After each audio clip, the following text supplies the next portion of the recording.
From New York City, the makers of Clippercraft clothes for men and 1,036 leading retail stores from coast to coast present the world's most famous detective, Sherlock Holmes.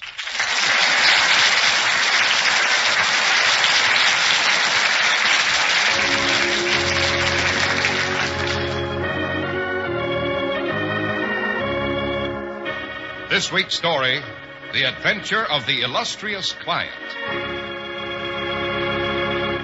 Well, here we are again in Dr. Watson's famous study. He has just given us a tall frosted glass that clinks pleasantly and is now rearranging his notes and papers. There now, Mr. Harris, we're all set, as you say in America. Good. Then let's get on with it, as you say in England, Doctor. Yes. But tonight I think I'll tell you how Holmes disillusioned a charming young lady and consequently saved her from what is commonly called a fate worse than death. Oh, yes, but before we begin to get too involved in that rather complicated affair, Mr. Harris, you'd better say a few words on a subject that's very appropriate at this particular season of the year. A very good idea, Dr. Watson. Here's a fact you ought to know. There's no reason in the world for you to pay high prices for a beautifully tailored, smartly styled suit of clothes. Not with Clippercraft available. Clippercraft clothes feature long-wearing fabrics, are superbly made, and better than fairly priced, despite rising costs of materials and manufacturing. There's a big reason Clippercraft clothes are priced so modestly. It's the famous Clippercraft plan, concentrating the buying power of 1,036 of the nation's finest stores from coast to coast, providing steady year-round operation, lowering manufacturing and distribution costs. It makes available the finest suits you've ever seen for only $40 to $47.50. Handsome tropicals at $33.75 to $40, and sport jackets at only $26.50. Naturally, more fine stores than ever are welcoming the Clippercraft plan. These are the days it really goes to work for you. Compare Clippercraft with clothes selling for many dollars more.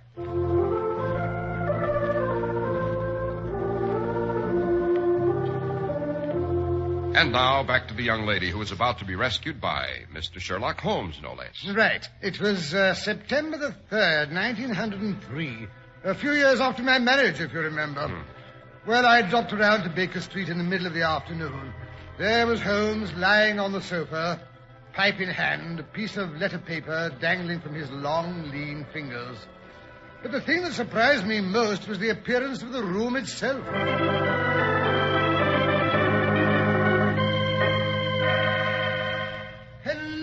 I say, Holmes, what's up? Have we reached the millennium? What do you mean? Well, I'm alluding to the unprecedented tidiness of the room. That. It's Mrs. Hudson's doing. Oh. She's got wind of the fact that I'm expecting a call from Sir James Damery this afternoon, and she took a mean advantage of my being out of the house this morning to commit this atrocity. Oh, not a bad idea, either. I won't be able to find anything for weeks. And my hair, look at it. Oh, don't tell me Mrs. Hudson made you brush it. Women are tyrants, Watson. Tyrants. Oh, rubbish. I say, what's all this about Sir James Damery? What does he want? Beyond this charming note which says he'll be here at 4:30 and that the matter is extremely delicate and important, I know about as much about the matter as you do, which is absolutely nothing. Well, I'm glad to hear you admit it. I say, look here, Holmes, isn't this chap Damery a pretty important person in the diplomatic service? Quite. Oh. Hello? Isn't that a carriage I hear drawing up in front of our house? Oh, by Jove. It's a handsome turnout, Holmes. 2 men on the box. Yes, I don't imagine that carriage belongs to Sir James himself. He must be acting for someone else. By Jove, the crest on the door. Aha, so it's as serious as that. I say, Holmes, you've got deuced good eyesight. I can't make out the crest at all. That's just as well, my dear Watson. Just as well. Here comes Damery himself. Oh, I say, he is a handsome fellow, eh? Yes, a splendid fellow. Honest and understanding and clever. Deuced clever, my dear Watson. Oh, I suppose you say that because he had the intelligence to come to you instead of going to Scotland Yard. Oh, rubbish. Oh, look at Mrs. Hudson opening the door to him. All starched up, her face as red as a beet. Yes, she'll talk about this for weeks. Dear, dear women. She'll go into raptures over the colour of his eyes, the fit of his coat, Come in, come in. It's Sir James Damery to see you, sir. Well, ask him to come in. Yes, sir. Just be so good as to step this way, your lordship. Thank you very much. Yes, sir. Don't forget to close the door, Mrs. Hudson. Oh, no, sir. You've created quite a little flutter in our household, Sir James, as you can see. It's so good of you to see me, Mr. Holmes, and Oh, this, I take it, is Dr. Watson. I hope to find you here. Delighted to make your acquaintance, my dear doctor. The pleasure's mine, I'm sure. Won't you sit down, sir? Thank you. Dr. Watson's collaboration may be vital, Mr. Holmes, for we are dealing on this occasion with a violent and ruthless man. I may safely say there is no more dangerous man in Europe. I have outwitted several opponents to whom that flattering term has been applied. Who is this paragon, Sir James? Have you ever heard of Baron Gruner? The Austrian murderer. So, you have already sized him up as a murderer. It's my business to follow the details of continental crime. I'm as sure that he killed his wife at the time of the so-called accident at Flugen Pass as if I'd seen him do it. Yes. I knew also that he'd come to England and was convinced that sooner or later he'd find some work to do. Then you sympathize with the client in whose interest I'm acting? Yes. And I guessed you were only an intermediary. Who's the principal? Mr. Holmes, I must beg you not to press that question. It is important that his honored name should not be dragged into the matter. I'm accustomed to have mystery at one end of my cases, Sir James, but not at both. I fear I must decline. May I at least lay the facts of the case before you? By all means. You have no doubt heard of General de Merville? Oh, de Merville, the Iron General of Khyber fame, the old bulldog. Why, I remember the great day of... Watson, don't interrupt. Oh, very well. Well, the old bulldog has a daughter, Violet de Merville, young, rich, and beautiful. It is this daughter, this lovely, innocent girl whom we are endeavoring to save from that fiend Gruner. He has some hold over her? She's in love with him, Mr. Holmes. At least she thinks she has a mad infatuation. She's obsessed by the man and proposes to marry him next month. Oh, there's very little her family can do as she is of age and has a will of iron. Oh, her father's daughter, eh? Watson. Oh, sorry. Does she know about the Austrian episode? The rascal has told her every unsavory public scandal of his past life. Foolhardy, eh, Holmes? But always in such a way as to make himself out to be an innocent martyr. Cunning devil. But surely, Sir James, you've let out the name of your client. It must be General de Merville. I could deceive you, Mr. Holmes, by saying so. My dear Damery, it takes more than that to deceive me. Yes, I suppose so. Let us say, then, that my client is an old friend who has known the General intimately for years and has taken a paternal interest in the girl since she wore short frocks. It was his suggestion that you should be called in. Very flattering. Your problem interests me, Sir James. I'm prepared to look into it. Excellent. In case of developments, you can reach me at the Carlton Club. And the Baron's address? Vernon Lodge near Kingston. It's a large house. He has been fortunate in some shady speculations and is a rich man, worse luck. Yes, that makes him all the more dangerous as an antagonist. Can you give me any further information about him? His personal habits, I mean? He has expensive tastes. A horse fancier, plays polo, collects books, women. And is a recognized authority on Chinese pottery. Has even written a book on the subject. Chinese pottery. A complex mind, like most great criminals. Well, Sir James, you will inform your client that I am undertaking the case of the Baron Gruner. I am exceedingly grateful, Mr. Holmes. Not at all. Well, good luck, gentlemen, and good afternoon. Good afternoon. Oh, dear me, this is a delicate situation, eh? Well, Watson, any news? Well, I should think you'd better see the young lady herself. De Merville's daughter? No. That's more or less of a last resort. No young woman in love is ever very reasonable. And Violet has her father's determination in all probability. No, first of all, I think I shall consult Shinwell Johnson. Shinwell Johnson? Who's he? Well, suppose we meet for lunch tomorrow at Simpson's. I'll ask him to drop around with any information he's been able to pick up. Don't disappoint me, Watson. Oh, no. I think I may be able to introduce you to a colorful personality. Oh, I'll be there, never fear.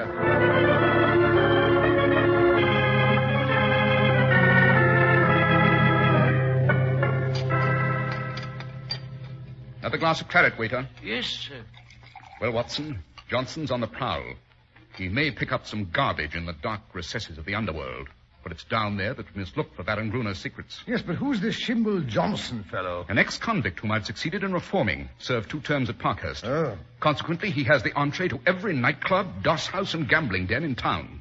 An ideal agent for gaining information, Watson. Yes, but if Miss Violet's not affected by what she already knows, why should any discovery of Mr. Johnson's change her mind? Who knows, Watson? Woman's heart and mind are insoluble puzzles to the male. Murder might be condoned or explained, and yet some smaller offense might rankle. As Baron Gruner remarked this morning, you can't... So you've seen him? Well, to be sure, didn't I tell you? No. Oh, dear me, how careless of me. I always like to meet my adversary eye to eye and find out for myself the stuff that he's made of. But didn't he recognize you? Naturally, I sent in my card. Oh, you are a character, Holmes. An excellent antagonist, this Baron Gruner. A real aristocrat of crime. Cool as ice. And as poisonous as a cobra.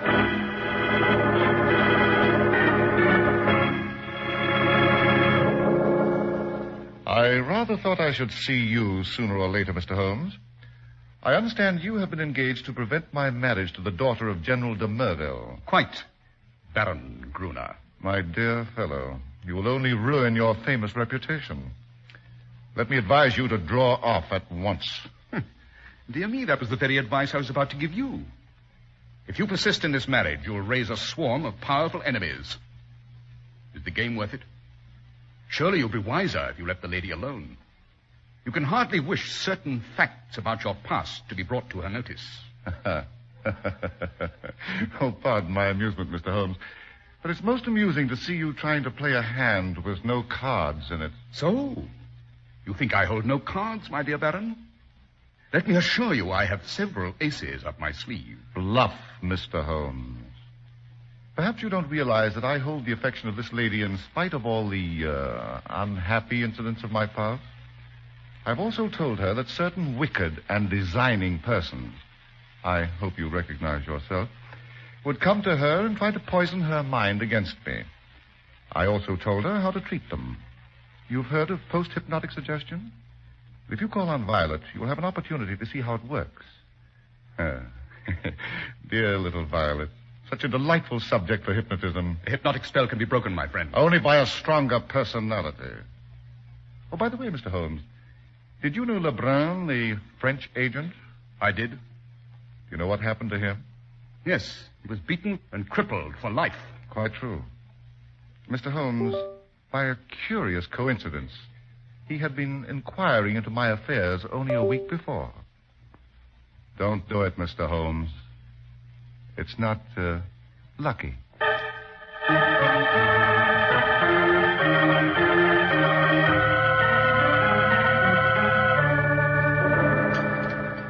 Nasty brute. I say, Holmes, you better watch yourself. He'll stop at nothing. Quite. 2 attempts have already been made on my life, Watson.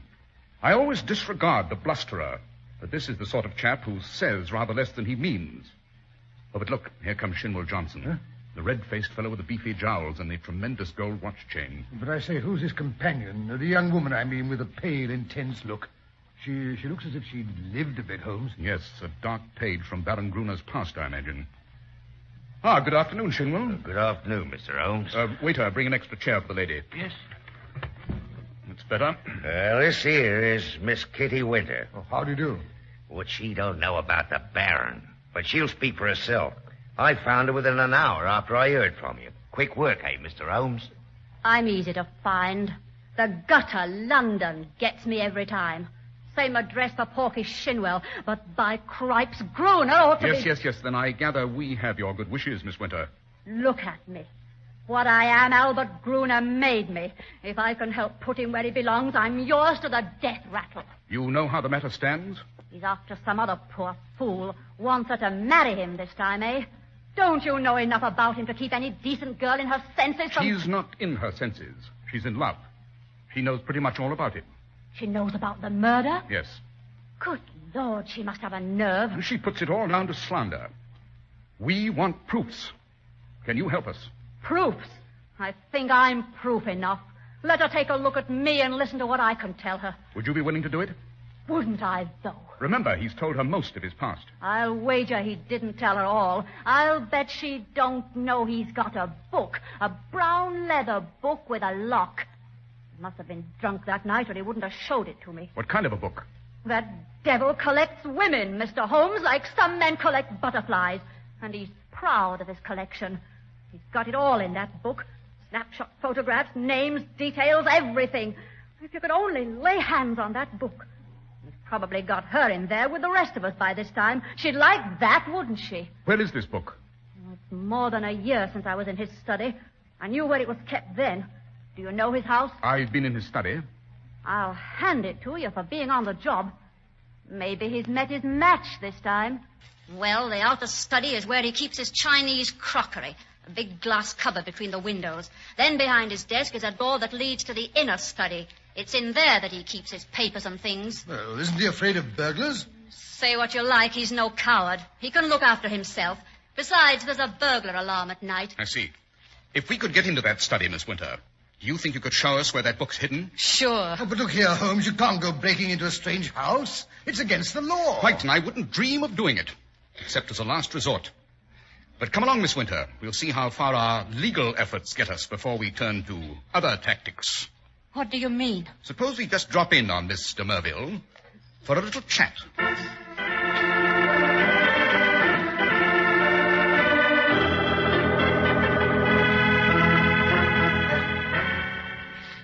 What a pretty drawing room. It's been a long time since You won't believe it, Mr. Holmes, when I tell you I once had a nice home, too. Obviously, my dear, I can tell by your hands you were a lady. The rough talk you assumed to cover it up didn't fool me for a minute. Oh, sir, I'm so nervous. I don't know if I can go through with it. Courage, Kitty. It'll be over in a minute.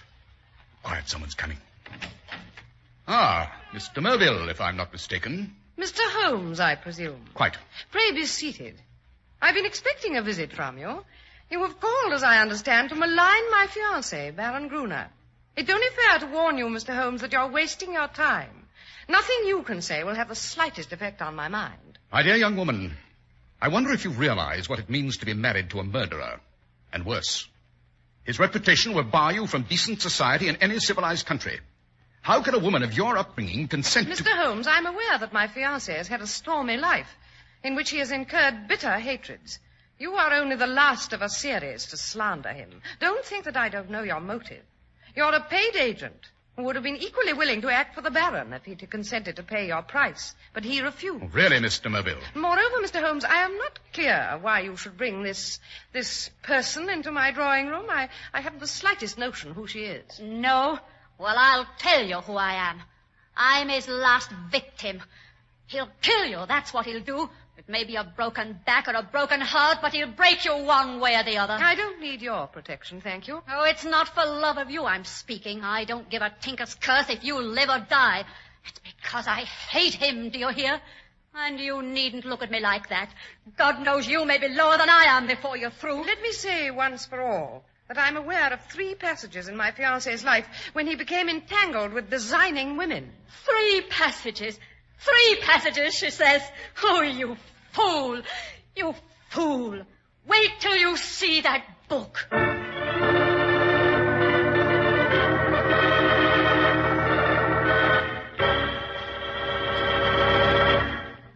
Compare Clippercraft with suits, tropicals, and sport jackets, selling for many dollars more. It's a wonderful way to prove to yourself how much you save with Clippercraft. The fine local independent stores who sell Clippercraft clothes from coast to coast make a business of giving you more for your money. Your favorite store, the store you can trust, is back of the remarkable Clippercraft plan. The plan that concentrates the buying power of 1,036 of the nation's finest stores from coast to coast. And that's why you can buy luxurious long-wearing fabrics in Clippercraft suits for only $40 to $47.50. Fine tropicals at $33.75 to $40, and sport jackets for only $26.50. Ask any of the millions of men who wear Clippercraft clothes. For selling expensive clothes at inexpensive low prices at the nation's finest stores is the great big idea behind the Clippercraft plan. That's why men who know insist on Clippercraft clothes. So be sure to visit the Clippercraft store in your city. These leading stores in the metropolitan area are proud to add their names to Clippercraft in your suits, top coats, sport jackets, and tropicals. In Manhattan, John Wanamaker Men's Stores, Broadway at 8th and 67 Liberty Street. Saks 34th, Broadway at 34th. In Brooklyn, Abraham and Strauss. In Newark, New Jersey, Boulevard Men's Shop, Kresge Newark. And in Jamaica, the B&B Clothes Shop, 16408 Jamaica Avenue. Now to return to our adventure. In front of Sherlock Holmes' lodgings at 221B Baker Street, we find an excited crowd of people. I say, have you heard the news, she? This is where he lives, the poor man. Oh, the poor man. Look at the papers. Murderous attack on Sherlock Holmes. They've murdered him? Do you hear that? They've murdered him. It's an outrage. A man's not safe in the streets anymore. But how did it happen? 2 ruffians outside the Cafe Wrinkle. They beat him with sticks. He was picked up for dead. Oh, he's dead. Isn't that dreadful? Sherlock Holmes is dead. Let me through, I say. I'm a doctor. Oh, he's a doctor. Out of Let the him way, through. please, He's will a you? doctor. Oh, confound it, the bell won't ring. What? Oh, here you are at last, Dr. Watson. Praise be. Come in. Yes, I've been out all afternoon, Mrs. Hudson. I've just got word. Is he badly hurt? Oh, sir, they brought him in here all bleeding. They had to have that surgeon fella, Oakshott. Oh, Sir Leslie Oakshott. Oh, then it is serious. Yes, sir. He's been taking stitches in him and giving him morphine. Do you think I can go up for a moment? Well, that Sir What's-his-name said as Mr. Holmes was to have absolute quiet. I had to stuff the doorbell on account of the newspaper fellows. Oh, yes, sir, quite right. But Mr. Holmes kept saying he had to see as soon as you came. So that surgeon fellow said, all right, but only for 10 minutes, mind. Oh, good. I'll go right up. Yes, sir. And let me know if he's wanting anything. Oh, this is terrible. Terrible. It's all the Baron's doing, of course. Wait till I lay my hands on on tiptoe, Watson. It's not as bad as it seems. Oh, thank God for that. Of course it's that rascal who set them on. I'll go and thrash the hide off him if you say so. Good old Watson. No, it's not necessary. But there is something you can do for me. Anything at all. We haven't much time. I've just discovered the Baron is planning to elope to South America with Miss de Merville day after tomorrow. Must be losing his nerve. Well, what can we do in that short time? You are to spend the next 24 hours in an intensive study of Chinese pottery. Me? Chinese pottery? Holmes, you're delirious. Not at all. Hand me that little box from the mantelpiece. Which way? This one? Yes, that's right. Only open it for me, will you, Watson? These clumsy bandages. I don't want to run any risk of breaking it. Oh, I say. It's a beautiful little deep blue saucer wrapped in silk. That is the real eggshell pottery of the Ming dynasty. A complete set of it would be worth a king's ransom. The Baron would sell his soul for a set like that. Well, what am I to do with it? Here is your card. Oh, yes, but this says Dr. Hill Barton, 369 Half Moon Street. That is your name for tomorrow evening. You will call on Baron Gruner at 8:30. A note's already been set making the appointment and saying that you're bringing a specimen of an absolutely unique set of Ming china. You may as well be a medical man since you can play that part without duplicity. Don't want to put too much of a strain on your acting ability. No, look here, Holmes. Watson, you're not going to go back on me at a time like this. Well, no, of course not. But I say, what if he won't see me? He'll see you right enough. He has the collector's mania in its most acute form. The important thing is to cram up on Chinese pottery so you can carry on an intelligent conversation. Well, I'll do my best. Good. 8:30 tomorrow. Righto. Now, perhaps you'd better go. I'm afraid I feel a trifle weak.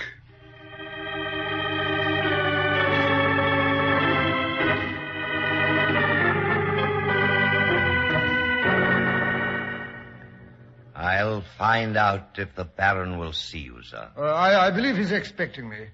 Very good, sir. Dear me, I wish my knees had stopped wobbling about.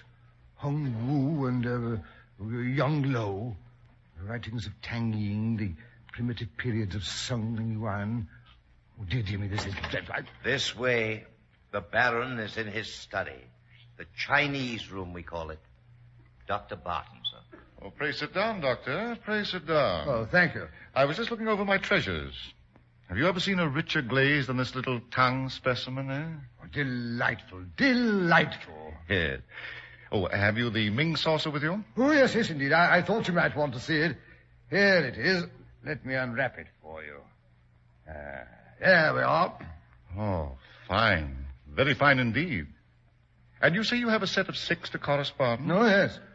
I only know of one in England to match this, and it is certainly not on the market.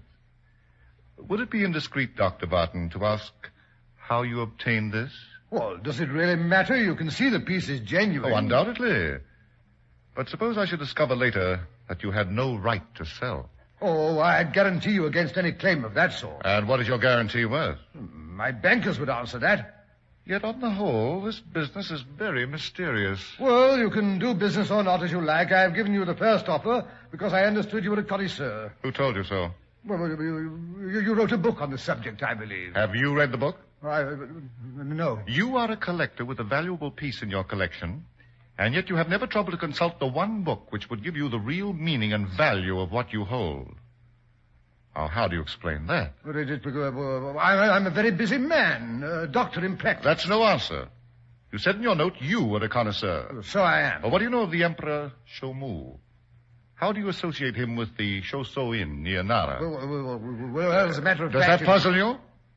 What about the Northern Wei dynasty? Oh, this is intolerable. I came here to do you a favor, not to be examined as if I were a schoolboy. You're here as a spy. Sherlock Holmes sent you. Now, what's the game? You've made your way in here without leave. But you're not going to find it so easy to get out again. I thought the beating he got yesterday would be enough to scare him off. But if he wants a corpse to prove to him... Oh, what's that? Someone's in the inner study. Someone... Sherlock Holmes himself. Now, what in blazes are you doing here? Just glancing through your diary. Rather lurid reading, my dear fellow. I wonder what Miss Violet will think of it. Put that book down. Put it down, I say, you fool. My men bungled. I told them to kill you. Well, I'm going to complete the job myself. Look out, Holmes, he's got a knife. Oh, no, you don't. I've got a little score of my own to settle. Oh, Kitty, what are you doing here? Surprised to see me, eh? Thought I'd killed myself by this time. Well, I'm going to fix you. Oh, now, really, Kitty. You're most amusing. Go ahead and laugh. It'll be the last time. Very well, then. Take... Stop her, Watson. Oh, can I do Watson, why didn't you stop her? She's blinded me. Vitriol is burning my eyes out. Water, for God's sake, water. That'll spoil your looks. The pain, I can't stand. The pain is driving me crazy. Now laugh. Why don't you laugh?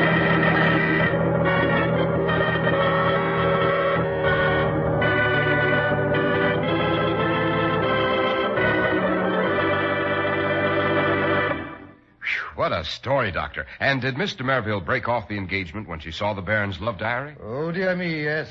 Sir James came and collected it and the little saucer of Ming china the afternoon after her encounter with Gruner. The diary was in the Baron's own handwriting. There was no way of getting around that. The wages of sin, my dear Mr. Harris, the wages of sin. Be sure your faults will find you out. Say, Doctor, apropos of nothing at all, was Mr. Holmes arrested for housebreaking? Now, what an idea. Well, there was some rumor about a prosecution, I believe, but when the purpose is good and a client sufficiently illustrious, even the rigid British law becomes human and elastic. Holmes is yet to stand in the dock. And the illustrious client, Doctor, did you ever find out who he was? Well, I could make a good guess. On Sir James' second visit, I escorted him down to his carriage, and quite by accident, mind, I caught a glimpse of that coat of arms before Sir James threw his overcoat half out of the window to cover it. And who was it, Doctor? Oh, I couldn't dream of telling. Beyond the fact that he was a loyal friend and a chivalrous gentleman, and his coat of arms had 3 ostrich plumes on the top. And, of course, you haven't the remotest idea. Oh, certainly not. And now, Doctor, how about giving our friends and listeners a hint about next week's story? Next week. Now, let me see. Oh, yes, next week I think I'll tell you about some yellow roses that refused to die, and how they nearly caused the death of a lovely young second wife, who heard the voice of her husband's first wife calling to her from a watery grave.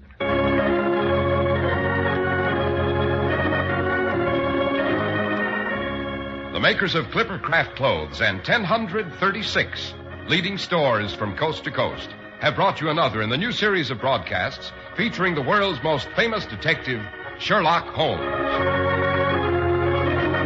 Our stories are based upon the character Sherlock Holmes, created by Sir Arthur Conan Doyle. Sherlock Holmes is played by John Stanley, Dr. Watson by Alfred Shirley, and the dramatizations are by Edith Meiser. Sherlock Holmes is produced and directed by Basil Lochran, with special music by Albert Berman. If you don't know your Clippercraft dealer, write Clippercraft, 200 Fifth Avenue, New York City. Be sure to listen next week to Sherlock Holmes in The Case of the Ever-Blooming Roses.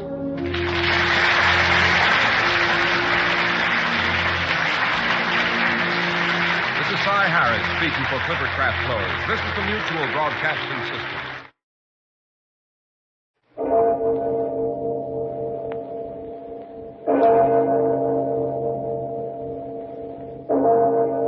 Murder at midnight. So lovely. Everything about you. Your eyes, your lips, your lovely white throat. I can feel it pulsing under my hands, throbbing. Don't, Frank, you're hurting me. You're choking me. No!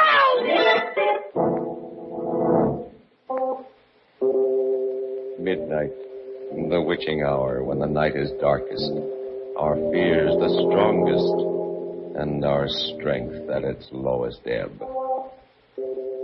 Midnight, when the graves gape open and death strikes. How? You'll learn the answer in just a minute in Till Death Do Us Part.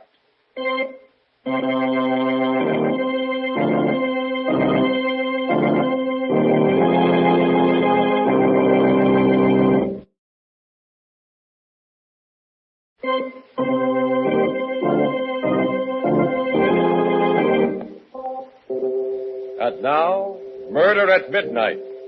Tales of mystery and terror by radio's masters of the macabre. Our story by Joseph Ruskell is Till Death Do Us Part.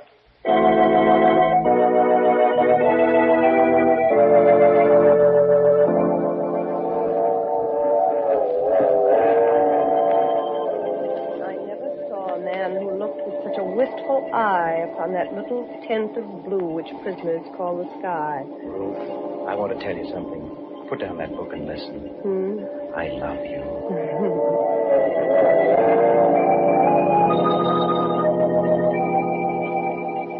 Some love too little, some too long. Some sell and others buy. Some do the deed with many tears and some without a sigh. Do you hear me, Ruth?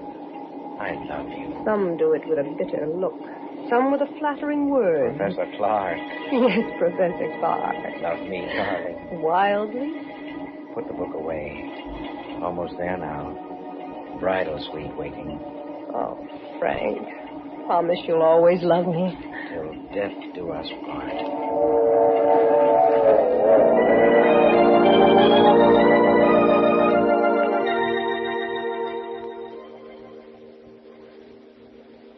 Another glass, darling. Come on. It's sweet to dance to violins when love and life are fair. To dance to flute, to dance to lute is delicate and rare. But it is not so sweet with nimble feet to dance upon the air. Frank. Darling.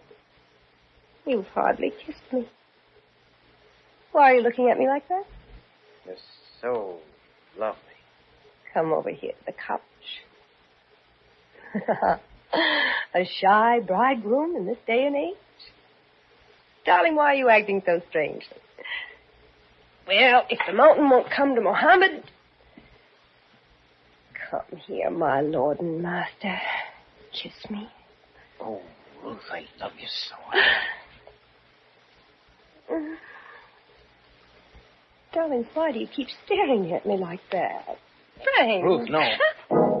Darling, what's the matter? I don't know. Please, Frank, after all. No, don't come near me. Don't touch me.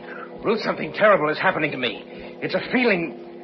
It's too dreadful to believe. What is it? When I take you in my arms, when I kiss you, I love you and I want you so that I feel a hideous urge to... To what, darling? To strangle you to death.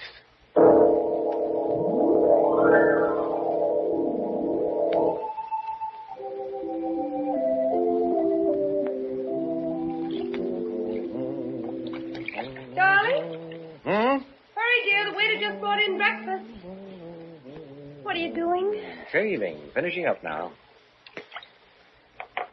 Morning, Professor. Morning, Professor. Life is wonderful. Wonderful. How? Thank you. Leave us enter the parlor, husband. Yes. Leave us eat, my bride. Ah! What feast is this that tempts me palate? Fall to, spouse. Ah! Citrus, my favorite ice squirt. I'm so happy I feel like dancing. It's sweet to dance to violin. Yes, that's right. How's it go? It's sweet to dance to violin. When love and life are fair. Eat, dear. What's wrong? I guess I'm not very hungry. Frank, you're thinking of that incident last night again. You are, aren't you? How could I have said that to you? I can't understand it. What got into me? Now, darling, you're to forget it. Don't talk about it anymore. Don't even think of it. It was just your little joke. Some joke. Wonder I didn't frighten you to death. Well... The funny thing is, the next minute I was laughing at myself, and so were you. But when I said it, Ruth, I can't explain it. I can't eat now. Frank. It was like an obsession. Yes, that's it. It was an obsession. Ruth, you're a psychologist. What does it mean? To have felt that horrible urge to do that to you. To you, I must have been mad. Now, darling, don't say that. Don't spoil our honeymoon with this nonsense. You'll be talking things into yourself. I don't know what it is. Your nerves are on edge from your accident, that terrible crash just 3 months ago. Please, Ruth, please, I don't want to think about it. I can still see it, that horrible, twisted wreckage. Well, you're lucky you're alive. Be thankful I am. She was hitting 80, showing off. I couldn't stop her, that daffy little sister of yours. Darling. I'm sorry, dear. I'm sorry. I guess I felt as awful about it as you did. Brilliant student, could have been one of my best if she'd ever opened a book. The poor kid, what a way to die. Maybe if I hadn't accepted a lift to town, who knows, she might still be... Now, please, darling, let's forget it. It's not good for you. You haven't been at all yourself ever since then. No, I haven't. Have I? Well, everything has its compensation, dear. After all, that's what brought us together. Closely, I mean. Yes, that's right, in the hospital, but... You were an angel. Oh. Well, you were just an angel from heaven, the way you helped to nurse me through all that time, when I was only half conscious. Nursed me and read to me. Read to me? Yes, the way you read to me. Why do you say it like that, Frank? Well, I don't know. There's something you read to me over and over when I was barely conscious. I've heard it ever since, deep down. I can't seem to recall it, but I feel that it had something to do with my crazy behavior last night. A line. It's still with me. It never seems to leave me. It seems to make me want to do something horrible. Now, Frank, stop talking. You're ill again. You're pale as a ghost. What is that line? I've got to know. Please, darling, please, stop shouting. I'm with you. Your love is with you. Now kiss me, dear. Hold me tight. Oh, so lovely. Everything about you. Your eyes, your lips, your lovely white throat. I feel it pulsing. I can feel your throat pulsing, darling, in my hands. Pulsing. No, Frank, you're hurting me. Oh, you're choking me. No!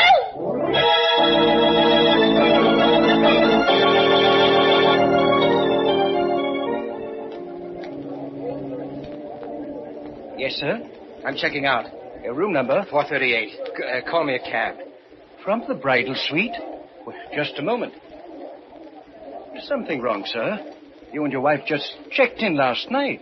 Any complaint? No complaint. Just call me a cab. Oh, an emergency. What business is it of yours? Where's another hotel? Why, you'll find it very difficult in New York without a reservation.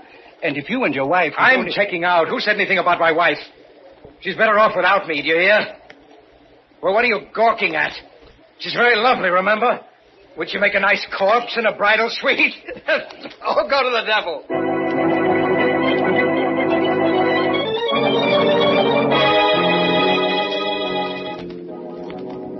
Where to now, mister? Where now? Just shake off that other cab. I did 3 hours ago. I told you 10 times. What now?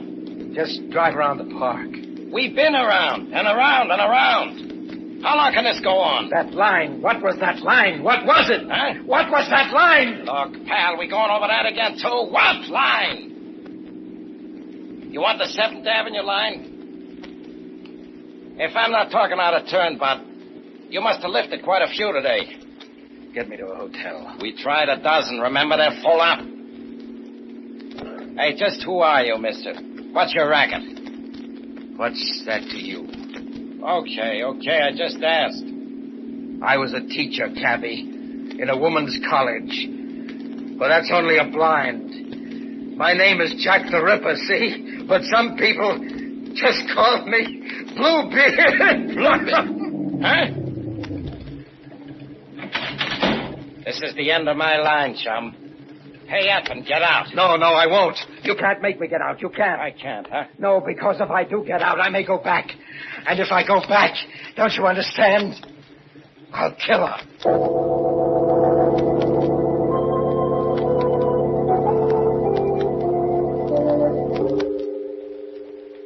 For richer, for poorer, in sickness and in health, till death do us part.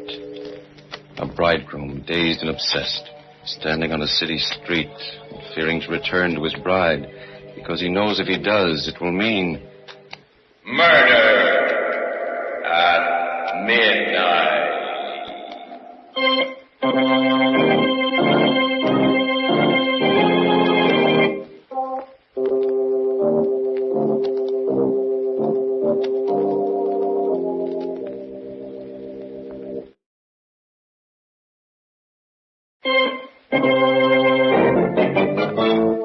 And now, back to Murder at Midnight and Till Death Do Us Part.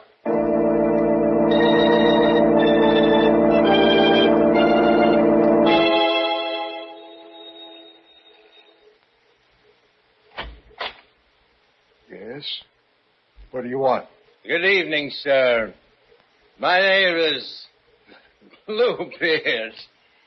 You're the proprietor of this charming boarding house. You're drunk. Forsooth 'tis true. May I tarry the night? No vacancies. Go on now, get on your way.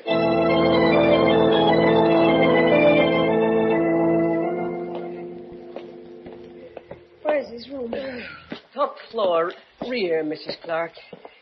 He came in about an hour ago, drunk as you please, and he asked for a single.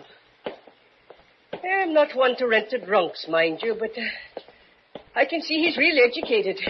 And a gentleman, though a queer one, if you ask me, with his eyes all bloodshot. And here it is. Did he say when he'll be back? He said he was going for his bags. I'll just wait in his room if you don't mind. It's all right. I'm his wife, I tell you. Well, I don't know. Something mighty fishy about all this. Well, excuse me. There's the hall phone. If it's not one thing, it's another. All right, all right. Hello? Yes? Who? Who? Oh, just a minute. It's him, ma'am. He wants to talk to the lady who just came in. Let me speak to him. Hello, Frank. I saw you go in. What are you doing in my house? Darling, it's so good to hear your voice again. I was so worried. Answer me. What are you doing there? How did you know where to find me? I've been following you everywhere. I don't want you to leave me, darling. I love you. Get out of there. Stop haunting me. I'm no good for you. Haven't you had enough? Go away. I won't. You need me. I'm your wife. Come back to me, Frank. Come back? How can you still want me? What are you inviting? Why don't you take a train home? Do you want to die? You know I'll kill you the next time we're alone. You know I've gone mad. Now, don't say that. You're just ill, and I'll nurse you back to health. Oh, Frank, this is your wife talking. What sort of spineless thing do you suppose you've married? What would you have me do? Run to the police and ask them to protect me from my husband? Run to the police and cry that the man I love wants to kill me? Run to the police and tell them... Police, that's right. Of course. Why didn't I think of that before? No, Frank! Frank, what are you going to do?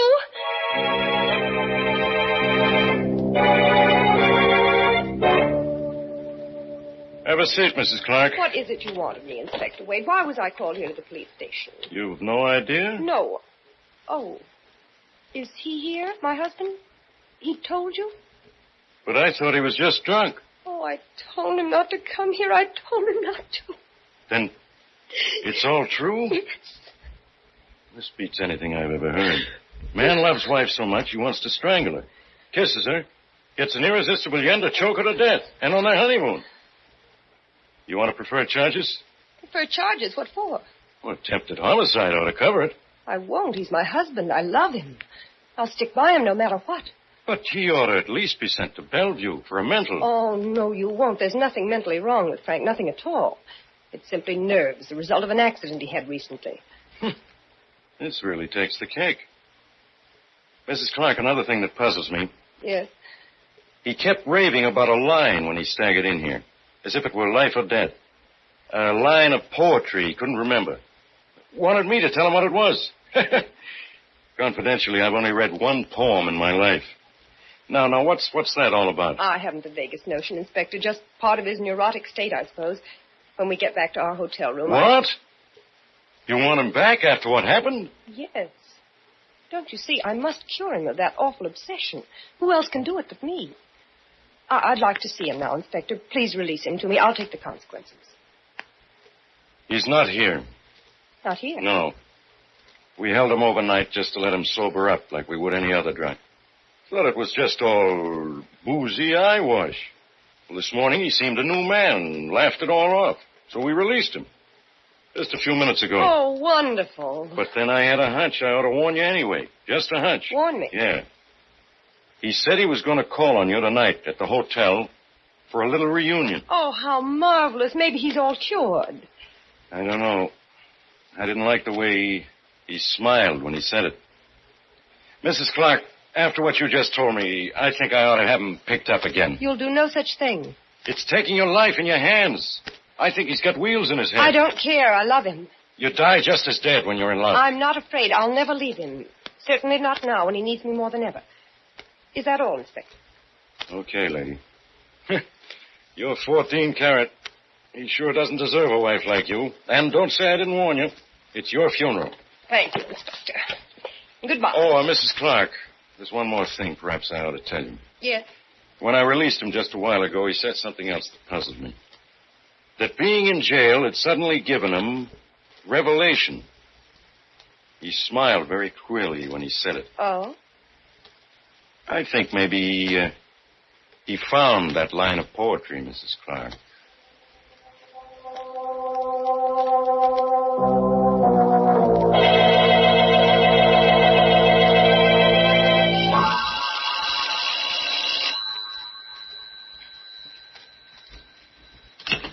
Hello? Ruth? Where are you, Frank? In the lobby. Come up. I don't know exactly what your game is, my sweet bride. But I'm warning you. I've had a revelation. I know. It's high time. I'm going to finish it, Ruth, this time. You asked for it. Come up, Frank. Sure? Sure. Your funeral.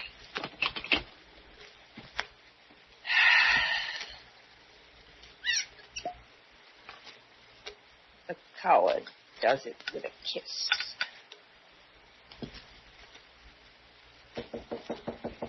Come in, Frank. The door's open. Throwing a party, my dear? Yes, Who's invited? you and I. What are we celebrating? An uninvited guest at our honeymoon. Death has come with you, hasn't it, this time? Yes. Shall we drink to him? Why not? Do you still love me, Frank? Yes, I still love you. But I love you better when you're dead for what you've done. How much do you know? Not enough. It came to me in jail last night. The jail had something to do with it. How, I still don't know, but enough to make me remember something you whispered in the hospital when I was just coming to. You said, "I'll get my revenge, Frank. Do you hear me? I'll get my revenge." Splendid. Hey, from memory. What else? Enough to make me realize that you hate me and have always hated me, although you pretended otherwise. Brilliant. Say loved and hated you. Go on. And that somehow, I don't know myself in what way, but I'm sure it must be a very clever way, as your psychology students would agree, you've been coldly, deliberately torturing me, trying to make me think myself a maniac, or have others think so. Close enough. Why, what I can't understand is why you did it, or why you weren't afraid that I'd really murder you. You'll soon find out. And I'm convinced now that you've done it all with a single line. A single line of poetry. In my jail cell, I was sure of it. The very walls seemed to tell me, I don't know why, that it was a line that you kept reading to me at the hospital, over and over and over again, that made me think I wanted to kill you. And what was that line? That's what I'm going to find out. Right now. Don't come any closer, Professor. You know, it's perfectly ridiculous. Looking at you now, Close to you where I can almost touch you. That crazy obsession is still with me. I laugh at it intellectually. I know that you've tricked me into it by some very obvious power of suggestion, but I still feel that way. Don't come any nearer. I'm warning you. Isn't it eerie? I still love you and can strangle you for my love. And will. Stay where you are. You're not going to kill me, darling. I'm going to kill you. Now, do you see why I wasn't afraid of you? That gun. You've had it all the time. Correct, my love. Right here in the wine table drawer. I've planned this all along, Angel, from the very first. Before we were even married. Yes, your intuition was right. From the day you and my little sister were brought to the hospital after the accident. From the day she died, and the doctor said you'd pull through. I planned it all. And it's worked out like a perfect equation every step of the way. Why? Why? I had to commit the perfect crime, and I've done it. Even the police will testify that it was self-defense against a homicidal maniac. And when they find you here with a bullet in your head, they'll congratulate me. But what's this? I still don't It had to be the perfect crime because I must go free. You see, one life has already paid for yours. And quart for quart, your blood is worth no more than my family's. I don't understand this at all. What did I ever do? You killed my sister. I killed her? She told me before she left on that drive with you that she was going to crash the car. She left before I could stop her. She told me everything, Frank, including what you'd done to her. Everything. I see. So that's it. Well, I don't suppose it would be of any use my trying to convince No, no use. I've waited a long time for this moment. Revenge is sweet. And it was such fun to torture you. I used a weapon I knew. Of course, it was power of suggestion. Sure, you guessed it. But what a pity you don't know the line yet. What was it? What was it? Tell me. Tell me. Don't keep me in torture. Keep back.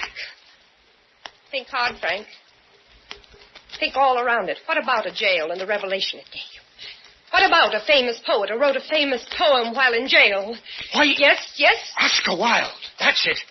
Yes, that's it from Oscar Wilde, a ballad. Of course, a ballad. The Ballad of Reading Jail. How could it ever have escaped me? Why, you witch, you've even been reading from it on our honeymoon. But what part? What verse? What line? What was the line? Don't take another step or I'll pull the trigger. Give me the line, I say. I still can't think of the line. Keep back or I'll shoot. Oh, no, you won't. One more step and I'll shoot. Tell me that line or I'll kill you.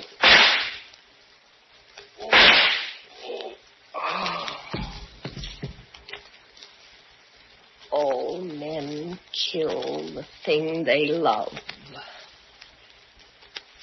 Remember, Frank? How's the next line go, Mrs. Clark?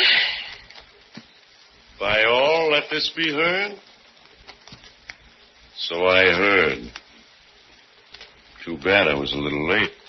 Inspector Wade. You know, ma'am, like I said, I only read one poem in my whole life.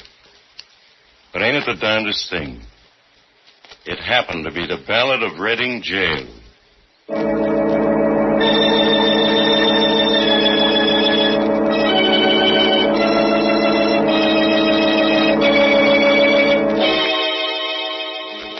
Till death do us part.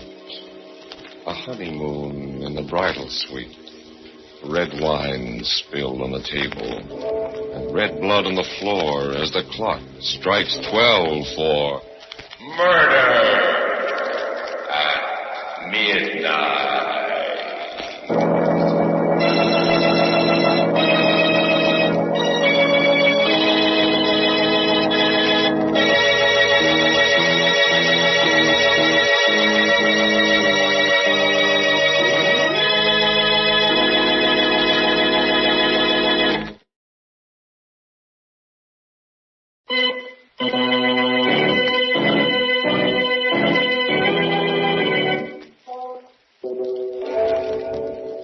Remember to be with us again when death's key turns in the lock and the clocks strike 12 for murder at midnight. part of Professor Ruth Clark was played by Elspeth Eric. Professor Frank Clark by Eric Dressler. With music by Charles Paul, Murder at Midnight was directed by Anton M. Leader.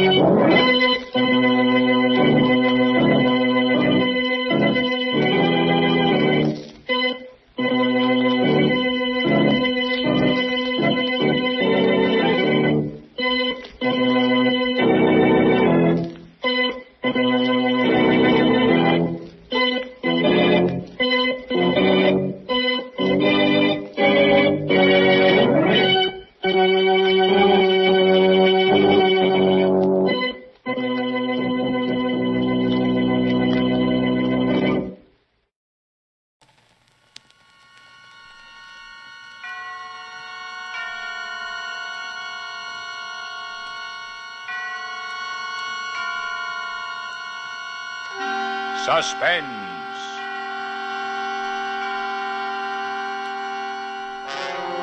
Radio's outstanding theater of thrills brings you an hour, a full 60 minutes of Suspense.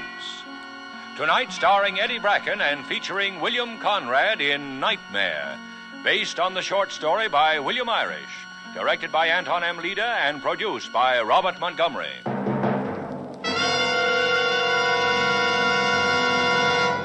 This is Robert Montgomery.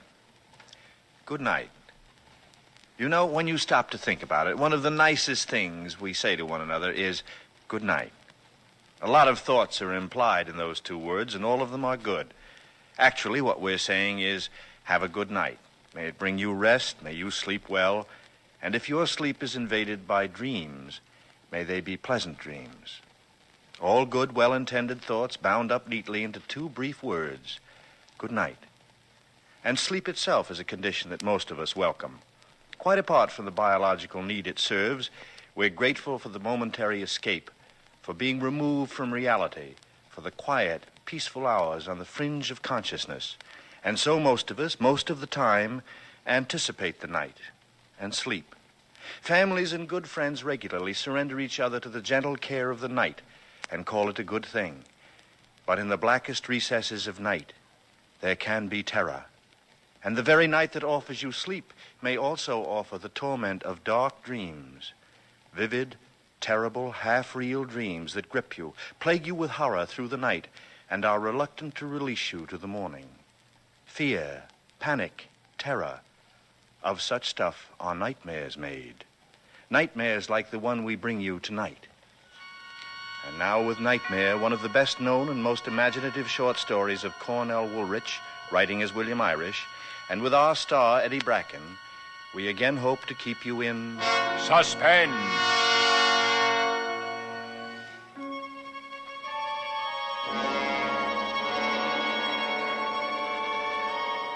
First, all I could see was this beautiful face. This beautiful girl's face, like a white luminous mask swimming detachedly against enfolding darkness. There was no danger yet, but I wanted to get out of wherever this was. There was 8 doors in the room with no free wall space between. I tried one, another, a third. They were the wrong ones. I couldn't get out. The flickering white mask began to change its expression. Slowly it became evil, vindictive. It spoke. It snarled. There he is, right behind you. Get him! Then he, was just a black huddle, a dark, lumpy mass. It slowly uncoiled until it loomed before me upright. It came toward me, with cataleptic slowness. I wanted to turn and run in the minute, the half-minute, that's all there was left now. But I couldn't move. I couldn't lift a foot. I just wavered back and forth as if my shoes were nailed to the floor. He came on, his outline still indistinct like a lumpy clay image. I could see the arms come up from the sides. and couldn't avoid them. They were like lobster claws. I could feel its breath on my face. I could feel the pressure of his hands on the side of my neck, rather than in front, as if trying to break it rather than strangle me. His thumbs were digging into the straining cord right under my ears, pressing into the tender splat of flesh right beside the jawbone. I clawed at the merciless hands and pried one off at last, but it wrenched free of my restraint, trailing a nail scratch across my wrist, and clamped itself back where it had been. I beat at his arched body, then pulled at it and grabbed at it with the instinctive clutch of a drowning man. A button came off in my hand, and I hung on to it. I don't know why. I just hung on to it. Is he dead? No, not yet. Finish it, hurry. Hand me that drill. I put out my hands, past them to protect myself, and something was put into one of them. She put it into my hand instead of his. I fixed my hand on it tight, lifted my arm, and drove it into him from the back. His dead body fell heavily and sprawled across me. It took almost a minute for me to push it away. Is it done? Did you kill him? When I stood up, she saw me. Then she disappeared as though swallowed by a shroud. I heard a door closed and turned to see which one she had used to get out, that I might remember and find my way out. But I was too late. When I turned, she was gone, and all the doors looked alike again. I was alone with the dead body. The core of my fear lay sprawled on the floor. I had to hide it, had to shut it away. I tried the doors one by one till one of them opened. It was a closet, a shallow closet, but enough to hold the body. I dragged it across the floor. I shut the door of the closet, pressing it tight in to keep the terror that the body still held away from me. Below the knob, I found a key, a strange key shaped like a 3-leaf clover. I turned it, heard the lock click into place, then put the key into my pocket. But I couldn't keep my eyes away from the knob. It was turning slowly to the right and then to the left. And as it turned, it made a ringing noise. A ringing noise. A ringing noise. The knob. The door. The phone. Hello. 8 o'clock, Vince. Did I wake you? What? Who is this? It's Lil, your sister. I want you to come up for dinner tonight. Oh, Lil, look, I'll phone you later when I'm awake, okay? Oh, sure. Bye. Bye. Oh, it was a dream. It was all a dream.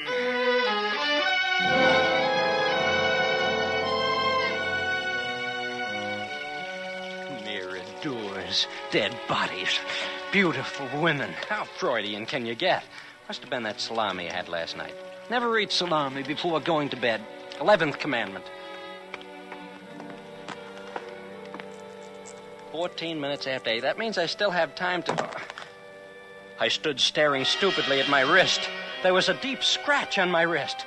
For a minute I was startled, then I realized what must have happened. I scratched myself in my sleep, and the details entered into my dream. Yeah, that's what must have happened. I dropped my watch, and it was broken, but it didn't matter. It was a cheap one. I continued dressing. I chose a blue tie, threw up the collar, drew the tie lane through, and folded it again. Part of my mind was getting ready to get frightened, but I held onto it steady like I held the collar. In the mirror, I could see them. The bruises on my throat, brownish purple marks which hadn't been there when I went to bed the night before. It took me a moment to realize, to try to reason it out. I must have done this to myself, too, crossing my arms over my chest and attempting to strangle myself in my sleep. It didn't make much sense, but it was the best I could do. I decided not to think anything more about it and continued dressing. When I had my jacket on, I put my hand in my change pocket and took what was in it to check car fare and lunch money. A button mixed in with the change. A button that didn't belong to any suit or coat I owned. I closed my hand over it and it had the feel, the shape. There was no doubt about it in my mind. It was the button from the dream. I rushed to the closet, checked every last thing I had. The button matched nothing. It wasn't from anything of mine. It didn't belong anywhere. I couldn't kid myself anymore. People don't find buttons in dreams. I decided I needed a cup of coffee. I was getting the jitters. I slipped into my topcoat and opened the door. Then before I shut it, I checked to make sure I had my key. The key I took out of my pocket wasn't my key. It was shaped like a 3-leaf clover. My knees were weak. My stomach was quivering. But I couldn't go back into the room. I had to see people, hear cars in the streets. But it didn't help. All was real. Nothing was wrong. It was me, something in me. I ducked into a drugstore, but I couldn't eat. Instead, I went to the phone booth and called my sister Lil.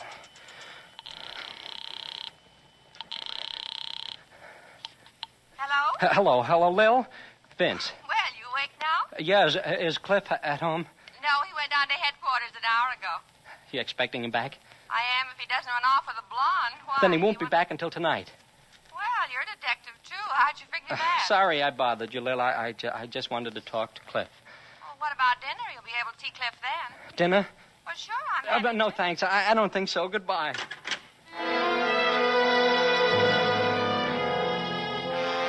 I called the store and told them I was sick.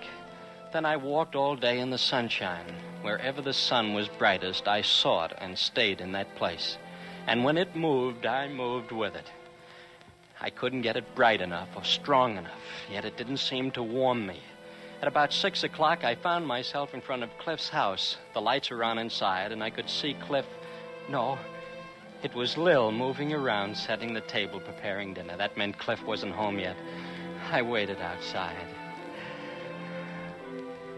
Well, what's the matter, kid? Are you afraid to ring the bell? Oh, Cliff, I didn't hear you coming. Well, are we going in or are we going to stay out here? I'm hungry. Cliff, I got to talk to you. Something crazy happened to me. Well, can I wait an hour? I've had a long, hard day at the office. Is that you, Cliff? Yeah, honey. Well, I thought I heard you talking. Is someone with you? Yeah, Vince. Oh, you said you weren't coming, Vince. Well, I... Oh, never mind. The chickens will do for 3. Come on in. Well, that's Lil, and there's nothing you can do about it. I hadn't eaten all day, and I hardly touched the food she served. I couldn't wait to get Cliff alone and tell him what happened. A detective should be able to help me. Well, I'll just finish up the dishes, and then I'll be back. Get your hat, Cliff. What? I've got to talk to you. Alone. Oh, well, sure, kid. Lil, Vince and I are going to stretch our legs. Be back in a couple of minutes. Now, Cliff, only beer. Okay.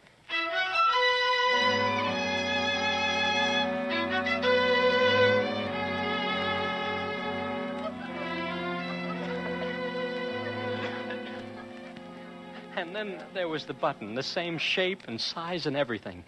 It was in my trouser pocket with my change. It's on the dresser back in my own room now. If you want to come over, you can see it for yourself. And last of all, the key turned up on me next to my own keys. In the pocket where I always keep it. Here. This is the key, huh? Yes, that's the way it looked. And when I saw it when I was asleep, the same shape, the same color, the same design. It even weighed the same. Hey. You're all in pieces, aren't you? Now, don't take it that way, kid. Don't let it get you. Cliff, you've got to help me. I'm walking on a high wire, and there's no net. Where'd you get this key from, Vince? I mean, where did you first get it from before you dreamed about it? But you don't understand. That's what I've been trying to tell you. I didn't have it before I dreamed about it. I never saw it before then. Then I wake up, and it turns real. That goes for the button, too? The button, too. Well, you not only have no net, you don't even have a wire. What's really got you going? Are you afraid the dream really happened? Is that it? Don't you understand? There's a door somewhere in this city right at this very minute that this key belongs to. There's a man propped up dead behind it. I don't know where. I don't know where, nor who he is, nor how or why it happened. Only that I must have been there. I must have done it. Oh, why? Why would it come to my mind like that in my sleep? Why? You're in a bad way, kid. Say, how about a little drink, huh? Lil or no Lil. Waiter. Only coffee. Huh? Yes, sir. Waiter, 2 coffees, huh? 2 coffees? Yes, sir. When the coffee came, Cliff started questioning me. And the man, the fellow, whoever he was. No, I couldn't seem to see his face through the whole thing. I only saw it at the very end, after it was already too late. And then when the door started to open again, after I locked him in, and it seemed as though I was going to find out something horrible. About him, I guess. But I woke up before there was time. Uh-huh. And, last of all, the place. You say nothing but doors all around you. Uh-huh. Have you been in a place like that lately? Ever seen one in a magazine illustration, in a story you've read, in a movie? No. Well, let's get away from the dream for a minute. Let's leave it alone. It's starting to get me, too. Now, what did you do last night before this whole thing came up? Nothing. Just what I do every night. I left the store at the usual time, had my meal at the usual place. Oh, you sure it wasn't something you ate? No food is responsible for that key. You can't create a thing like that from a dream. And I didn't have it when I went to bed last night.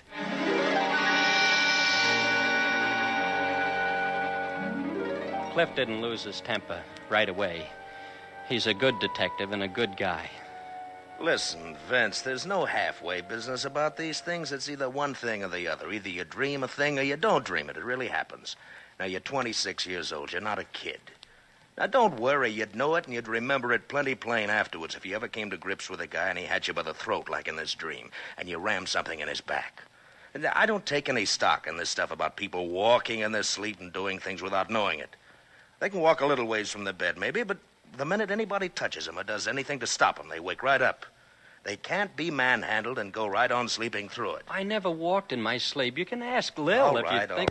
Now, do you have any recollection at all, no matter how faint, of being out of your room last night, of grappling with a guy or ramming something into him? No.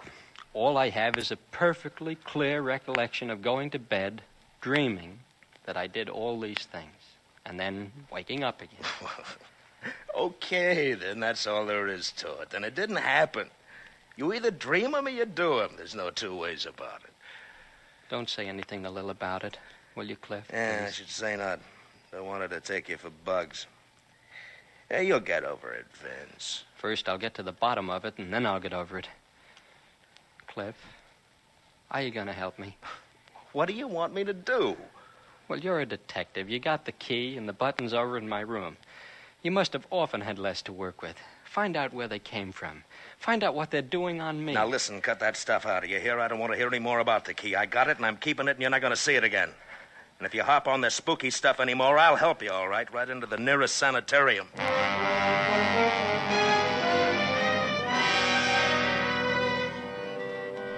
I was on my own, just like before I had been there. Me and my shadows. Next day, I phoned the store and told them I still wasn't feeling well. And then, well, I stopped in at a newspaper advertising bureau and composed an ad. Classified? Yes, real estate. This the entire copy? Uh-huh. Check it with me, see if it's correct, please. Wanted, I am interested in inspecting with a view toward leasing or buying a house with an octagonal mirror-paneled room or alcove, period. Location, size, and all other details of secondary importance, provided it has this one essential feature, desired for reasons of a sentimental nature, period. Communicate Box L World Express, giving exact details, period. Is that everything you want to say, sir? Yes, I believe so. How long you want it to run? A week. Should hear something in that time, shouldn't I? Should. Lady once advertised for an alligator that answered to the name of Lulu, and she got it in 4 days.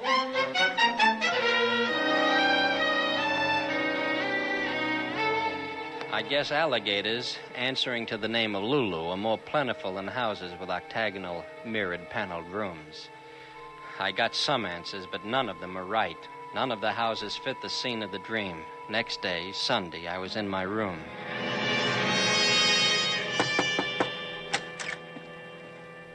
Hiya, kid. Hello, Cliff.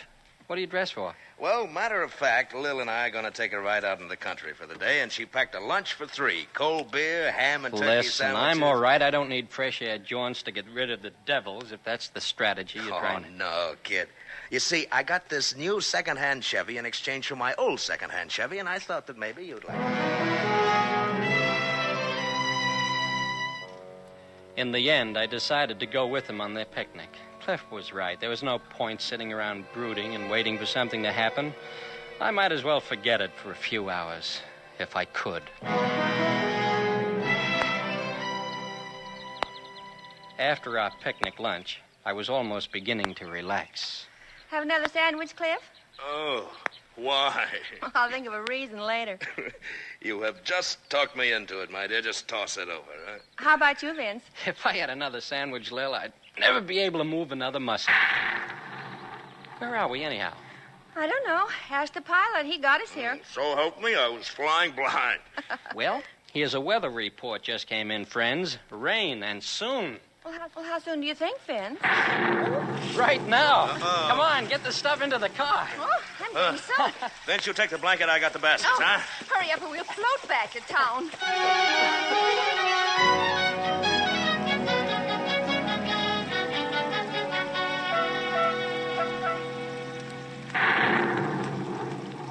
Cliff, dear, I hate to be a pest, but the lightning frightens me. If you can't find your way back to the main road, can't you turn in somewhere and stop a while? Oh, I'm sorry, Lil. It's hard to see through the rain. Well, if you spot a house or a barn, please turn in. I'm scared. Yeah, of course, honey. Yeah, if only I had some idea where we are. I can't see 10 feet ahead in this stuff. There's a cutoff a little ways ahead. Around the next turn, if you take it, it'll lead us to a house with a big, wide porch. We can get in under there. What? Well, how did you know that? Were you ever up around here, these parts before? No. Well, then how did you... I don't know. Well, let's concentrate on driving instead of conversation. Have you seen any road signs? No, Cliff, not a thing, yeah. Are you getting us more tangled up than we already were, Vince? No. Don't stop. Keep going. You'll come to it. 2 big stone lanterns. Turn the car left between them. I don't know how I knew that myself. Oh, there they are. There they are. Well, turn, Cliff, like he told you. Yeah. Oh, look through the trees. There's a house back there. Oh, Vince was right. Oh, well, I'd be glad to get out of this storm. I'll stop as close to the entrance as possible, dear. All right, honey.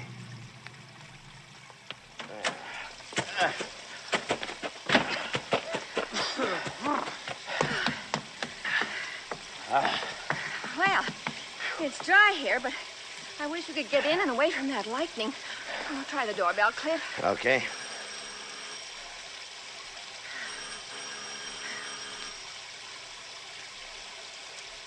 Well, no one seems to answer. There's a key under the window box with the geraniums. Oh, he's kidding, but look anyway, Cliff. Okay. Oh, isn't that the funniest? What?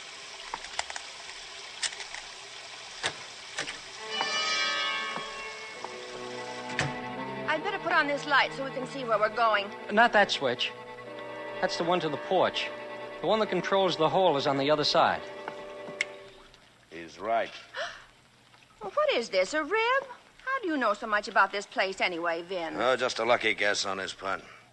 Good afternoon. Cliff. Anybody home? Don't do that. He's cold, Cliff. He's shaking. Yeah. I was shaking. Did you see him? And I was closed. He's acting so nervous. I was dripping with perspiration. I didn't know what made me say those things about the road and the key and the light switches, but they came out as though I had been here before. I was scared. Wait for the summer, I guess, but it's funny they'd leave it unlocked like that. With the electricity still unconnected. Oh, here being a detective comes in handy, Cliff. We shouldn't get in trouble walking in like this. Well, as long as we're here, I don't think anybody would mind if we made some coffee. I'd love some. How about you, Cliff? Sure. Go ahead. I couldn't look at Cliff, though I felt his eyes burning a hole in the back of my neck. Lil went into the kitchen, and I began to wander around nervously. I found a bedroom and then a 2-entrance bath. I went out by the second entrance, and I was in another bedroom. Through the doorway, across the room, I could see myself. My face was whiter than my shirt, and my body was quivering. I shifted, came closer, dying a little, wavering as I advanced. 2 of me. 3, 4, 5, 6, 7. I was across the threshold now, and the door, brought around from its position flat against the outside wall, pulled in after me, flashed the 8th image of myself on its mirror-back surface. Of myself and Cliff. No! What's the matter, Vince? Cliff, this is the place. This is the place. Yeah. Now wipe off your forehead. You're wringing wet. Have you got it? I got it. Try this one first. That's a fake. What are you doing up there? Keep it downstairs a minute. Don't come up, honey. Vince is taking his pants off to dry them. Well, I'm hungry. I'll see if there's something around for sandwiches. Look. It's a safe cut open. That's what he was crouched before that night when he seemed to be just like a puddle on the floor. He must have had a blowtorch down there on the floor in front of him. That's what made the bluish light and made her face stand out in the reflection like a mask. And that door that you haven't opened yet, it's the one I propped him up in. No, don't. Not right away. Just give me a minute longer. Just give me a Cut it chance out. to get... Empty. But there's blood on the back wall and the floor. Dry cake blood. Cliff. Vince? All right, kid. Let's hear about another dream.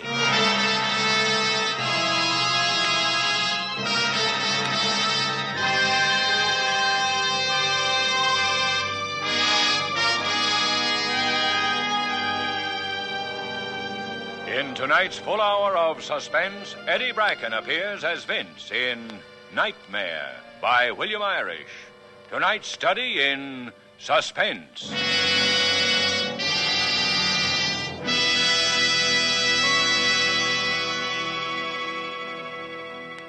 In just a moment, we will return with Act Two of Suspense. This is CBS, the Columbia Broadcasting System.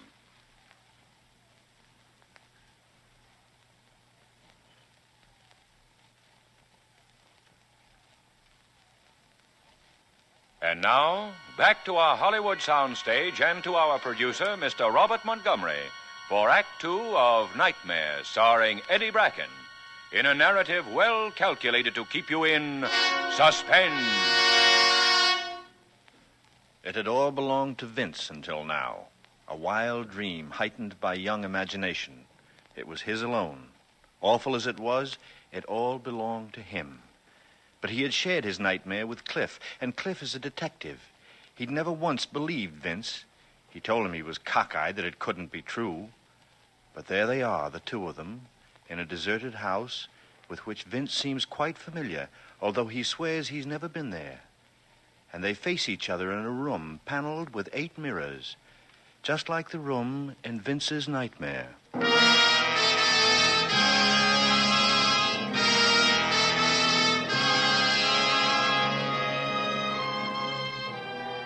I don't know what Cliff would have done up there in the mirrored alcove, but I blessed my sister when she called us down for coffee.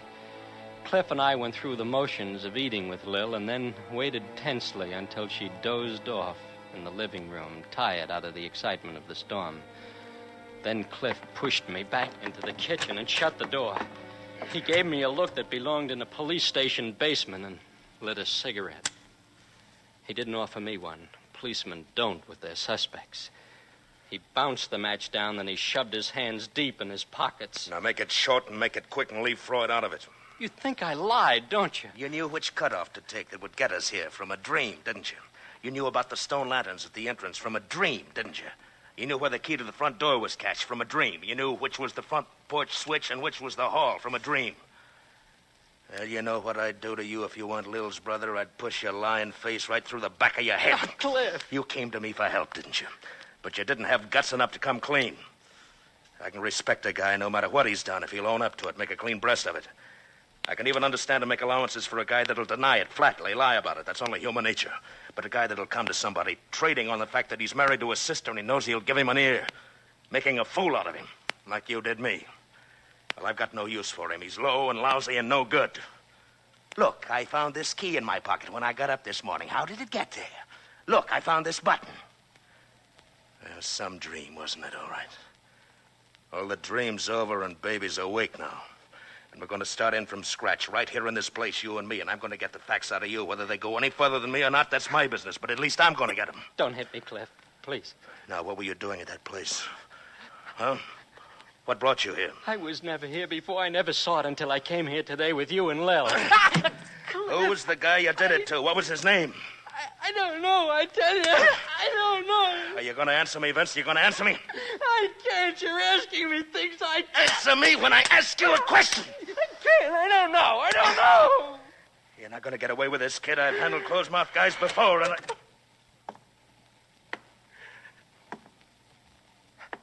don't use this gun much, but I know what to do with it. Who are you? What you two doing in here? We came in out of the rain. Does that suit you? Might? Might not. Identify yourselves. And hurry up about it. Look inside the wallet. Where you going? For a drink of water. Left tap. Right one's hot water. Thanks. Cliff Dodge, Homicide Squad. Glad to know you, Dodge. How about a little identifying yourself? Well, I'm a deputy attached to the sheriff's office. Detailed to keep eye on this place. See my badge? I was to home having a little supper and... Hey, how'd you get in? Thought I had it all locked up safe and sound. The key was bedded in a flower box on the porch. 'Twas, huh? Must be a spare then. Funny. We never knew there was a second one ourselves. Why should this house be your particular concern? Was a murder uncovered in it last week? There was? Well, I'd like to hear about it. All about it. We all sat down. I saw the deputy was enjoying this, talking shop with a big city detective. Cliff listened while he kept an eye on me. Well, this house belonged to a wealthy couple named Fleming. Husband was away on business in South America when it happened. In fact, we ain't been able to reach him to notify him yet. Wife was a purty little thing. Was?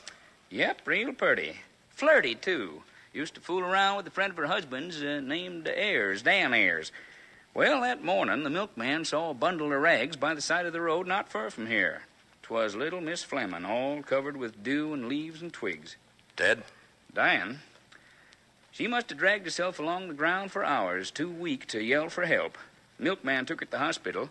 Both legs broken, skull fracture, internal injuries. Oh, no. Hey, kind of gets this young feller, don't it?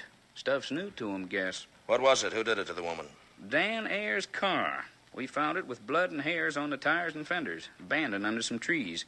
At the same time, Wagoner, that's my chief, he found the safe in this house busted and looted. It's in a 8-sided mirrored room they got on the floor above. I'll take you up and show you afterwards. Oh. Cut it out, Vince. Why don't he go outside if this gets him? I want him in here with us. He should get used to this. Well, suit yourself. Well, finding that safe, give us a case. Ayers knew Fleming kept lots of dough in that safe. Knew he went away on business trips. This last time, Ayers come up here, went to work on the safe, and got caught by Mrs. Fleming. She takes one look and starts running for town to get help. Why didn't she use the telephone? 'Cause this warn't no simple robbery. She must have seen by the look on his face that he'd kill her, so she run for her life. He comes down, gets into his car, catches up with her, and runs her down, drives right over. He thinks she's dead and takes off. You say he drove the car right over I don't her? know how to drive. I don't know how to drive. Cliff knew it, too. His expression changed, and he pushed his pack of cigarettes over to me.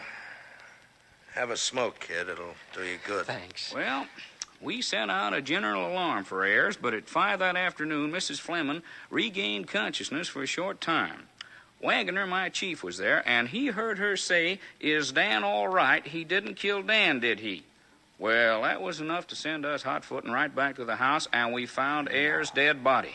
No. He'd been stabbed in the back with some kind of a drill, dead since the night before. Mrs. Fleming died about 8 that evening. There went our case. Did you get anything on the real killer? Well, practically everything but the guy himself. She was right in the alcove when it happened, saw the killer by the torchlight, and lasted long enough to give us a complete description. All the dope is over at my chief's office. Well, let's go over there. Give it the once-over. Come on, Vince, you too. I'll leave a note for Lil. Look, Cliff, Come on, Vince. I know this is out of your line, but you better come anyhow.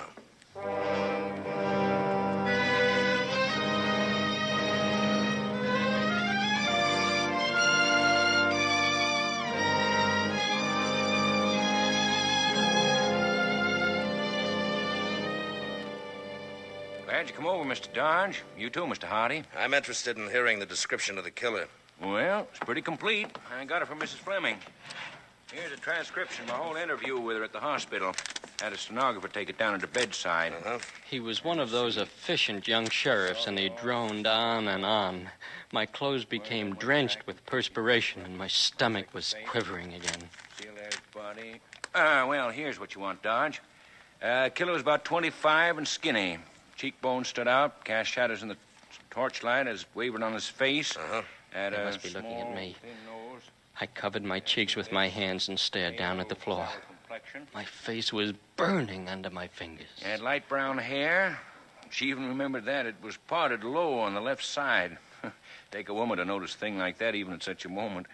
And an unusually long forelock that kept falling in front of his face. My hand went up a little higher and brushed mine back. It only fell down again like it always did. His eyes were fixed and glassy, as though he was mentally unbalanced.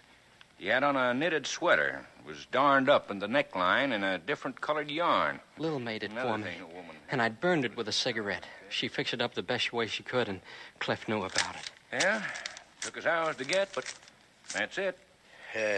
You got pictures of Mrs. Fleming and Ayers? Death photographs.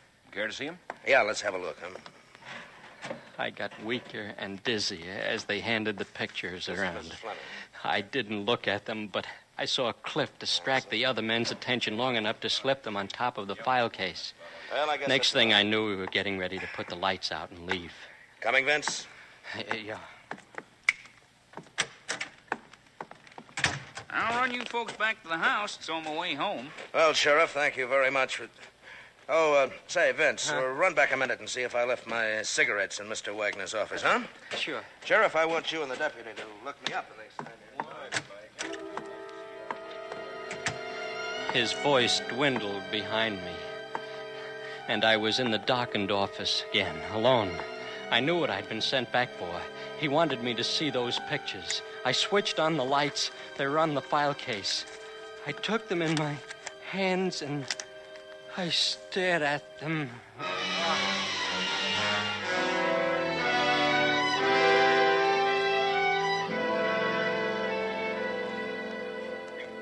Well, out like a light. Now, what did it, you suppose? The pictures? He's not well. He's under treatment by a doctor right now. He gets these dizzy spells now and then. That's all it is. Here you are, kid. Drink this water. Yes. Now, shut up and don't say anything. You'll be all right. I'm sorry for all the trouble we've caused. Perfectly all right. Come back anytime.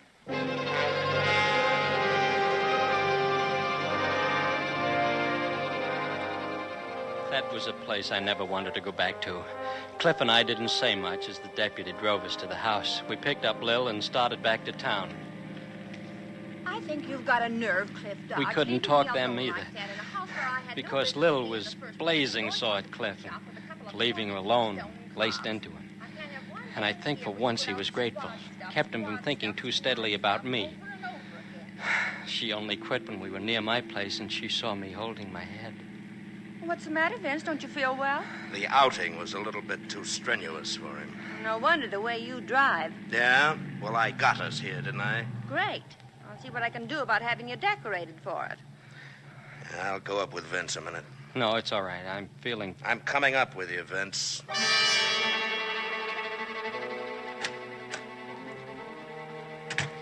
He closed the door to my room behind us and then turned to me. He spoke low and very undramatically. No fireworks. Lil's waiting downstairs. I'm going to take her home first before I do anything. I love Lil. It's bad enough what this is going to do to her when she finds out. I'm going to see she gets at least one good night's sleep before she does. Cliff. Run out. That's the best thing you can do. Meet your finish on the hoof somewhere else where your sister and I don't have to see it happen. And if you're still here when I come back, I'm going to arrest you for the murder of Dan Ayers and Dorothy Fleming. I don't have to ask you if you killed those two people. You fainted dead on the floor when you saw their pictures. Now take my advice and don't be here when I get back. I'll turn in my information at my own precinct house and they can pass it on to Wagner. Then I'll hand over my own badge in the morning. Cliff. I'm frightened. Killers always are. Afterwards. Don't forget you got a half hour.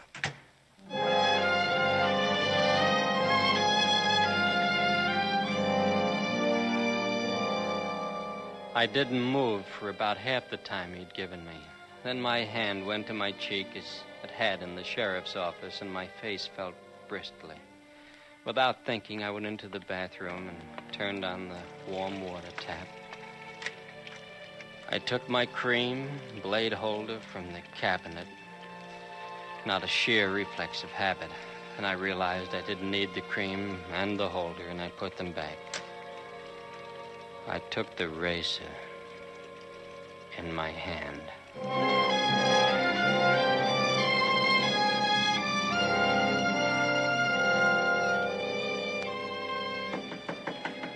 I was seeing black spots in front of my eyes when he tried to get in the door. I tried to keep very quiet so he'd think I'd lammed and go away. Vince! Why didn't he go away? I could barely stand up. Open the door, Vince, or I'll shoot the lock away. I held my breath for a second, and then I had no strength left.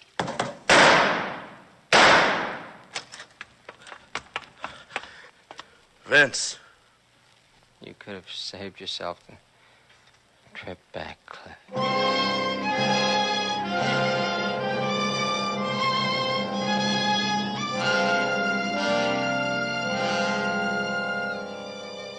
They didn't keep me at the hospital, just took stitches in my wrist and told me to go home and take it easy for a while. I hadn't been able to do even that right. It was 4 a.m. when we got back to my room. Cliff stood over me while I undressed and got into bed. Now remember, just take it easy. What about the arrest? Postponed? Canceled. I gave you your chance to run out, and you didn't take it. As a matter of fact, I sent Lil home alone. I've been downstairs watching the street door the whole time. Yeah, when a guy's willing to let the life run out of his veins, there must be something to his story. He don't die to back up lies. I think you've been telling the truth, to the best of your knowledge. I'm tired. Licked. I don't even want to talk about it anymore. Well, I think I better stick with you tonight, anyway. It's all right. I won't try it again.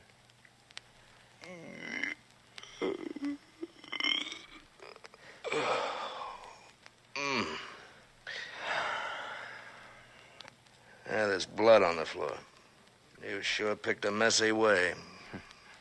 I did think of gas. This hotel doesn't have it. If more houses had no gas, there'd be fewer... Sure. All the modern conveniences. But electricity is undependable, too. Lights go out. Happened to a fella in the next room one night. And he had to use a candle. It was the same night that I had the dream. How did you know he had to use a candle? Were you in there at the time? No, he rapped and stuck his head in my door for a minute. Wanted to know if the power had failed all over. You know how people are in little hotels like this. Why'd he have to do that? Couldn't he tell by the hall? All lights go out at 11:30. Guess it was after that. Well, that's still no reason why he should bust in on you. Look, I'd like to hear the rest of this. There isn't any rest. I told you all there is to it. That's what you think. Just watch what I can get out of it.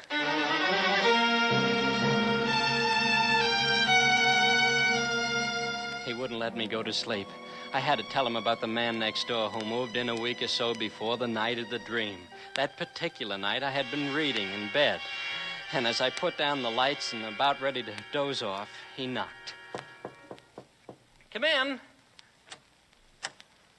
He was holding the candle right in front of his face between his eyes. And in the darkness, I had to stare at the candlelight and his eyes behind it. He explained about the lights and Please excuse me for intruding. You must be tired. Very tired. You look so sleepy. No, I know. It's... You want to sleep. I shouldn't have come. You can sleep now. Sleep well. Your eyes are so heavy. You look so tired. And that's all there was to it. He left and I went to sleep. Did you hear him shut the door? Well, I suppose I so. don't mean suppose. I mean, did you actually hear the door shut? Think about it, kid. This is important. I don't remember. Well, another thing, then. Did you ever have any conversation with him other than hello and goodbye? Well, he offered me some cough drops several times, and I told him I didn't like him. But once going down in the elevator, he absolutely insisted that I take one. So I did. Testing willpower. What? Never mind. I don't want to frighten you right now. Look, you got some sleep, kid. You're a week after what you tried to do tonight. Where are you going? I thought you were staying here tonight. I'm going back to the Fleming house and to Wagner's headquarters, too, while I'm at it. Now? Yeah. You're going all the way back up there at this hour of the morning? And, Vince, don't give up yet. We'll find a way out without shortcuts like you tried tonight.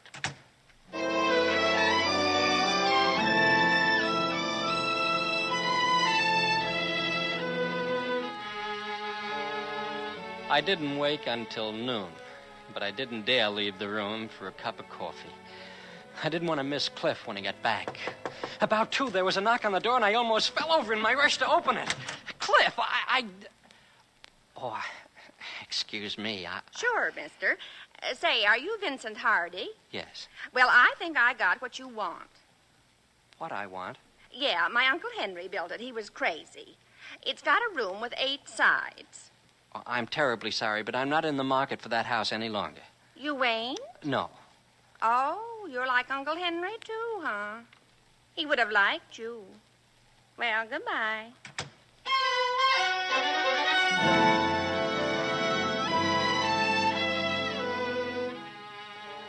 Cliff finally showed up around 3.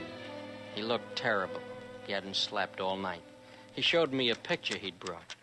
You know this guy, Vince? This guy?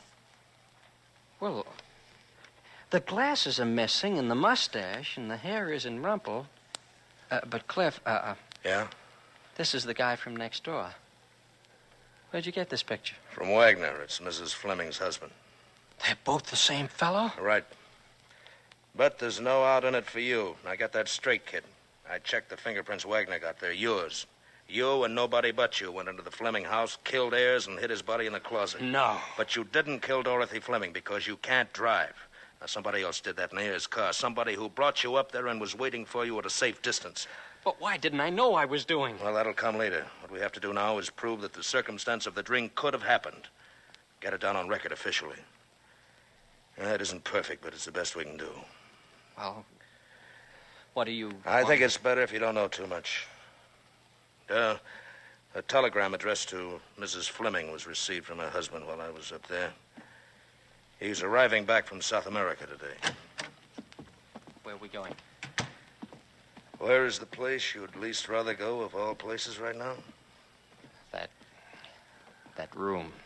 That house. I'm sorry, kid, but that's the place you're going to have to go back to and stay in alone tonight if you ever want to get out from under the shadows again. Now, what do you say? Shall we make the try? Okay. I'm ready.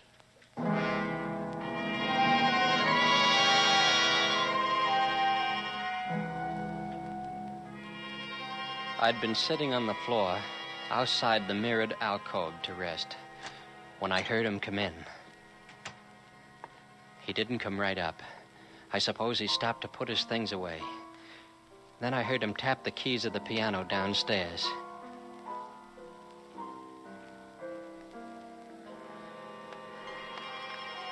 Then I heard his footsteps coming, and I pushed myself backwards along the floor into the alcove. My heart was pounding so hard I had to keep my mouth open.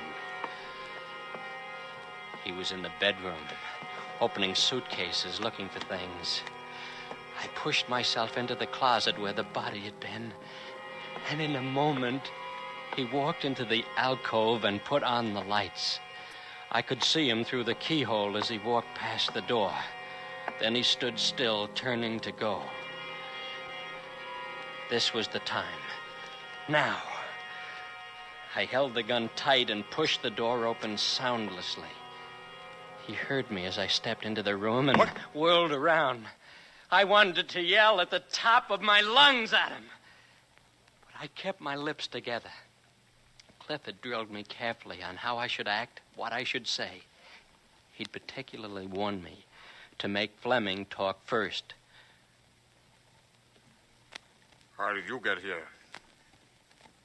You showed me the way, didn't you? You remembered coming here? You didn't think I would, did you? You couldn't have. Then how did I come back again? You explain it.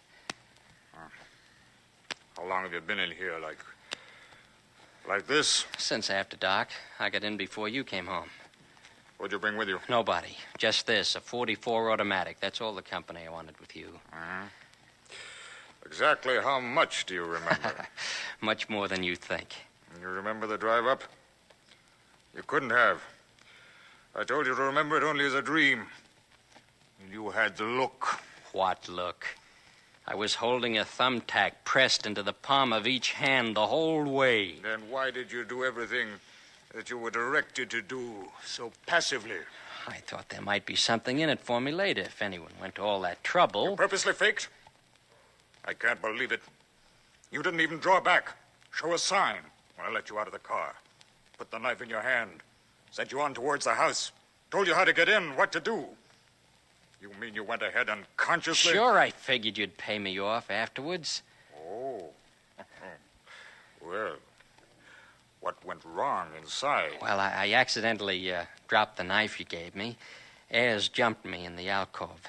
In the darkness, your wife put a drill into my hand instead of his. And I killed him in self-defense. Yes. And she ran out. I had to go after her and stop her myself. I got her with Ayers' car. She never even saw me. That's what I wanted to know. Are you crazy? You must have known. No, I tricked you. You had me hypnotized that night, all right. But you've just convicted yourself out of your own mouth to me. I don't want to be paid off. You picked someone with a weak willpower, maybe, but strong scruples. I was an honest man. You made me commit murder. I can't clear myself in the eyes of the law ever. But you're going to pay for doing that to me now, this way. Wait. Don't do that. That won't help you any. You shouldn't have left me alone. That was your mistake. Here you go, Fleming. Wait 1 minute more. Just a minute. Now look. Look at me. Look at my eyes. Cliff had warned me to be careful, but I wasn't careful enough. I couldn't seem to help myself. I just glanced at him. Our eyes met, and suddenly mine couldn't get away anymore, as though they were hit by glue. A sort of torpor turned me into wax.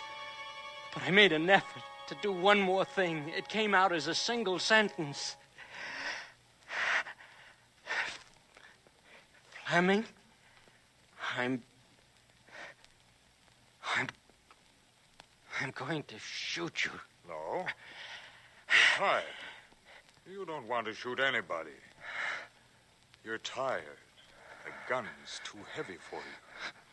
Why do you want to hold that heavy thing? That's right. You're tired.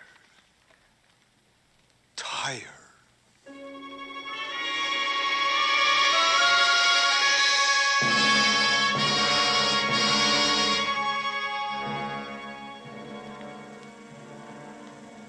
Why, this'll stand up in any court. There's enough evidence on this wire recorder to send Fleming to the electric chair. Listen. Huh? What's all that mumbling? I can't quite make out what this... Hey, we'd better get up there. Come on. Hey, Fleming must be trying to do... Holy smokes, he's getting away. Come on.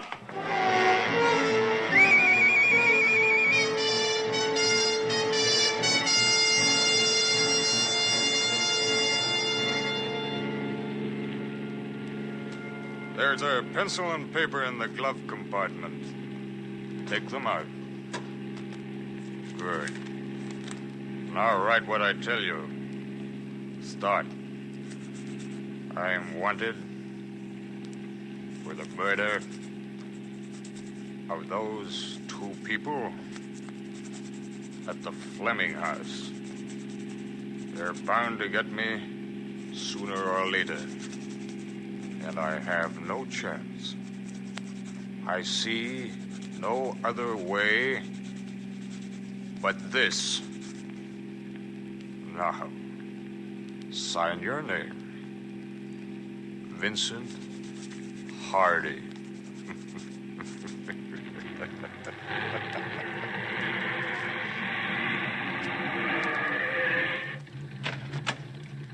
Now, get out of the car quickly and take the chain attached to that anchor. Over there. On your right, over there.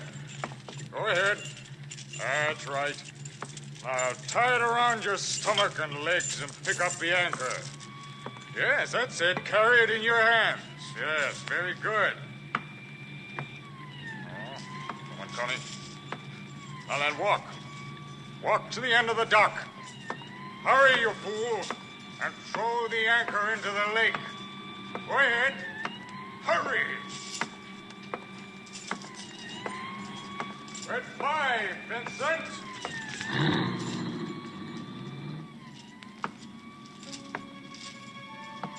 I knew what I was doing was wrong. I fought against it as hard as I could. And when I got to the end of the dock, I just threw the anchor into the lake and my body went tumbling.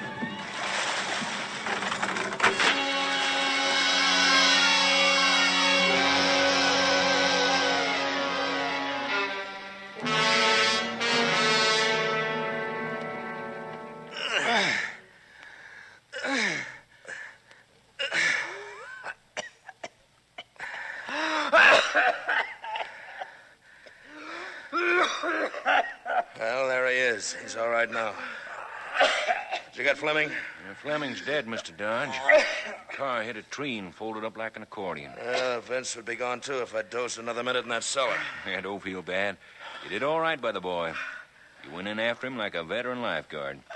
Say, if you can take care of him, Mr. Dodge, I want to get these recordings into my safe at the office and send some boys out to pick up Fleming in that car. Yeah, sure. Go ahead, Sheriff. Vince will be all right. Was he telling the truth, Cliff? Yeah. This Fleming used to be a vaudeville hypnotist. Tried using his old act to get rid of Ayers and his own wife. That will be cleared because we have proof that you were not responsible for your acts while under the hypnosis. Thanks, Cliff. But you'll have to appear in court and stand charges. I will. You scared, kid? Sort of. Yeah, you'll be all right. I'll be standing there next to you the whole time. Well, come on now, let's go.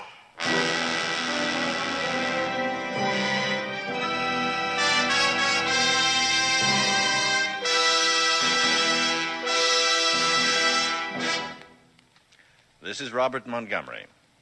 Our congratulations and thanks to Eddie Bracken and William Conrad for 2 fine performances in Nightmare. Next week, for Suspense, we treat the subject of weather in a locale that is famous and infamous for its weather, England. And in order to do justice to the ill-famed atmospheric conditions which often shroud this island, we shall present an hour of suspense divided into 2 separate half-hour dramas. 2 select studies with 2 elements in common, dramatic weather and dramatic suspense. Taken one at a time, these plays are singular triumphs. Put them together, and, well, I can promise you a deadly combination next week, when with Wet Saturday by John Collier and August Heat by W.F. Harvey, we again hope to keep you in suspense. Good night. Mr. Montgomery may currently be seen in the Universal International production Ride the Pink Horse. Mr. Bracken will soon be seen in his forthcoming production, 750 Smith. Nightmare by William Irish was adapted for radio by Alfred Palka, directed by Anton M. Leader, and produced by Robert Montgomery. Bud Gluskin is our musical director and conductor, and Lucien Marowek composes the original scores.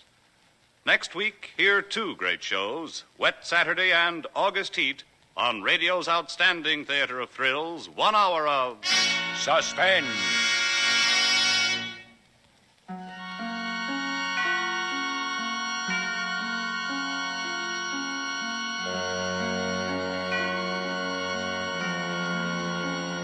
This is CBS, the Columbia Broadcasting System.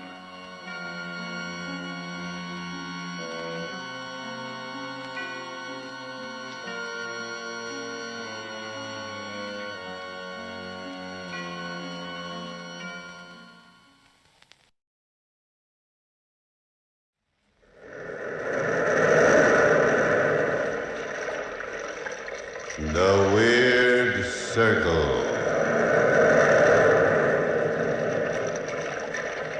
In this cave by the restless sea, we are met to call from out the past stories strange and weird.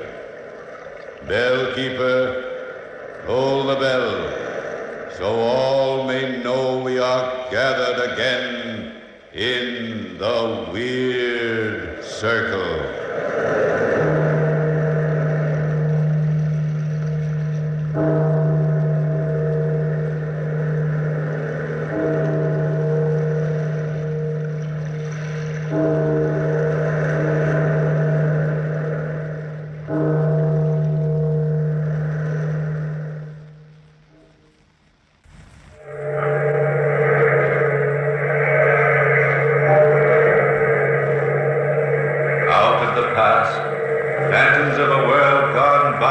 Again the immortal tale, The Hand.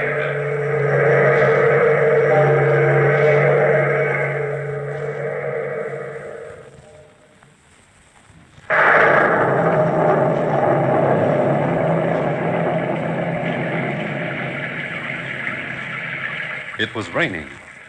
The date was August 31st, as I remember, and I had just heard that Sir John Rowell and his daughter had leased a villa here at Wanley-Pin for the winter. I hadn't seen Sir John since I had been in London 4 years ago. Naturally, I was anxious to see my father's old friend. I walked across the sands in the pouring rain to the lonely house on the cliff which he had leased. I remember wondering at that time why any man would choose such an isolated and cheerless spot. But then my taste for his villa might have been dulled by the constant fall of the rain and the dreary, overcast skies. I knocked on the door and then waited.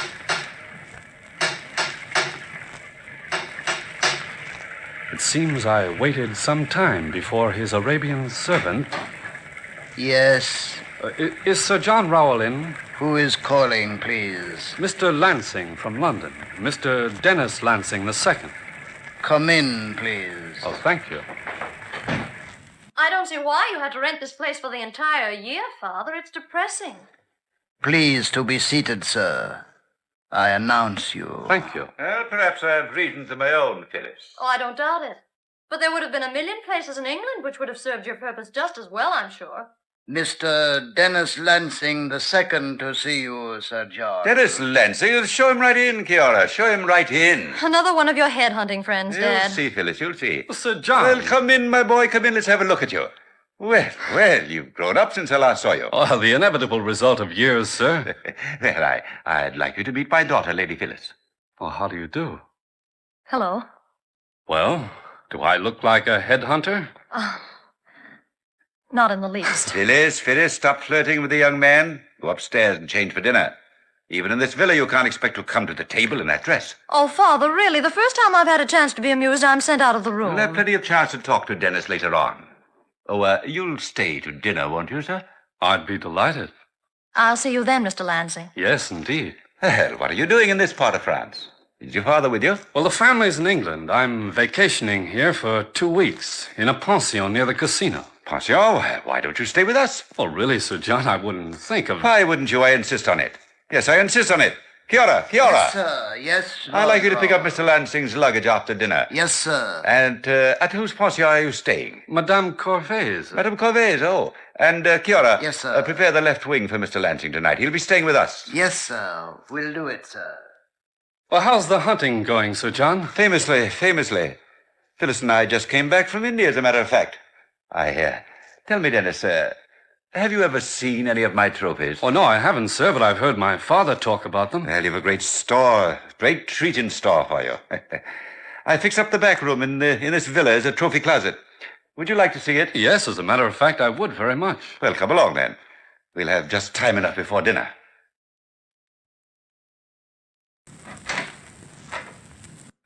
This is the room. Well, let me light a candle first. There. That'll do it. Yes, you have quite a collection here. Nice-looking lion's head in the corner, eh? Oh, that's a beauty. Yes, I got that elk in the north last winter. What a tremendous spread of antlers. Yes.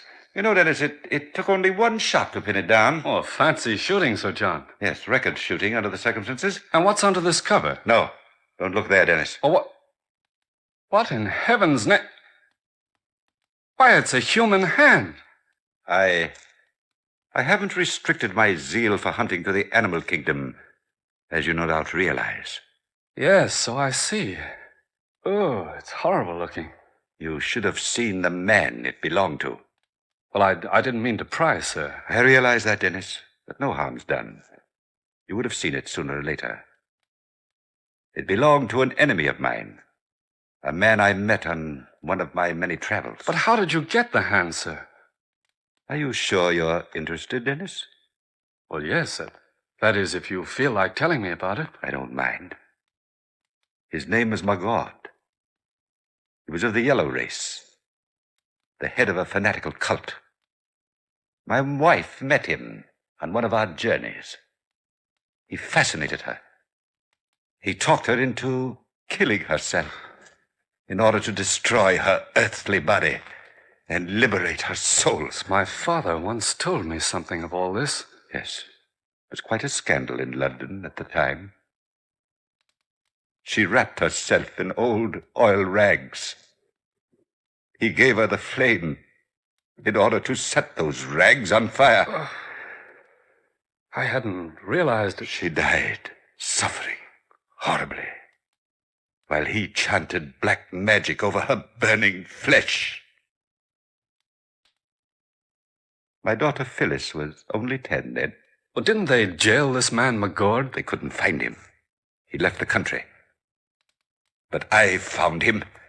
I hunted the 4 corners of the earth for him, just as I've hunted for wild beasts. And when you found him? I staked him to the wet earth and cut off his hand. And left him there? Yes, to die. But why have you got the hand chained to the wall? You probably won't believe me, but that hand is alive. Oh, nonsense, Sir John. Nonsense? It's not nonsense at all, Dennis. My life is safe only as long as that chain holds that hand. But how can a severed part of a body retain life? I wish I knew. The dinner bell. Well, we'd better hurry down. Kiora hates to be kept waiting. He's quite a cook, you know. Doesn't want his food spoiled. Look, Sir John, the hand. I could have sworn it moved. Yes, it does.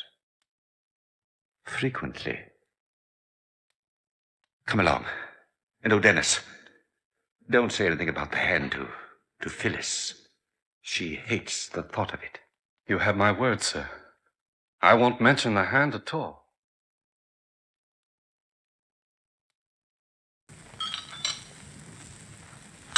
Well, Dennis, what do you think of Kiora's cooking? If this is any sample, Sir John, your man Kiora is the best cook in France. Oh, you haven't tasted anything yet, Dennis. Wait till Kiora makes one of his famous curry dishes. He's quite an expert on curry. Do you like curry? Well, at times I do. It's a little peppery for my taste. Oh, don't say that to Father. It's sacrilegious. I beg your pardon. Letter came just now, Sir John, for you, on the door. Another one, Kiora? Yes, sir, another one. I say should move now. Phil, Dennis, will you excuse me? Suppose you young people take your coffee in the parlor. Oh, of course, Father. I will join you later. Kiora. Yes, sir, Sir John. What time was this letter delivered? Oh, here, let me carry your coffee tray for you. Oh, thank you. Now, how does it happen that we've never met in London, Phyllis? Well, the last time I was in London, I was just coming out of pigtails. Oh, I would have liked you in pigtails. You're nice. Tell me more. No, honestly, here, sit down on the window seat and I'll tell you more. I love to sit on this seat and plaster my nose against the window when it's raining. Oh, I like rainy weather. Oh, so do I. Do you? Amazing. We like the same thing. You know, people who like the same thing ought to get married. Oh, silly. Oh, didn't I tell you? I'm going to marry you. You're awfully sure of yourself. Well, I once swore that the first woman who called me a headhunter would be my wife. You are nice. You said that before. If you're going to be my wife, you'll have to broaden the scope of your conversation. You beast! Beast! Dennis, it's Father. Oh, what is it? I know you live, but you're chained to the wall. And you won't break loose. Never! You won't break loose, you It's won't McGord's hand, break that dreadful hand. No. Quickly, Dennis, to the trophy room back here. But what's happening? You'll see. This way to the left. I'm right behind you, dear. Oh, Father, stop it, darling. You'll only make yourself ill. Beast! Open that door, Dennis, quickly. We've got to get him out of that room. I'll strike you again and again and again. Father! Hold him, Dennis. Sir John! Let me go, Dennis. Look at it, Dennis. Look at the hand now. Look at it. It's moving. The fingers are grasping the air. It wants to grasp my throat. Oh, no, Father. Please come away from this room. Please, Come Father, along, please. come along now, Sir John. Come along. Help me with him, Dennis. He's fainting. Oh, Father. Phyllis. Oh, there. That's better. We'll have to carry him ourselves. There now, Sir John. Sir John. It's no use, Dennis. Every time Father goes into the trophy room, this happens. Every time he sees that hand, he has an actual physical fight with it. A fight with the hand? I've wanted him to get rid of that thing millions of times. He makes himself ill over it. It'll destroy him this way. Here, let me carry him to the living room. Can you manage? Yes, I can manage. I think we ought to call a doctor for him, Phyllis. He's in a self-hypnotized coma. Dr. Flaubert. He lives about a half-mile down the road to the left. Good. Here now, Sir John. Lie down here. I won't be long, Phyllis. Just let your father rest here on this sofa. There, he'll probably sleep until I get back. Dennis. Yes? Don't stay away too long, Dennis. I'm frightened of being alone in this house. Which way do I turn to go to the doctor's? Well, after you leave this house, turn to the left and walk straight down the road. Oh, about a quarter of a mile. It's not far. Oh, hurry, Dennis, please. I will. I'll be back shortly. Phyllis. The hand. Oh, please, Father, you mustn't think about it. The chain on the hand is unlocked. Unlocked? Oh, what's the difference? A hand can't run away, Father. Please, Phyllis, please. Lock the chain. Lock it. Go now. And lock it. All right, if you want me to, of course. Will you be all right alone here? Yes. Yes, quite all right. Oh, if only you hadn't sent Kiora into town. I'm so hot.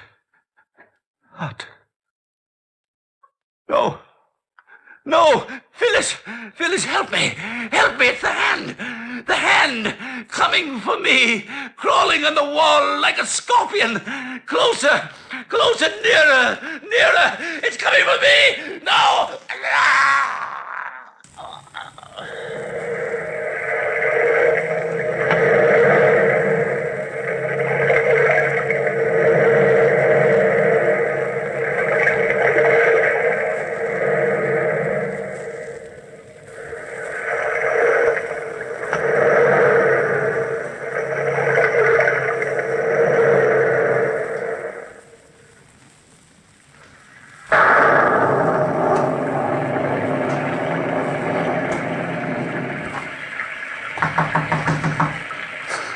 He's in. Well, the house is dark. I hope the doctor hasn't gone to bed yet. Coming. Bonsoir, monsieur. Que voulez-vous? Oh, I'm sorry to bother you, monsieur. My name is Dennis Lansing. Oh, an Englishman. Yes. Come in, monsieur. I should have known you would be English. Only an Englishman would be mad enough to come out in this rain. Lady Phyllis Rowell sent me to fetch you. Her father's very ill. Sergeant? What would be ailing him? Nervous shock. Again? He keeps imagining that a severed hand, an inanimate piece of flesh, is alive. Horrible idea, no? Maybe it is only imagination, Doctor. But the result of that imagination is tangible enough. Lord Rowell was in a state of coma when I left him. Yeah, I will be right with you, Monsieur Lansing. I'll get my bag. You see, I just returned from a visit to another patient. Oh, hurry, Doctor. I don't like leaving him alone in that house. It's so gloomy there, it can play tricks with your mind. Yes, my bag. Now for my coat. Oh, may I help you, Doctor? No, thank you. Are you ready, monsieur? Oh, quite ready. My carriage is out in the back, already hitched. Come along. We French are more cautious than you English. We do not enjoy getting wet. It is this way, monsieur. This way. Tell me, why did not that servant, Chiara, come for me? Oh, he's in town getting my luggage. Yes, In town. I would not trust that one, not for a moment. I warned Lord Rowell of him long ago. Here is the carriage, monsieur. Climb in. We will be there in a short time now.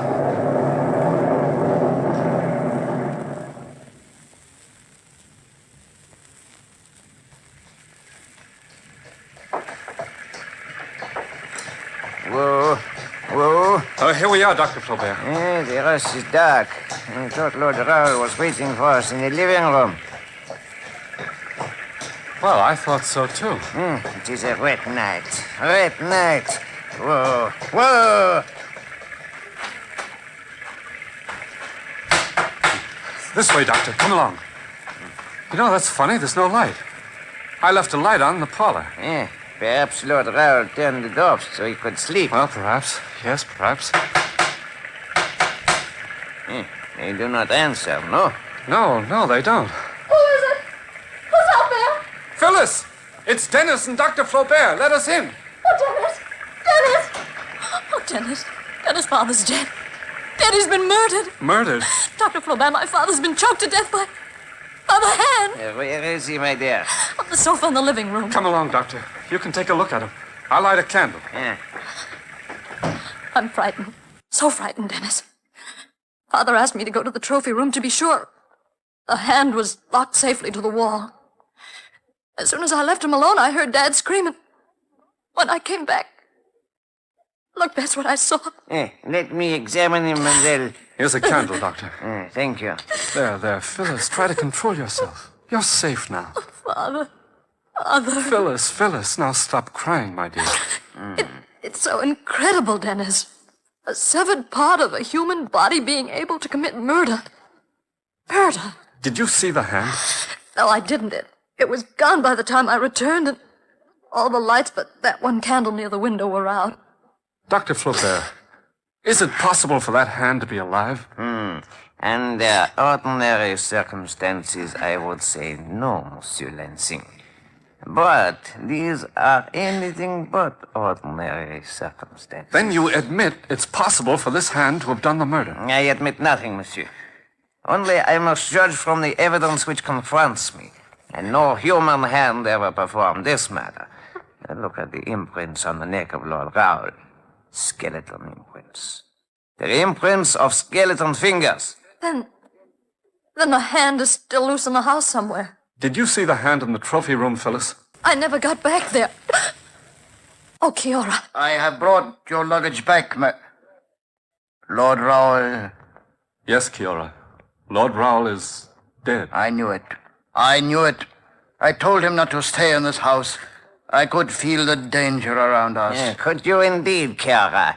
Perhaps you understand more of this than we do. No, it is pity. Lord Rowell was fine hunter.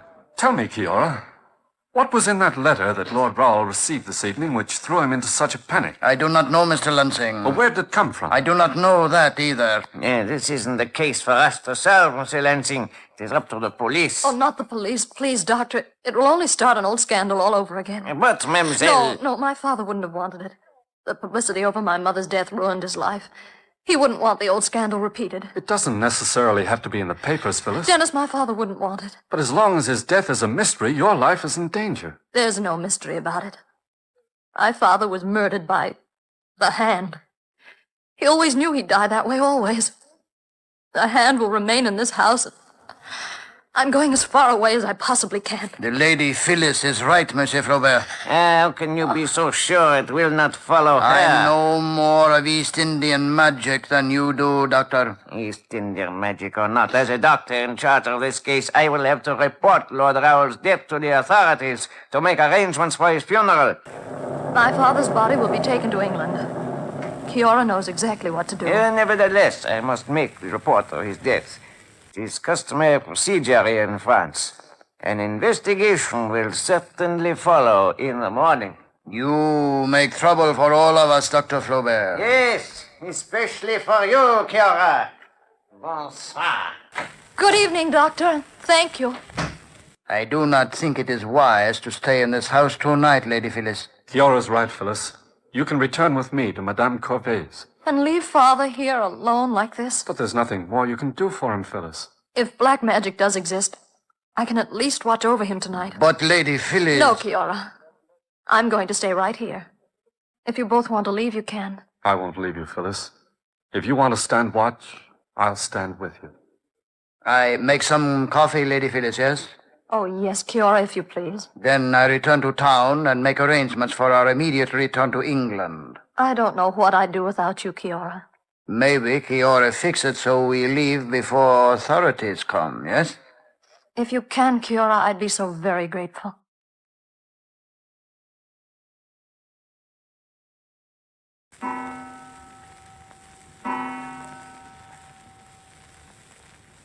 It's so late, Phyllis. Why don't you try and sleep a while, dear? I'll stay awake and watch. Oh, if only I could sleep. Well, I can put out the candle in the window. If the room's dark, you'll find sleeping easier. No, Dennis. Or whatever you say. I wonder what's keeping Kiora so long. I don't know. I hope he's not in trouble. He's been gone over 3 hours. He won't be back till morning. Are you comfortable? Oh, yes, as comfortable as I... Listen. Do you hear something strange? No. Listen carefully. It sounds like mice in the corner. Oh, yes, now that you mention it. Like mice or a scratching hand. You hear it now, don't you? Yes, I do, very plainly. Dennis, look on the windowsill. It's the Hand. Crawling like a scorpion towards my father, crawling. It's going toward the light. Dennis, don't touch it, don't touch it. Be quiet, Phyllis. Look at it, look, Dennis. What? Going to try and turn off the light. I've got to grab it. The light, Dennis, the light. I've got it. Light the candles, Phyllis, hurry. I'll light them, hang on to it. Just hold it until I get a taper. What? Oh, there. There. Now we can see. Look. Look at it. Yes, just what I thought. A skeleton hand completely without life attached to a stick. You mean then somebody... Yes, somebody stole the hand, attached it to a stick, and is trying to frighten us. But why, Dennis, and who murdered Father? That's something we'll find out rather soon. Help, Mr. Lansing! Help! It's Kiora outside, calling for help. Quickly, Dennis. Out the front door. Mr. Lansing! Mr. Lansing! Help me with this man! Stay back, Phyllis. Hold on, Kiora. Let me go! I got him! You grab hold of him! I've got him. Dr. Flaubert, what are you doing here? Mr. Lansing, help me bring him into the house. You'll pay the gods heavily for this, Kiora. He's wounded. Yes, sir.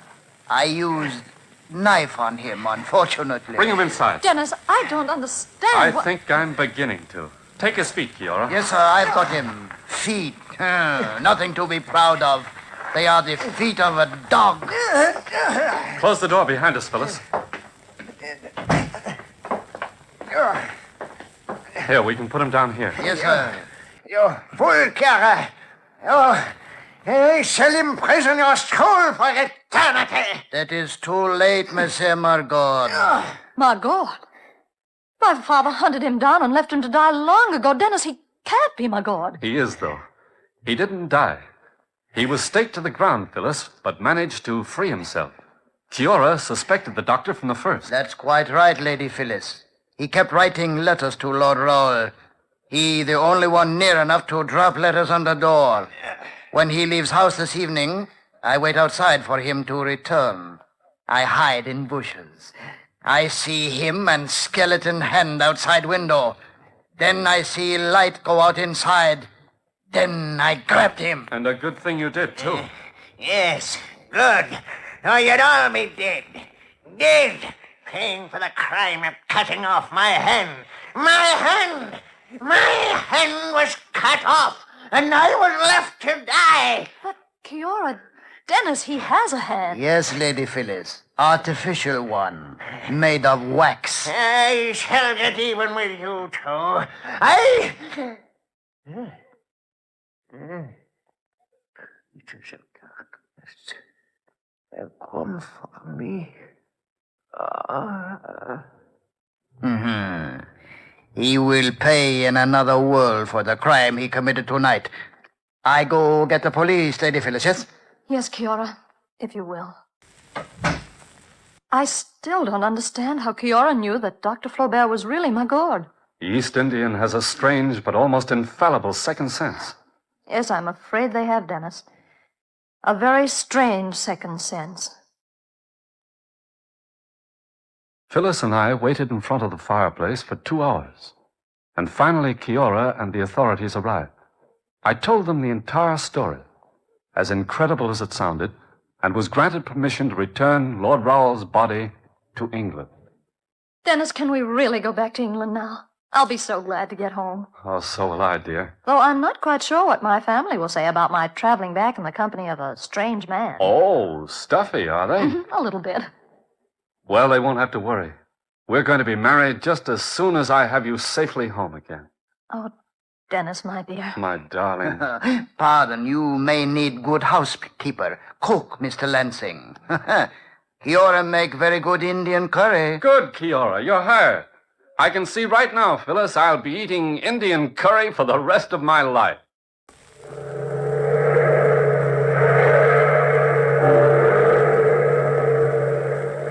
From the time-worn pages of the past, we have brought to you the immortal tale, The Hand. Bellkeeper, toll the bell.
WBBM FM, Chicago.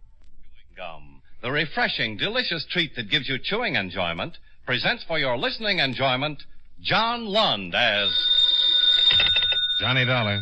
Donald Maynard, Johnny. Oh, hello, Mr. Maynard. You employed? No, not a bit. Just closed out a case. Fine. Can you go to New York? Yeah, I guess so. What's it all about? Well, this company insures Maury Productions Incorporated. It's a film television company shooting in New York. The star is Philip Maury.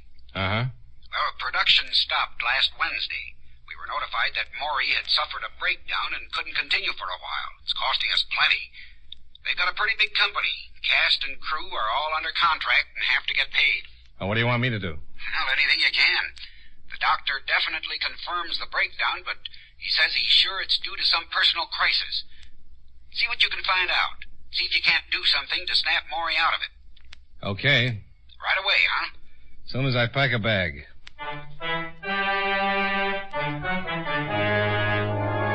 The makers of Wrigley's Spearmint Chewing Gum bring you John Lund in another adventure of the man with the action-packed expense account, America's fabulous freelance insurance investigator. Yours truly, Johnny Dollar.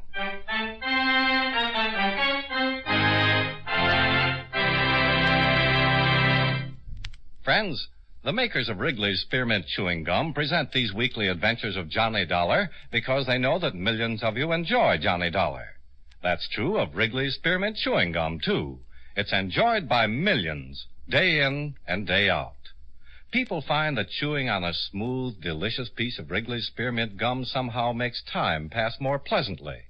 Whether you're working, driving, shopping, or just taking things easy, that good, tasty chewing gives you enjoyment and satisfaction. So always keep a package of Wrigley's Spearmint Chewing Gum handy. And whenever you want a refreshing, delicious treat, chew a stick. You'll like it. You really will.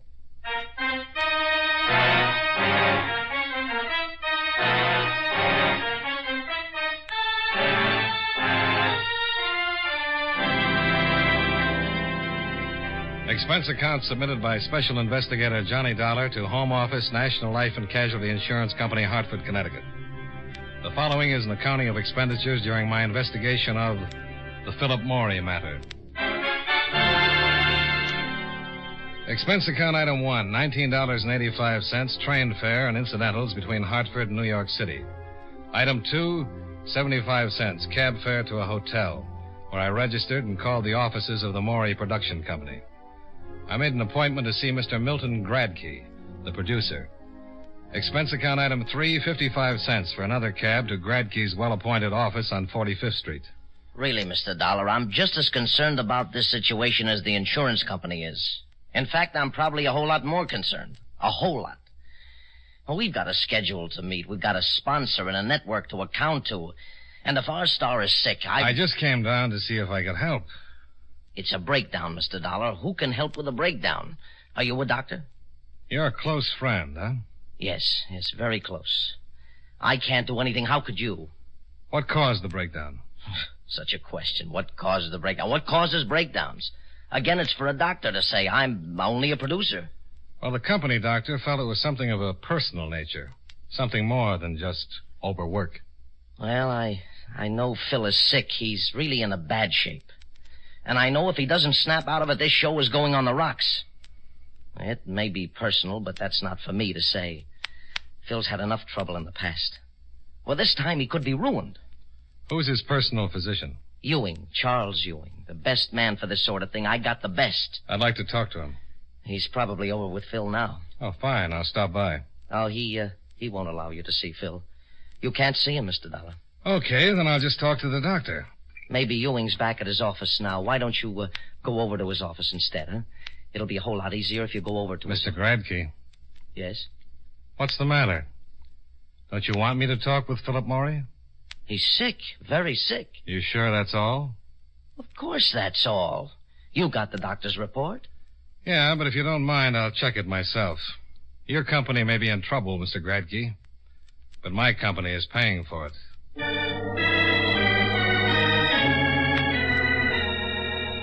Expense account item 4, $1.25 for still another cab. Philip Maury was residing in an apartment on Park Avenue. I had trouble getting by the doorman, the receptionist at the switchboard, and the elevator operator, but I got by them.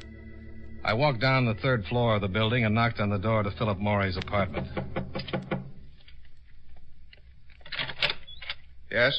Dr. Ewing? No, he just left. My name is Dollar. I'd like to see Mr. Maury. I'm sorry, no one can see Mr. Maury. He's quite ill. Who are you?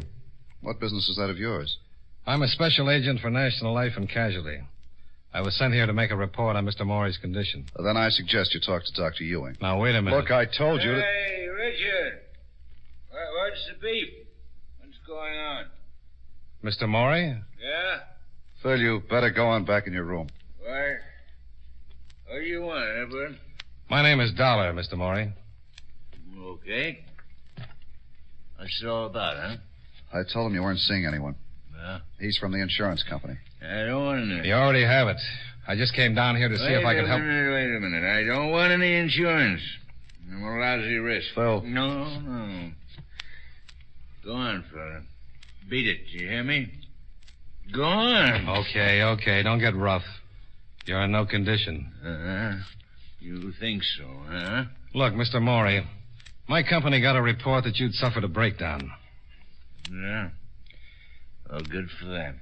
It looks to me more like a 90-proof breakdown, and it smells like it, too. Well, what's it to you? Plenty. My company's paying a lot of money while you're laid up.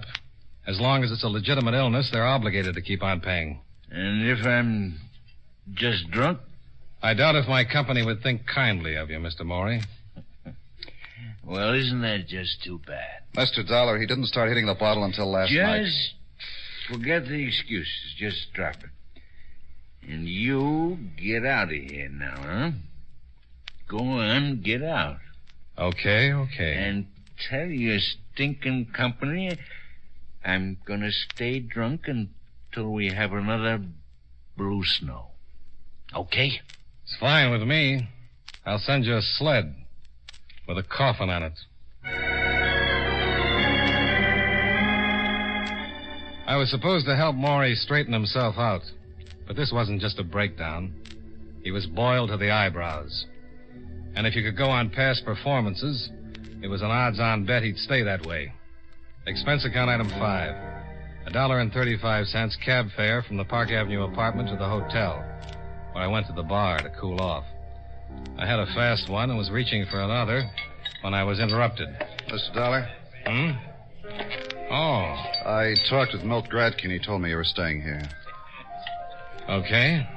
First, let me apologize for what happened. Forget it. Can I sit down? Sure.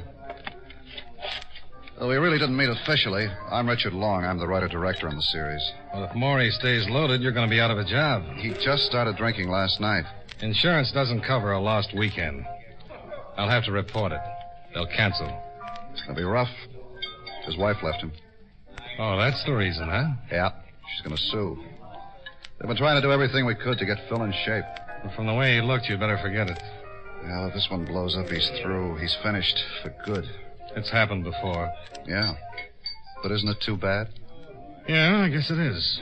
He's one of the biggest talents we've ever had in this business. And he's gotten into more trouble. Look, I'm not defending his mistakes, just his talent. If you're going to ask me not to make that report to my Mr. company... Dollar, I know you've got a job. I know your company can't be expected to keep on paying while Phil's in this condition. Well, I'm glad you understand. But they've paid up till now, and believe me, you've got my word, until last night, Phil Morey hadn't touched a drop. Well, even if that's true, Morey's drinking now, and he looks like he's good for a long, long time.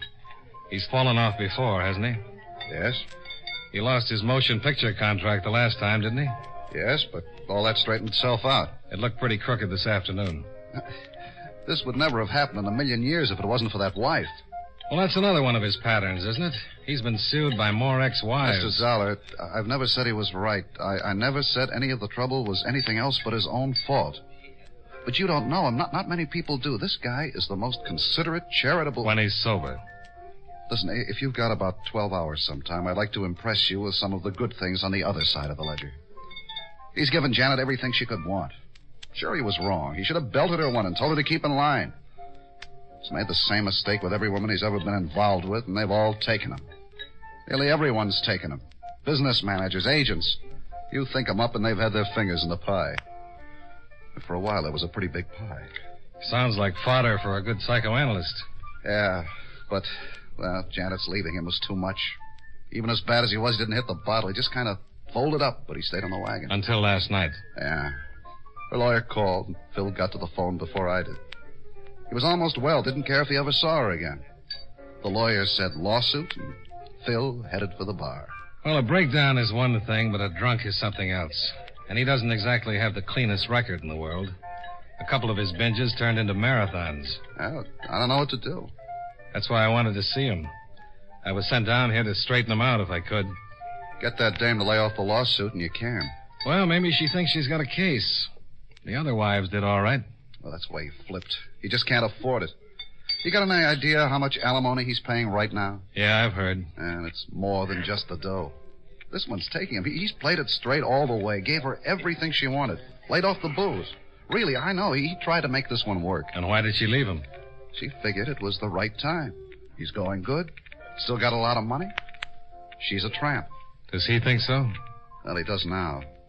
I never said anything to him while they were together, and there was a lot I could have said, but, you just don't do those things. No, it never helps.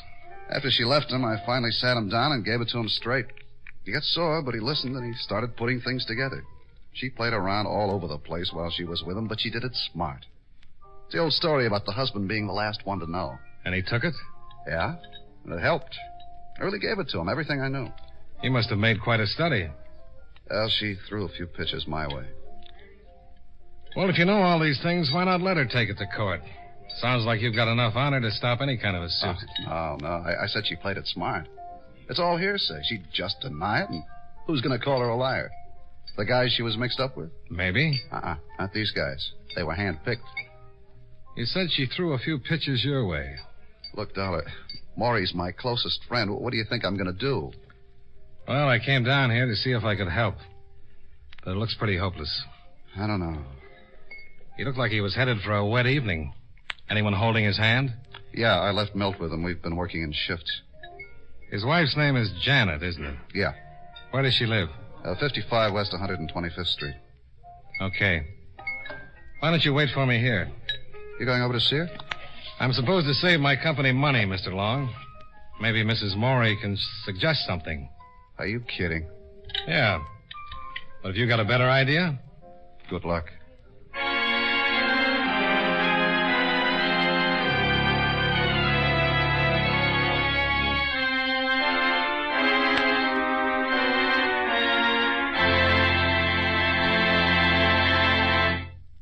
Friends, Wrigley's Spearmint Chewing Gum is a refreshing, delicious treat you can enjoy just about any time.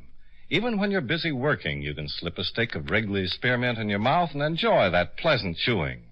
The lively, full-bodied spearmint flavor cools your mouth and freshens your taste. The good, smooth chewing helps relieve pent-up tension, gives you satisfaction. As a result, you seem to feel more relaxed and get more enjoyment out of what you're doing. So enjoy chewing Wrigley's Spearmint Gum while you work, and at other times, too. Get a few packages next time you're at the store. That's Wrigley's Spearmint Chewing Gum. Healthful, refreshing, delicious. And now, with our star, John Lund, we bring you the second act of Yours Truly, Johnny Dollar.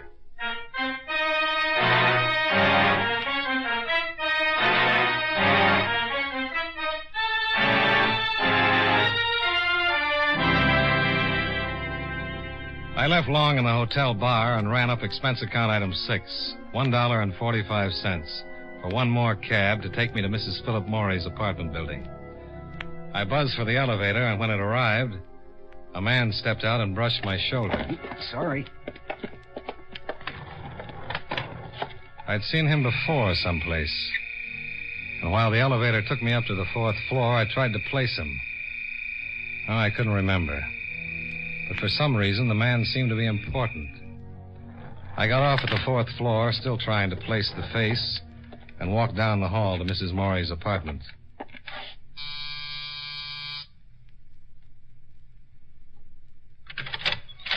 Yes. Mrs. Maury? Yes. My name is Dollar. I'm a special investigator for National Life and Casualty. Insurance? Yes. Well, I'm sorry, but My company insures your husband's television production. Oh, You mind if I come in and talk to you? no. Come on in. I don't quite understand, Mr. Dollar. Mr. Dollar. Sit down, please. Oh, thanks. My husband's production company is insured? That's right. Insured for what? Oh, accidents, illness. Oh. Well, how'd you find me? Mr. Long.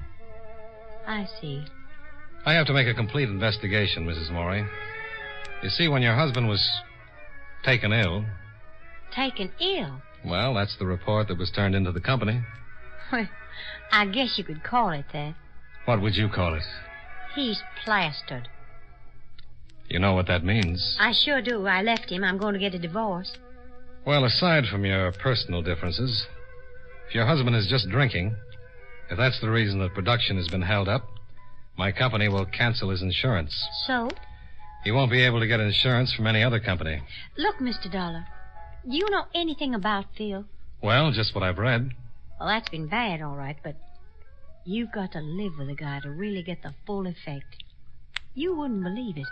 Well, I understood he's been a pretty good boy until recently. Why don't you go talk to my husband? I saw him earlier today. How'd you like it? It was a little tense. Was he sober? Not even close. Well. But I understand he just started drinking. Oh, that's dandy. Do you think they're going to tell you that he's been blind for the last month? You can take my word for it. He's no good. I tried. I was number 4, and I certainly tried to do everything I could to make it work. Well, if it was that bad, I can't blame you. But this will ruin him. He was ruined the day he was born. Oh, he'll get along. He's still got a lot of money. After all the alimony he's been paying out? Mr. Dollar, Phil has made over $6 million since he started in the business. He could still afford a dozen more wives if anyone will have him. Well, I'm glad to hear that you'll be taken care of. You bet your life I'll be taken care of. After all I put up with, I deserve to be taken care of. Taken care of good. Uh-huh. Well... Oh, you don't have to go. Let me buy you a drink. Well, sure. What's your poison? Anything that's handy. Just water it. Bourbon? Fine. I suppose Richard Long told you what a terrible woman I am. He mentioned something about it. Yeah, he would. He's a jealous little fellow. There you are. Oh, thanks. Cheers. Sure. Richard tried everything he could to break us up. And what a heel. After we'd been married for only a couple of months, Richard started making the old pitch. How do you like that? Well, I can understand it. Thanks. But Richard's supposed to be Phil's closest friend.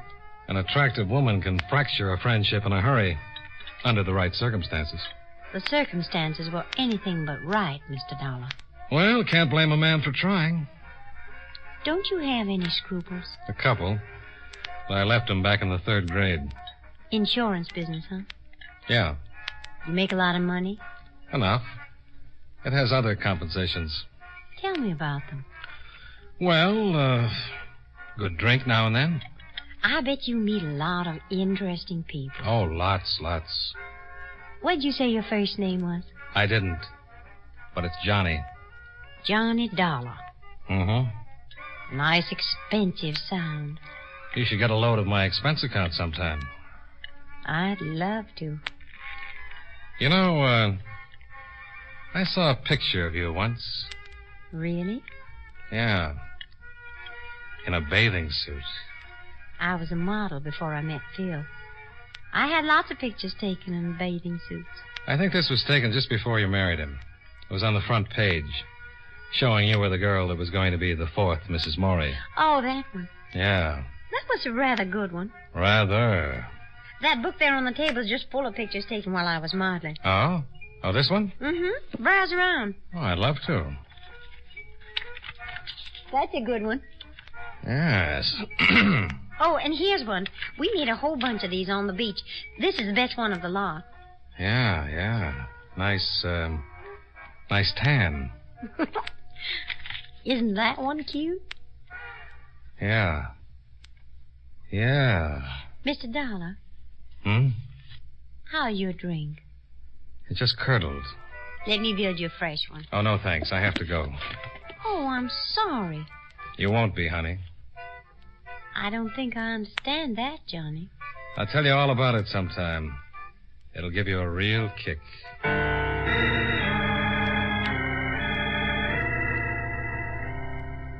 I left Mrs. Morey looking a little worried. And whether she knew it or not, she had a right to be. In one of the pictures she's shown me, I'd spotted the man I'd bumped into coming out of the elevator. And I remembered who he was. Expense account item 7, $1.45. Cab fare back to the hotel, where I told Richard Long about the man in the picture. Eugene Sweet. Ever heard of him? No. I couldn't remember until I saw that picture. There was a big case in L.A. He was convicted and sentenced. Did 3 years for forgery. I was in on the case. Sweet. No, I don't know. And there was a girl mixed up in it. Janet? No. But it was an interesting setup. Sweet introduced the girl to a wealthy old man. The girl married the wealthy old man. Now, it seems the girl would have Sweet sign her husband's name to a check, then she'd fill in the amount and cash it. Not big checks. But after about 4 years, they added up. Well, a man named Swift introduced Phil to Janet. I never did like him. He used to hang around all the time. Phil got tired of him in a hurry and gave him a bounce. What did he look like? Oh, he was tall, kind of greasy around the edges, weighed about, I don't know, about as much as I do. Where does he live? I don't know. I've only seen him a couple of times since Phil got rid of him. Why, you think Swift might be this Sweet or whatever his name is? Well, it's a long shot, but you never know. I guess I could find out. Milt might know. Would Janet? Sure. She might. Why don't we ask her? Yeah. Why don't we just go back to her place and you have a look at that picture book? I'm with you.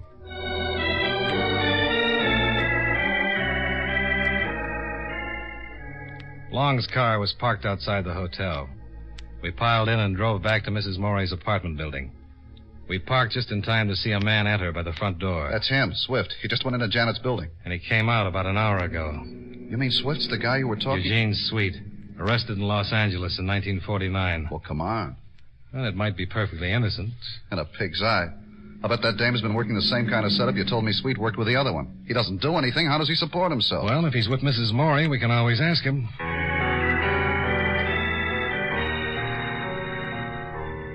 We went into the lobby and waited for the elevator to come down. Long looked happier than a kid in an acre of new cement, and there was just a chance he had a right to be. The elevator arrived, and so did Milt Gradke, the producer, who came busting into the lobby from the street. Milt? Richard, I've been calling you all over the place. What's the matter? Phil, he's loose. I couldn't keep him in the apartment. Oh, no. I tried, but he got rough. He tried calling Janet, but she hung up on him. Then he went wild. You think he's here with Janet? Yes, and that's not the half of it. Come on, we better get up there. There's no telling what he might do. You know about it? What do you mean about Sweet? Who? Sweet. I'll tell you later. I thought you meant the gun. Gun? Yes, Phil's got a gun with him. On the way up, Long explained as much as he could to Gradke, and Gradke continued to apologize for not being able to restrain Morey. We left the elevator on the 4th floor and hurried down to Mrs. Morey's apartment. The door was ajar. Sounds like they're all in there. Well, what are we going to do? Well, if he's got a gun... He sure has. I'm going in. Get back! Get back. Get back. Frankie, do something! Put down the gun, Morey. Don't come near me. Get back. I warn you. Don't anybody get near me. I swear I'll shoot. Phil. Not even you, Dick, no. You too, Milt. Get back. This Dame. This Dame thought she was going to take me. Well, she's not going to get away with it. Phil, No. please. No. I am through. Nothing's left. So I'm going to do it up brown. What do you think of this Dame, Dick? Look who comes to see her. His real name's Sweet, Eugene Sweet. Huh? What? That's right, Morey. He's done time. Yeah? Morey, put down the gun. It's a better than even bet that your wife's been pulling a fancy bit of hijacking with Sweet. Huh? That's right. Tell him about it, you little tramp. Yeah. Tell me about it. Look, Phil. I want the whole thing. How did you take me? Come on. He introduced you to Janet, didn't he? Yeah, he did. They had it all settled. She marries you, sticks around for a while, and Sweet, being a good forger, signs your name to some checks. Tell him, Janet. Phil. Phil, look, you didn't do wrong. You did everything right. For goodness sakes, Phil, nobody's going to blame you now. Only put away that gun. Put it down, Mr. Morey. Stay back. Mr. Morey, these two men have a lot of belief in you. They think you can straighten out in spite of everything that's happened. Now, nobody's going to blame you for anything unless you use that gun. Frankly, what happens to you doesn't make any difference to me. It doesn't make any difference to anyone. It does to these two guys. Why don't you start thinking about somebody else for a change? Let's see you prove you're worthy of their friendship. Stay away. Give me that gun. Now, come on. You're not whipped. Everybody gets in a slump now and then. Come on. Give me the gun, Mr. Moria.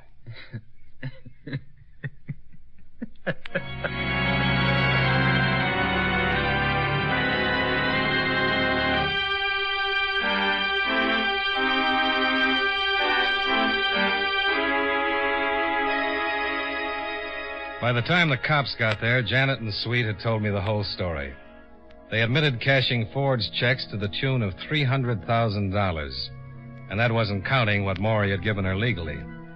If I hadn't recognized Eugene Sweet, Janet would probably have won a nice settlement to go along with everything else. Maury had written so many checks he never would have noticed the extra ones. Oh, he was a setup. He spent money hand over fist, and his business manager would never think a dozen small checks a week were forged.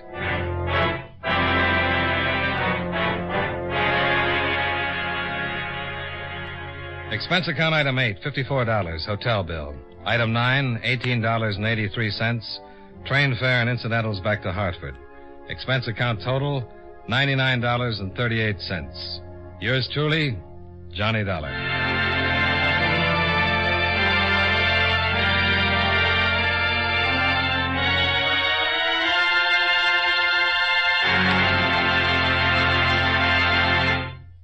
Remember, friends, Wrigley's Spearmint Chewing Gum is a refreshing, delicious treat you can enjoy just about any time. Chew a few sticks of Wrigley's Spearmint during the day and see how the good chewing helps you keep feeling fresh and alert. The lively, full-bodied flavor of Wrigley's Spearmint cools your mouth, freshens your taste, and sweetens your breath. The chewing itself gives you a nice little boost, helps you keep going at your best. Millions of people get real chewing enjoyment out of Wrigley's Spearmint Gum every day. And we know that you'll enjoy it, too. Get a few packages and always keep some handy. That's Wrigley's Spearmint Chewing Gum. Healthful, refreshing, delicious.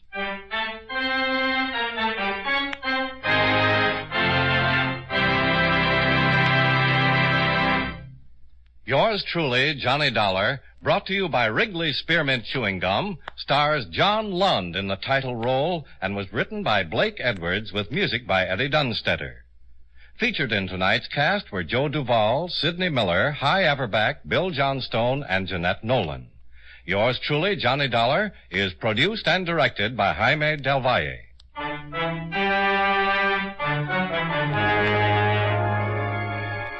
The makers of Wrigley's Spearmint Chewing Gum hope you enjoyed tonight's story of Johnny Dollar and that you're enjoying delicious Wrigley's Spearmint Gum every day. This is Charles Lyon, inviting you to join us again next week at this same time when from Hollywood, John Lund returns as... Yours truly, Johnny Dollar.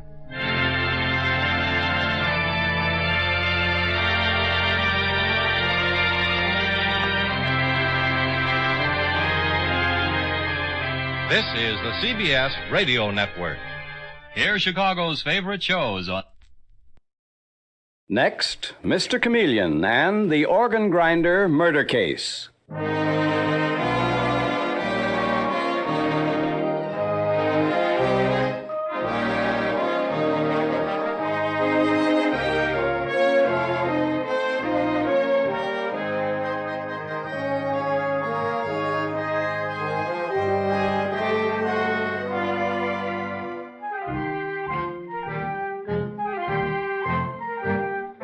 Tonight, we again present the famous Mr. Chameleon of Central Headquarters in his most famous cases of crime and murder. Mr. Chameleon, as you all know, is the famous and dreaded detective of Central Police Headquarters who frequently uses a disguise or impersonation to confuse the criminals he is tracking down.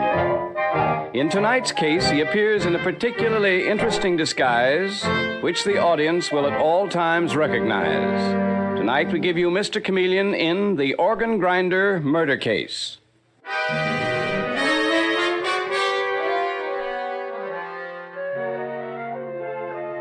It is midnight, and in a dark and ill-lighted street in lower New York, the only sign of life is the dejected figure of an organ grinder who has stopped, evidently to rest, in the doorway of a house. And then out of the darkness, another figure reveals itself. A young man walking briskly along. He sees the organ grinder. He pauses before him, and we hear him say, "So, you waited. Well, you're not going to get what you expected. Put the stones in here. I've stolen the last jewel for you. I'm done." No man has ever been done with me. Those who tried are dead. Give me those jewels. Don't make me... I've stolen the trade for you. Now we're quits. Try anything and I'll turn you into the police. Hey, what's that? That gun. You can't... Yes, my friend. Dead men never talk. Dead men never talk.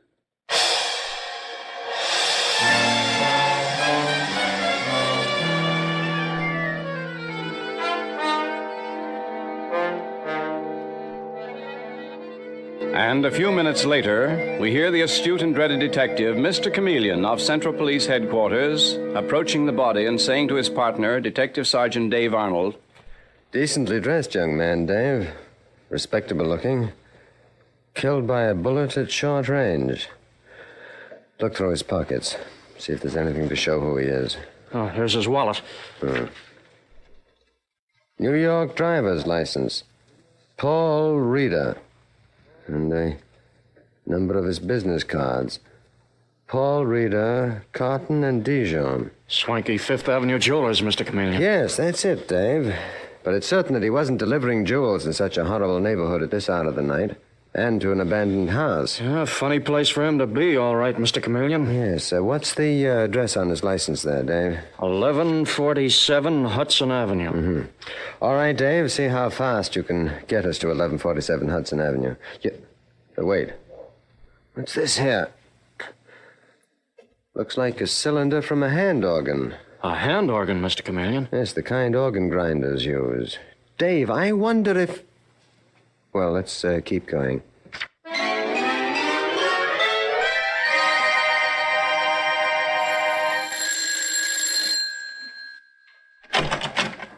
What is it? Does Mr. Paul Reeder live here? Yes, I'm his mother. But isn't this rather a late hour to call? It's past midnight. Mrs. Reeder, I'm Chameleon of Central Police Headquarters. My boy in trouble? No, that couldn't be. One of the most distasteful duties of a police officer, Mrs. Reeder, is to bring sad news to, well, let's say to a mother. What's happened to my son? He's been in an accident. Take me to him, Mr. Chameleon. I fear it's too late.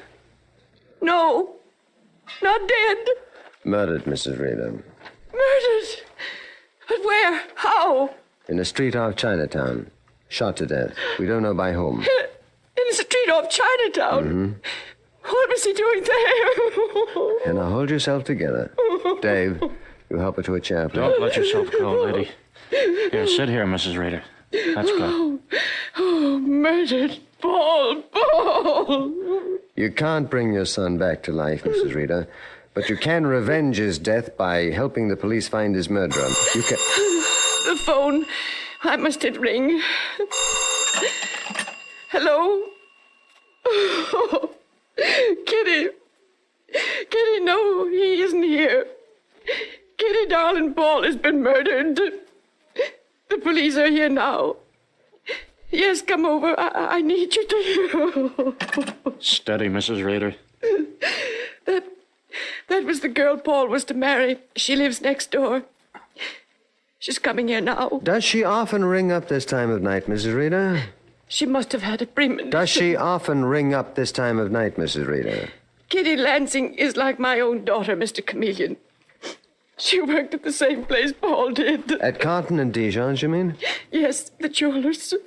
Was your son doing well there, Mrs. Reeder? They thought a lot of him, Mr. Chameleon. When my husband, his father, passed on a year ago, well, we were bad off for money. And they not only gave Paul the money for the funeral, but... Yes? You were saying, Mrs. Reeder, They gave Paul the money to pay all the hospital bills. Uh-huh. And a big raise in salary besides, to help him take care of me. Paul said they told him that. Unusually generous of them. Unusually. I always wanted to go to the store and thank Mr. Dijon personally or write the firm a note, but Paul said they wouldn't like that. So you did not? No, Mr. Chameleon. I never did. And now Paul is dead. Was your son generous with money, Mrs. Rita? Generous? Yes. Why, you know he'd never let a beggar go without giving him some change. He had a kind heart. Too few of us have. Detective Sergeant Arnold here is the same type. What, Mr. Chameleon? He has a particularly soft spot for organ grinders. He'll cross the street to give one a quarter any day. Oh, that's right, Mrs. Ritter. Isn't that strange? Paul did the very same thing. Yes? Well, there was an old organ grinder who stopped before our door quite often. And Paul always went outside to give him something. That organ grinder will miss your son, Mrs. Reader. It's quite sad. Kitty! Mother Reader. This is Mr. Chameleon from the police. Kitty. Mr. Chameleon. Oh, I was afraid of this. I warned Paul. I begged him not to go out tonight. Why? What did you fear? Did you expect Paul to be murdered, Kitty? Not murdered, Mr. Chameleon. Of course not that. I was apprehensive. He shouldn't have met that man in such a dreadful neighborhood. What man, Kitty? I don't know, Mr. Chameleon. He didn't say who the man was. I just knew he was planning to meet somebody. I don't know what you're hiding, Kitty, but I can advise you to tell the truth. Keeping things back won't help you or the police. I'm not hiding anything, Mr. Chameleon. I don't know whom Paul was meeting. I don't know. Perhaps I can tell you, Kitty. In fact, I am fairly certain that I can. An organ grinder. An organ grinder? An organ grinder? Oh, Kitty, she's fainted, Mr. Chameleon. Organ grinder. Oh, no. We found this cylinder from a hand organ beside Paul's dead body. Now, you'd better tell us what you know, Kitty. Detective Sergeant Arnold will put you on that sofa, and then I'll ask you questions that must be answered truthfully and immediately. What are they, Mr. Chameleon? You worked at the same place Paul Reader worked, the famous jeweler's firm of Carton and Dijon. Yes, I did. Did Paul get you your job there? Or is that where you met him? No, Paul didn't get Kitty her job there, Mr. Chameleon. Kitty's father got it for him. Kitty was already there. Kitty's father? Kitty, is your father employed at Carton Dijon's too? No, Father's in business for himself. What kind of business? He has a small wholesale business. Jewelry business? Yes, jewelry. He knew Mr. Dijon and got both Paul and me jobs there. Where's your father now? What is it, Kitty? I don't know. You don't know? I think he's at a meeting of his lodge. It's past 1 o'clock now, Kitty. Do his lodge meetings last all night? Detective Sergeant Arnold, go next door and bring Kitty's father here, if he's at home. Okay, Mr. Chameleon. Oh, I wish you hadn't done that. Send for my father, Mr. Chameleon. Why are you afraid, Kitty? Why don't you want your father here? He has a weak heart. I'm afraid the news of Paul's murder might excite him. I shall handle him accordingly. In the meanwhile, I'd like to know why you fell into a faint when I told you that I thought an organ grinder had killed Paul. Yes, why did you, Kitty, dear? I don't know. I don't know. There he is, Mr. Chameleon. Kitty's father, Nicholas Lansing. Oh, Father Paul has been murdered, and Mr. Chameleon says he was Let me killed tell your by... father about my theory, Kitty. I'll break it to him gently. I see that you are a heart patient, Mr. Lansing, so please don't excite yourself. Heart patient? What gives you that idea? Father. Never mind, Kitty. There's nothing wrong with my heart, Mr. Chameleon. I got an extra insurance policy only last week. Mr. Lansing, when I told your daughter that I have reason to believe her fiancé, Paul Reader, was murdered by an organ grinder, she fainted. How do you account for that? An organ grinder? Did you say that, Kitty? No, she did not say it, Mr. Lansing. I said it. And I asked you why she should suddenly go to pieces when I said it. And why did she try to blurt out about the organ grinder the moment you stepped into this room, Lansing? And why did she try to stop my questioning you by saying that you were a heart patient? What's the idea? What's behind this? It's a complete puzzle to me, Mr. Chameleon. I can only account for it by saying my daughter Kitty is a nervous, excitable girl. And right now, anything she says doesn't mean a thing. She was infatuated with Paul Reader, and now that he's dead, I think she's out of her mind. A very interesting family. The daughter says her father is a heart patient to keep the police from questioning him. The daughter is, according to you, her father, virtually a psychopathic case. Well, it won't go down, Lansing. It won't go. Now, let's get down to the facts. If you think my daughter and I know anything about Paul Reeder's murder, you're mad. If you don't know, or at least don't suspect someone very near to you, you're right. I am mad. Now, Lansing. Yes? You are in the wholesale jewelry business. Diamond dealer? In a small way, yes. And you got your daughter Kitty a job with the great firm of Carton Dijon. What of it? Dijon is a friend of mine. In what capacity did your daughter Kitty work there? In the accounting department. In the inventory division? Let me answer Mr. Chameleon's questions, Kitty. Sometimes in the inventory division, sometimes in another. I see. First one place, and then another. It's an odd thing. What's odd? Nothing. Except that if inventory books were falsified, half the jewels in Carton Dijons could be stolen without their ever knowing. I've seen it happen. Now, look here, Chameleon. And in what department did Paul Reeder work? I don't exactly know. I can tell you the department, Mr. Chameleon. My son Paul had the most trusted job in Carton Dijons. He had complete charge of the inventory. Thank you, Mrs. Reeder. It's very refreshing to find one truthful person. One person in this investigation of a brutal murder who does not attempt to conceal what she knows. Dave? Yes, Mr. Chameleon? Get the commissioner of police on the phone, please. If he's not at headquarters, ring him out of bed. I must talk to him now. Is there an extension to this phone, Mrs. Reeder? In the kitchen. I'll take you there. Thank you. Thanks to your lack of cooperation, Mr. Lansing, I'm beginning to see light in this case. A case that will go down on the books as the organ grinder murder case. If you're so sure an organ grinder murdered Paul Reeder, why do you keep on questioning us? Why don't you arrest the organ grinder, if you can find him? Because in the history of the New York police, I can't remember a single case of a legitimate organ grinder having murdered a man.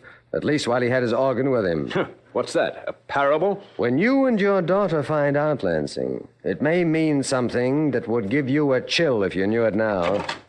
Mr. Chameleon, I got the commissioner. He's on his way to headquarters. He thinks it'd be better to talk there instead of on the phone. Yes, so do I now. Good night, Mr. Lansing. Kitty. Good night, and my sympathy, Mrs. Reeder. Mrs. Reeder, by tomorrow I will have the murderer of your son.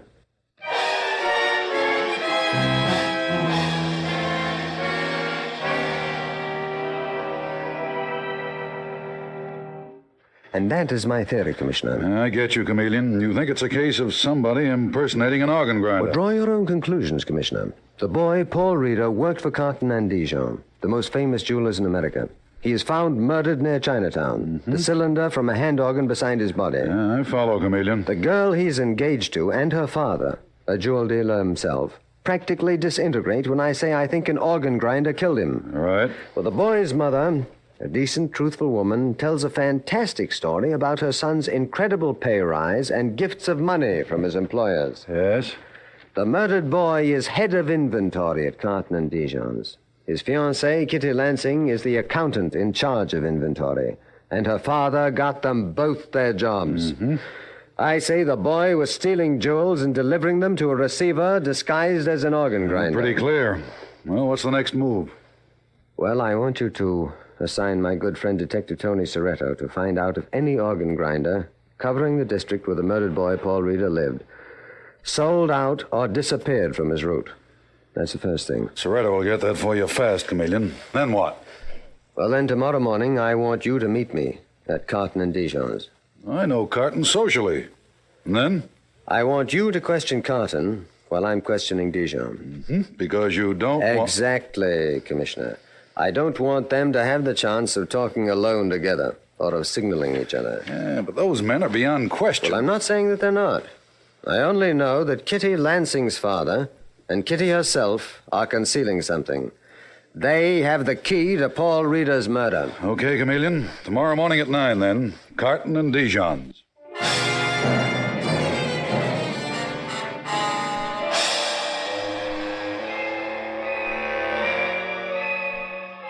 Mr. Chameleon and the organ grinder murder case continues in just a moment.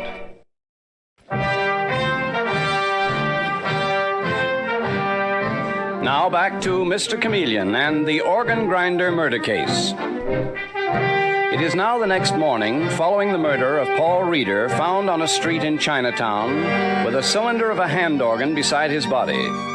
Chameleon has concluded he was murdered by a receiver of stolen jewels disguised as an organ grinder, for the murdered man worked for the famous jewelers Carton and Dijon, whom we now find talking with the Commissioner of Police and Mr. Chameleon. The Commissioner is saying... I'll go in to see Mr. Carton while you're with Mr. Dijon here, Chameleon. Right, Commissioner. But why? Why the Commissioner of Police and the great detective, Mr. Chameleon, here at one time? What is this, Mr. Chameleon? I cannot understand. The police, Mr. Dijon, have reason to believe the jewels have been stolen from your establishment. That would be impossible. Our checking system of inventory is too complete. It is perfect. Perfect systems have been gotten around before, Mr. Dijon, and the man in charge of your inventory, Paul Reeder, has been murdered. It can have no connection, Mr. Chameleon. It is impossible. Not so much as a cheap diamond has ever been taken from Carton and Dijon, and our stock runs into millions. Do you mean to infer that Paul Reeder was a thief? He was killed by a man impersonating an organ grinder, Mr. Dijon. Oh, is it a fairy tale you have come to tell me, monsieur?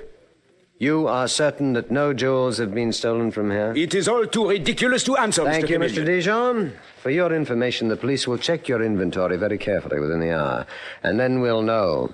Oh, incidentally, none of your delivery vans will be permitted to leave here without my order. We will Thank not you permit... again, Mr. Dijon. Goodbye for the moment. See if the Commissioner of Police is ready to leave now. Well, Commissioner. Oh, ready to go, Chameleon? I've talked to Carton. Right, Commissioner. Dijon says that nothing is gone. And Carton says he's suspicious that some of their most important pieces are gone. Uh-huh. Claims they have an antiquated system of inventory, so he hasn't been able to find out. Mm-hmm. And watch this one, Chameleon. Carton told me one other thing that seems to fit right into your theory. Let's get into the car and we can talk on the way back to headquarters.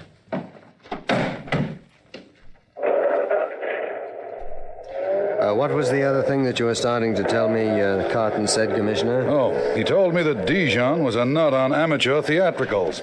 What? Yes, Dijon is the guiding spirit of that French theater group in the village. And in one of the last plays they did, there was an Italian organ grinder running through the whole second act. A friend of mine dragged me down to see that show. You don't mean that... But, well, here we are at headquarters, Commissioner. Detective Sergeant Arnold is waiting outside for me, I see. Mr. Chameleon, I've got the information you wanted. Well, what is it, Dave? Detective Soretto checked up to see if an organ grinder in Paul Reeder, the murdered man's neighborhood, had sold out recently. Mm-hmm. You were right. He sold out, organ and all. To whom, Dave? He doesn't know. He says a girl gave him $500 saying she was acting for some charity outfit that wanted to put an old Italian man in the way of making a living. And that's all he knows. A girl? I wonder... Could that girl be Kitty Lansing? Try to get the organ grinder to identify her, Dave. Quick.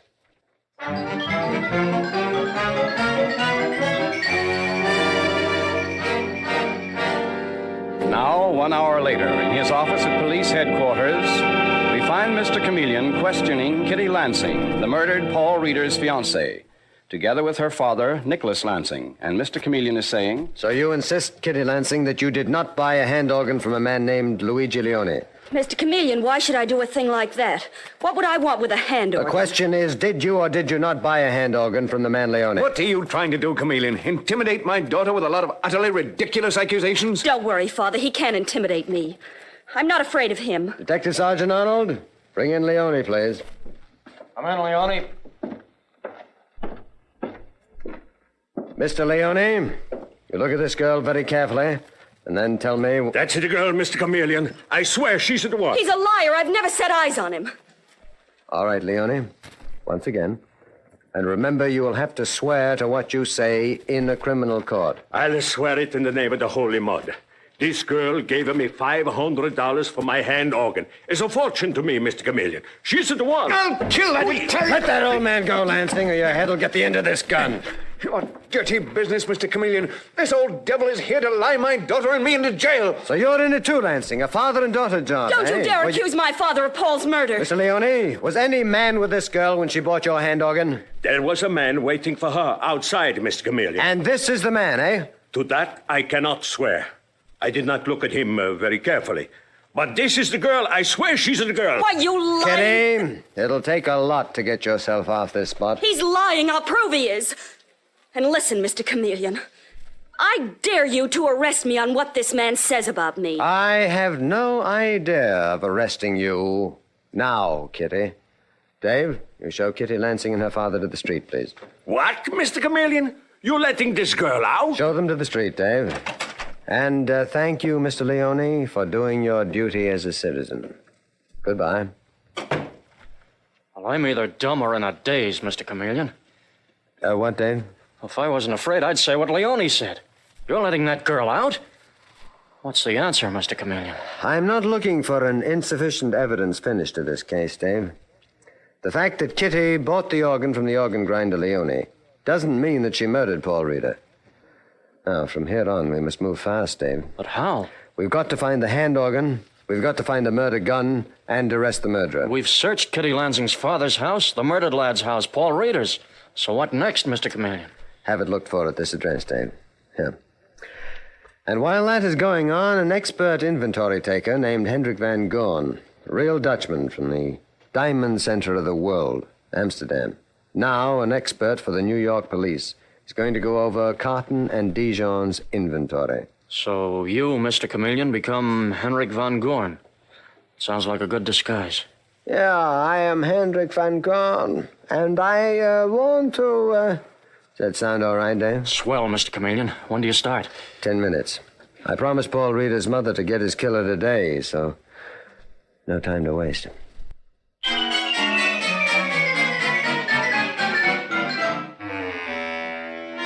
And shortly after, we hear Mr. Chameleon, in disguise as Hendrik van Gorn, busily checking the fabulous jewel stock of the famous jewelers Carton and Dijon. And he is saying... You didn't cling to me like a leech, Mr. Dijon. I get on with my job, Pastor. This whole business of checking our inventory is madness, Monsieur Van Gorn. There is not one jewel missing. It is the madness of that detective Chameleon. And in that I agree. That Chameleon, he's a funny one. But I have my duty to perform, and that's what I'm paid to do, so... My partner, Monsieur Carton, will pay you to get it over rapidly, monsieur. As much as $500, Monsieur Dijon? Oh, Carton said twice that, Monsieur Van Gorn. 1,000 American dollars. This is a deal, Dijon.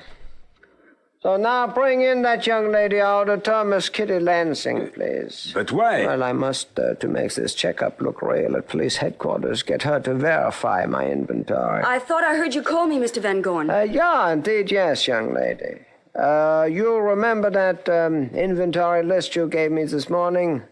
That is a phony. It's a fraud. What? Fraud. Shows $170,000 in diamonds as being in this box. They're not in it. They are missing. This girl stole them, Monsieur Dijon. Sacrebleu! Sacre fouille, Dijon. What? He's not an auditor, Dijon. He's Chameleon, the cop. Chameleon? I'll take the gun, Dijon. Try anything and I'll kill you. More madness. What are you trying to do, Chameleon? Arrest you and Kitty Lansing for murder. For the murder of the once decent and clean boy, Paul Reeder, that she got her clutches into. It's a lie. I didn't. Oh, yes. You made a thief of that boy in the guise of love, and then... I suppose I murdered him. I hear Detective Sergeant Arnold coming now with the evidence that will pin the murderer down. Her father, Chameleon. Her father, Nicholas Lansing. Shut up, Dijon. Here I am, Dave. Bring it in, please. Here's the hand organ, Mr. Chameleon. We found it just where you said it would be. At the theatrical warehouse of the French players in the village. Why, you... Don't try to get out, Dijon. You are the man who killed Paul Reeder. Watch him, Dave. Don't let him get near that drawer. He's got another gun there. You dirty cop coming here like this? Oh, even your French accent was phony, Dijon. You think you're clever, don't you, Chameleon? None of that, Dijon. Put the cuffs on both of them, Dave. Dijon, when we get into court and I show how you, using your talents as an amateur actor, impersonated an organ grinder to receive the jewels Paul Reeder stole from your partner and delivered to you under Kitty's loving direction, you might begin to realize that I am a bit clever. Incidentally, you should have burned the clothes that you wore that night. You'll see them next at your trial for murder. Au revoir. And that, Dijon, means till we meet again. Go along, Dave.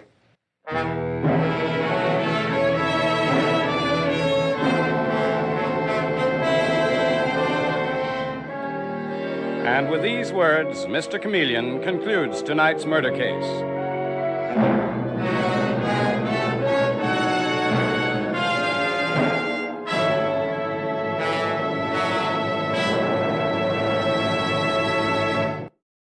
Mr. Chameleon is played by Carl Swenson and written by Frank Hummert from the original story by Frank and Ann Hummert. Music directed by Victor Arden. Your announcer is Howard Claney. This is CBS, the Columbia Broadcasting System.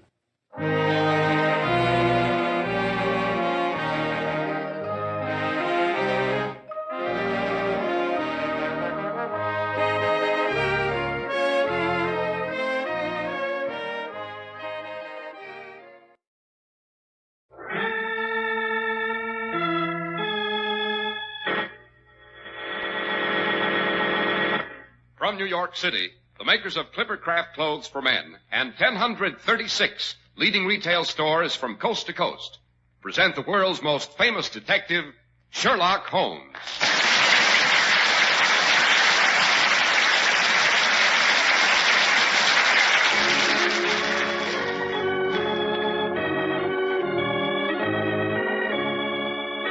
Tonight's story, The Adventure of the Empty House. Well, here we are, as usual, in Dr. Watson's hospitable study, all ready and waiting for our weekly treat. What's it to be tonight, Dr. Watson? Well, tonight, I think I'll tell you how Holmes made an unexpected and, I may say, dramatic return after many years' absence. Yes, it was so dramatic I came dash close to fainting. Well, well. But before we go into that, suppose you tell us about a happy surprise that's in store for the chaps who buy their first Clippercraft clothes. Surprise that won't shock their pocketbooks. How right you are, Dr. Watson. New spring Clippercraft clothes are arriving constantly at fine stores everywhere. That's an important announcement for men who have always worn Clippercraft, and for those who will wear them for the first time this spring, because Clippercraft values are even more sensational today than ever before. And that's saying plenty. The Clippercraft plan concentrates the buying power of 1,036 of the nation's finest stores from coast to coast, making possible steady year-round operation, resulting in tremendous savings in manufacturing and distribution costs, and putting those savings, even in the face of today's high prices, where they belong, in your pocket. And don't forget that your Clippercraft dealer is a friendly local independent store, a store you can trust. Handsome new Clippercraft suits are only $40 and $45. Top coats in fine coverts and worsted gabardine are only $40 and $45. Sport jackets but $26.50, and superb tropicals but $33.75 to $40. Compare Clippercraft with clothes selling for many dollars more.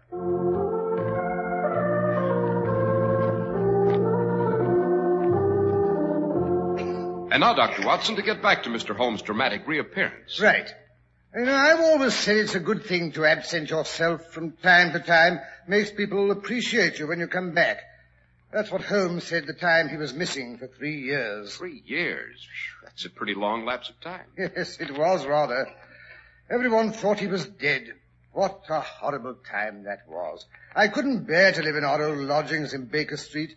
Associations and everything. Yes. It's funny how sentimental we all are underneath. I'd taken up my quarters in a more fashionable part of town and resumed my medical practice. It was after Holmes had succeeded in driving Professor Moriarty out of England. We all believed Holmes had sacrificed his life to rid society of that evil spirit. That sounds terrifically exciting, Doctor. Won't you tell us how Holmes managed to put a finish to Moriarty? What? Kill off Professor Moriarty before I've told you the rest of our adventures with him? Well, I should say not. Never catch me throwing away good material, but let's get down to cases. Fair enough. Very well. It was in the spring of the year 1894, when all of London, the fashionable world in particular, was dismayed by the death under most unusual circumstances of the Honourable Ronald Adair. That likeable young gentleman was the second son of the Earl of Maynooth. He lived, together with his mother, the Countess of Maynooth, and his sister Hilda, at 427 Park Lane. The youth moved in the best society, but was very fond of cards, played continually. Aha, piling up gambling debts he couldn't pay. Well, as a matter of fact, it came out in evidence that he had actually won as much as £420 in one sitting at his club the week previous, from Godfrey Miller and Lord Balmoral, I believe it was. His partner was a certain Colonel Moran. But then he must have been well ahead of the game. Oh, quite. And yet it was to this easygoing, likeable, I might even say lucky young aristocrat that death came in a most strange and unexpected form on the night of the March the 30th. He returned from his club shortly after 10, his mother and sister having gone to the opera. The butler, Peters, swore that he heard him enter the front room on the second floor, generally used as his sitting room. The night being chilly, he had lit a fire, and as it showed a tendency to smoke, one of the front windows had been opened about 4 inches. Nothing further was heard from this sitting room until 11:30, the hour of the return of Lady Maynooth and her daughter. Peters testified that her ladyship seemed rather agitated.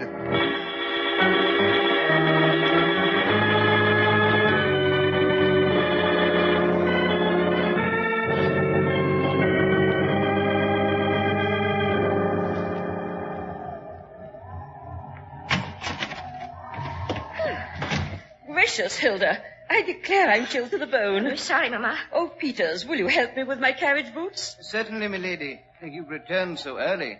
I trust the opera was not a disappointment. Oh, no, indeed, Peters. It was heavenly. Only Mama can never bear to stay for the death scenes at the end. So depressing, I always think. Why, Mama, I've always thought Carmen was terribly gay.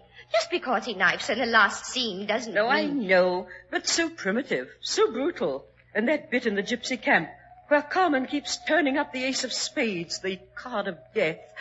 I had the queerest foreboding during that scene, as though Ronnie needed me. Oh, dear, I do wish he wouldn't play whist so often. I'm sure it's not good for him. A boy his age should have other interests. I wish I could get that ace of spades out of my mind. I can't help feeling it means something. Oh, nonsense, Mama. You've just given yourself another case of the fidgets. The English climate that's depressing you, that's all. One day of sunshine and you'll be as gay as a lark. I'm sure I hope so. Oh, dear, listen to that wind. Fog and rain, rain and fog. Peters, has Mr. Ronald come in yet? Yes, milady. Over an hour ago. He's upstairs in his sitting room. Well, thank heaven for that. I think I'll just go up and say good night to him. That's right, Mama. Make sure he isn't sitting in a draught. Hilda, really? I declare I don't know what children are coming to nowadays. No respect for their parents. Good night, darling. And you're not to sit up till all hours, mind. No, Mama. Really, I don't know how young girls nowadays expect to keep their looks if they never go to bed. Oh, dear, that wind, it's so eerie. Ronnie? Ronnie, dear, it's Mother. Why, it's locked. The door's locked. Ronnie, are you all right? Ronnie! Mother, what's the matter? Ronnie, he's locked himself in. He doesn't answer. Peters, Hilda. Oh, come quickly. I'm afraid. Okay, Mother. Oh, Ronnie. Ronnie, why don't you answer? No, don't worry, milady. It's all right, Mother. He's probably fallen asleep. Ronnie. Oh, Hilda, I'm frightened. Peters, can't you break the door down? I can try, milady. Here, let me help. Now then, both together.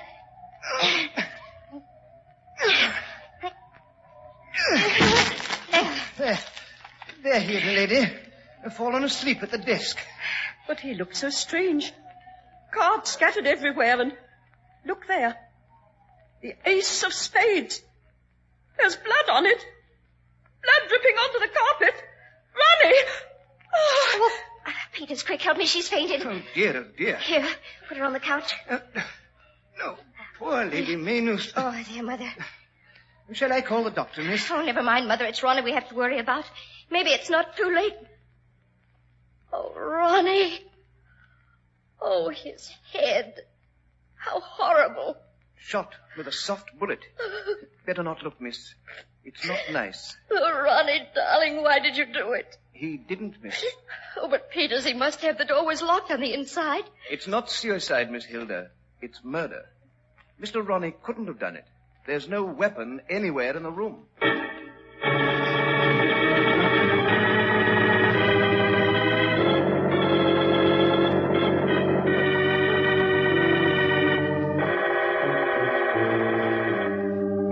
But look here, Dr. Watson. Ronald Adair was in the second-story sitting room with the door locked on the inside. Exactly, Mr. Harris. Furthermore, he was in the room alone. Yes, but if someone else shot him, how is that possible? That's what puzzled the authorities. No one could have climbed up to the open window without leaving traces of some sort. The outside wall was perfectly smooth, no ivy, no water pipes. Furthermore, there was a drop of over 20 feet from the window to the ground. Well, then, the murderer couldn't have been in the room with young Adair. He must have shot at him from the street below. Remember, the window was open only 4 inches, and the glass was not shattered. That would be a pretty remarkable shot, Doctor. Furthermore, Park Lane is not an unfrequented thoroughfare, and there is a cab stand within 50 yards of the house, and yet no one heard a shot. Nice little problem. Yes, exactly. Scotland Yard was at its wits' end. Our old friend, Inspector Lestrade, even went so far as to consult me in the matter, knowing how familiar I was with Holmes' methods of deduction. And so I promised to have a look at the facade of Lady Maynooth's house in Park Lane to see if anything suggested itself to me. And did it? Now, Mr. Harris, you're anticipating again. I'm sorry. Well, so it was. But around 6 o'clock that evening, I found myself at the Oxford Street end of Park Lane. A heterogeneous collection of loafers on the pavement, all staring up at a particular window, directed me to the house I had come to see.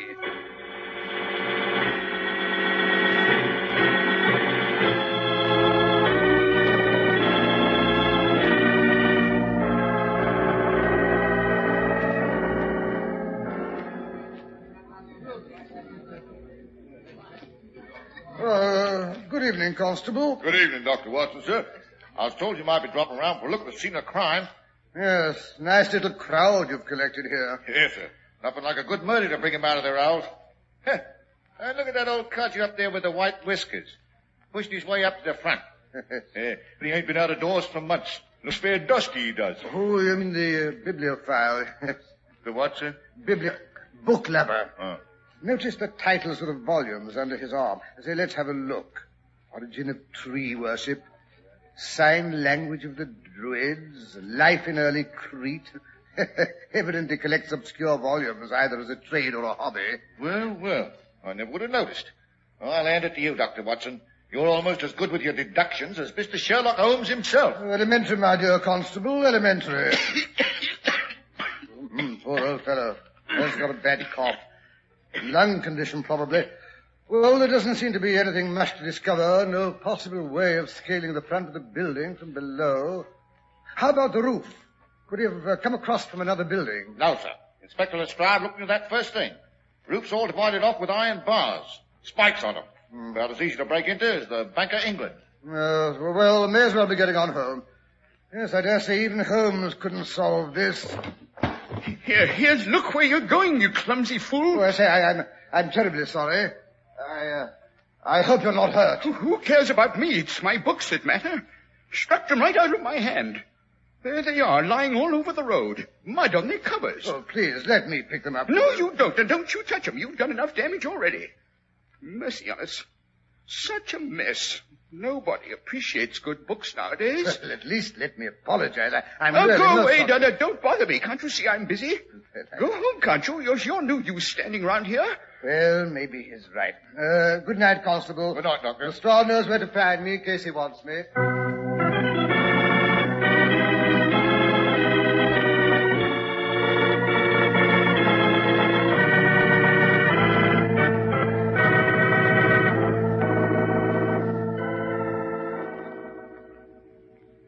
Any calls while I was out, Rosie? No, sir. Oh, good. Maybe my luck is in tonight.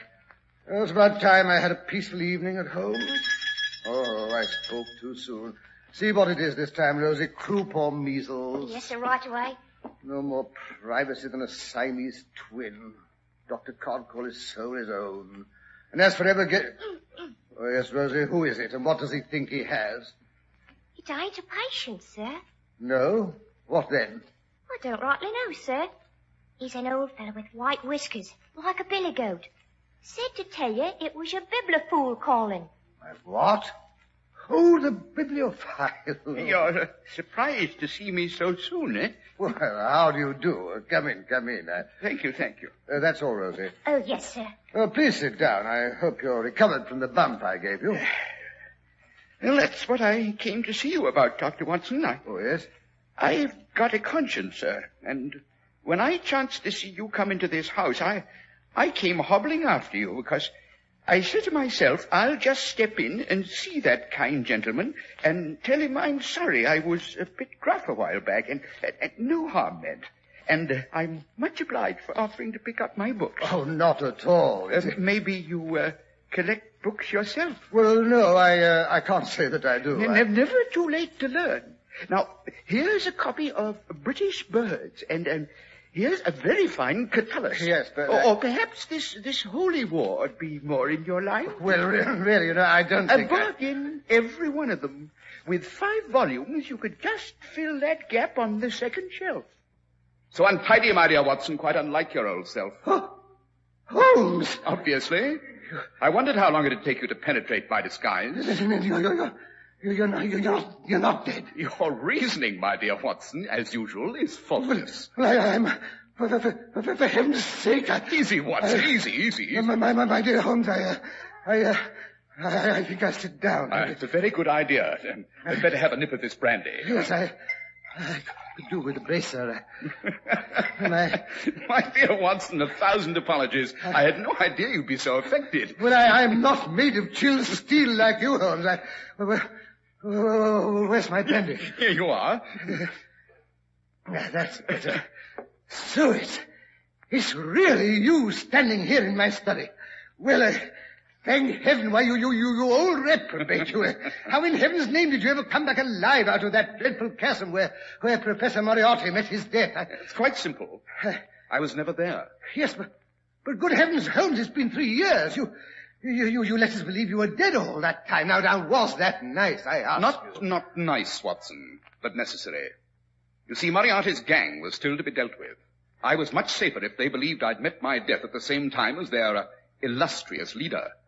For 3 years, I've been living in disguise, tracking the members of that foul brotherhood to the ends of the earth. And now I'm happy to say there's only one left to be dealt with. But look here, Holmes, why didn't you let me know who you were when I bumped into you in Park Lane just now? Because, my dear Watson, you were being watched by the man I'm after. The last of Moriarty's gang.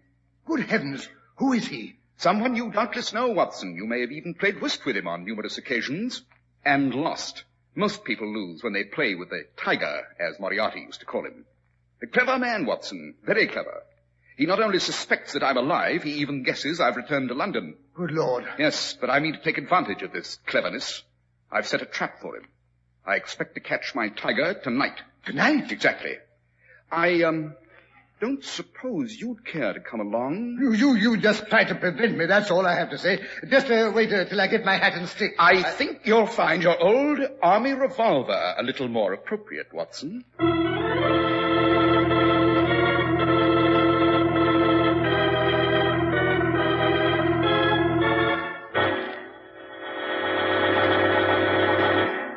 And now, while Sherlock Holmes and Dr. Watson start tracking one of London's master criminals, suppose we tell you how to track down one of the most satisfactory bargains in the clothing business. Clippercraft concentrates on delivering exactly what you want in your clothes at remarkably low prices for such fine quality. You want long wear? Well, examine the rich, staunchly woven Clippercraft fabrics. You want comfort? You get it in Clippercraft through the most skillful designing experience can bring you. And you want the smartness your friends will admire? Clippercraft brings you all three. Smart styling, long wear, solid comfort, at unbelievably modest prices. It's the result of the unique Clippercraft plan, concentrating the buying power of 1,036 of the nation's finest stores from coast to coast, and bringing you amazingly fine suits at only $40 and $45. Top coats in fine coverts and worsted gabardine for only $40 and $45. Sport jackets for only $26.50, and smart tropicals at only $33.75 to $40.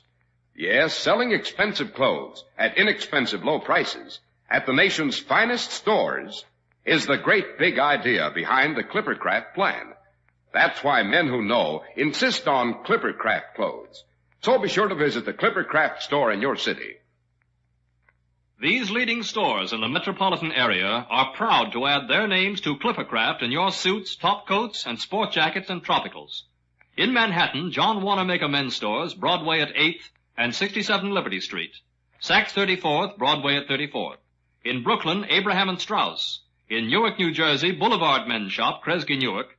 And in Jamaica, the B&B Clothes Shop, 16408 Jamaica Avenue.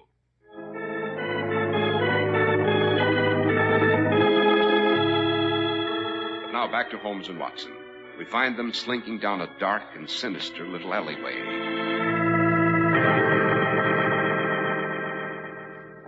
I say, Holmes, do we have to do all this pussyfooting down dark mews and through smelly stables? Absolutely, my dear Watson. It's essential that we should not be followed at this stage of the game. Yes, we've passed Manchester Street and Blandford Street. Here, down this narrow passage. Good Lord. It's as dark as the black hole of Calcutta. Here, scale this fence. Scale the fence? Now, don't tell me you've let yourself get out of condition during my absence. Certainly not, only, do you think it's quite dignified? Probably not, but who'll ever know? Up with you. All right.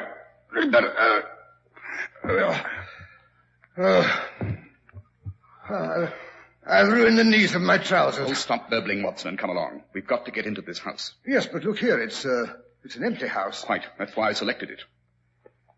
Now, where did I put that key? Don't tell me you're not going to pick the lock. Holmes, you're losing your grip. Quiet.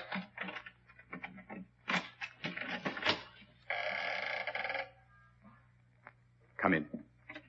Easy does it. Shut the door after you. Gently, my dear Watson. Gently. Well, I'm doing my best. It was a draft. Well, now what? Come along upstairs.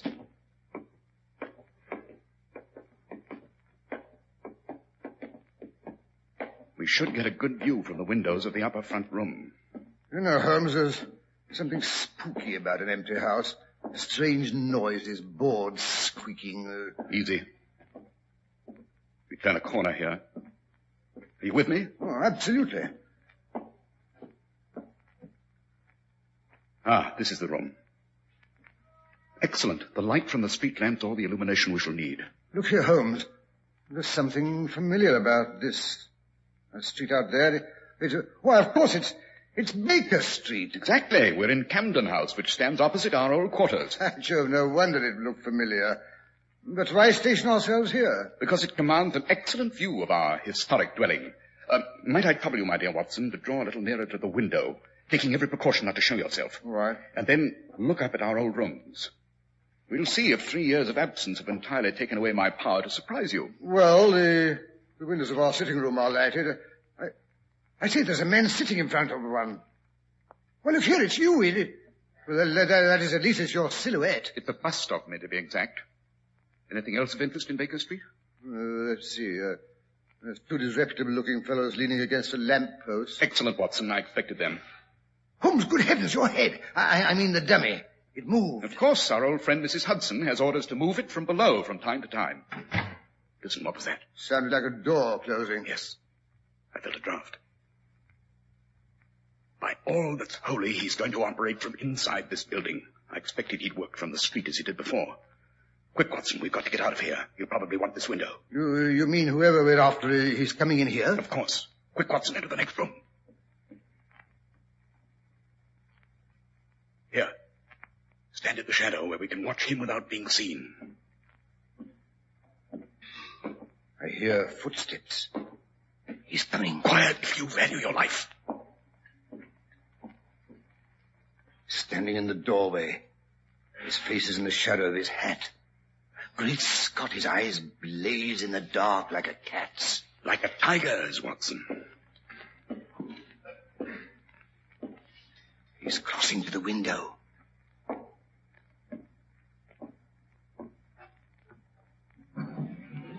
He's raising the window. Not very far, Watson. That won't be necessary. His stick. His walking stick. Why is he pointing it out of the window? It's a gun, Watson. Devilish invention. Doesn't make a sound. He's going to take a shot at my silhouette. When we hear the window across the street crash, we know he's fired. He's aiming. Get him, Watson, get him! Don't move, you want... The gun doesn't put your head me. Well, not before I squeeze the life out of you. Oh, no, you don't. Watson, are you all right? I knocked him out. Absolutely. What's that for? There's two men from Scotland Yard down in the street leaning against the lamppost. I must say I thought our friend here would do his dirty work outside so they could deal with him firsthand. Ah, here come the regulars. Well, well, if it isn't Lestrade. You bet it is. It took the job myself. And maybe we weren't glad to get your message at Scotland Yard half an hour ago. Although I must say we've done pretty well down there in your absence. Really?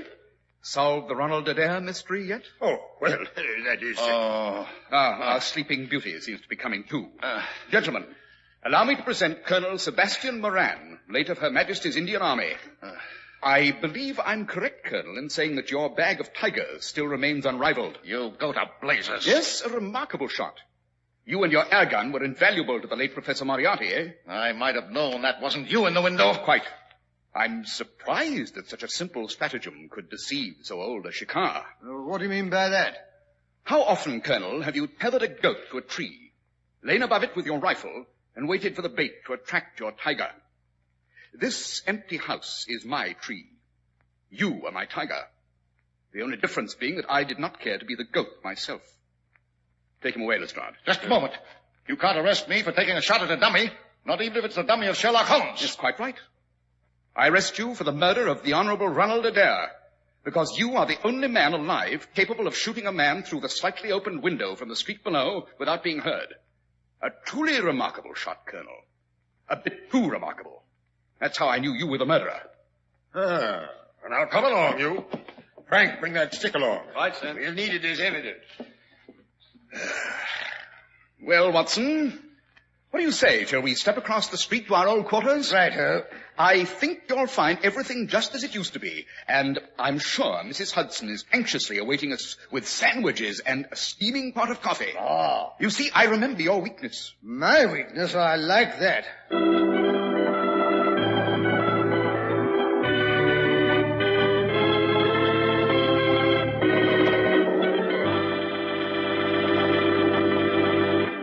And that, Mr. Harris, is the story of how I went to live in Baker Street again and started another series of incredible and amazing adventures, which I shall tell you about, if it won't bore you. Well, what do you think, Dr. Watson?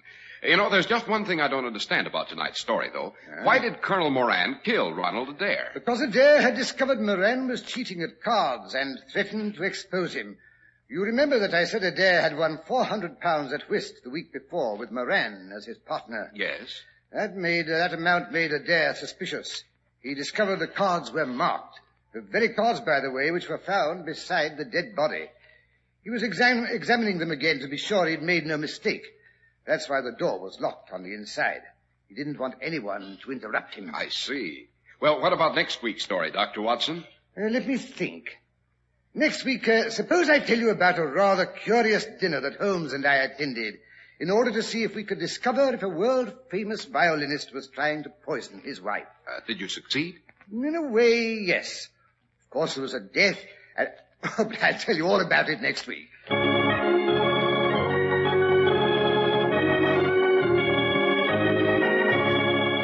The makers of Clipper Craft Clothes and 1,036 leading stores from coast to coast have brought you another in the new series of broadcasts featuring the world's most famous detective, Sherlock Holmes. Our stories are based upon the character of Sherlock Holmes, created by Sir Arthur Conan Doyle. Sherlock Holmes is played by John Stanley, Dr. Watson by Alfred Shirley, and the dramatizations are by Edith Meiser. Sherlock Holmes is produced and directed by Basil Lochran, with special music by Albert Berman.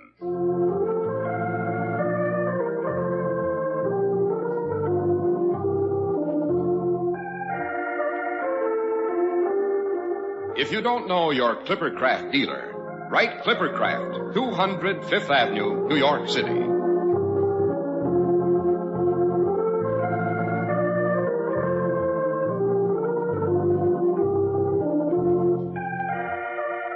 Be sure to listen next Sunday to Sherlock Holmes in The Case of the Very Best Butter.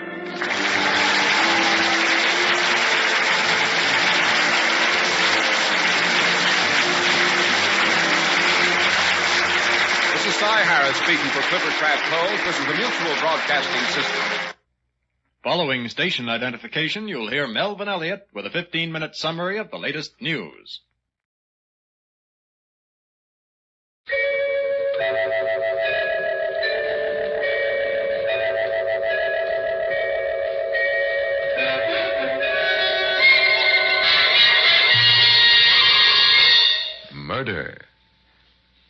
experts.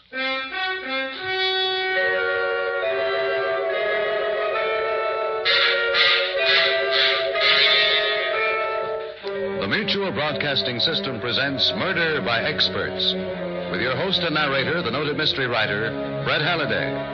Mr. Halliday is creator of the world-famous detective character, Michael Shayne, author of 25 mystery novels, and whose latest work, This Is It, Michael Shayne, has just been published. Good evening.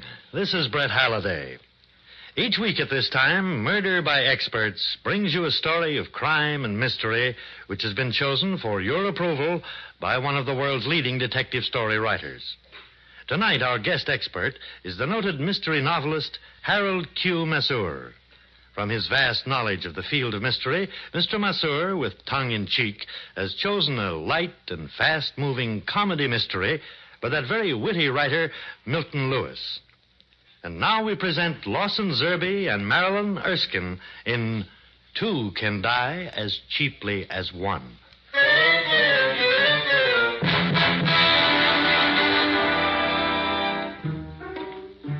The name's Duke, Johnny Duke. You'll find me listed in the classified phone book under Detective Service. If there's anything I hate, it's violence, especially to myself. Of late, so many characters have showered me with blows that Susan, my slightly gorgeous wife, has given up calling me the Eye and refers to me now as the Black Eye. You have only to take that last case of mine to see what I mean. It all began on a beautiful spring day. Susan and I were standing in front of our apartment house waiting for a cab.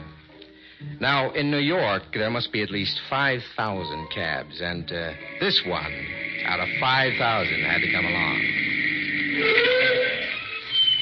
Taxi, mister? Yeah. Get in, baby. 34th Street and 5th Avenue. Right. Oh, Johnny, what a lovely day.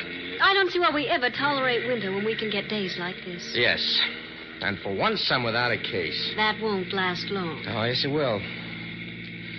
Darling, I'm seriously thinking of quitting this racket. And let a crime wave loose in our fair city? I don't want to see any more corpses. I don't want any more beautiful murderesses throwing themselves at me. I don't want a jitterbug between bullets anymore. This happens once every year. Mm-hmm. You'll get over it. Not this time, Duchess. Now, look at me. Every week I nearly get killed. Every week I get conked on the head 2 or 3 times like a bell. I'm in a rut. Hey, do you mind if I take 5th Avenue? Not at all, driver. But why do you want it? One sees more chipper chicks on 5th Avenue when one must wait for a red light. And by all means, take 5th. I could tell you he was a man after my own heart the minute I lamped you. Really? Oh, how did you know he was fond of chipper chicks? Oh, that's easy, madam. I just seen a pin-up tomato that was with him. Why, thank you. What a lovely cab you have, driver. Yeah? Hey, you believe in sunlight? Only in the daytime. Why? On account of I want to slide the roof back, like this.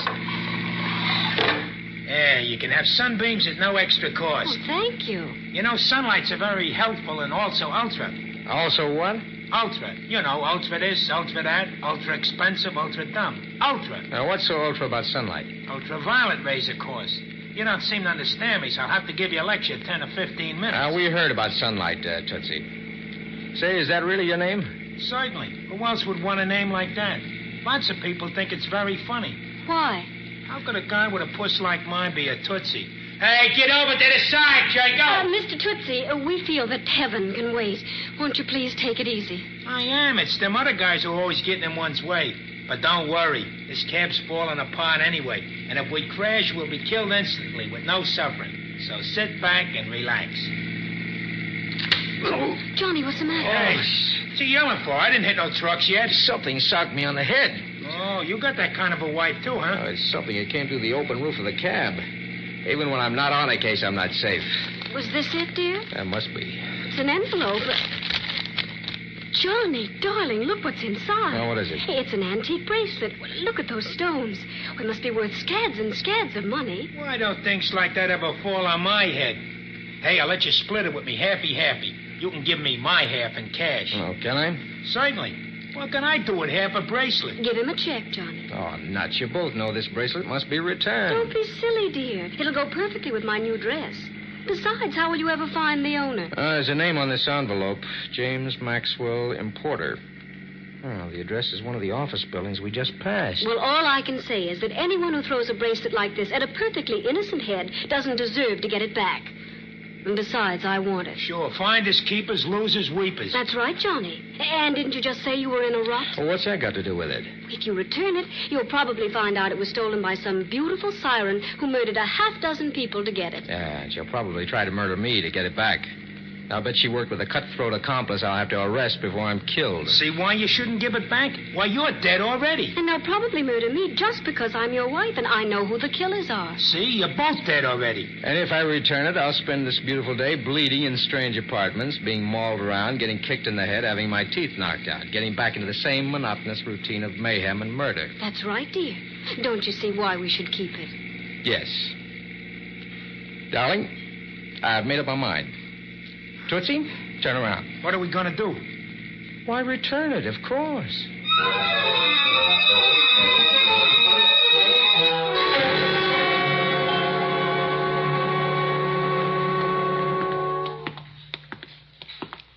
James Maxwell Importer. That's the office, dear. Yeah, come in. Try to make it snappy, darling. Remember, Tootsie's waiting downstairs in his cab. Seems to be no one here. Well, try that inner office, darling. Excuse me, miss. We'd like to see... Johnny, what's the matter with her? I don't know. She seems asleep. At her desk. But don't touch her. Oh, but Susan, I said...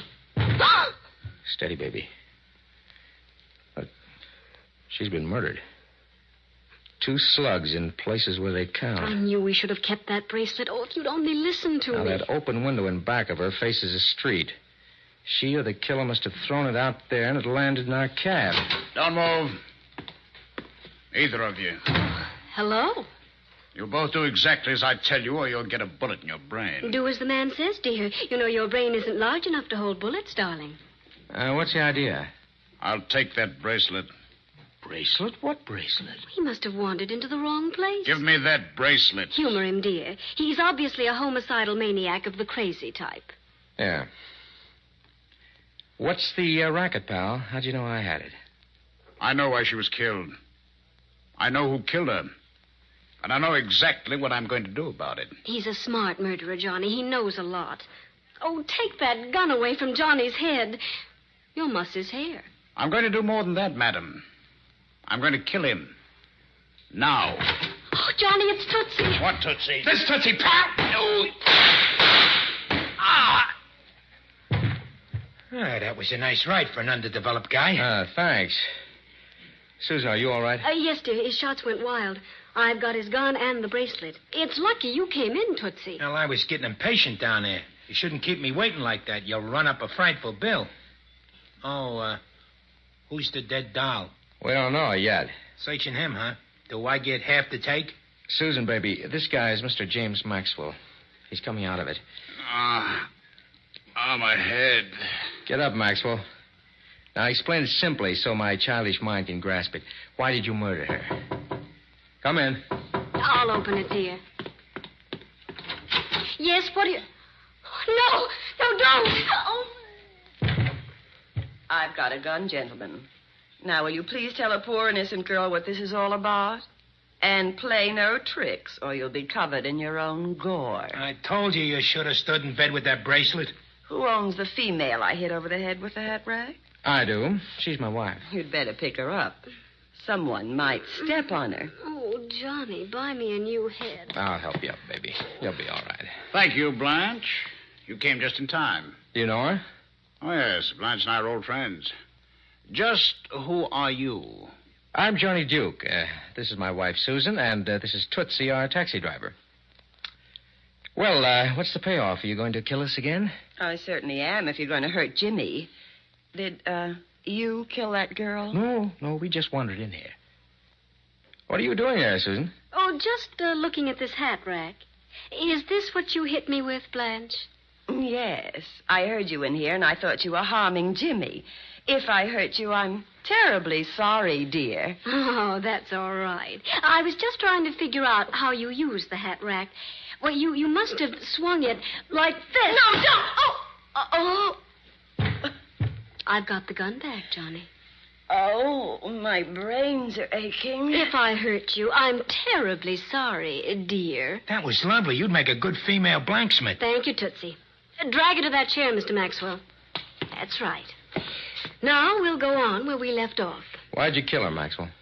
I didn't kill her. I was with Blanche all day. Wasn't I, dear? That's right. He was at my place. What were you doing? We were playing Ring Around a Rosie in my living room, dear. What's your full name? Blanche Werby. Why? Did you ever see this bracelet before? I can tell you about that bracelet. It belonged to my partner, William Baldwin. It's worth a fortune. At least $80,000. I told you we should have kept it. Where is Mr. Baldwin now, Mr. Maxwell? I don't know. He disappeared 6 months ago and was never seen again. He had that bracelet with him. Who's that dead girl? She's Miss Ruth Perkins, my secretary. Oh. She evidently threw the bracelet out the window. How'd it get here? I haven't the faintest idea, Mr. Duke. I'm sorry I lost my head before. I thought you killed her when I came in before. I heard you talking about the bracelet. I thought you murdered her to get it. Whoever gave that bracelet to Ruth Perkins knows who my partner is. This looks like quite a case. Yes, Duchess. And for once, we're going to let the police solve it. Call them up, darling. We'll probably be tied up with them until evening. There goes our lovely day. And that should teach you a good lesson. Next time you get hit on the head with an $80,000 bracelet, you keep it. Police headquarters, please.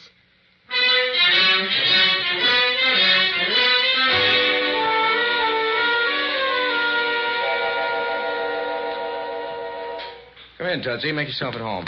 Oh, thanks. Sure nice of you to invite me in for cocktails. Well, that's the least we can do after taking up your time all day. You sit there with Johnny. I'll go in and mix them. Now, about the murder of that Perkins dame, I got a theory. Only it don't make sense. Tootsie, let's not start talking about murders. I've decided to seek a gentler profession. Oh, that's why you won't take the case? Right. Now, we won't mention it again, will we? By all means, we certainly shall not even whisper about it. You think James Maxwell killed her? No, the gun we took away from Maxwell was a different caliber from the one that killed her. I think... Let's talk about baseball, huh? Certainly. The Brooklyn Dodgers will win the World Series this year. What makes you so sure? I live in Brooklyn. Do you think William Baldwin was bumped off, too? The police said his daughter also disappeared. Yeah, I think they were both killed. It's funny there should be no identification in that secretary's purse. Oh, nuts. Don't lead me. Hey, I believe that was your loving wife in distress. Yes, in the kitchen. Come on. All right. If they tried to do anything to Susan, Susan. Hey, Susan, baby. Is she dead? No. Someone tried to garrote her. Here, help me get this cord off her leg. Hurry. Come All right, there. That does it. Susan, what happened? I don't know. Someone must have come through the delivery entrance. Felt the cord around my neck, and that's all I know. Tootsie, there's a gun in that old sugar bowl. Take it and go down that delivery exit. I got it. So long, Johnny. Susan, darling, are you okay? I'm feeling much better now. Johnny, why should anyone want to do a thing like that? I don't know. I'm pretty sure it's got something to do with that bracelet. Johnny, darling, you better take this case and solve it before we're all bumped off. I know it may all be just too annoying for a jaded sleuth like you. But it's better to be bored to death than murdered. You win, baby. I thought I would. That's why I took these things out of the dead girl's purse. There are 2 addresses on different sheets of paper. One's the address of one Samson Everest, and the other is the dead girl's home address. There ain't no sign of any garroters out there, Johnny. He must have got away. Now, listen, Tootsie. We're going to find this murderer, and you're going to help us. I want you and Susan to visit one Samson Everest. I'm going to poke around Ruth Perkins' place. Now, let's get going.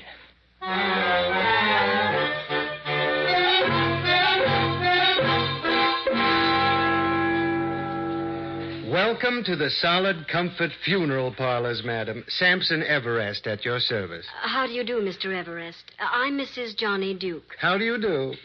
You've seen our advertisement for a bargain in funerals, no doubt. We're running a sale, you know. Is it for someone close to you, your husband, perhaps? No. In fact, we didn't know you were an undertaker at all. Oh, by the way, this is Tootsie. Hiya, Samson. How do you do, sir?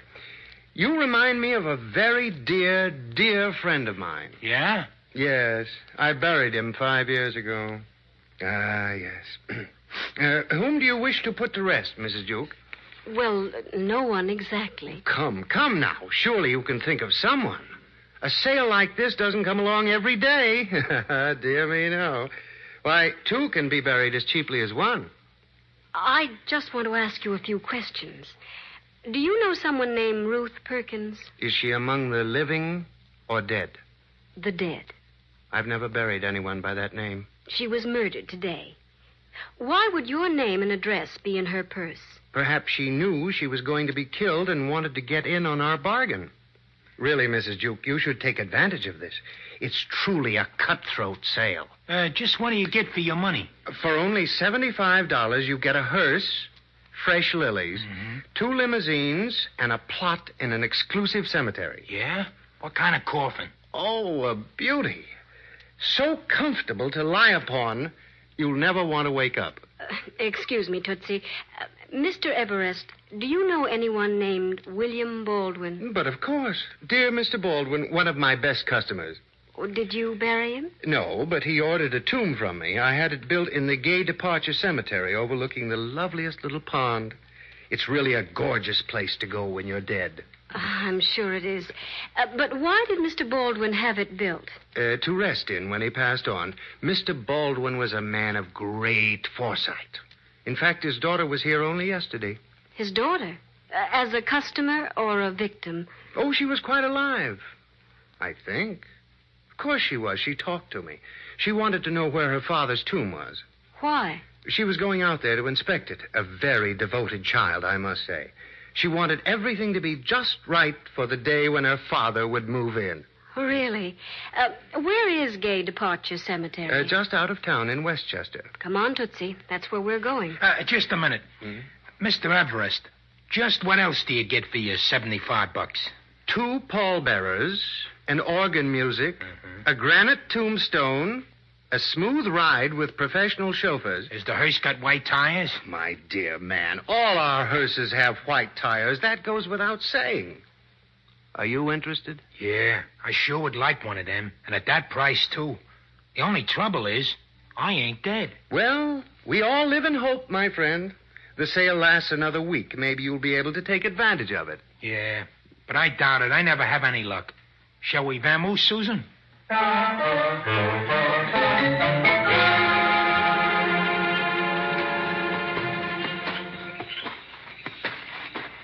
must be the tomb, Tootsie. It's right near the pond. How picturesque.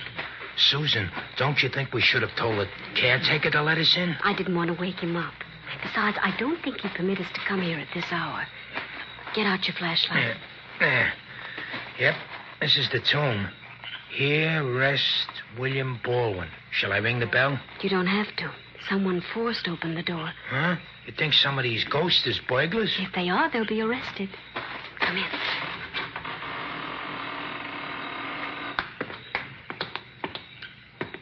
You don't have to take your hat off, Tootsie. Well, I've never been in no tombs before. Hey, it's very cozy. Turn your flashlight on that coffin. Okay. Oh, the coffin's open and it's being slept in. Yes.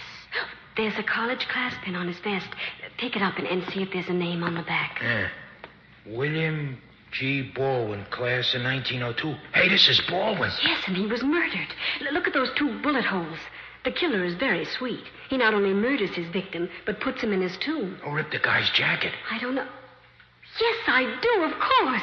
I'll bet the bracelet was hidden in that jacket. Oh, come on, Tootsie. We have to get out of here. I want to phone Johnny. Okay, but shh, not so loud. You're liable to wake him up.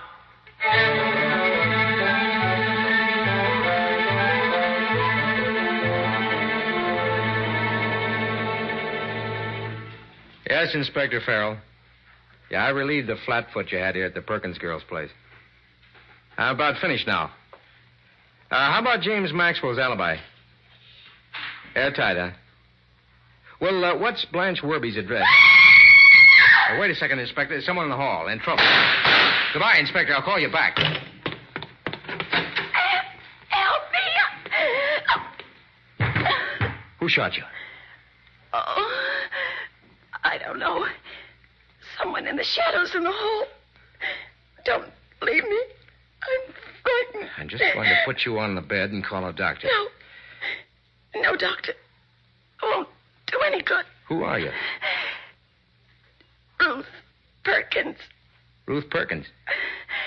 But that's impossible. She was killed this afternoon. I don't lie. I'm not lying. I was out of town. Oh, don't go away. Did you see the evening papers? Yes. That girl in the office who was killed. She's Helen Baldwin. William Baldwin's daughter? Yes.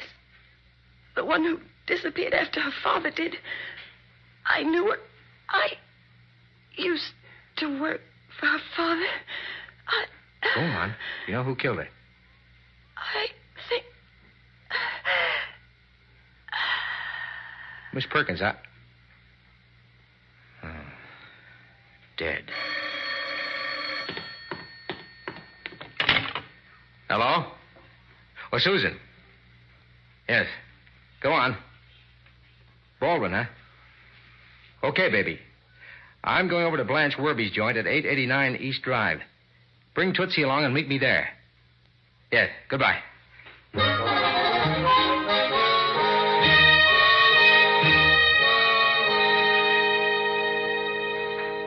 Won't you have a drink, Steve? All right, thank you, Blanche. Think I can use one. Here you are. What makes you think Jimmy and I were lying about being in this apartment when that girl was killed? I think Jimmy killed her. But I told you. I know.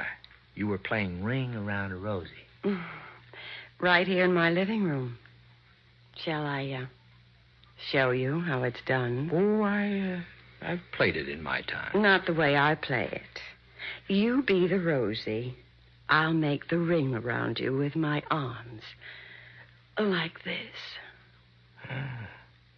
This is a new way of playing it. Uh-huh. And it's some fun. You look startled.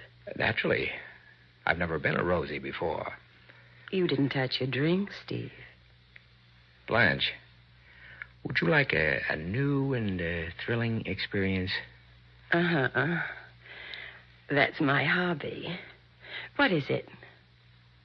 Being murdered. Oh? By you? By James Maxwell. You're next on his list. He's trying to kill everyone who can prove him guilty. My wife, the Perkins girl, Helen Baldwin. Next, you. Oh, you've got a morbid imagination. What you need is more ring around a Rosie. Oh, dear. Have your drink while I answer it.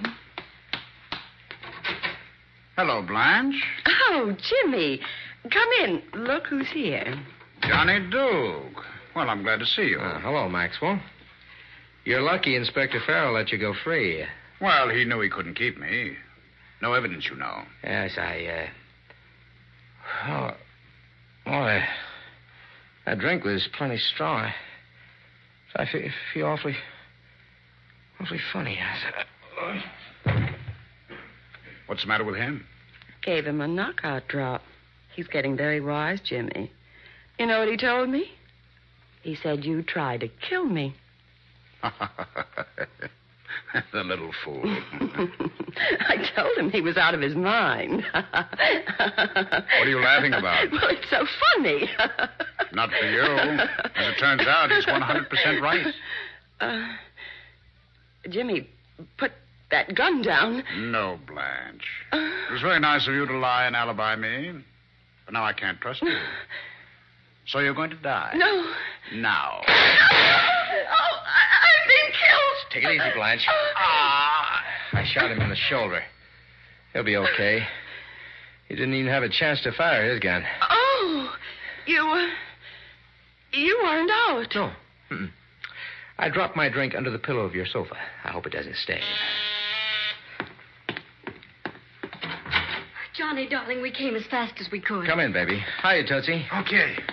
You came just in time to hear Blanche give us a complete confession. How about it, Blanche? Okay. He phoned me this afternoon and begged me to alibi him. I did. I loved him. Then I went to the office. The rest, you know. Johnny, darling, how'd you do it? How'd you make her confess? It was easy, baby. All I had to do was play a little game called Ring Around the Rosie, dear.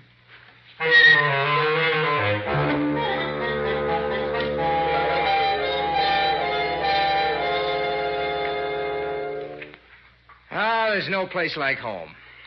And so peaceful. Johnny, you still haven't explained. Well, it adds up to this, baby. Maxwell killed Baldwin to get that bracelet. Mm-hmm.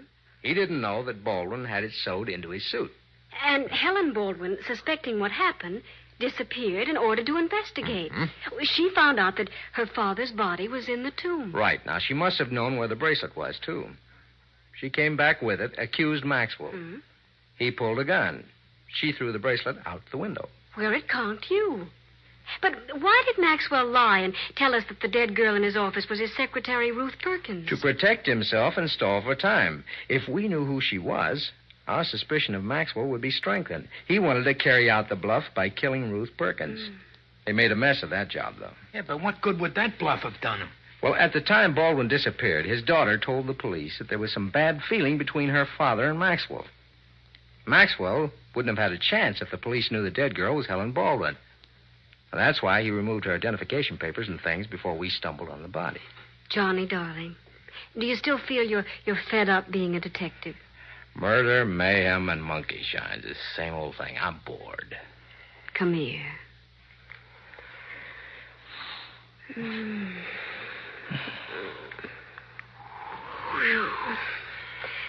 Still bored.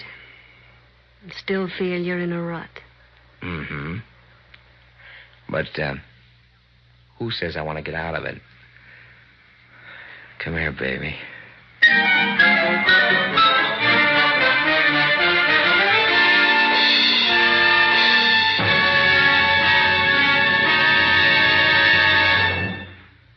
And so the curtain falls on Two Can Die as Cheaply as One, which was chosen by guest expert Harold Q. Masseur. Mr. Masseur is author of the recently published mystery novel, Suddenly a Corpse. Next week at this time, Murder by Experts brings you a drama of a young newspaper reporter who covers the biggest story of his career, only to find murder dogging his footsteps. As selected for your approval by one of the world's foremost detective story writers. Until then, this is your host, Brett Halliday, hoping you'll be with us again next week at this time.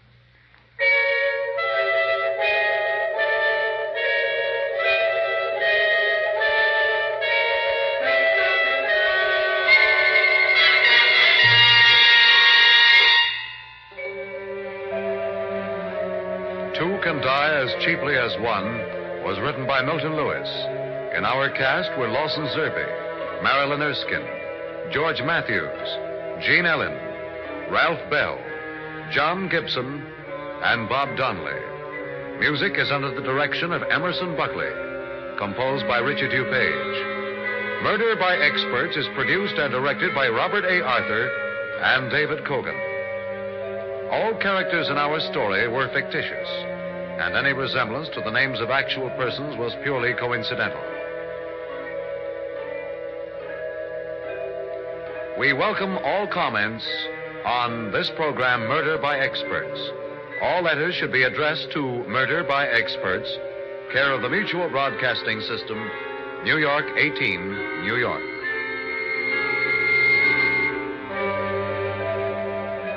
Phil Tonkin speaking. This is the Mutual Broadcasting System.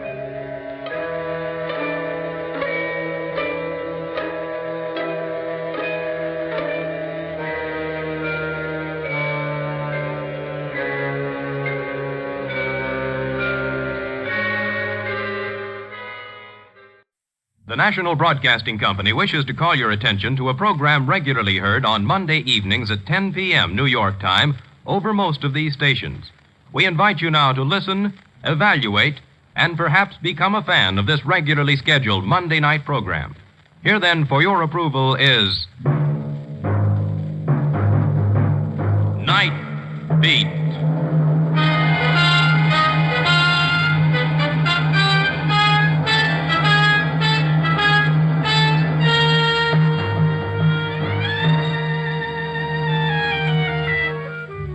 Hi, this is Randy Stone. I cover the Nightbeat for the Chicago Star. My stories start in many different ways. This one began in the shattering turmoil of a manhunt and ended in the quietness of the morgue.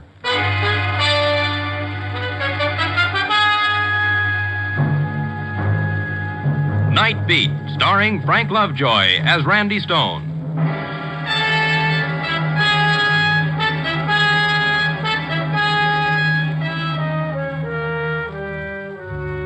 People are always telling me how lucky I am to have a job where all I've got to do is walk around Chicago at night looking for a story. It's a dandy little job, sure. All you need is a pneumonia jacket, an extra set of arch supports, and a goodly supply of penicillin, and you're all set. The city at night, oh, it's fascinating. That old nose for news, frozen stiff and ready to fall off. Those eagle eyes so watery and bloodshot from the wind they wouldn't serve a self-respecting canary. Yes, sir, it's lovely work if you can get it. Oh, brothers and sisters, have I got it. Well, I guess I was just bitter. I'd walked from the Loop to the near north side, waiting for a story to tap me gently on the shoulder, and so far it was no hits, no runs, and no errors. The streets were empty. Everybody was home hugging a radiator. And then, far away, I heard that lonely blues in the night sound, the police siren. And then another one. And then another. And then it seemed like there was a whole chorus of sirens singing about what a cruel, cruel world it all was. And then one siren separated itself from the rest and came closer. A prowl car was coming down the street, stopping just a few yards away from me, and a police officer jumping out and hurrying to a call box.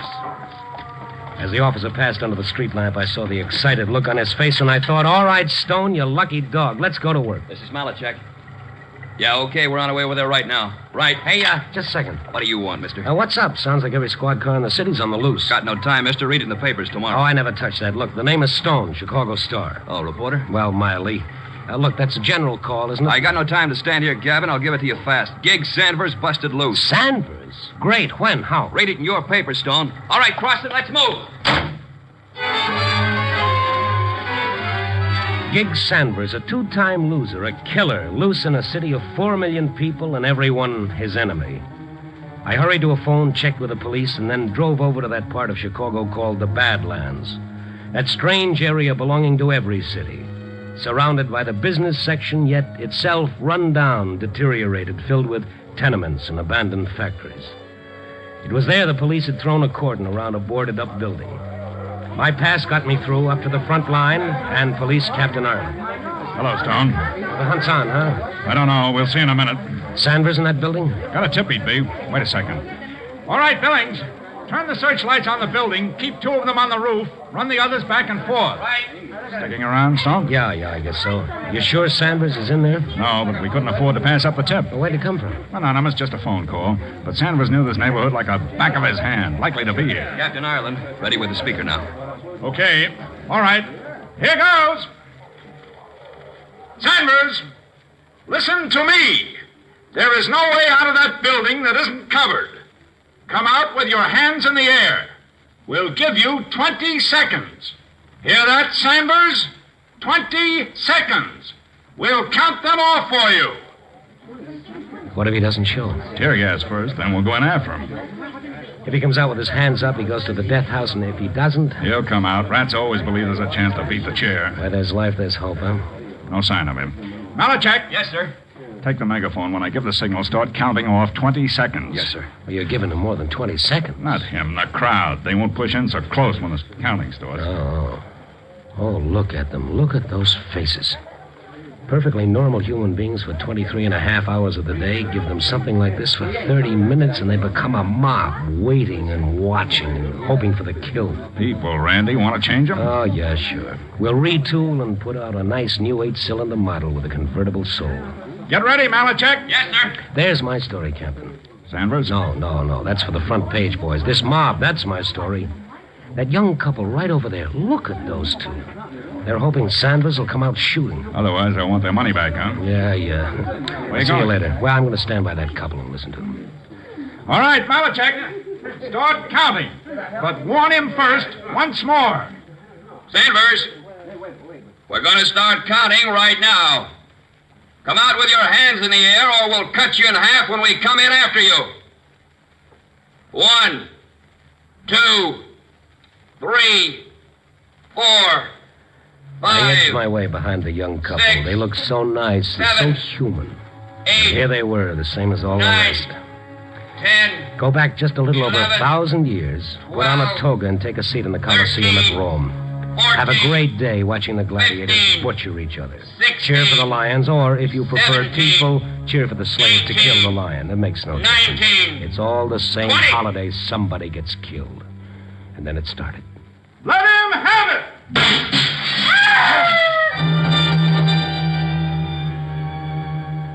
It was all over in a few moments. The tear gas, the police rushing in with their masks on, the crowd straining forward to get a glimpse of Sanders. But there was no Sanders, and the police came out. Nobody in there, Captain Ireland. He must have been. No, sir, not a soul. We've covered every inch. I watched that crowd, and strangely enough, there was relief on their faces, even a little shame that they'd hoped for the kill.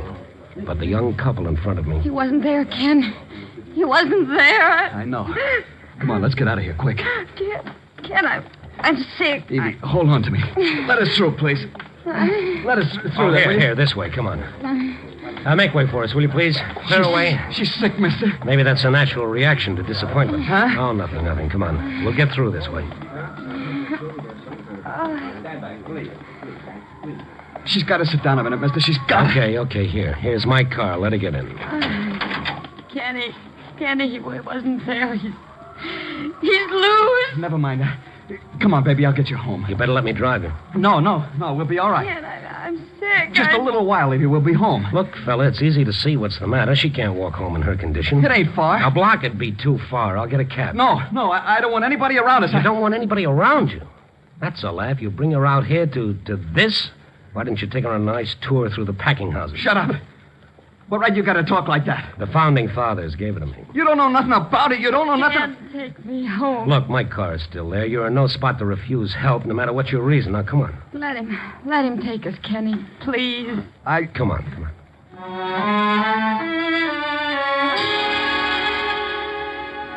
They lived very close. It didn't take over 3 minutes to get to their tenement building. I wanted to take her to a hospital, but she refused. She refused in a way that made me look at her hard. And there was another thing. The way she'd reacted when the police found out Gig Sanders wasn't in the old factory. Terror. That's what it was. Sheer terror. And then I helped her husband carry her up the stairs and into their meager little flat. On the couch, mister. Yeah. Okay. There. Now, have you got a phone? What for? Call a doctor. We ain't got a phone, but there's a drugstore. No, Ken. But, baby... We gotta get out. We ain't got time for a doctor now. Just let me rest, and we gotta get out. You're in no condition to refuse a doctor. I'm all right now. Yeah, sure. It ain't gonna be for 3 weeks. That's what the doctor said. 3 weeks, and you drag her out to that great exhibition? Why did... Shut up. I told you before you don't know nothing about it. Now mind your own business and leave us alone. What are you looking like that for? What's the matter with you? With both of you? Nothing. Oh, yes, there is. You're scared stiff. Of what? Please go, like Kenny says. Leave us alone. Well, let me phone for a doctor from the drugstore. I won't come back. Just the doctor. Evie? No, we ain't got time, Kenny. Don't you know that? We ain't got time. He's loose, Ken. He's loose. Evie, baby, don't. You're please. talking about Gig Sanders, aren't you? Why? Why are you afraid of him? Do you know him? Come on, what about a talk? No, not to nobody. You're scared of Sanders. Why? Look, mister, you helped us. All right, thanks. Now get out of here. Ken, we gotta tell somebody. I said nobody. You know what'll happen. We gotta tell. Mister, who are you? My name is Stone, Chicago Star. Newspaper. Does that frighten you? Maybe he can help. Maybe he can. Nobody can. You know that. I'll tell him. No, Evie, shut up. It was Kenny who tipped the cops. Evie. I had to tell somebody. Maybe he can help. That the truth, Kenny? I don't... Yeah. It was me tipped the cops. That Sanders was in the factory? I thought he might be. But he wasn't. All right, now tell me something else. How do you know so much about it? Now, come on, if you want me to help, I gotta know you're on the level, so tell me. Tell him. How do I know he won't go straight to the police? How do I know that? We gotta trust somebody. We gotta. Can we trust anybody? Well, try it and see. Him and me... in the same gang once. I did time, but I got out before he did. I went straight because... All right, go ahead. It was for me. Oh. All right.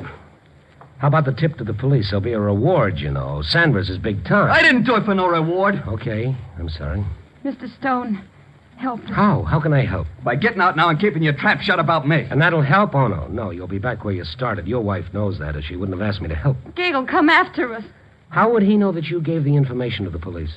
You'll guess. We used that old factory plenty of times for a hideout. Nobody else knew how to get in. It's a cellarway. Well, let me ask you another question, Kenny. What? Why did you tip the police? Gig hates me. Why? Kenny married me while Gig was still in the pen. Oh, you were his girl. No, I never was. I never was his girl at all. I was like everything else Gig liked. Everything was his, no matter who it belonged to. To him, a girl was like anything else. His gun, his clothes. Anytime Gig Sanders wanted something, it was his. I never loved him. I told him, but he just laughed like what I felt didn't mean nothing. I see. And now? Now he's loose. He hates me because of Evie. And he's going to know I tipped the coppers. Mr. Stone, if it's the last thing he does, he'll get us. He'll get Evie, and he'll get me.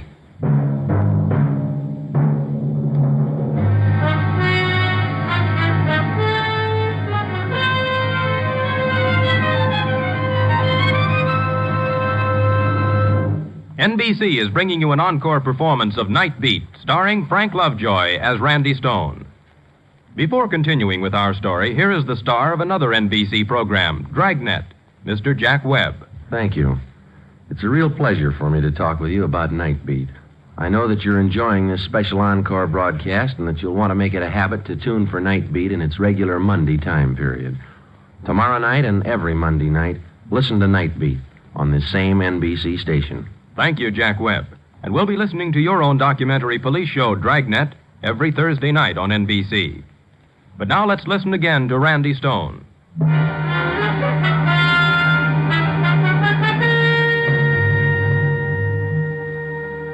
These kids were scared. They were plenty scared. I asked them the only question that made sense, and I got my answer. Go to the police? Sure. A guy who served time goes to the cops. He tells them he gave him a bum steer. They got every copper in Chicago around that factory while Gig gets away someplace else. Yeah, they'd believe me, wouldn't they? Well, try it, and I'll go with you. Listen, you don't know. I changed my name. I moved all over the state looking for a job. This is the only place I could get one. I had to come back here. So what does that prove? It'll be in the papers. He'll lose his job, Mr. Stone. I can't do that. Not with Evie. Well, then what do you want me to do? Look, maybe if I give you a list of the places the coppers might find Gig, maybe you could tip him. And what if he doesn't show up? There ain't many places he can go. You know, look, maybe by this time he's out, maybe even out of the state. He's killed an officer. He won't dare to stay here. Gig, as long as he knows Evie and me are still alive, he'll stay. He hates me so much he'll take that chance. Does he know that you live here? No, I ain't even seen any of the old bunch at all. I moved around. Always moving to keep away. Mr. Stone, go to the police. But don't tell them nothing about me. Will you get it through your head that they'll protect you? Even so, Gig's got friends. If they find out it was me... Yeah. So you gotta go to the police. All right. Where's the drugstore? Right at the corner. You'll see it. You stay right here. Keep your door locked until I get back.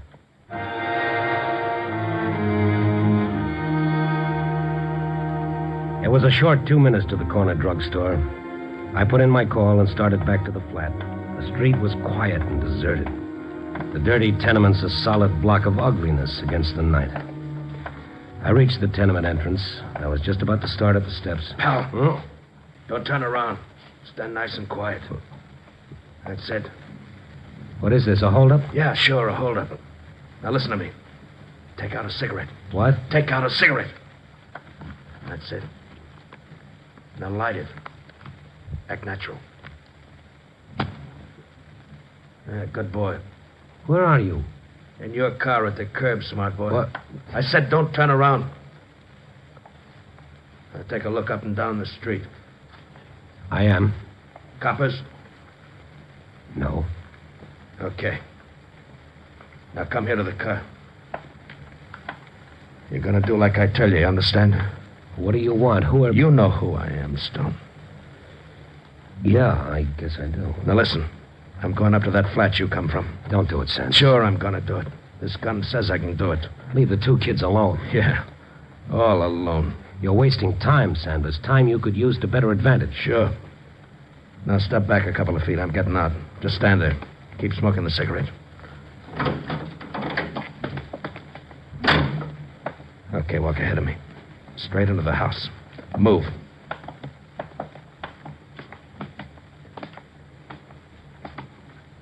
All right, stop here. Sanders, you're not going to do this and still have time to get away. Oh, you're really concerned about me, ain't you? But don't worry, I'm a big boy. Well, give him a break. Oh, sure. Like they was going to give me. Now, listen, you're going back up to that flat. You're going to knock on the door, and you're going to tell them to let me in. Is that all clear? And what if I don't? So be a hero. And I'll get in anyway. It's just easier this way. Okay? All right, so let's go.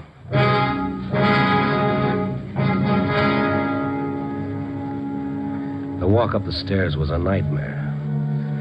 I walked down the hall toward the flat. The flat where those 2 kids waited behind a door that they thought would keep the terror and the death away from them. And then... All right, knock. Who is it? Answer. Sanders, please don't do it. You're gonna answer him? Who is it? Answer. What? It's Stone, Kenny, but I don't... That's so. You was a long time... Inside, fast. Shut her up or I will. Evie, don't. You, Stone, lock the door. All right, Kenny boy. Over on the couch. Dick, don't hurt Evie. She's gonna have... Yeah, I see. Congratulations. Listen to me. Shut up. Stone. What? Get over to the couch. And on your way over, turn out the light. Stay in line with the window so I can see you against the street lamp.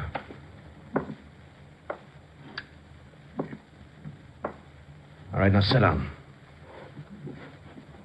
We're going to have a long talk. You're gonna listen to me, Gig. Sure. I'm a wonderful listener. Only make it good and make it funny, huh? Evie and me fell in love, Gig. You ain't gonna blame us for that. Evie and you fell in love? You think I was worried about that? You think I cared what she did? No. It's what you done tonight.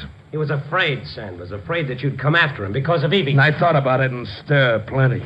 But I figured let it go. It ain't worth it. But this tonight is something different. Turning stooly. You'll never get out of Chicago, Sanders. Every cop in the city will be looking for you. That's nothing new to me. And now you, Kenny boy. You did tip the coppers, didn't you? Gig, listen. We're nothing. You haven't got a chance, Sanders. Shut up with that. No chance, huh? I always got a chance. My luck's good. Know why I wasn't in that factory, Kenny boy? Because my luck held. I had to get some dough first. You know where I was? In that crowd, just standing there watching. You were in that crowd? Like watching my own funeral, only the coffin was empty. And I saw you and Evie, Kenny. That's how I knew where the tip come from. All right, you're smart, Sanders. Now be smarter. You've got us where you want us. We can't make a move. But if you kill us, you'll kill the time you need to get away. I got ways. Like I come here. I followed you in a cab, then hid in your parked car. Now, ain't that smart? Well, Evie, you ain't said nothing yet. Gig, you're gonna kill us. I'm gonna kill you, Evie. Sanders, you said your luck held? Can't hold forever. What you're doing now is giving the police minute after minute to catch up with you, and they will sooner or later. You killed an officer, Sanders. You know what that means? Him or me, it had to be that way. But it doesn't have to be this way. This way? What Kenny did was done to save Evie's life and the baby's. Right or wrong, that's why he did it. What would you have done to save your own life? I killed a cop to save my life. That answer you? Yes, I guess it does. So it makes sense. Is that a radio there by you? Yeah. Well, turn it on. We're all going to sit here and wait for the news. I got to see how I'm making out. We sat in the semi-darkness of the room. The only light came from the window that faced the street. Then the 11 o'clock news broadcast came on. Tell us more. Tonight in Chicago, the city's manhunt goes on for Gig Sanders, convicted and sentenced killer. Acting on an anonymous tip, the police surrounded the old Phillips factory, but Sanders had not been there, or had escaped before the cordon could be drawn tightly. Meanwhile, rewards totaling $2,800 have been offered. Shut it off. And? Well, 2,800. That's a real nice nest egg, huh, Kenny boy? There wasn't any reward, not when There is no. Sanders. What do you want, Stone? You said you were smart. So, what are you getting at? Maybe you forgot one thing. Yeah? You came here in a cab. So? The driver get a look at your face? Don't give me that. Coppers will be here long before now. Oh, no, Sanders. Only about a half hour has gone by since they tried for you in the factory. Figure it out. By the time the cab driver reports, by the time the police check... Shut up! You're wasting time. You got half a chance if you take it. Yeah. Yeah, I guess you talked me into it. Okay. Now get going. Gig, no. Please, no. Gig. Not Evie. The baby. The baby, Evie. I could have been rotting in that factory by now. What satisfaction will you get from this, Sanders? Satisfaction? Everything in the world. You were friends. Yeah, we were friends. You tell him how good friends we were, Kenny? You tell him how we played in the same dirty, stinking streets, how we ate the same slop in the orphan asylum? You tell him all that? Gig. Yeah, Evie. You tell him how I was always the one to get Kenny out of jams when we were kids? Did they tell you that too, Stone? No, but you're thinking of it. Remember it, Sanders. Oh, I am, yes. All Kenny wanted was a decent life. Even if it cost mine, huh? He wanted to live for his wife and his baby. And I want to live. For what? Oh, you shouldn't have said that, Stone. I didn't have nothing against you, not until you said that. I was going to the death house when I busted loose. I figured a million ways to get away, and I took a chance when it come. I killed a cop. A cop, and I know what happens to a cop killer. I know what... Yeah, now they're coming. I guess you were right about that cabbie. In a minute, the cops will be all set and ready. And I killed a cop. That's how bad I wanted to live. But nobody wants me to. Nobody. You hear? Nobody. Listen to me, Sanders. You listen to you. A few weeks ago, there was a leopard loose. And you know what people said? You know, Stone? Yes, I know. They felt sorry for the leopard. That's right. Everybody wanted the leopard taken alive. Nobody wanted it killed. But me, I'm a human being.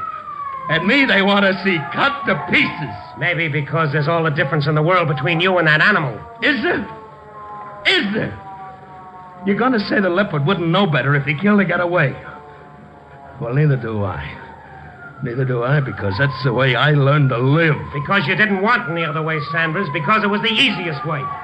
You grew up in the gutter. You never wanted to get out of it. Other men did. I ain't other men. I'm Gig Sanders. Gig Sanders. Gig, they're all around. You ain't got a chance. Oh, well, that's dandy for you.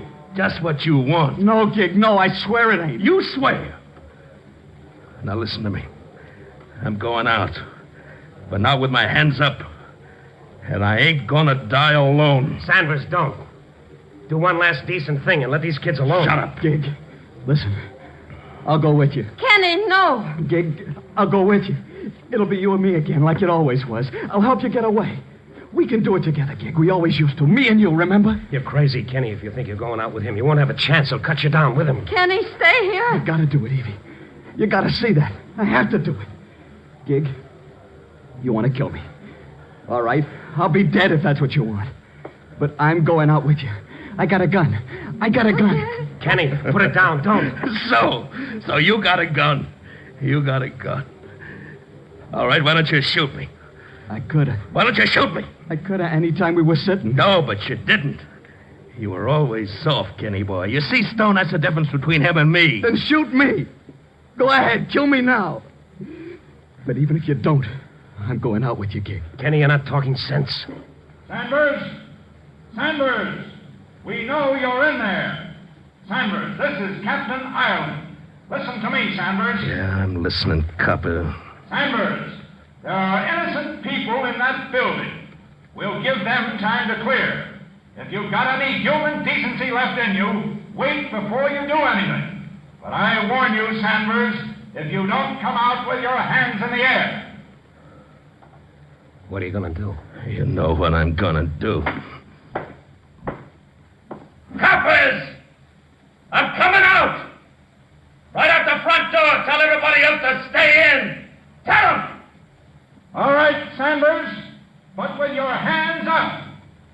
listen, you people. Stay in your rooms, lie down on the floor, and stay away from windows and doors. I'm coming, coppers! They'll kill you, Gig. Sanford, go out with your hands in the air. Oh, sure.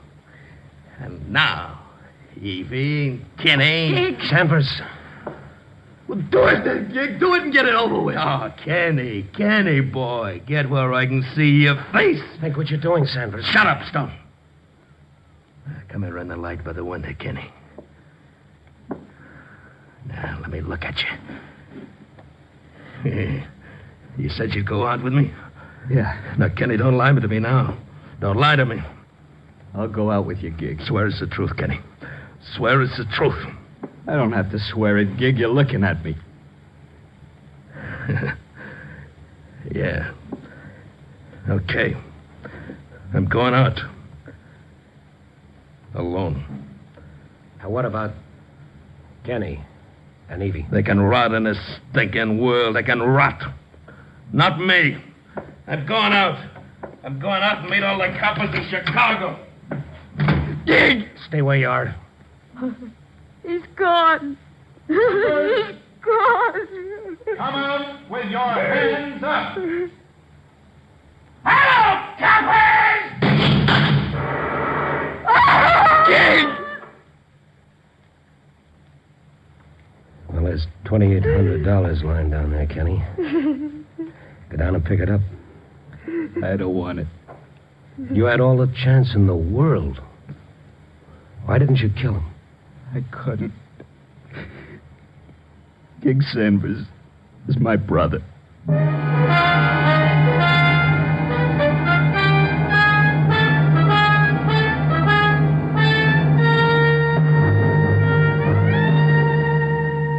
Now it's almost dawn again, and I've written another story. It's a story that began a long time ago when a man looked up and answered a question with another question. Am I my brother's keeper? Well, there's an answer to that, and our society has made it. Yes, you are your brother's keeper, but he must be worthy of the keeping. Copy, boy.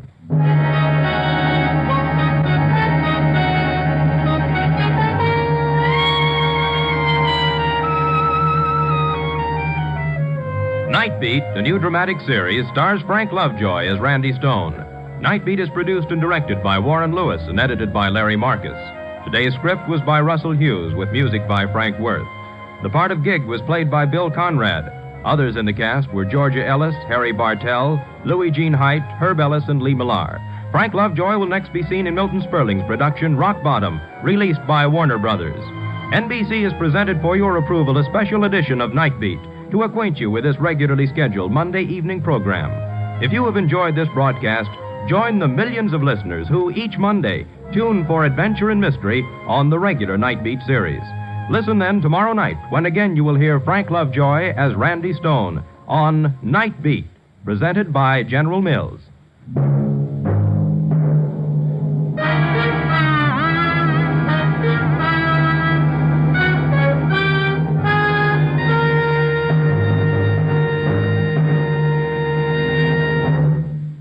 Now stay tuned for high adventure on most of these NBC stations.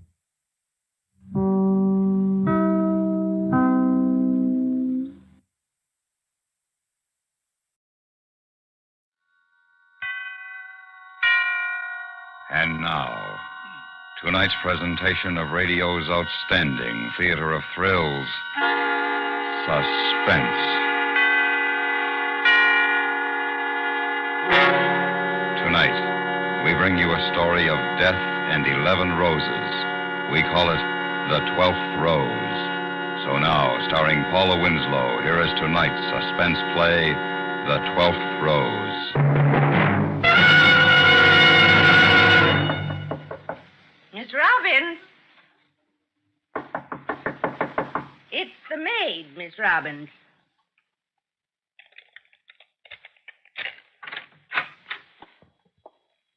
I got some clean towels for...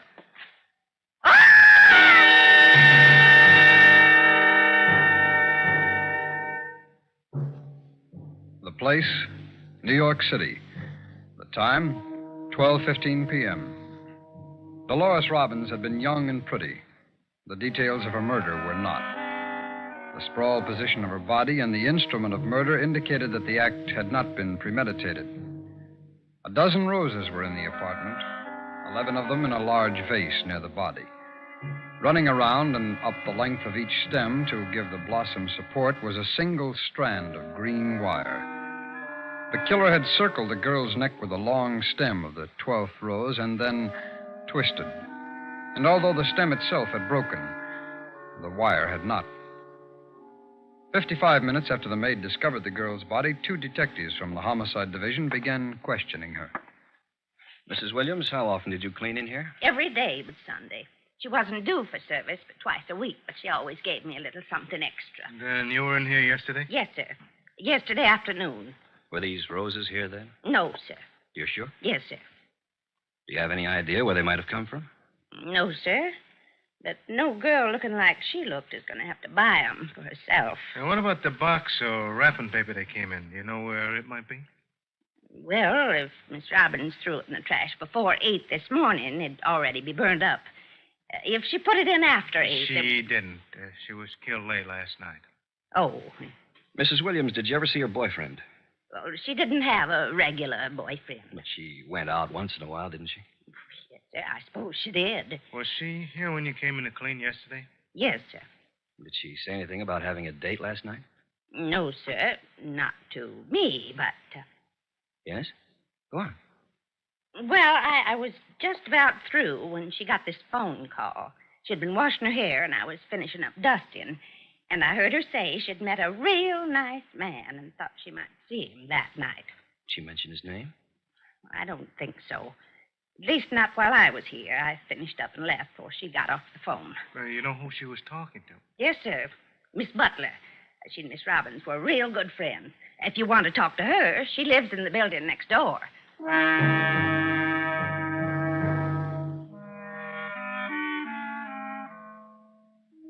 Mildred Butler confirmed the maid's statements. She remembered the telephone conversation that she had had with the Robbins girl. She remembered the victim telling her about a man she had met the night before. Miss Robbins had not said where or under what circumstances they had met, but she had indicated that she would see him later that evening. When asked if she'd been told the man's name, the Butler girl replied that she had. It was Carl Owens. The 2 detectives returned to the victim's apartment. Pete, you ever buy roses for your wife? 2 girls in high school? Are you kidding? You know anything about them? Sure. Some are red and some are yellow. When I was a kid, Pete, my folks had a greenhouse. They used to raise them, all kinds. These are just average. How can you tell? Well, look at the stems. They're wired to keep them from drooping. Now, a good rose, you don't have to wire the stems. They'll stand up straight for days. Well, what do you call these, you know? Yeah, happiness.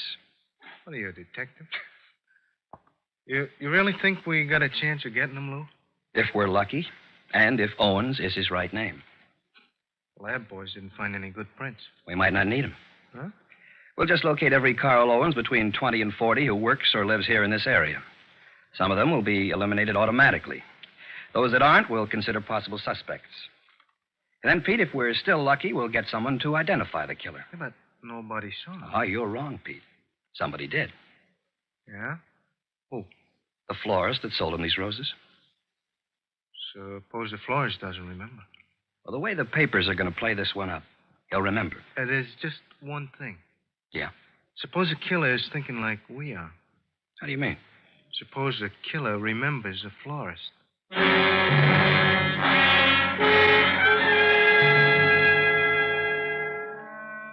At 9:33 that evening, Miss Helen Craig, the manager of a small flower shop on the east side, adjusted the thermostat on the refrigerated display case.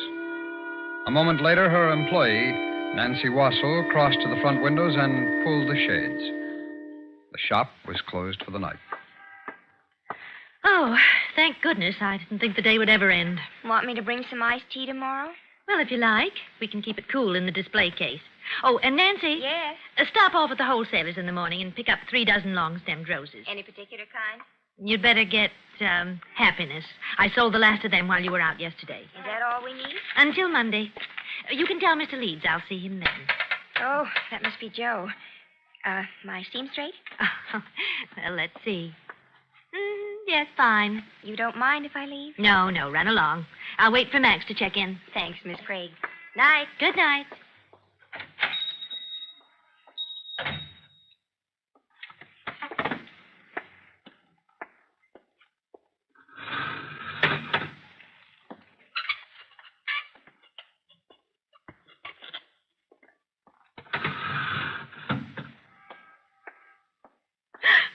Good evening. Oh, my. You gave me a fright. I didn't hear you come in. You had your head in that showcase. Why, aren't you the gentleman I waited on yesterday afternoon? That selected the roses? Oh, you do remember me then? Oh, yes. Yes, of course. I wasn't sure you would. Oh, well, it'd be hard to forget it. Yes? Go on. Well, you're tall and... oh, please.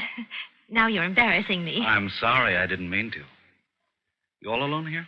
Why, yes, I was just getting ready to leave. Why? Just curious. Were you going right home? Or was someone coming to meet you here? Well, really, Mr. Johnson. Bill Johnson, Miss Craig. Oh, you know my name? Well, how does that happen? It was printed on the receipt you gave me. Helen Craig, manager. You're too attractive to be a manager. Oh, please. No, really.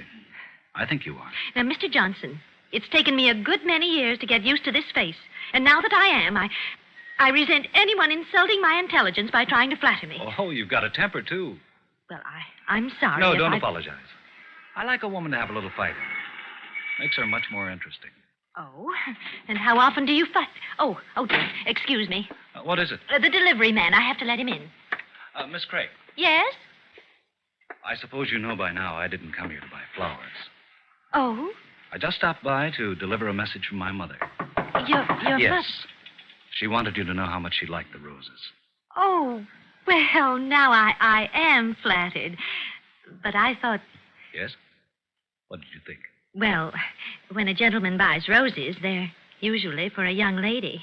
The only girl I've got's my mother. She's in the hospital. That's where the roses went. Well, I've got to go. Oh, please stop in again, Mr. Johnson. That's a promise, Miss Craig. I'll see you real soon.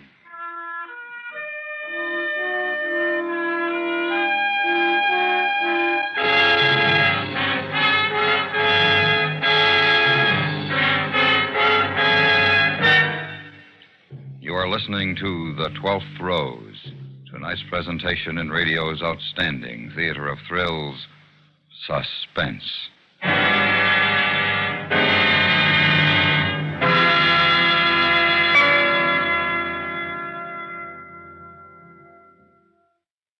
Tomorrow night, a self-styled tycoon sets himself up as an energetic but not exactly legal stockbroker. For a while, business booms. But once the FBI in peace and war get on his trail, the shady operator discovers that the bottom has fallen out of his market. Don't miss a thrill. Don't miss a moment of the next exciting episode of the FBI in peace and war over most of these same stations tomorrow night. And now we bring back to our Hollywood soundstage Miss Paula Winslow, starring in tonight's production, The 12th Rose, a tale well calculated to keep you in suspense.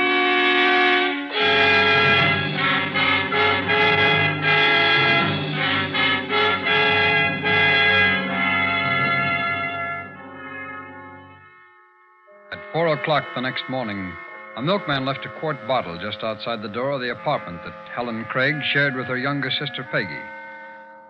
3.5 hours later, Helen opened the door, letting Napoleon, the cat, into the kitchen. At the same time, she picked up the quart of milk. She didn't notice that someone had tampered with the protective cap on the bottle, not even when she poured some of the milk into a dish for the cat. There you are, nappy boy. Hi. Well, what got you up so early on a Saturday, Peg? I decided to go to the beach for the weekend. Oh? You didn't say anything about it last night. I had made up my mind. Besides, I was asleep long before you got to bed. Well, sit down. I'll pour the coffee. How are you going? On the train. I've got to hurry. It leaves at 8:15. Now, Nappy, be quiet and drink your milk. Who are you going with, Peg? Betty Mills and another girl from the office. They've rented a cottage for their vacation. I'll be home late Sunday. Hey, Oh, what's the matter? you. What have you done to yourself? Oh, well, nothing much. I just used a little rinse on my hair and sort of combed it over on the side. So that's what you were doing last night. It looks awful, doesn't Oh, it? no. Oh, I like it, Helen. Really. Who is he? Who do you mean? You know who I mean. The man you've met. The one that's fixing up bits for. What's his name? How'd you meet him? Well, his name is Johnson. He came into the shop for the first time day before yesterday to buy some roses. And then last night he came back to tell me how much his mother liked them. Oh, that's a likely story. When are you going to see him again? Well, I don't know for sure, but when he left last night, he said it would be soon. Oh, I hope. Napoleon, for heaven's... Oh, and something's wrong with him. What? Nancy! He's sick. Well, he was all right a minute ago. Well, he's not now. Look at him. Oh, get a blanket, Peg, and call a cab. I'll take him to the vet's.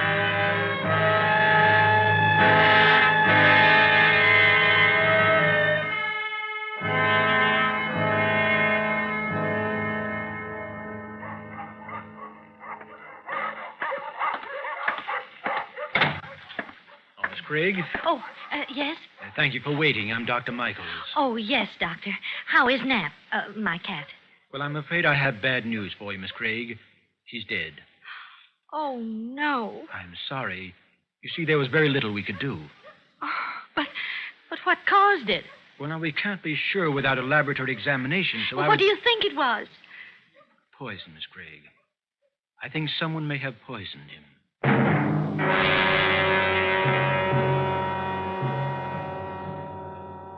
By checking through the Records Bureau, DMV, various credit bureaus, state employment agencies, and finally by referring to the Manhattan telephone directory, Detectives Claremore and Carver located over 40 men with the name of Carl Owens. Of this number, 9 could be classified as suspects in the murder of Dolores Robbins. They did not contact these men directly, but they did make some discreet inquiries. Their next step, locate the florist who had sold one of them the roses found in the dead girl's apartment. Time, 9:20. Helen Craig arrived at the flower shop. Miss Craig, have you seen the papers? Did you read about it? About what, Nancy? The rose murder. The what? Well, the girl that was choked to death with a happiness rose. The murderer bought some roses for this girl day before yesterday, and when she took him to her apartment, he choked her to death. Isn't it the most exciting thing you've heard? Oh, please, Nancy, I'm not in the mood. But he could have bought those roses here. I'm sure he didn't. Well, how do you know? Didn't you sell a dozen of those roses while I was out that afternoon? Yes. To a man? Yes, to a man. Well? Before you let your imagination run away with you, I happen to know he bought them for his mother. Oh. Has anyone called me this morning? Only Max. He'll be a few minutes late. Something wrong with the truck. Oh, and I got the roses. They're in the display case. Oh, thank you. I'll be out to wire them in a minute. The roses the murderer bought were wired. Does everyone wire the stems the same way?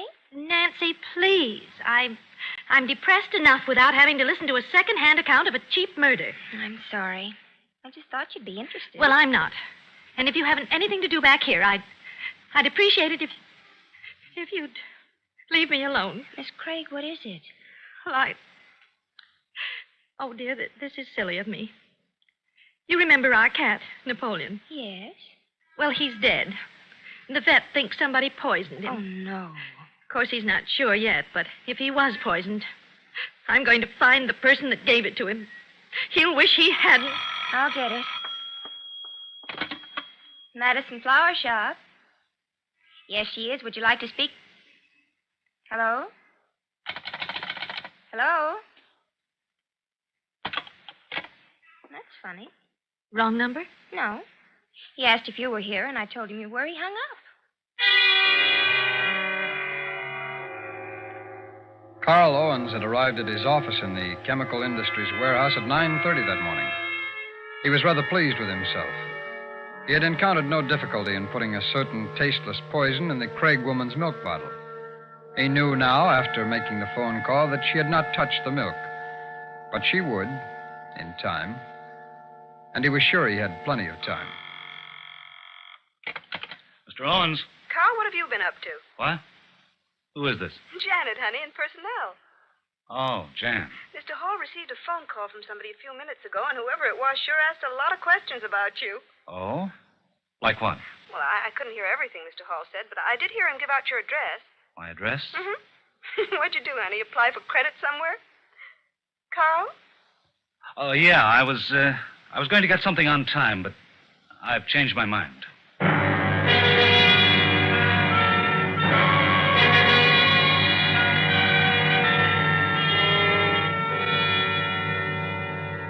Time, 2:20 p.m. Nancy Wassell returned from lunch.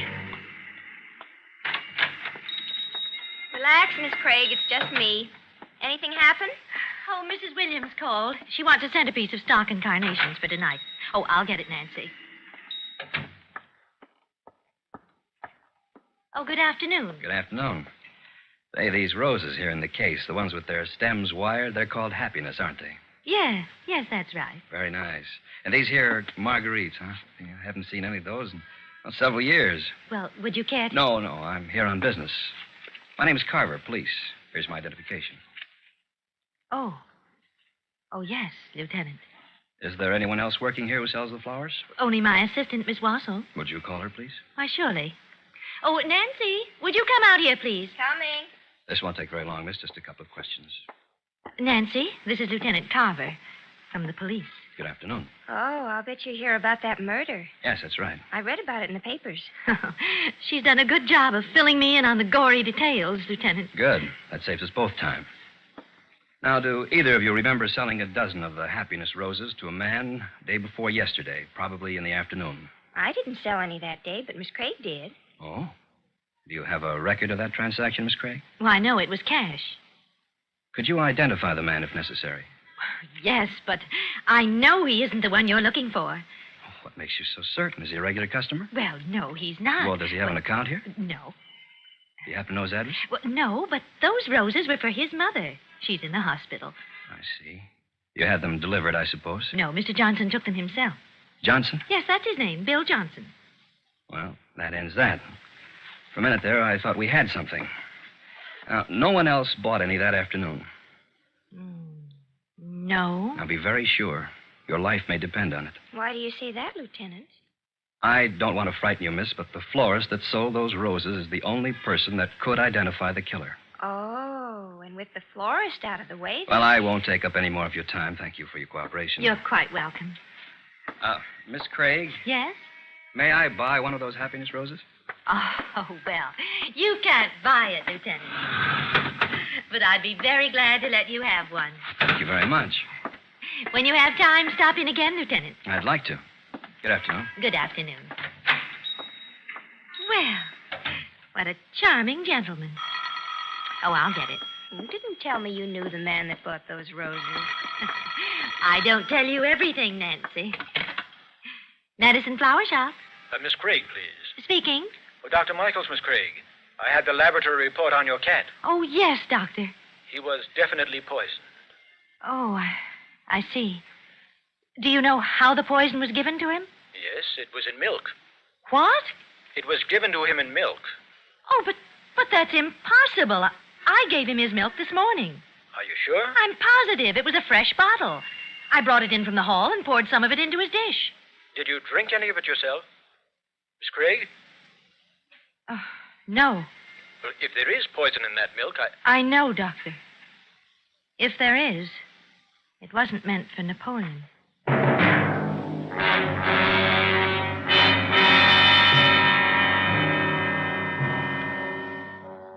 Time, 6 p.m. Nancy Wassell crossed to the front windows and pulled the shades. The shop was closed for the night.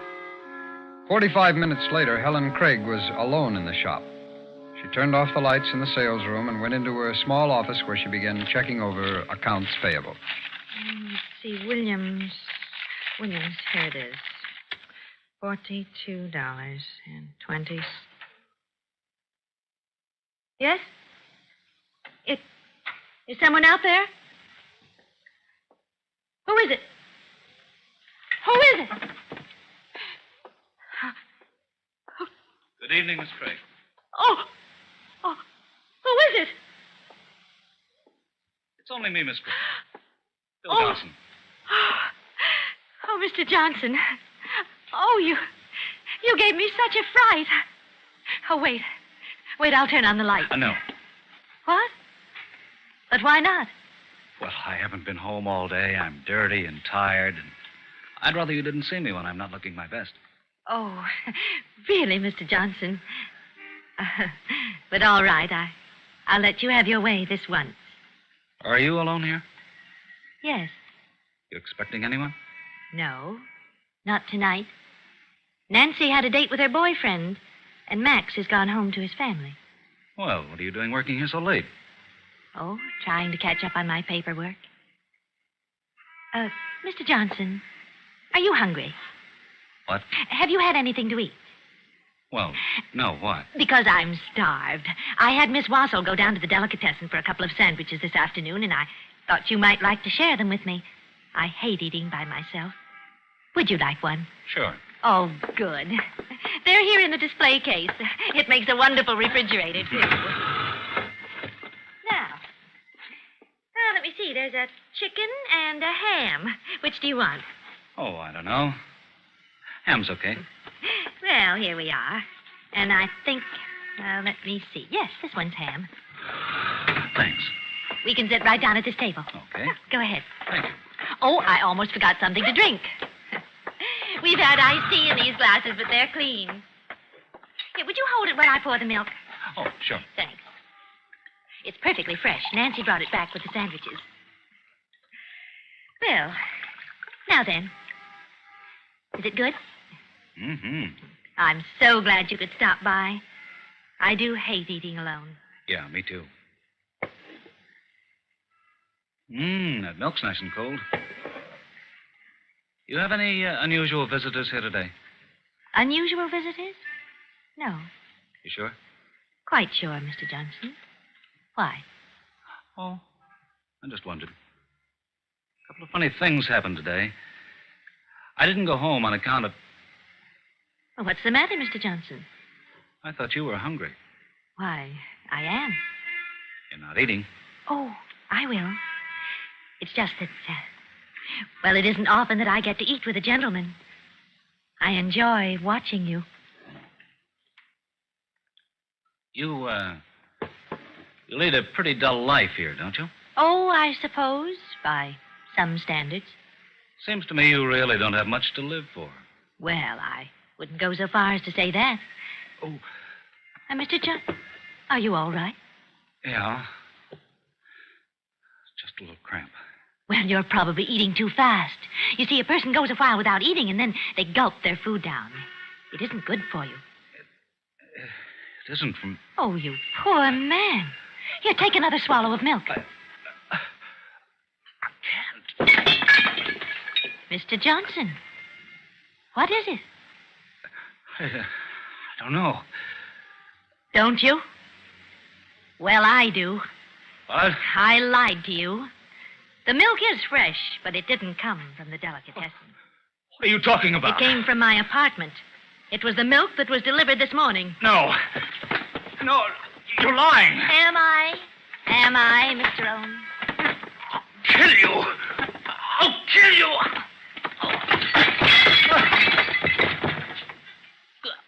Help me, please. Call an ambulance. Please call an ambulance. No. Please. You made a fool of me, Mr. Owens. You looked at me like you thought I was beautiful. And I believed it. Please. That was only one of the things you did. Please. This morning, did you help my cat? Would you have helped me or my sister? I'm sorry.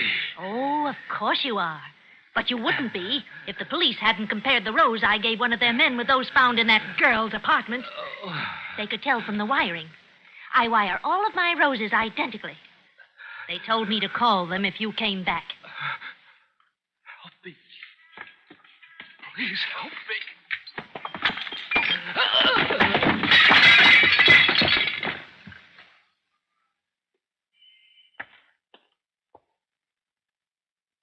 Mr. Owens? Mr. Owens?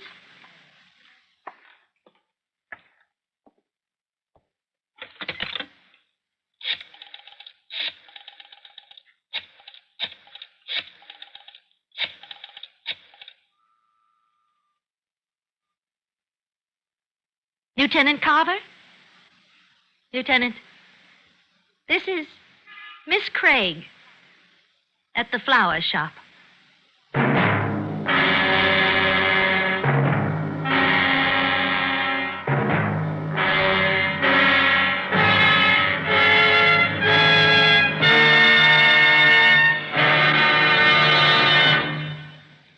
Suspense, in which Paula Winslow starred in tonight's presentation of The 12th Rose. Next week, the story of a hired killer who had a deadline to meet. We call it A Matter of Timing. That's next week on Suspense.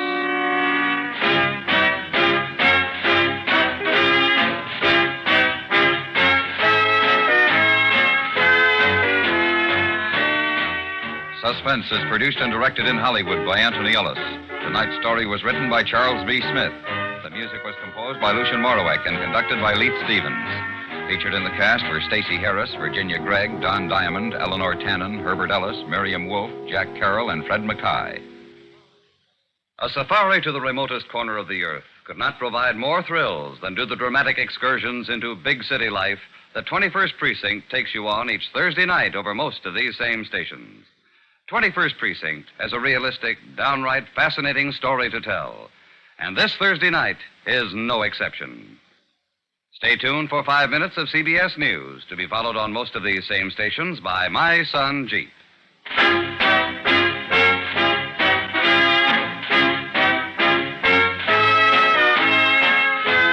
America listens most to the CBS Radio Network.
Tonight, we again present the famous Mr. Chameleon of Central Police Headquarters in his famous cases of crime and murder. Mr. Chameleon, as you know, is the famous and dreaded detective who frequently uses a disguise to track down a killer. A disguise which at all times is recognized by the audience. Tonight, we give you Mr. Chameleon in The Fashion World Murder Case.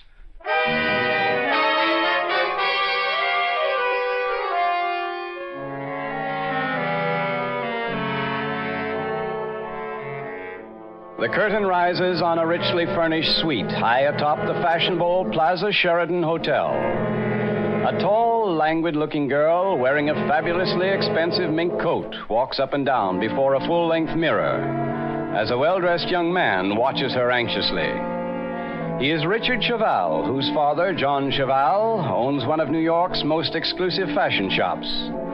And as Richard speaks to the girl in the mink coat, he little dreams that his words are opening the door to murder and horror. Well, Zizi, how do you like it? It's a beautiful mink, isn't it?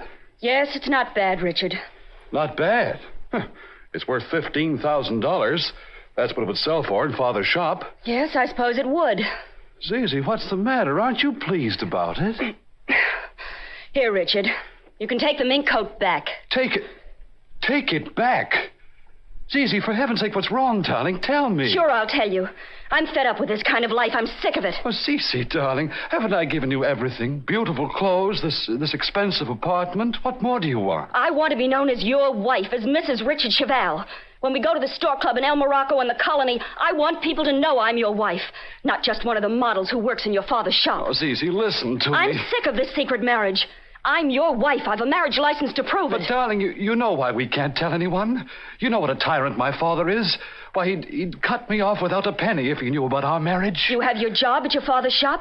You're making plenty. And how long would I keep it if Father found out about us being married? Richard, either you tell your father the truth, that you and I are married, or we're through. Zizi. Oh, darling, you don't mean that. There are other men who wouldn't be ashamed to recognize me as their wife. You mean Ned Marshall, I suppose. If he's been making a play for you again, We'll leave Ned Marshall out of this. Oh, Zizi, if I tell Father about our marriage, he'll change his will. He's threatened to cut me off before. I lose everything. If you don't tell him, you'll lose me. Well, Richard, it's up to you. Which is it going to be?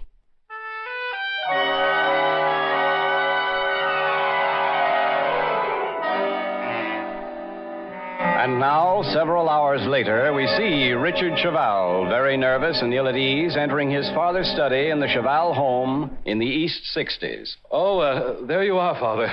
I hoped I'd find you in the study. So you're home this evening, are you, Richard? Well, that's a change. Well, I thought I'd like to spend an evening with you, Father. Indeed. Well, what troubles are you in this time? Trouble? Why, Stop stammering and tell me what it is. What cheap girl are you mixed up with now? Well, Father, I warned you, Richard. One more scrape and I'll disinherit you. You'd have done it long ago. You're a weakling and a fool. Father, I don't see why you're so suspicious just because I choose to spend a quiet evening at home with you. Here, let me pour your glass of port wine, Father. Well, at least you can do something useful. The decanter's on the table. I'll have one with you. What? You drinking port wine, Richard? Whiskey is your usual drink. Here you are, Father. Here's your glass, and here's mine. There's nothing like good port wine to make a man feel satisfied with things. I've always said that... Father, what's wrong? Richard, Father! Good Lord! Help! Help someone! Come quick! Something awful's happened to Father. He's been poisoned.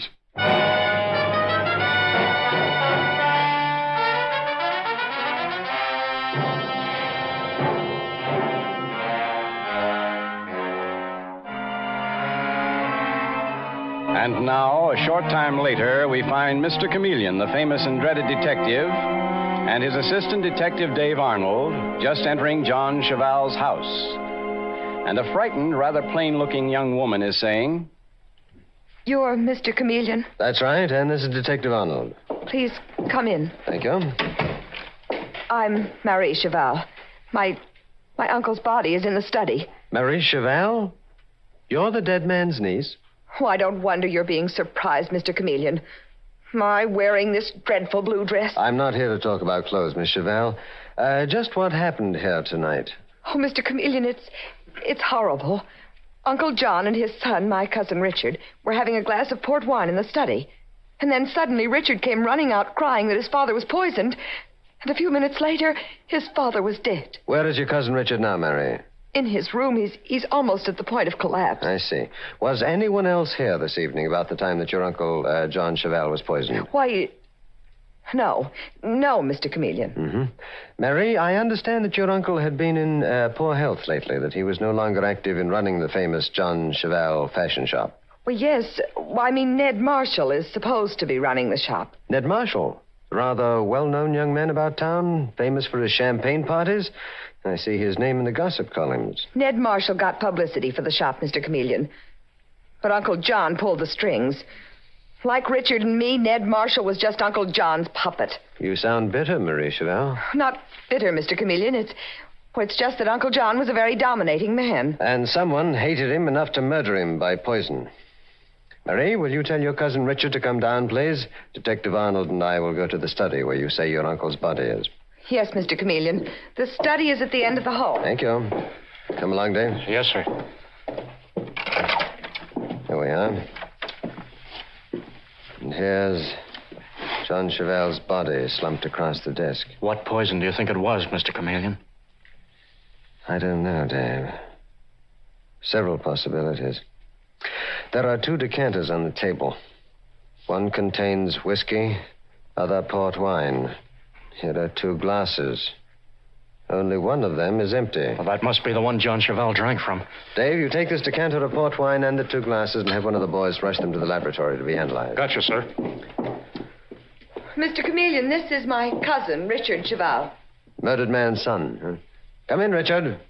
Mary, you wait outside, please. Very well. Mr. Chameleon, I just can't believe my father is dead. I'm sure it must be a great shock to you, Richard. You were fond of him? Fond of him? Why, of course I was. And you got along well together? You never quarreled? Why should Father and I quarrel? We were devoted. Mr. Chameleon, can't we go into another room? I mean, seeing my father lying there like that? Yes, of course. Come along.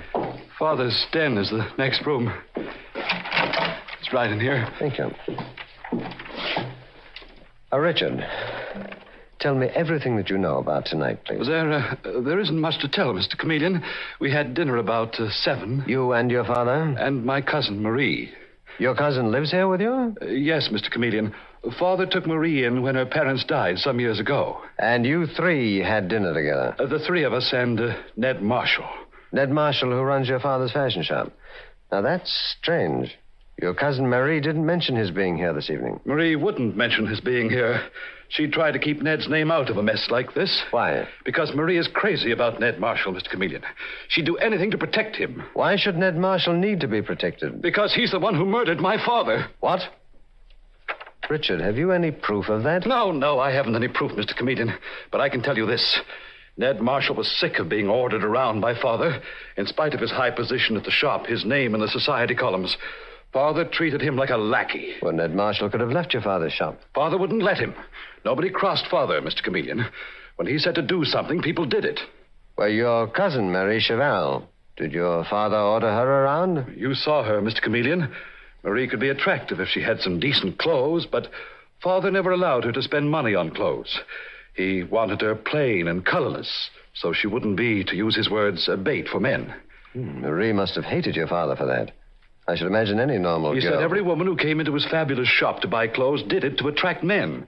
He laughed at their weakness and scorned them for it. But he wasn't above taking their money. Mr. Chameleon? I'm in here, Dave. Mr. Chameleon, I found this character sneaking around the side of the house. He says his name is Ned Marshall. I assure you I wasn't sneaking, Detective Arnold. I was about to ring the bell.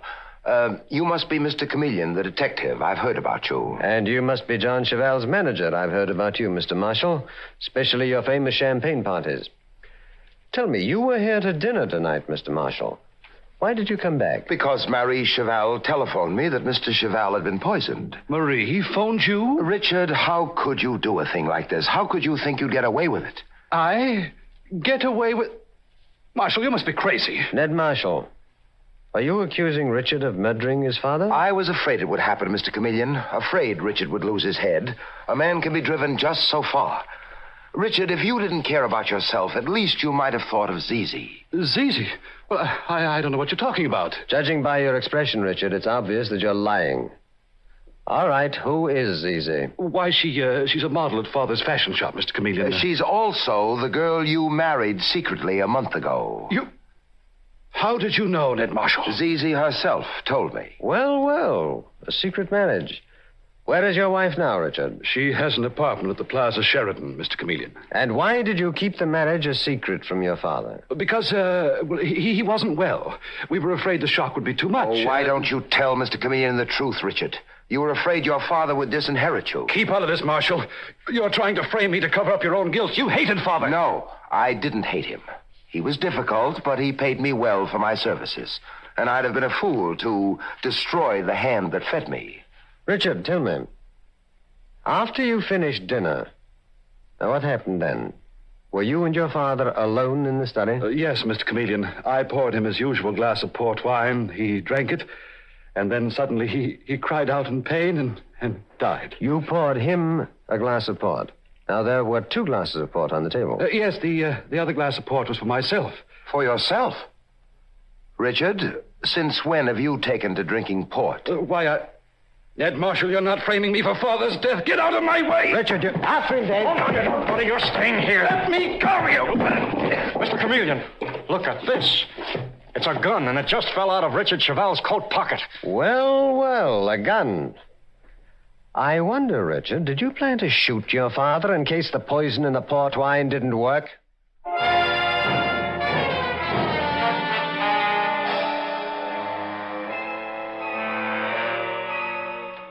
Mr. Chameleon and the Fashion World murder case continues in just a moment.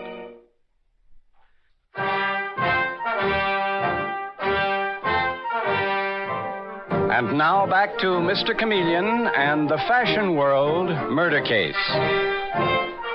When John Cheval, owner of the exclusive John Cheval fashion shop, was mysteriously poisoned after drinking a glass of port wine, Mr. Chameleon discovered that 3 people might have had reason to kill him. John's son, Richard, who feared his father would disinherit him when he learned of his marriage to the model Zizi. Marie Cheval, John's niece, and Ned Marshall, the manager of John Cheval's shop. Now in a room in the Cheval home, Mr. Chameleon is saying to the murdered man's son, So, Richard Cheval, you carry a gun. Perhaps you planned to shoot your father if the poison in the port wine didn't work. No, I didn't murder my father. Ned Marshall is the guilty one. He hated father. Don't be an idiot, Richard. Tell me, Richard, about this secret marriage of yours, about your wife, Zizi. Why did your father disapprove of her? Well, father didn't disapprove of Zizi. It was just... Mr. Chameleon, I'll tell you about Zizi, and I'll tell you the truth. Mr. Chameleon, it's Marie Cheval, the murdered man's niece. Yes, Marie, I told you to wait in the other room. Well, I couldn't help hearing what Richard said, Mr. Chameleon, and there's something you ought to know. Keep Zizi out of this, Marie. Go on, Marie. Mr. Chameleon, Zizi was here tonight about an hour before Uncle John was murdered. What? Here in this house? She came here to model a plain suit for me from the shop. Before she left, I saw her go into the study. A few minutes later, she came out and left the house. That's a lie. It's the truth, Richard. Marie, why didn't you tell me this before? Because I didn't think it was important, Mr. Chameleon. Dave, come along. Where to, Mr. Chameleon? To pay your call on Zizi, Richard Cheval's secret bride. Okay. It's a cinch that everybody in this case is connected with the fashion world, and somebody worked out a clever design for murder. All right, you 3, I'll want to question you later. Right here. I'll say. This way, Dave. Well, Marie, I hope you're proud of what you've done. Richard, I told the truth, and where are you going? To my room. But don't think you're going to get away with this. Ned. Oh, Ned. Marie, why did you do that? Why did you try to incriminate Zizi? Oh, Ned, darling, don't be angry because I told Mr. Chameleon about Zizi being here. I know you're crazy about her, too. Marie. But let me tell you this, Ned Marshall. I'm as pretty as Zizi is. And now that Uncle John is dead, half his money will go to me. I'll be able to buy all the clothes I want. Uncle John will never rule my life again. Never, never. Good heavens, how you must have hated it. I didn't say that. No, but it's in your voice, Marie. In that wild, intense look in your eyes. I never realized how much you hated your uncle.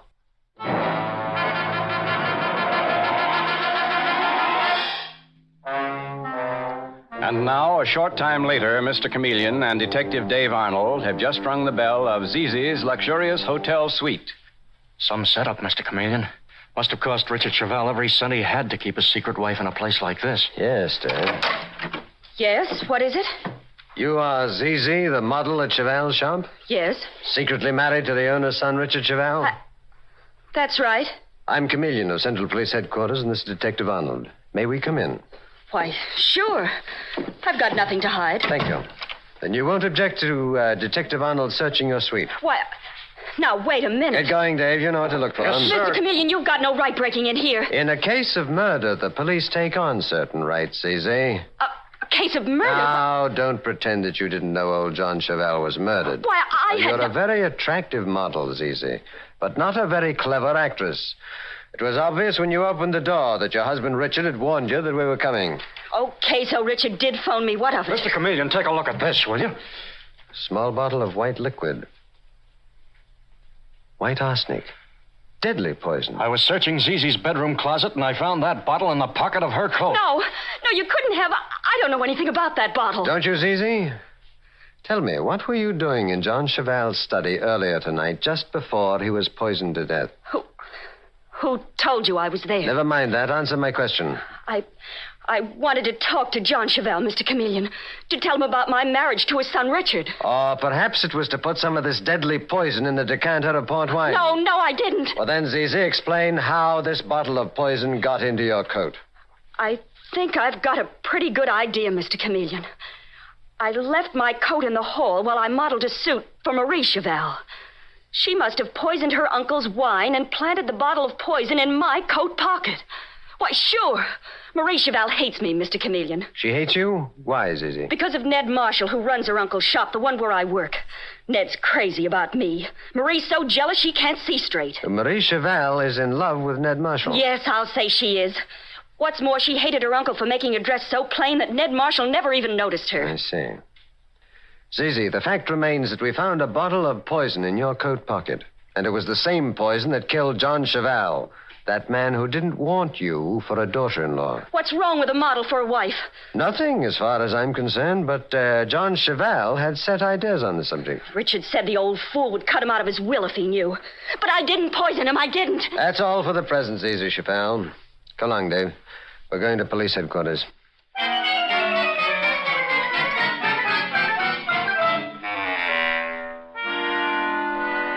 And now, sometime later, at Central Police Headquarters, Mr. Chameleon is saying to the Commissioner of Police, Well, Commissioner, the laboratory confirmed my suspicions.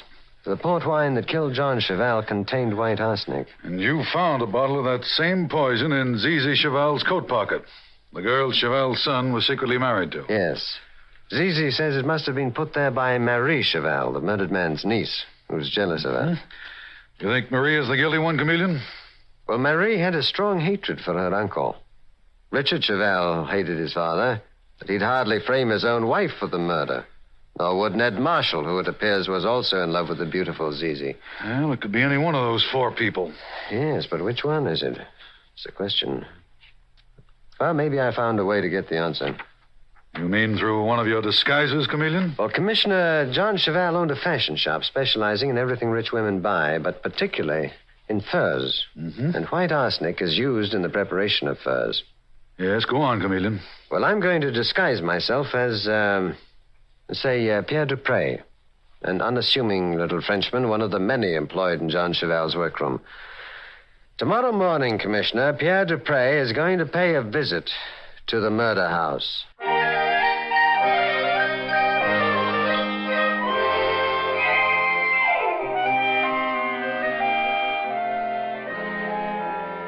And now it is the following morning. Just around the corner from the Cheval home, Mr. Chameleon is saying to Detective Dave Arnold, All right, Dave.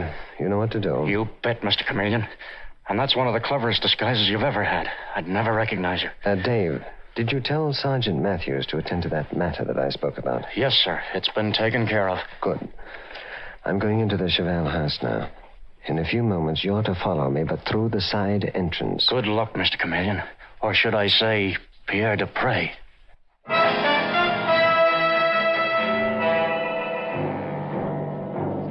And now, a few minutes later, we see Mr. Chameleon in his disguise as Pierre Dupre, a slight, unassuming little Frenchman, being ushered into the drawing room of the Cheval home by Marie, the murdered man's niece. And Mr. Chameleon is saying in the voice of his disguise, You are Mademoiselle Marie, Cheval's niece. Yes, I'm Marie Cheval. Marie, who is this man? What does he want? He says his name is Pierre Dupre, Richard. And he came here at Mr. Chameleon's orders, just as he ordered the rest of us to be here. Pierre Dupre? Who the devil are you, anyway? You do not know me, Monsieur Ned Marshall. Well, I am not surprised. You are the manager of the great Jean Cheval fashion shop. You would not have noticed me. I am only employed in the workroom. In the back. In the workroom? Richard, I never saw this man in your father's workroom. Neither did I, Zizi, but... This morning, I read in the paper that Monsieur Jean Cheval was poisoned.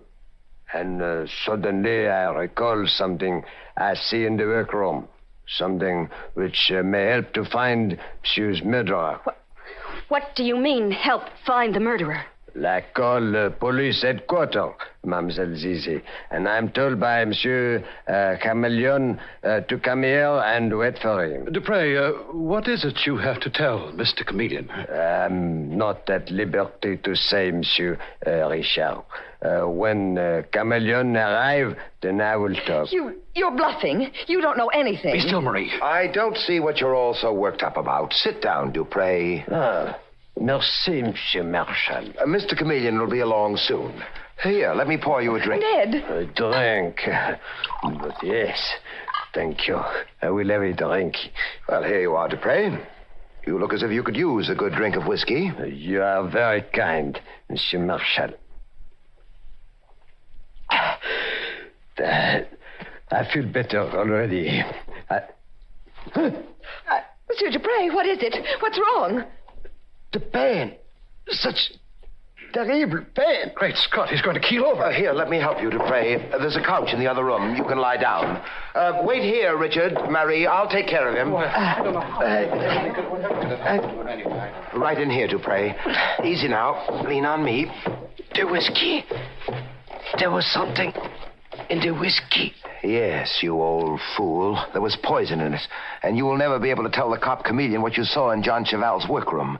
You'll be dead before Chameleon gets here. Will I, Ned Marshall? What? Will I die just as John Cheval died from the poison that you put in his port wine? Mr. Chameleon, you're not Pierre Dupre. That's right, Ned Marshall. I hope my disguise would reveal the killer of John Cheval, and it did. You'll never get me. I'll... Stay where you are, Marshal. I've got you covered. Detective Arnold. I've been framed. It was a dirty trick. I suspected you of the murderer, Ned Marshall. All I needed was proof. All right. I admit I poisoned the old tyrant. I was fed up with his treating me like dirt, with taking his orders and licking his boots. I wanted to kill old John, and I meant to kill his son, Richard, too. Yes, that's why you poisoned the whiskey, too, wasn't it? Because Richard usually drank whiskey, not port. I had one of my men refill the decanter. But you thought it still contained the poisoned whiskey when you gave Pierre Dupre a drink. Yes, and I'd have gotten away with my plans if it hadn't been for you, Chameleon. You wanted both John Cheval and his son out of the way, Ned Marshall. And then Zizi would have inherited the Cheval fortune. And you hoped to marry her and have the money, too. There's just one thing. Why did you plant the bottle of poison in Zizi's coat pocket? I thought the coat belonged to Marie Cheval. I was going to frame Marie for the murders. And I almost succeeded. That's what often happens in murders, Marshal. There's one small error, one little slip that'll send a killer to the electric chair. Take him away, Dave.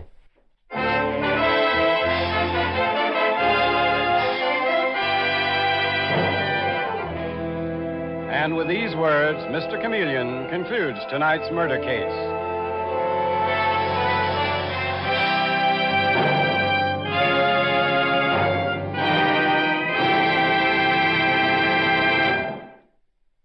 Listen next Wednesday night at this same time for Mr. Chameleon, the Man of Many Faces. The part of Mr. Chameleon is played by Carl Swenson, with dialogue by Gene Carroll, based on the original story by Frank and Ann Hummert. It is directed by Richard Leonard, with music by Victor Arden. Your announcer is Howard Claney.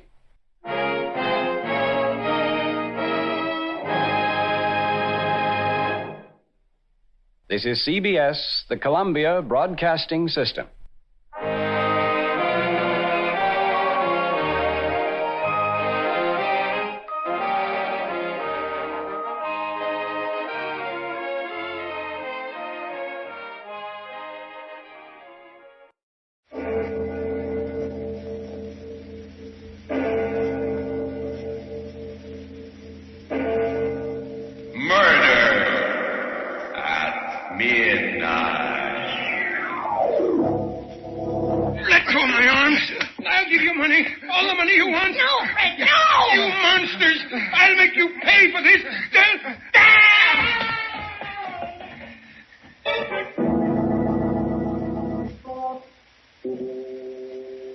Midnight, the witching hour when the night is darkest, our fears the strongest, and our strength at its lowest ebb.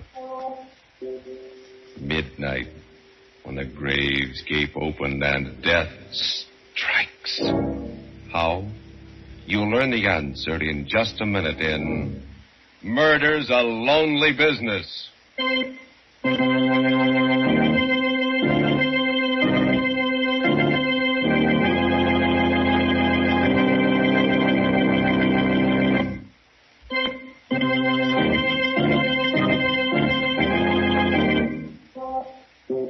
And now, Murder at Midnight. Unusual stories of terror and mystery by radio's masters of the macabre. This tale, a study of murder in duet, is by William Morwood. Its title, Murder's a Lonely Business.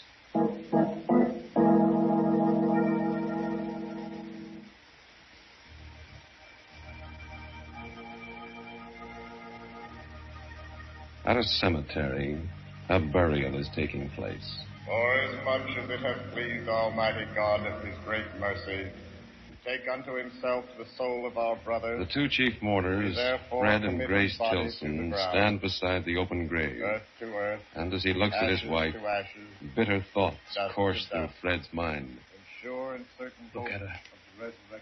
Look at her standing there, dabbing her eyes with a handkerchief. Tears. Real tears after what she did. After what she made me do. She doesn't know what sincerity is, or love, or pity either. She's hard. Hard all the way through. And I never knew. Never even suspected till we killed him. Now, that's the way she acted. I'll never forget it. Never.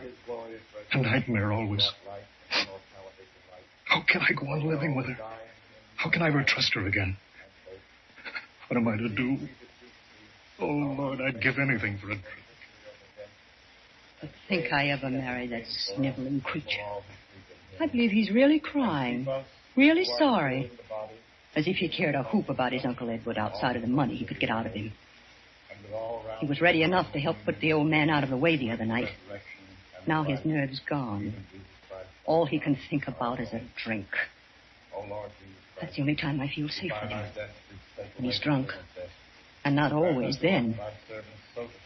The way he's been carrying on lately, Lord knows what he'll say or do next. I'll have to watch him every minute of the time. He's a fool. Through thy mercy, O our Lord, who livest and reignest with the Father and the Holy Ghost, ever one God, world without end. Amen. Amen. Amen. Amen. Goodbye, Uncle Edward. They're throwing dirt on your coffin now. But you won't mind. You're cold and silent now. Very different from the way you were 3 nights ago. 3 nights ago. Was that all it was? Another lifetime, but... Yes, that's right. Driving up to his house in the dark. Letting ourselves in. Uncle Edward? He must be up in his study. I guess so. Servant's night out. Uncle Edward? The door above opened, and Uncle Edward started down the marble staircase. In my mind's eye, instead of Uncle Edward, I could see my friends, a whole crowd filling the room, and myself in a gorgeous gown descending to greet them. A much more fitting picture than the stodgy form of Uncle Edward as he came down toward us. Well, this is a surprise. I thought we'd drop in, Uncle Edward. It's been a long time. 6 weeks, to be exact, Fred. How are you, Grace? Wonderful, thanks, Uncle Edward. I'm glad to hear it. You look a little off your feed. Come on into the library. You'll be more comfortable here. Oh, a drink, Fred? Why, Don't be polite. From what I hear, you're rarely seen without one these days. You sound as if you'd had spies watching us, Uncle Edward. It's entirely possible. What? I've certainly been interested in your activities. For instance, I hear you can be found at a gambling house almost every evening, Grace. Oh, only the fashionable ones, where everybody goes. You've got to keep in the swim nowadays. If you can afford it. You can't. Not on Fred's salary. That's the trouble. Well, frankly, Uncle Edward, that's why we've come here tonight. We're in a jam again. Money? What else? And you want me to bail you out, huh? Well, I'll be equally frank with you. This time, I'm not going to do it. Just But, as Uncle I'm Edward... sorry. I've helped you out of messes often enough in the past. Each time I hoped you'd pull yourself together, settle down and lead solid, respectable lives. But each time you disappointed me. Now I've given up hoping. Uncle Edward, I promise you... Too late, Fred. I can't believe your promises anymore. I've given you and Grace every chance. Now I am washing my hands of you. You can't expect help from me ever again.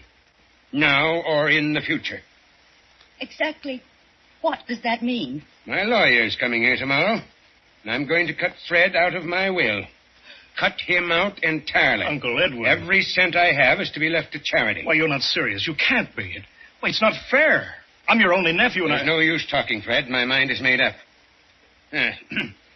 Now, would you care to discuss the weather? No. I thought you wouldn't, Grace. Come along, Fred. Uncle Edward, I advise you to change your mind about this. I beg your pardon? Because if you don't, you may live to be sorry. We went outside. Grace was in a white rage, and I was all jumping myself.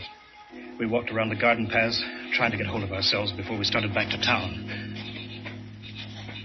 You know what this means, don't you, Fred? The end of everything. We'll never be able to get credit once it's known that Uncle Edward's cut us off. Yes, I know. Somehow, some way, we've got to stop him from changing his will. But how? You know there's no use arguing with him. He's as stubborn as a mule. Besides, there's no time left. He's going to do it tomorrow. I know. Unless, of course, something happens to him before that. Such as? He could die. What? Suddenly. Some chance he's as healthy. Grace, what are you thinking of? You know. You're mad. If you want to spend the rest of your life struggling with debts, not able to do anything, I don't. But everything's perfect for it. The old man's alone in the house. No one knows we called this evening. No one will. Stop it. I won't listen to you. Be a man for once in your life. Everything you want. Money, luxury. For 5 minutes' work. Yes, but how? The gun. The gun he keeps in the desk in his study. You've seen it. Yes. We'll take the money, valuables, to make it look like a robbery. Well, what are you afraid of? The sight of a little blood? Grace, I don't know you when you talk like this. I know what I'm after for both of us. It's our only chance of a future. Together. Are you coming? Yes. All right. Then let's go in. The servants will be coming back. We haven't any time to waste. We went back into the house, climbed the long staircase to Uncle Edward's study. My mouth was dry, my knees were shaking. We reached the landing. Knock on the door. Grace, suppose... It's too late to suppose anything. Knock. Yes? Come in. I was expecting you back. You were? Certainly. I didn't think you let the money go that easily. Not after Grace's threat. What do you mean? You should have been a man, Grace. You've a completely ruthless streak in you. You'll stop at nothing to get what you're after. No wonder you've led poor Fred around by the nose so long. Now, look here, Uncle Edward. Sorry to hurt your feelings, Fred, but you must admit it's true. Now, if you two will explain why you came back... We hope to make you change your mind. You should know me better than that. I've said my last word. Not your last, Uncle Edward. Not yet. What Grace means You don't have to explain, Fred. Her interest in my desk explains itself. The right-hand drawer, Grace. Were you by any chance looking for this? The gun? Yes, I took the precaution of removing it. As I said, I was expecting you back. I don't know what you're talking about, Uncle Edward. I was only looking at your checkbook. I thought the least that you could do was to help us out of our present difficulties. It's a good story, Grace, but not quite good enough.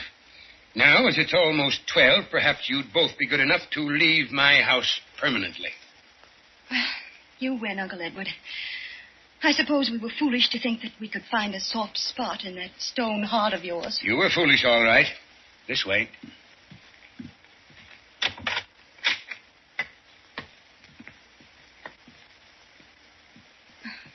This reminds me of the old days, when Fred and I were first married, when we used to come and visit you. You used to see us to the head of the stairs when it came time to go. Just like this. That was a long time ago. I wish those days could come back. Impossible. Well, good night, Fred, and goodbye. Well, aren't you going to shake hands with your only nephew?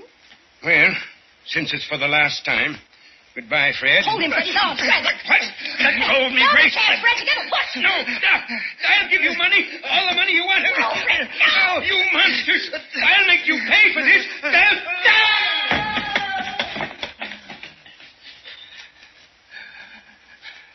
Grace, what did we do? What did you make me... Get down there, quick.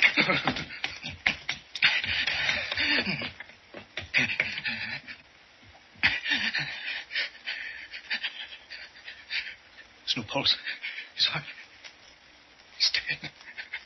Grace, when did you find him? An accident.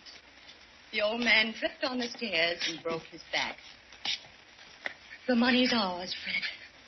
Everything we wanted. What's that? Grace, you hurt?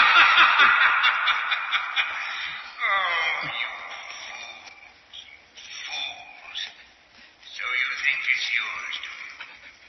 Nothing is yours but death. Because you're going to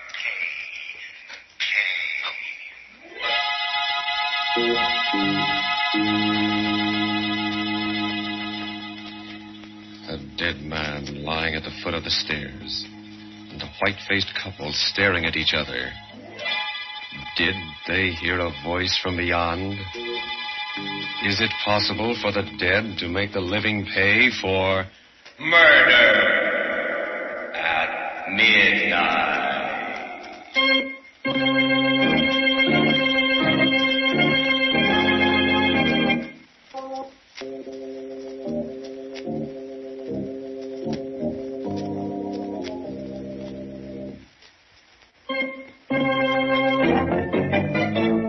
And now, here is Grace Tilton to continue our story. It went according to plan. The inquest raised no ugly questions or suspicions. And then after Uncle Edward's funeral, we settled down in the great old mansion. I could have been happy. So happy. Except for Fred. He'd taken to drinking again. Haven't you had enough, Fred? Another little drink won't do me. Excuse me. You're such an idiot. The way you've been acting ever since... We did in poor Uncle Edward? Don't be afraid to say it, Grace. We're alone now. Why did you give up your job so suddenly? I'm a rich man now. No need to work. But it looks so suspicious. And the way you've let yourself slip. That dirty shirt. You haven't shaved in 2 days. Don't tell me you're ashamed of me. I can't ask anyone to the house. And I had such plans for us. Entertaining, parties, making a name for ourselves. Sorry, that's not my idea of a career. In heaven's name, what is? Drinks. More drinks. Then another one. I won't let you turn into a drunken bum. I won't be disgraced like that. I'll do exactly what I like, and you won't stop me. Don't forget, my love. We share a little secret together. I'm not forgetting. No matter what happens, you're tied to me for the rest of your life. I wouldn't be too sure of that, Fred. If I get a chance at what I want, you won't stand in my way. Nothing will. What did she mean by that? I thought about it, brooded over it, couldn't forget it. Then one evening as we sat together in a nightclub, things became clearer. Did you hear me, Fred? What? I said I wanted a cigarette. Oh, certainly, my love. Here you are. Match? If you can hold it steady enough. Why do you have to get soused every time we go out? A tribute to your intoxicating charms. Oh, don't be so... Oh, why, there's Ronnie. Good old Ronnie. Dowager's delight. Now, if you'll only look over this way. With that dress you're wearing? You will. Ronnie! Oh, Ronnie! The change that came over her. Smile. Sparkling eyes as he came over to our table. Well, hello there. This is a pleasant surprise, bumping into you again, Tilson. Getting to be a regular routine. The theater, the races, everywhere I go with Grace. Yes, we seem to share a lot in common, Fred. Sit down, Ronnie. What do you have to drink? Oh, nothing, thanks. I've had my quota for the evening. Well, I'm glad someone knows when to stop. Maybe Ronnie's got other vices. I have, Fred. One of them's dancing. Do you mind if I take Grace out on the floor for a turn? Why ask me? I'm sure Grace will agree to anything you say. Fred, now what kind of a nap... Oh, come on, Grace. Fred didn't mean anything. Well, see you later, old boy. They danced well together. As I watched them, I remembered the things I'd heard about Ronnie. Of his rich wife who died so conveniently, and the fortune he'd run through. I saw Grace look into his eyes. Her lips moved. The suspicion grew on me till it became a certainty. They were plotting my death. The veins stood out in my forehead. My hands grew cold. But I knew exactly what I had to do. I had to strike first. I had to kill them before they killed me. If only I knew what they were plotting. If only I could hear they were whispering to each other. Oh, Grace, darling, you're so silent. It's Fred. How dare he act that way? Oh, he's a very unpleasant person. Of course, he's under the weather, but that's no excuse. Just means he doesn't give a rap for you. Never has. Well, don't let's talk about him. Right. Music's lovely. Yes. So are you. Ronnie. You dance like an angel. I could hold you in my arms forever. Oh, we're just made for each other. You know that, Grace, don't you? I'd rather not think about it. But you must. Have you considered what we talked about the other day? It's impossible. Why? I love you more than anything in the world. We have the same tastes and ambitions. We could be a wonderful success together. But... You love me, too, don't you? Oh, yes, yes. Well, then what's stopping us? What's so precious about the life of a drunken bum? Fred's my husband. Husband? You love him? Even respect him? No. I did feel sorry for him, but not anymore. Not after tonight. I hate him. That's more like it. Well, then there's nothing to interfere. Except... The danger? Leave that in my hands. You have just one job to do, Grace. And that? Get Fred up to my place in the mountains for a vacation. I guarantee he'll never come back.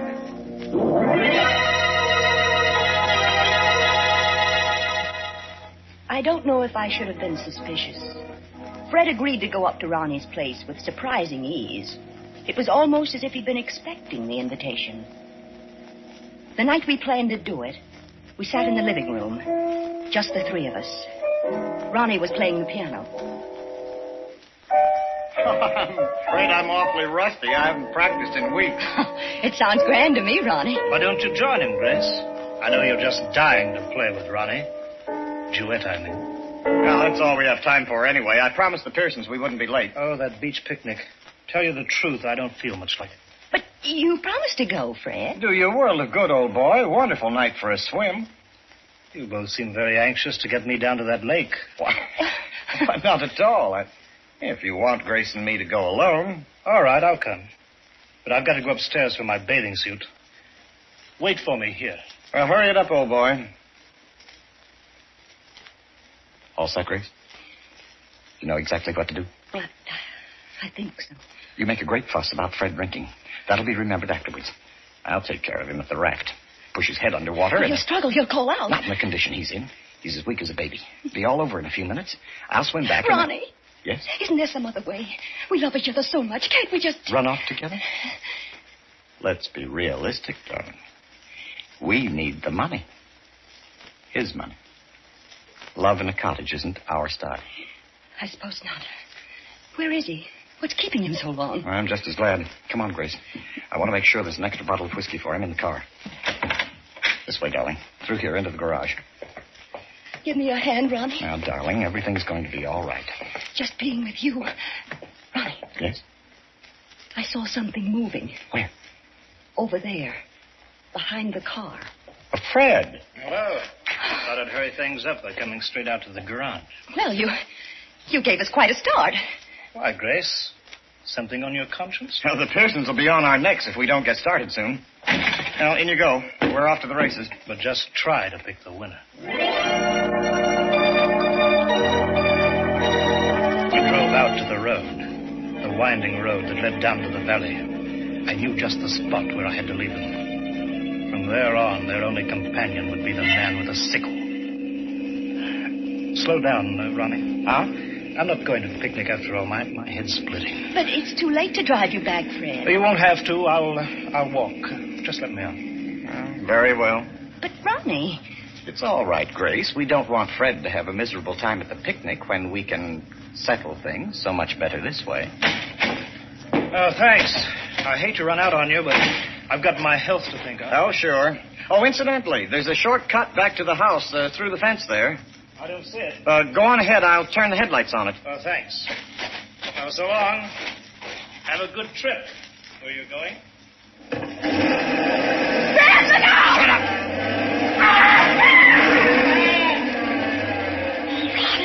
Ronnie, you ran him down. You killed him. That's what we wanted, isn't it?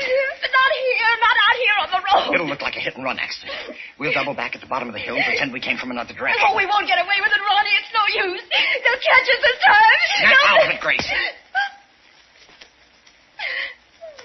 Sorry, but you've got to get hold of yourself. Yes, I must. I can't go to pieces. My hands are trembling. Where are you going? Take the wheel. You're going to drive. No, I can't. Now move over. Go on. No. Now drive. Your life depends on it. Both our lives.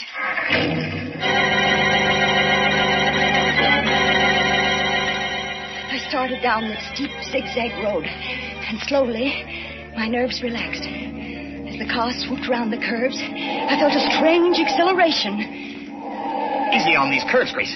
It's a sheer drop if we go over the cliff. Oh, are you scared now, Ronnie? Well, I want to keep my neck in one piece. You needn't worry. I'm a good driver. Fred always... What's the matter? Nothing. Keep your mind on the road. There's a hairpin bend ahead of here that... Hey, look out. Okay, I see it. I pushed on the brake. The pedal went all the way to the floor, but nothing caught. Nothing. No, Grace. Now, do you know what I was doing there in the garage? I disconnected the brakes. He did it! Fred! The fence, Grace. The He fence. disconnected them! Yes, Grace. I meant to kill you and Ronnie. Grace, slow down. Oh, Ronnie, for heaven's sake, do something! Slow down. It's too late now. A long drop to the rocks. Ronnie! See you soon, Grace.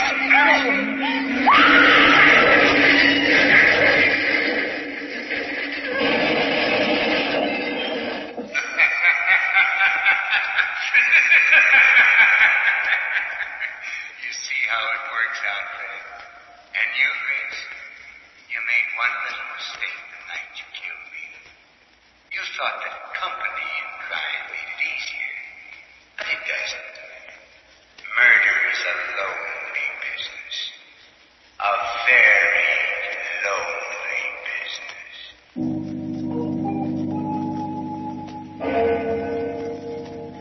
One body lying crumpled in the middle of the road, and two more in the shattered wreckage of the car at the foot of the cliff. 3 people, lonely no longer, as the clock strikes 12 for murder at midnight.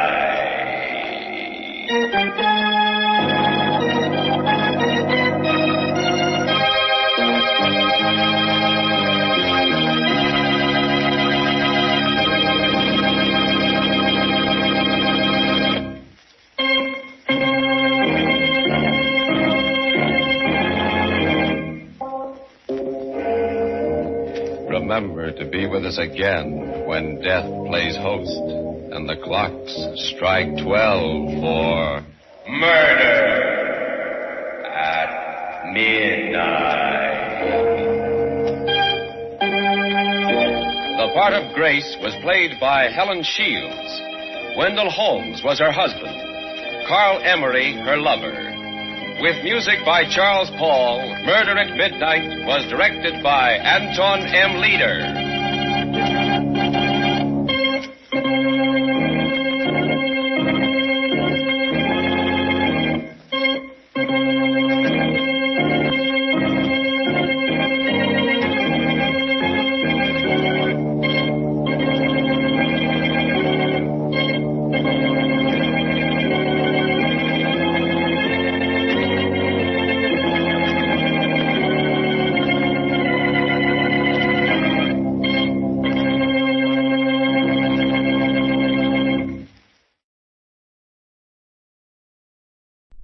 WBBM FM, Chicago. Wrigley's Spearmint Chewing Gum. The refreshing, delicious treat that gives you chewing enjoyment presents for your listening enjoyment John Lund as Johnny Dollar. Stanley Mitchell, Dollar. Oh, how are you, Mr. Mitchell? I'm fine. Are you employed? No, not since last Tuesday. Then you can take an assignment. Fast as you can give it to me. Go to New York and see a Mr. Alan Saxton. He recently returned from Europe where he purchased a supposedly priceless painting. He's applied to our company for insurance on it. You said supposedly priceless. Is there a doubt? Yeah, big one. Several experts have examined the painting, claim it's a forgery. Saxton yelled foul all over the place. He paid $200,000 for the article. Well, I do a little yelling myself. A whole group of experts are going to give the painting every test there is, and if it stands up, we're obliged to insure it. And if it doesn't, I leave before Saxton comes to a boil, huh? That's about it. I'll get right on it, Mr. Mitchell.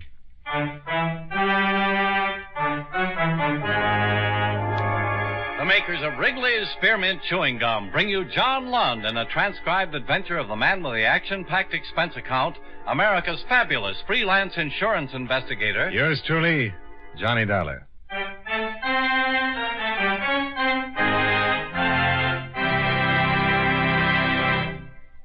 Friends, the makers of Wrigley's Spearmint Chewing Gum present these weekly adventures of Johnny Dollar because they know that millions of you enjoy Johnny Dollar.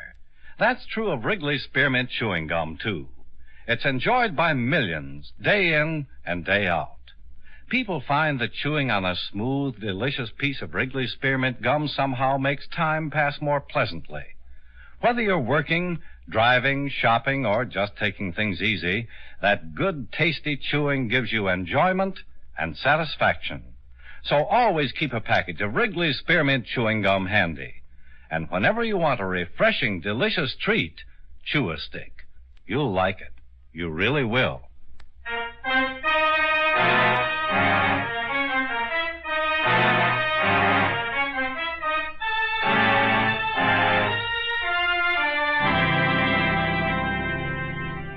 Expense account submitted by Special Investigator Johnny Dollar to Home Office, Great Eastern Life Insurance Company, Hartford, Connecticut.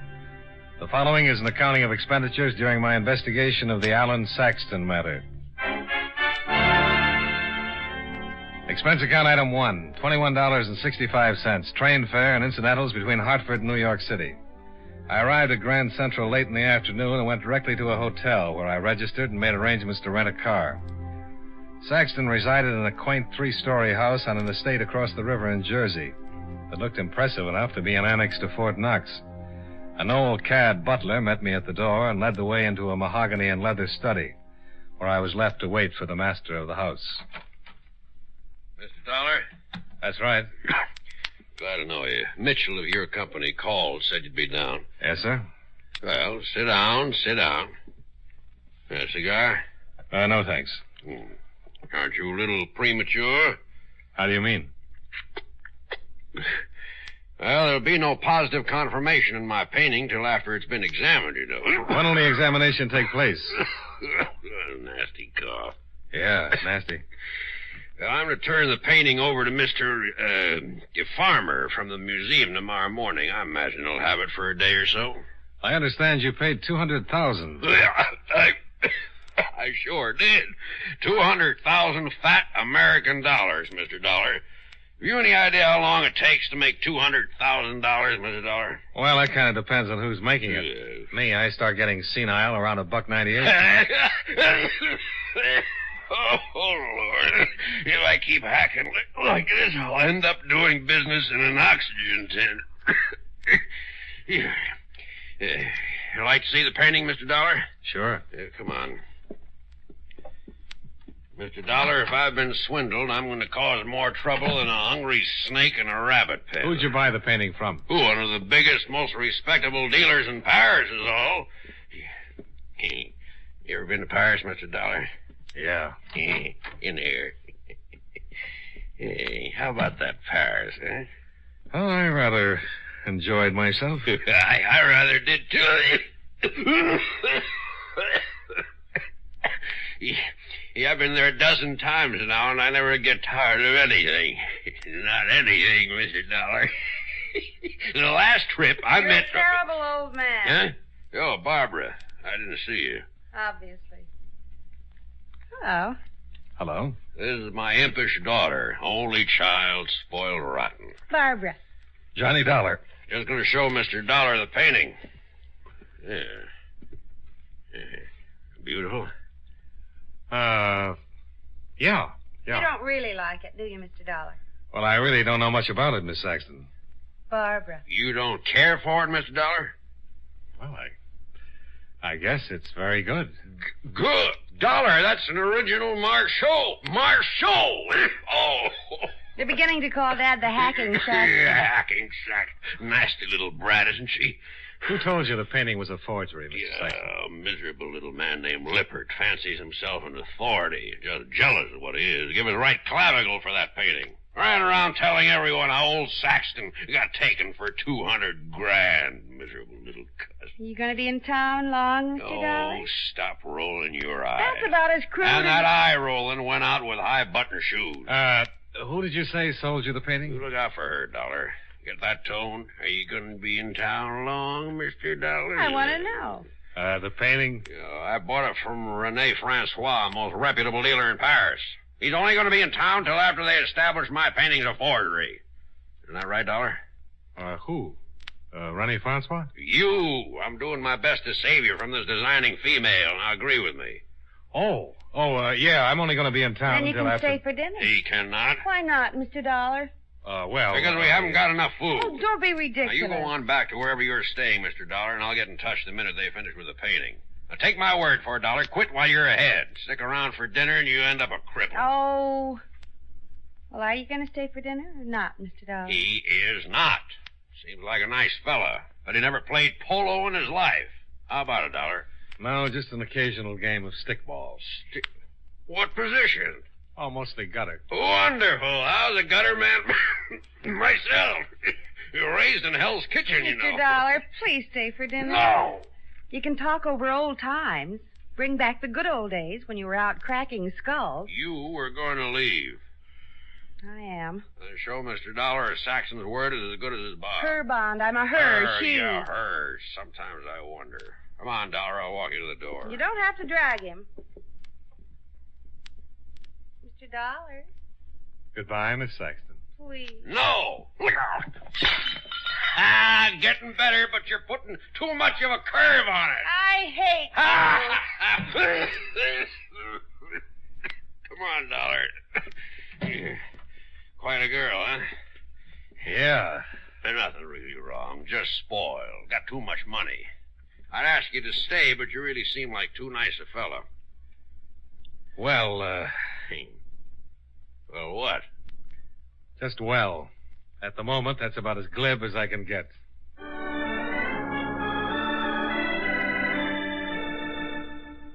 I left the Saxton house, shook my head a few times to get my brain turned around, and drove back to New York in my hotel. There wasn't much for me to do until the experts examined the painting. So I showered, shaved, got dressed in my other suit, and called a few numbers I'd collected during several investigations to see if I could get what looked to be a dull evening back on its feet. I struck out 3 times and was dialing the 4th when... Yeah? Come on in. Hello?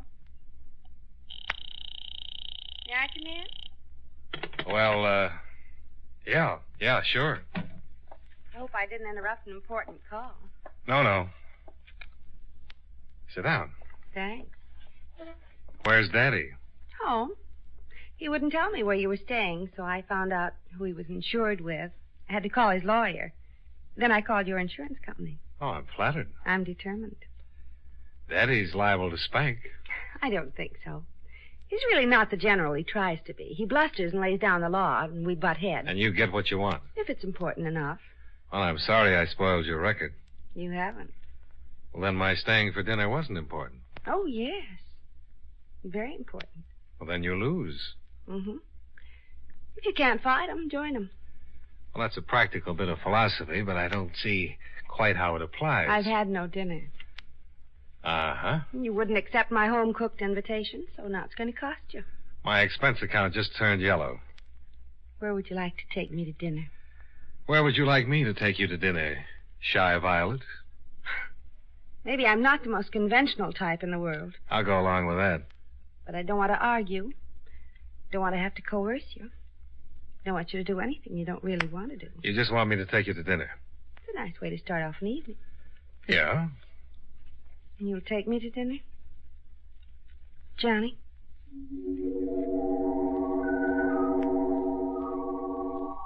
Expense account item 2, $22.78 dinner at a small Italian restaurant. I'm pretty sure the dinner was excellent, but I'm positive that Barbara Saxton was more woman than I'd run into in a long time. Delilah was a Girl Scout by comparison. We got back to the Saxton home in Jersey about 3 in the morning, parked the car at the front door, and said goodnight. I had a wonderful evening. Will you call me tomorrow? Right after my 2 o'clock shock treatment. Weren't you happy? Well, I'm not quite sure. I think we had a little too much to drink. Who had a little too much to drink? Okay. I had a little too much to drink. You're fractured. I love you, Johnny. Let's get married. Come on, dear love. Oh, I don't want to go in yet. I want to get married. Johnny, let's drive to someplace where we can get married. No, I'm once more a clear-thinking, cautious bachelor. I can fix that. Now, while I'm conscious. Want to bet?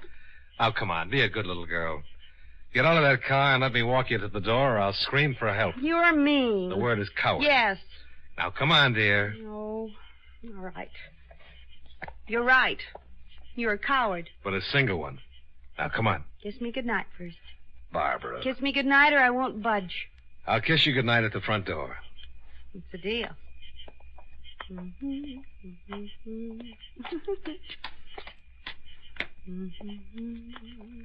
Where's your key? First. Now, honey. You promised. The front door. This is it. Go, front door. Okay. Good night, honey. Let's get married. We'll talk about it tomorrow. Now. Shh. Now. Honey, the door was open. I don't want to go in. I'm not going to go Barbara, in. look. No. I'm going to sit right down here. Oh, no, you're not.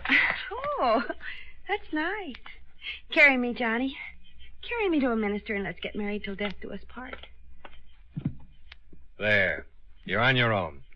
Good night. Johnny, you come back here. You can't leave me just standing here like this. Drink a big glass of milk and get some sleep. Johnny. Good night.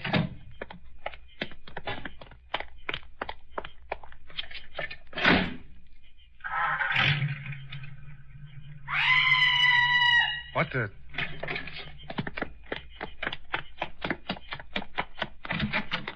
Johnny! Oh, Johnny! What is it? What's wrong? In the library, Dad! What? He's lying there. Hurt his head. It's all bloody.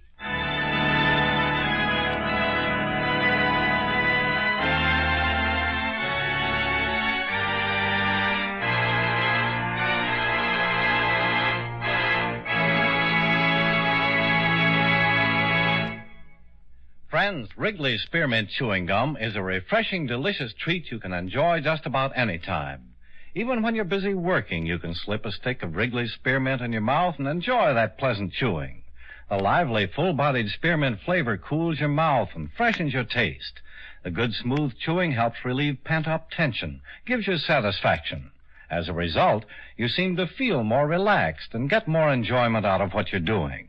So enjoy chewing Wrigley's Spearmint Gum while you work and at other times, too. Get a few packages next time you're at the store.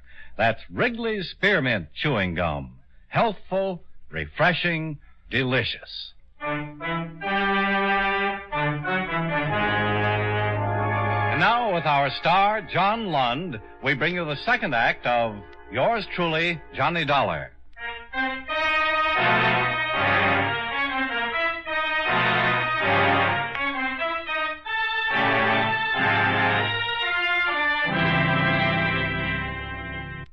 Barbara Saxton was hysterical. I had to slap her to calm her down. Then together we went into the darkened Saxton house, where I found her father, Alan Saxton, lying on the floor, bleeding from a nasty scalp wound. Johnny? He's all right. Call a doctor. Look, come on, come on. Mr. Saxton. You can't stop him. Don't try to sit up.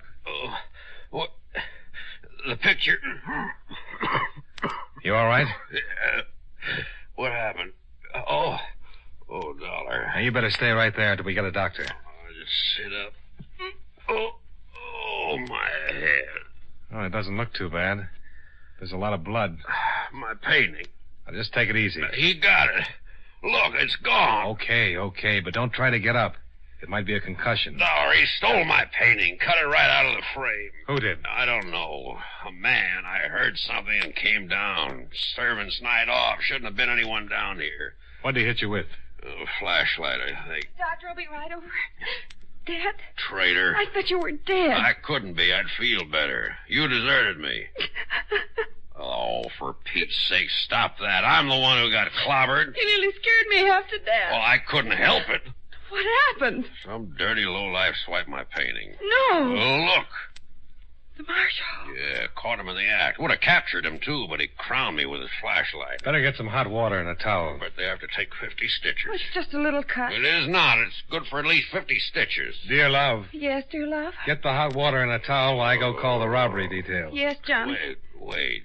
Yes, dear love. Yes, Johnny. He took me to dinner. Well, it's 3:30 in the morning. 3:35. What day? Tuesday. What time did you finish dinner? Look, while you're getting your suspicions up, the thief is putting a lot of miles between this house and Answer me one question. She didn't get you drunk and get you to marry her. I sure tried. But you didn't. No. Yeah, you're a lucky boy, Johnny. Oh, don't look so smug. You just think everyone wants to marry me for my money. Well, don't they? Not Johnny. I'm going to call the police. Wait. Just one more question. If you married my daughter, would it be for her money? In the first place, I'm not going to marry your daughter. Johnny. In the second place, if I did, it wouldn't be for her money. See? If I was going to marry her at all, it would be for your money. Johnny!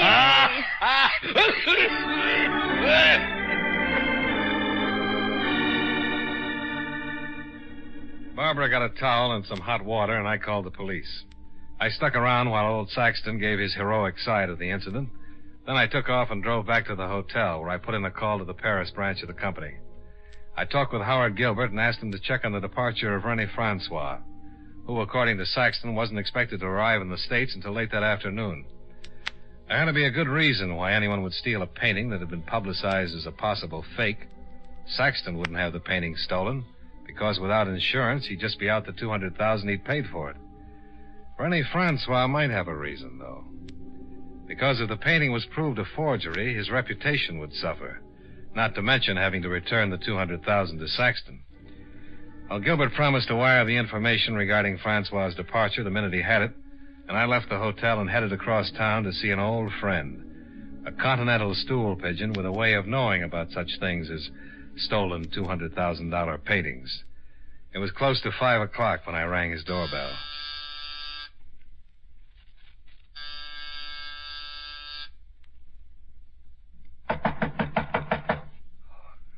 Whoever it is, you're just being ridiculous. Allez-y-vous. Henri, open up. Not by the hair of my little goatee. If I owe you money, come back at a respectable hour. It's Johnny Dollar. I don't believe it. Only my landlord or a vampire would go to such extremes. Look, Henri, I'm going to slip a little something under the door. Another 10 might convince me. Okay, but you'll never go to heaven. I'm convinced.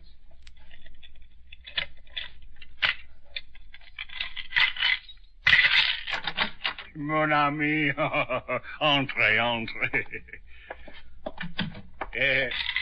I miss you, Johnny. Are you that broke? Well, until this windfall, I was completely fractured. But, what can I do for you? Some information. Bien. Mais is this so important that you must seek me out before the sun has risen? You ever heard of a Mr. Alan Saxton? Saxton? He's been in the papers. Well, a few hours ago, someone hit him over the head and swiped a very expensive painting. Oh, is that the Saxon who recently purchased the supposed Marshall? That's the one. Well, there was some doubt as to the authenticity of the painting. Experts were going to examine it today. He paid $200,000 for it. Marshall? I would have painted him something far superior for much less. Who do you think would pull a job like that? Well, what is so special about a job like that? Break into a house, steal a painting? An amateur could handle it. No. It's a special job for a special talent. The thief knew his Marchot. There were a lot of other paintings in that room. Well, but he could read, couldn't he? Marshall certainly signed the work. Or, if it's a forgery, whoever painted it certainly signed Marshall's name. This painting wasn't signed. That's one of the reasons why there's some doubt about it. Not only that, but why would someone take that painting when it's worthless until proven authentic? You have a point. I'm thinking of a European. Oh, Johnny, I wouldn't touch a job like this. Someone with an international reputation. Please, Johnny, I am innocent. Mon ami, please believe me. Someone who could possibly be hired in Paris, or, if he happened to be in the United States, could be contacted. Someone that would know this particular Marchot and be qualified to break into the Saxton house. Henri? Well. You have that knowing look. Well, I was just thinking about my landlord. Sooner or later, he'll trap me. It's the law of average. So far, I've cleverly avoided the St. Jean. How much? Pardon? How much do you owe him? Oh, a paltry 2 months' rent, $40. Okay. Yeah, but what sense is there in paying when it will only provide me with a legal claim to this disgusting dwelling? And I have no sustenance to keep me alive for longer than a week. Well, then just pay him for a week. You would have me starve? How much will keep you alive for 2 months? Well, I would at least like to take care of Greenbaum's delicatessen. $10? Well, the exact amount is 15. Oh, you're lucky I've got an expense account. You think I don't know it? All right, who is he? Well, you might go to the Shelton Arms and inquire about a man named Gaston Chambray. It has been rumored that he arrived from Paris only yesterday. Who is he? Well, that is for you to discover. There are certain things I am bound by honor not to divulge. But any policeman in the world could help you out.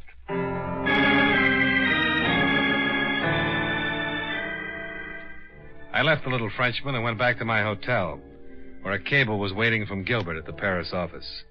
It told me that René Francois had booked passage on Air France and was due to arrive late in the afternoon. I left, climbed into the rented car, and drove to the Shelton Arms on East 108th Street, where a sleepy night clerk gave me Gaston Chambray's room number and accepted a $10 bribe not to inform Chambray that I was on my way up.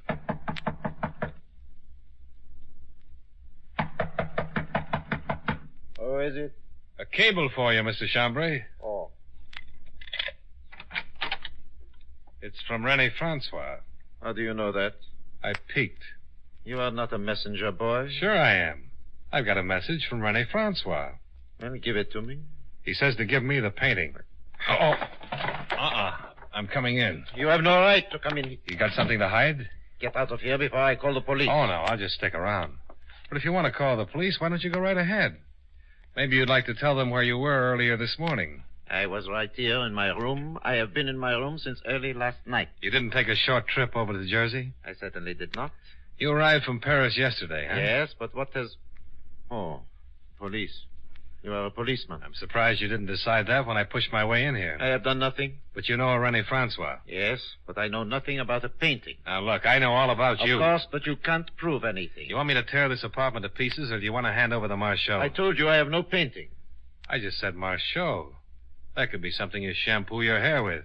You mentioned a painting, then Marchot. Any fool would know they are one and the same.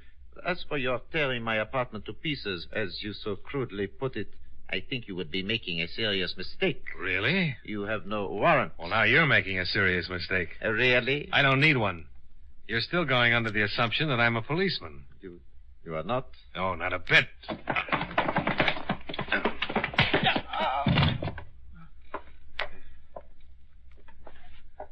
All right, get up. Now, where's the painting? Who sent you? I sent myself. Now, where's the painting? Okay. No. Wait a minute. It's under the pillows on the couch. Uh-huh. Why did you steal it? Maybe you didn't understand me. No. All right. I was hired. Sure you were. René Francois? Yes. Okay. Now, as long as you're so suspicious about policemen, put on your clothes. I'll take you downtown, introduce you to a few of the gentlemen in blue. Gaston Chambray gave a complete confession to the police. He'd been hired by the Paris art dealer, René Francois, to steal the painting, had been discovered by Alan Saxton, and in order to make his escape was forced to clout the old boy on the skull with his flashlight. René Francois was met at the plane, and when confronted with the evidence, readily confessed. He explained that when the Marchot was proclaimed a possible forgery, he realized that if it really was, his business would be ruined, and he would have to return the $200,000 to Saxton. He checked with the sources that had originally sold him the painting and discovered that there was a strong possibility that the painting was a fake. He offered Chambray $10,000 to do the job. He'd arrive in the States after the robbery, offer his condolences, meet Chambray at a predetermined spot, and take the painting.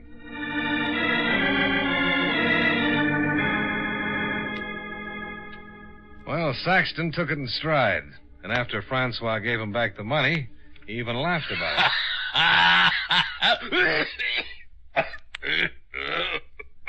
You really did a fine job, Dollar. I'd like to make it worth your while. Well, it'll just cost you the $85 I paid out in bribes. The rest goes on the expense account. Johnny. Oh, you look pretty bad. Terrible hangover. Johnny, don't be mean. You're responsible for this. You got my $200,000 for me. It was that Francois. He was behind the whole thing. Some guy named Daddy. Well, don't you want to hear about it? Johnny, will you take care of me? I need somebody to take care of me. Oh, dear love, I'd love to. Really? But I've got to get back to Hartford. I can be packed in an hour. Oh, there you go with that eye rolling again. I'm not rolling them. They're rolling themselves. I have absolutely no control whatsoever, Johnny. Dear love. Yes, dear love. Can I go with you? No. Why not? Well, I'm an insurance man. What's the matter with that? Oh, nothing. Only I know a bad risk when I see one. Johnny, I'm not a bad risk. No, but I am. Bad. Here, have a cigar.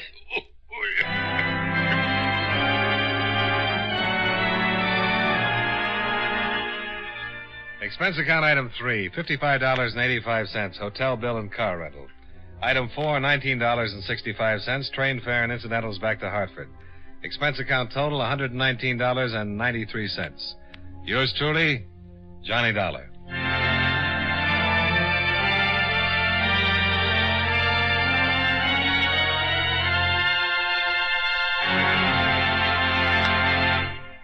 Remember, friends, Wrigley's Spearmint Chewing Gum is a refreshing, delicious treat you can enjoy just about any time. Chew a few sticks of Wrigley's Spearmint during the day and see how the good chewing helps you keep feeling fresh and alert. The lively, full-bodied flavor of Wrigley's Spearmint Gum cools your mouth, freshens your taste, and sweetens your breath. The chewing itself gives you a nice little boost, helps you keep going at your best. Millions of people get real chewing enjoyment out of Wrigley's Spearmint Chewing Gum every day, and we know you'll enjoy it, too. Get a few packages and always keep some handy. That's Wrigley's Spearmint Chewing Gum. Healthful, refreshing, delicious.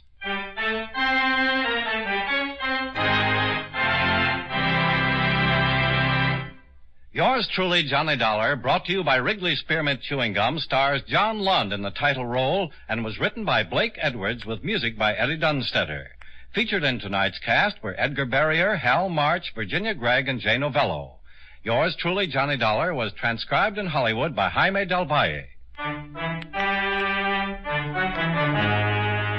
The makers of Wrigley's Spearmint Chewing Gum hope you enjoyed tonight's story of Johnny Dollar and that you're enjoying delicious Wrigley's Spearmint Gum every day. This is Charles Lyon, inviting you to join us again next week at the same time when from Hollywood, John Lund returns as... Yours truly, Johnny Dollar.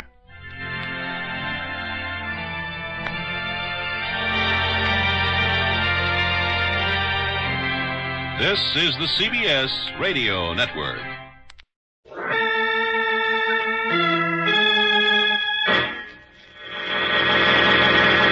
From New York City, the makers of Clipper Craft Clothes for Men and 1,036 leading retail stores from coast to coast present the world's most famous detective, Sherlock Holmes.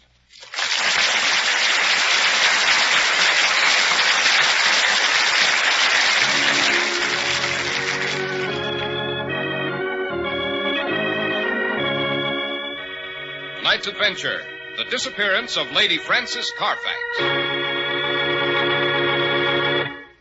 Well, here it is, Easter, and we find Dr. Watson all decked out in his new Easter suit. Oh, thanks to Clippercraft, of course. And wearing a flower in his buttonhole. I hear you were the hit of the Easter parade, Dr. Watson. I don't imagine you fared too badly yourself. Yes, Clippercraft does bring a chap a certain amount of favorable attention, eh, Mr. Harris? Especially if he has the bearing of an old military man as you have, Doctor. Now, Mr. Harris, you're pulling my leg. All this flattery is making me self-conscious. You'd better pay our respects to our sponsor, and then let me get on with the story about a lady I chased all over Europe. Uh-huh. And how Holmes stepped in at the last moment and rescued her from a horrible death. Oh, all right. Here we go, Doctor. Whether it was Fifth Avenue or Main Street, California or Vermont, millions of men wore Clippercraft clothes in the Easter parade today and paid remarkably modest prices for such unusually fine quality. For the millions who insist upon Clippercraft do so with very good reason. They are amazed at the values brought to them today by Clippercraft. These values are the result of the sensational Clippercraft plan, concentrating the buying power of 1,036 of the nation's finest stores from coast to coast, resulting in year-round economies in manufacturing and distribution costs, and putting money in your pocket. Now, you not only pay less for Clippercraft, you buy them at a local independent store, a store you can trust. Think of it, expensive-looking new spring Clippercraft suits, beautifully tailored, at only $40 and $45. Top coats in fine coverts and worsted gabardine at only $40 and $45, and sport jackets at only $26.50. Compare them with clothes selling for many dollars more.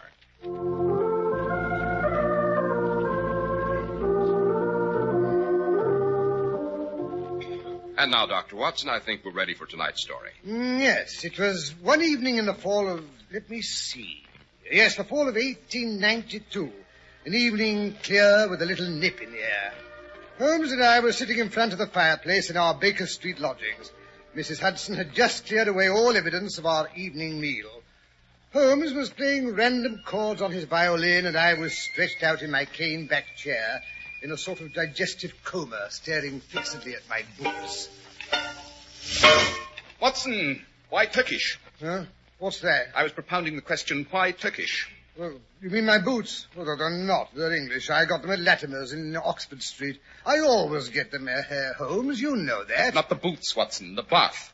Why the relaxing and expensive Turkish variety rather than the invigorating homemade article? Because for the last few days I've been feeling a bit rheumatic. The old bullet wound's been acting up a bit. Thought my system could stand a bit of house cleaning. But how the deuce did you know? Elementary, my dear Watson. Elementary. Your boots. What's the matter with my boots? The deduction's perfectly obvious. I might say childish. You do up your boots in a certain way. They are now done up in an elaborate double bow, which is not your method. Therefore, you've had them off. Who tied them up again? Obviously, either your bootmaker or the boy at the bath. The shoes are quite new, so it wasn't the bootmaker. What remains? The bath. Simple, isn't it? Huh. Why all this fuss over my Turkish bath? I gather you're not feeling quite fit. Why not take a little trip? How would Lausanne suit you?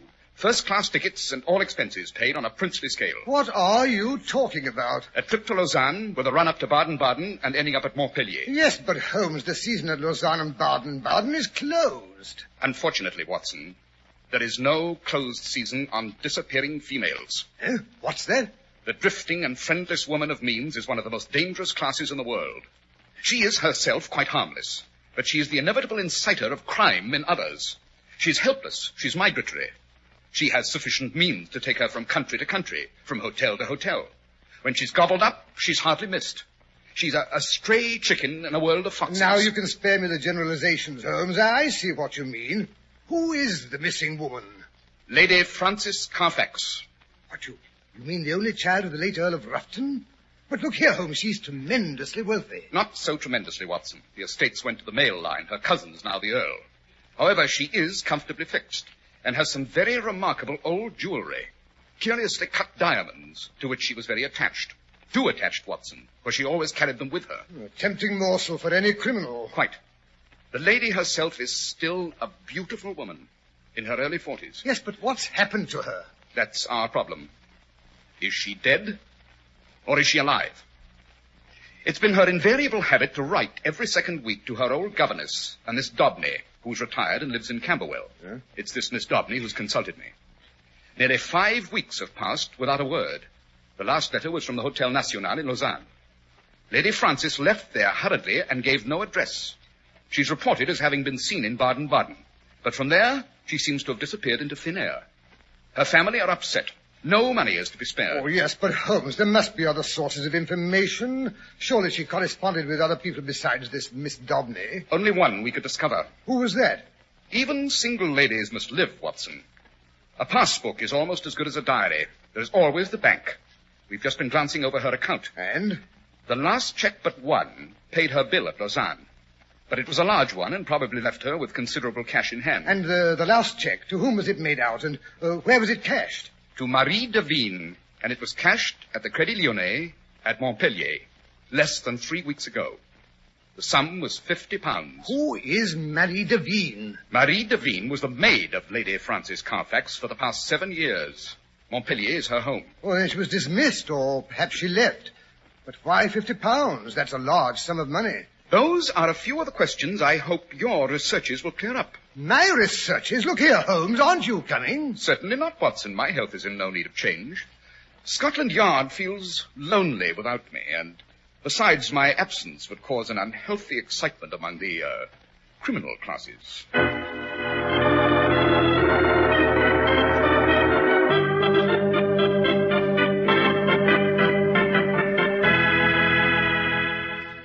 Pardon me, gendarme. I say, can you direct me to the home of Mademoiselle Marie Devine? Oh, but certainly, monsieur. The little house on the corner, the one with the red geraniums in the window. Oh, thank you very much. Not at all. What a wild goose chase this has been. Lausanne, Baden-Baden, and now this place. I probably won't learn any more here than I did in the other. Monsieur Desire? Oh, pardon me. Does Mademoiselle Marie Devine live here? But certainly, monsieur. I am she.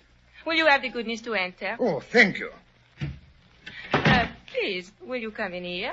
Be so good as to sit down. Thank you. Bon. Now, what is it I can do for you? You don't by any chance know the present whereabouts of your former mistress? You mean Lady Frances? Hmm? But no. Is anything the matter? Well, you see, she seems to have disappeared, and naturally I knew it. He has got her, the black one. Oh, I knew it would happen. I should have stayed with her. What's this? What black one? He is bad, wicked. One day on the promenade at Lausanne, monsieur, I see him seize her by the wrist. He follow her around for days. We see him everywhere we go. It was for fear of him she left Lausanne. She ran away, that I know. He was so big, so fierce, so black. A veritable sauvage, monsieur. Black savage? You mean an aborigine, a wild man? Oh, no, monsieur, not like that. He was English, but I think he was wild all the same. But you said he was black. Yes, black, from the sun, but black. Oh, you mean tanned. Oui, tanned. Oh, yeah. But his eyes, they are blue. Do you know his name? Oh, no. Madame, she will never speak of him. But I think she knows him from before. Oh, she's afraid. She trembles all over like a leaf every time she sees him. So you left Lausanne to escape him? Yes, we go suddenly, so we cannot follow. We go to Baden-Baden. Oh, yes, I followed the trail that far. You stayed at the Englischerhof for a fortnight. Did you see anyone there that Lady Frances knew? At first, no. But in a few days, Madame made the acquaintance of a Dr. Schlesinger and his wife. He's a missionary from South America. Schlesinger? That must have been the man who Holmes wired me about. Wanted to know if there was anything wrong with his left ear. You mean he did not hear well? No, I do not think that is so. No, I expect not. That telegram was probably a bit of Holmes spoofing. Well, go on about this missionary chap. Poor man, he's very sick. He's recovering from a tropical fever. Such a good man, so brave, so patient. My lady, she helps Mrs. Schlesinger to take care of him, and all the time they talk of religion. Sounds placid enough.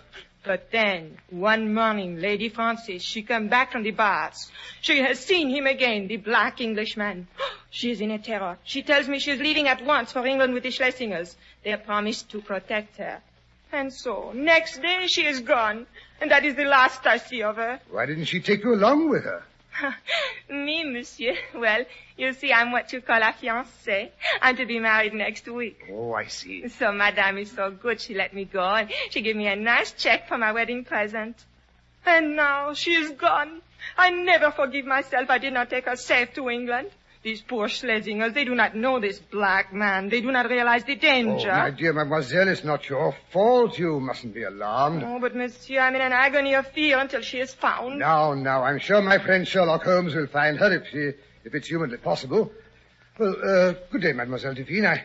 I must go. It's getting late, and thank you for your information. Not at all, monsieur. It has been a pleasure. I only hope...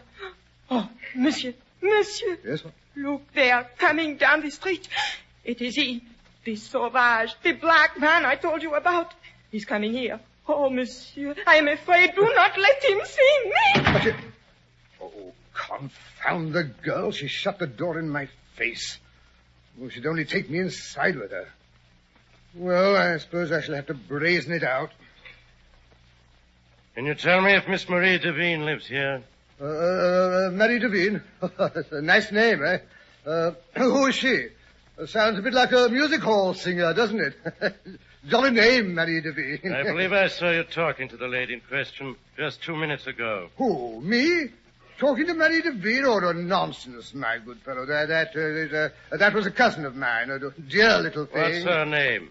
Oh, my cousin? Oh, her name's Emma or Mattie or something like that. What's your name? That's none of your business. You're an Englishman, I take it. What if I am? Look here, what's the good of beating about the bush? What have you done with her? What have I done with whom? Lady Frances Carfax, of course. Where is she, you swine? You little gutter snipe, I'll break every bone in your body. Oh, no, you won't. You don't want your head bashed in. I'll show you. Oh, no, you don't. Take that. Ask me a question like that, will you? No good for nothing, kidnapper. I'll choke you till your teeth rattle. Gentlemen, please. Holmes. Good heavens, where did you drop from? And now, sir, if you'll kindly release my friend. Watson, let go of the gentleman's tie. But, Holmes, look here. I've got him. This is the chap who abducted Lady Frances Carfax. There he goes again. Wait, stop. Gentlemen, as you may perceive, I am armed with a rather businesslike little cudgel. The first one to continue this brawl will have it cracked across his cranium. But, Holmes, don't you realize... Watson, come along back to the hotel. It might be a good idea to find a piece of raw beef for that right eye before it swells completely shut.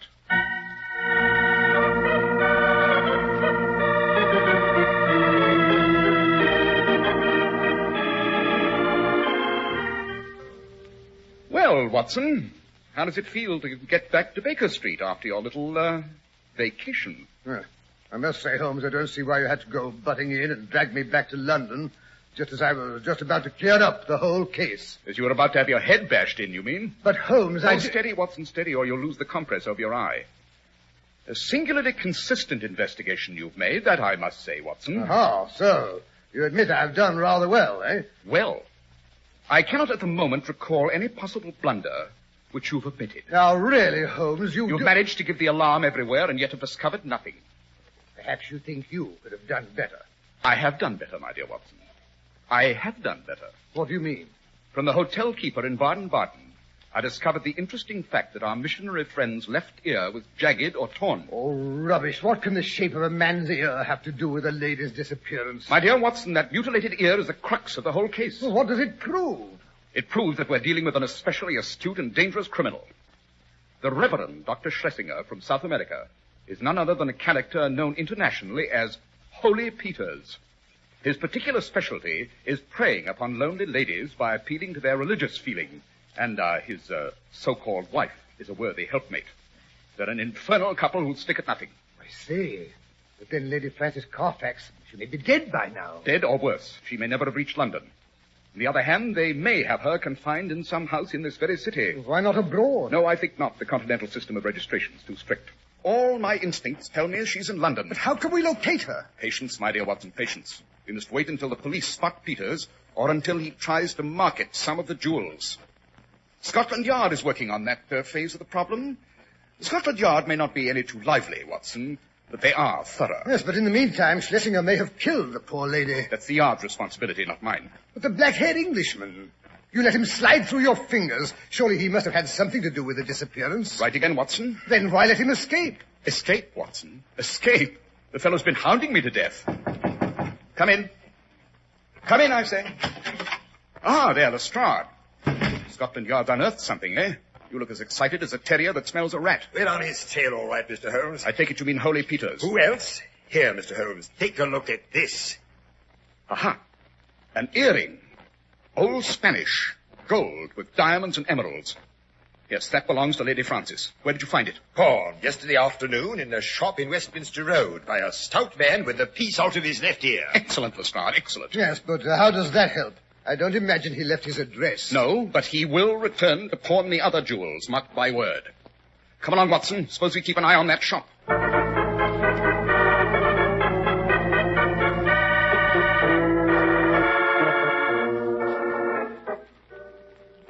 That's it, Mr. Holmes. The third shop past the corner. The one with all the junk in the window. Yes, Lestrade. It's just about closing time, so I don't imagine we shall catch the old boy today. I must say I'm just as glad. Looks like a storm coming up. I shouldn't really standing out here in the rain. Wait a minute. Who's that? Yes, by Jove, I think it is. Is what? Surely that poor, raw-boned female just coming out of the shop isn't Peters? No, it's not Peters, but if I'm not mistaken, it's his wife. Quick, we must follow her. Seems to be in a hurry, don't she? Looks to me as though she might be up to something. Wait a bit. She stopped in front of another shop. She's going in. Lestrade, Watson, look.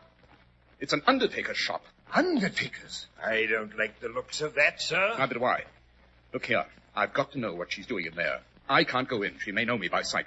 Watson, you go in and ask about a coffin for your great-aunt Matilda. But I haven't got a great-aunt Matilda, and furthermore, she doesn't need a coffin. Don't argue. Get into that shop and leave the door ajar so we can hear. Lestrade and I will be hiding in the next doorway. Oh, very well, but I must say I don't see burble. Why... You're wasting precious time.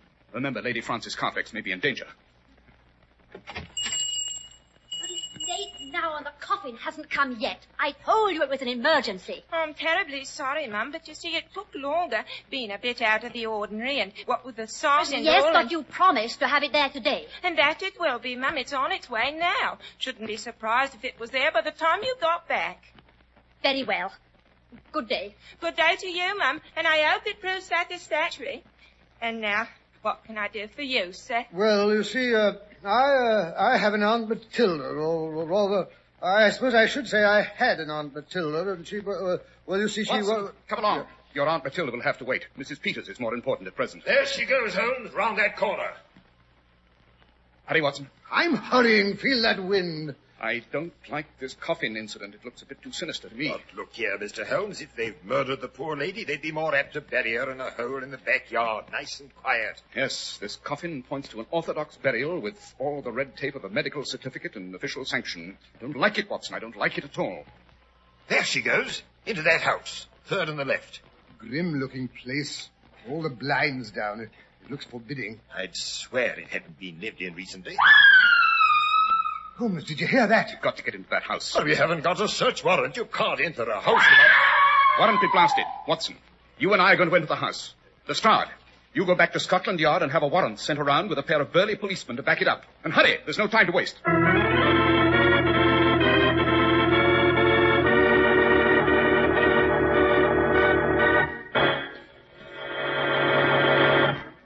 When you buy your first Clipper Craft, perhaps you'll wonder how truly fine clothes can be made today at such modest prices. Trying on a new spring Clipper Craft suit, however, is a convincing experience. You know that rich-looking worsted will give you long service. You feel the comfort only skilled designing makes possible. You're obviously dressed in the best of taste. Yes, it's difficult to believe that such handsome, expensive-looking Clipper Craft suits are only $40 and $45. Top coats in fine coverts and worsted gabardine, only $40 and $45, and sport jackets, only $26.50. Clippercraft values are made possible only by the great Clippercraft plant, which concentrates the buying power of 1,036 fine stores across the nation.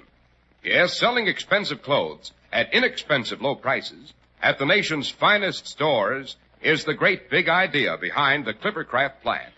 That's why men who know insist on Clippercraft clothes. So be sure to visit the Clippercraft store in your city. These leading stores in the metropolitan area are proud to add their names to Clippercraft in your suits, top coats, and sport jackets. In Manhattan, John Wanamaker Men's Stores, Broadway at 8th and 67 Liberty Street. Saks 34th, Broadway at 34th. In Brooklyn, Abraham and Strauss. In Newark, New Jersey, Boulevard Men's Shop, Kresge, Newark. And in Jamaica, the B&B Clothes Shop, 16408 Jamaica Avenue.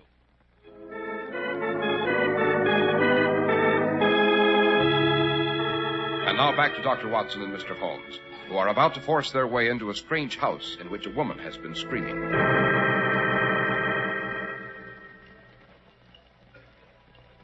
But look here, Holmes. You're not going to ring the front door bell. Why not?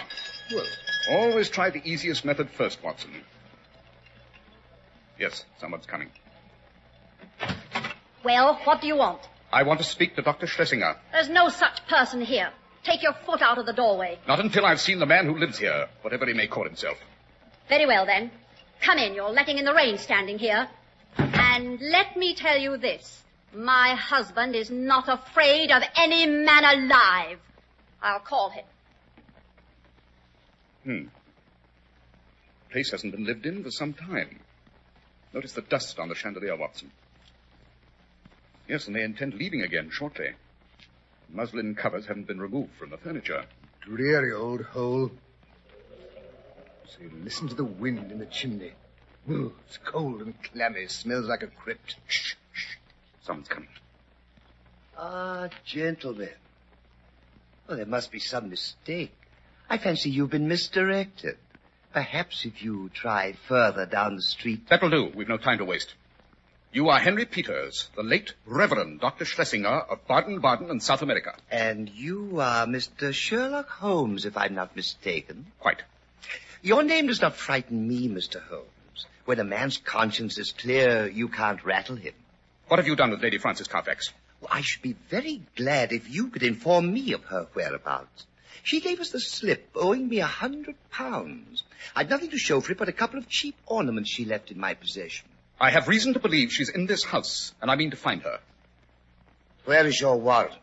This efficient little revolver will serve until a better one comes. Annie! Annie, get a policeman! I'll have you thrown out. Quick, Watson, our time's limited. Peters, where's the coffin that was sent to this house? It's in use. There's a body in it. I must see that body. No, you don't. Stand aside, I warn you, you'll be hurt. Now then, Watson, first the dining room. Open that door. Holmes, there's the coffin on the table. I don't like the looks of this. Turn up the gas, I can't see. It's better. Why, it's a little dried-up old woman. Yes. It's not Lady Carfax. Not possibly. This poor old thing she's over 80. She's almost lost in that coffin. You blundered badly for once, Mr. Sherlock Holmes. If you really must know, that is an old nurse of my wife's. We located her in Brixton Workhouse Infirmary a few days ago. We brought her here. Unfortunately, the doctor we called in couldn't save her. Day before yesterday, she died. Certificate says senile decay. Pick a hole in that, Mr. Sherlock Holmes. You hear that, Holmes? It's a woman in pain. Nonsense, just the wind of the chimney. It behaves that way on bad nights. Mr. Peters, I'm going through your house. Oh, no, you're not. Put up your hands, both of you. Annie, I thought I told you to go for the police. I think this shotgun will be as good an argument as any policeman. Come along. Out you go and be quick about it. Look here, you can't bully-rag us. Easy, Watson, easy. I'm afraid we shall have to do as the lady suggests. She's so persuasive.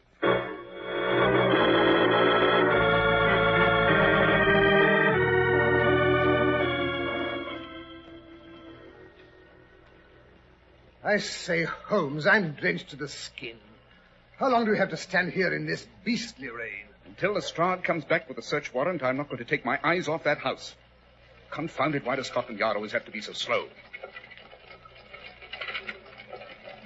I say, look, Holmes. What's that carriage driving up in front of the house? Great thunder, it's a hearse. Why a hearse this time of night? Why the hurry? There's something wrong about this, Watson. Something I can't quite figure out. They're bringing out the coffin. Seems to be heavier than you'd expect. The coffin. Of course. Heavier and deeper. A special job. What a fool I've been. Quick, Watson. We must stop that coffin. It's life or death, and 100 chances to 1 it's death. Yes, but how? I don't understand what... Put that coffin down. Put it down, I say. You again. I thought I told you to keep out of this. Order those men to put that coffin down, Peters, or I'll blow your brains out. Very well, but I'll have you arrested for this. Good. Here comes Inspector Lestrade of Scotland Yard. You could speak to him about that. Hello. What's up? Catch them, Lestrade. That man and woman are trying to make a getaway. No, you don't. Here, Watson, never mind that. Help me pry the top off this coffin. But, Holmes, you're not going to do it out here in the rain. Don't argue. Get at it. Well, all right. This side seems loose. Hurry. All right. That's it. Now again. Here we are. That does it. Phew. What a beastly smell of chloroform. Well, the coffin is saturated. Look here, Holmes. There's nothing in here but the old woman. Take her out quickly. Don't you see she's resting nearer the top than she was before? Take her out. There's a false bottom. That's it. It should lift out. By Jove, it does lift out. Look, there's another compartment underneath. And in it is Lady Frances Carfax. Watson, tell me quickly. Are we too late? Is she gone? No.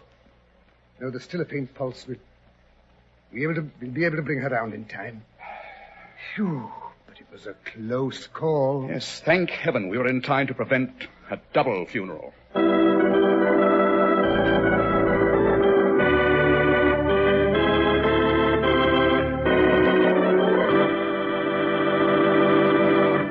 Yes, but look here, Dr. Watson, you haven't explained the mystery of the dark gentleman, the one who gave you the black eye. Well, he turned out to be the sheep in wolf's clothing, a boyhood sweetheart of Lady Frances Carfax. I believe they had had a lover's quarrel many years before, and the Honorable Philip Green, that was his name, he'd biffed off to South America, bought a coffee plantation, and proceeded to become disgracefully wealthy. After many years, he discovered that the lady had never married, possibly because she was still in love with him. So back he came to try his luck the second time. His wooing was a trifle tempestuous, I fancy. But the lady finally relented, so the story has a happy ending. And now, Dr. Watson, what about next week's story? Next week, I think I'll tell you about a famous family who had a monster locked up in their tower room, and how that monster later threatened the true heir to the succession, and by what quick-witted means Holmes showed up a gigantic swindle.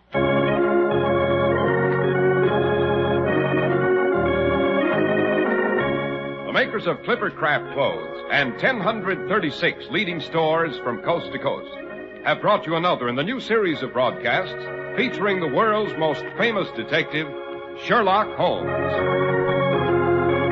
Our stories are based upon the character of Sherlock Holmes, created by Sir Arthur Conan Doyle. Sherlock Holmes is played by John Stanley, Dr. Watson by Alfred Shirley, and the dramatizations are by Edith Meiser.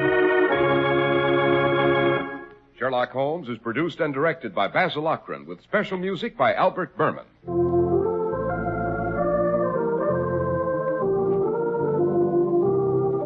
If you don't know your Clippercraft dealer, write Clippercraft, 200 Fifth Avenue, New York City.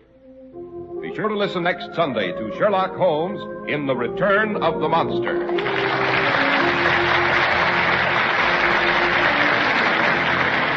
Cy Harris speaking for Clippercraft Holmes. This is the Mutual Broadcasting System.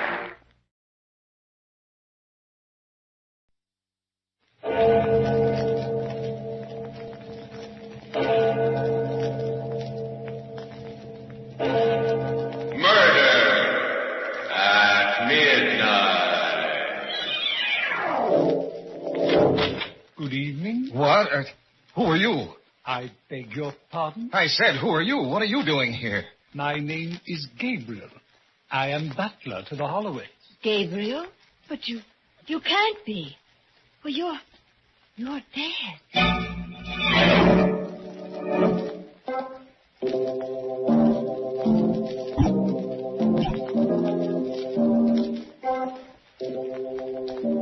Midnight, the witching hour when the night is darkest, our fears the strongest, and our strength at its lowest ebb. Midnight, when the graves gape open and death strikes. How? You'll learn the answer in just a minute in The House That Time Forgot.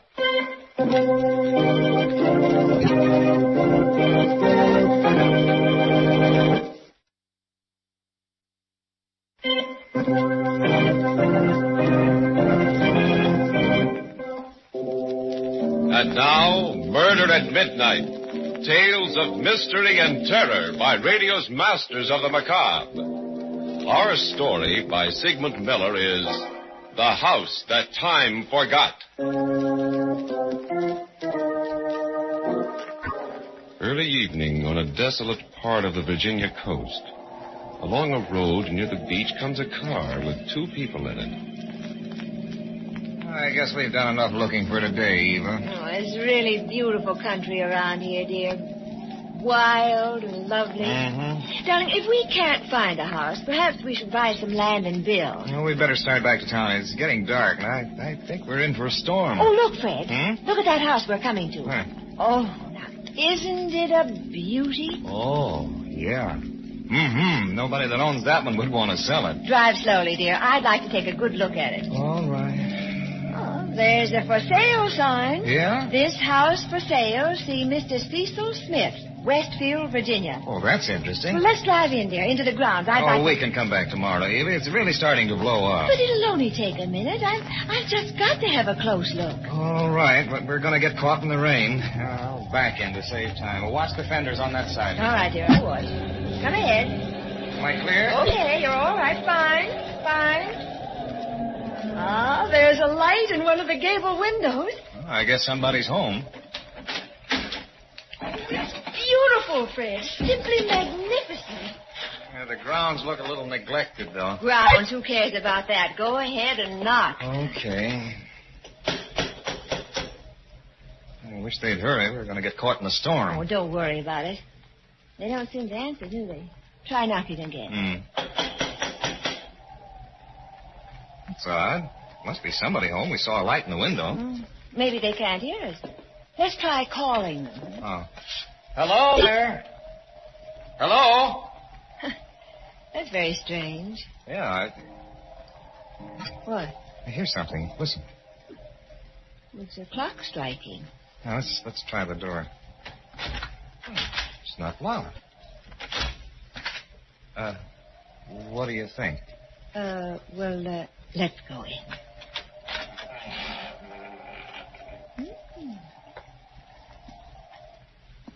It's a big place, but lovely. Wait a minute, dear. Anybody home? Well, if there is, they can't hear us or don't want to. Come on, dear. We'll come back tomorrow. Place needs fixing up, but it's worth fixing. Shall we take it? Well, I don't know, Eva. We'll talk to the agent in Westfield, and then, well, we'll see.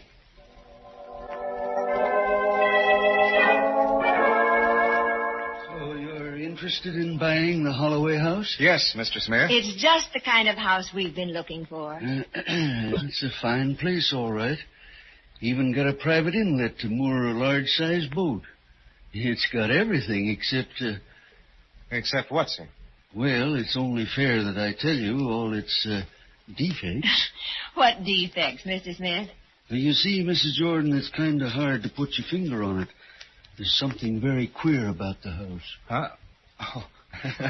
You mean it's haunted? Well, I don't know exactly, Mr. Jordan.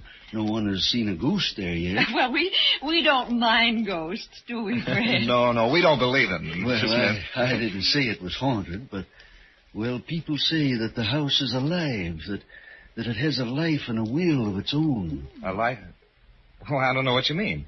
Well, I've had 4 caretakers in the Holloway house since I took possession of it, and none of them stayed more than a few days. Well, why did they quit? I don't know. They didn't see any ghosts or apparitions, but they all felt the same way, that the house was alive. Every one of them. Oh, well, there must have been something that scared them away. Well, I'd better tell you the whole story. Yes, we'd like to hear it. Please do. Now, the house originally belonged to Richard Holloway.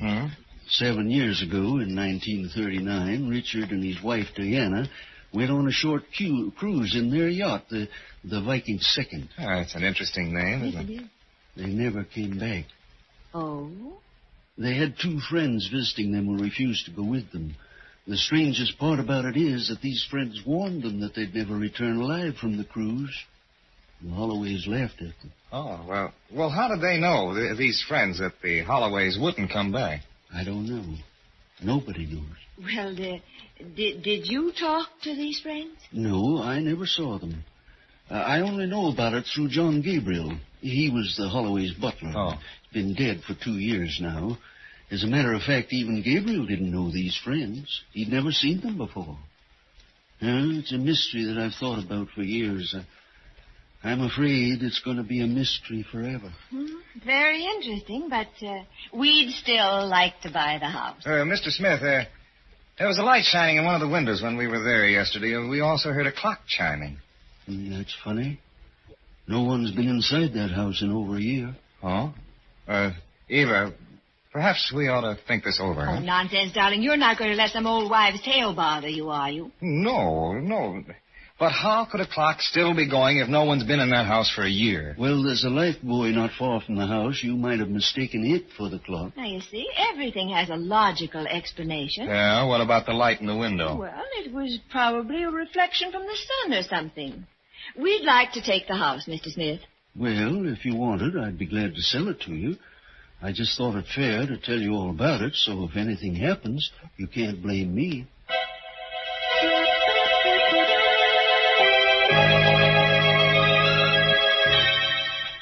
Well, here we are, darling. Our house. I hope we'll like it. Oh, of course we will. Let's go in. Mm-hmm.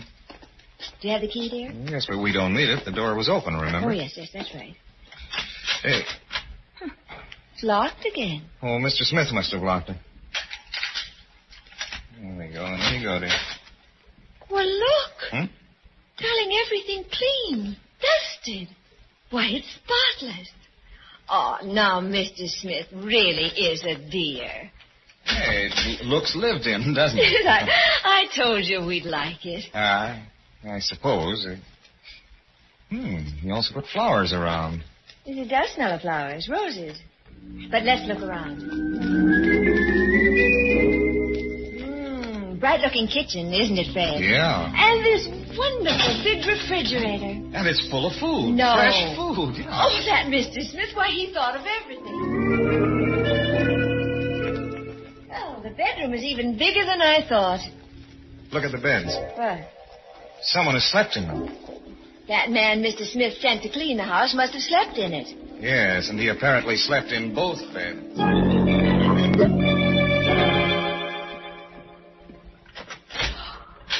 This library. Darling, look at that paneling. Yeah, it's a very lovely room. Everything is charming. But what? Look at the fireplace. Well, what's wrong with the fireplace? There's just some half-burnt logs in it. Yes, just some half-burnt logs. Still smoldering. Well, it was the cleaning man. I don't think there was a cleaning man. Now, don't be absurd, Fred. The clock we heard the first time we were here. Eva, I just can't shake off the feeling that someone is still living here. You're being ridiculous. Well, maybe I am, but I feel like an intruder. Darling, it's that story Mr. Smith told us about the Holloways and their mysterious friends. It's got you all keyed up. Yeah, well, I'm going to call Mr. Smith and find out about that cleaning man you think he sent here.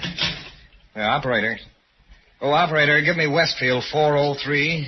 You're really being a fuss-pot, Fred. Yeah, we'll see. Hello, Mr. Smith? Yes? This is Fred Jordan. Oh, hello, Mr. Jordan. How's everything up at Holloway? Oh, everything seems fine. Thanks for having the house cleaned up. Cleaned up? I don't understand you.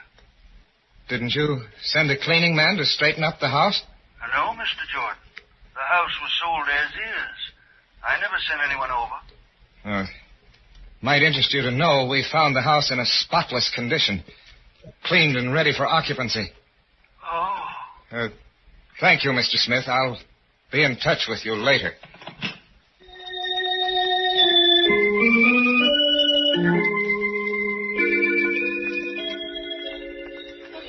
Such a lovely night, darling. I'm glad we came out. We'd better go back to the house. Oh, now, please don't be upset. There must be some logical explanation. Maybe somebody took advantage of a boarded-up house and was living in it rent-free. I'd like to correct you, dear. Someone is still living in it besides ourselves. Sometimes, Fred, you get very ridiculous. Maybe. Let's go back inside. Look. What? There's a fire burning in the fireplace. Well, now, what's wrong with that? I haven't touched this fireplace since we got here. You didn't. Look. The table is set for tea. Did you do this? No, I didn't. Ooh, the teapot is hot. Somebody must be here, hiding. If they are, I'll find them. Come on.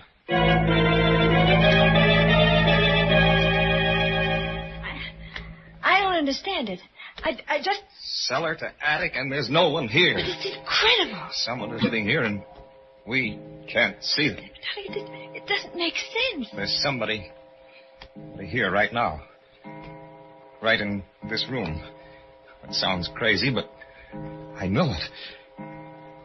Fred. What? The clock. What about it? It just struck midnight, and it's only 10 o'clock.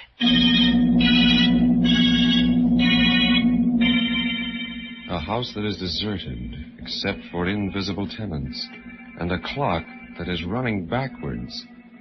Has it just struck 12 for... Murder at midnight.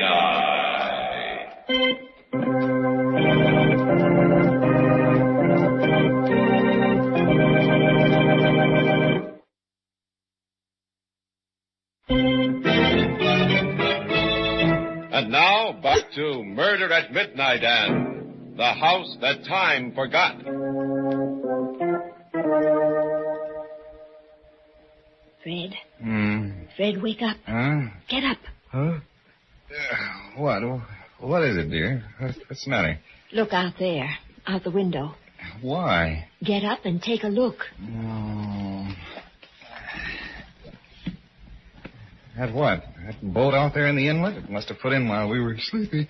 Can't you read the name, dear? Huh? It's the Viking Second. The Viking Second? Yes. Wasn't that the Holloway's yacht? The one that never came back?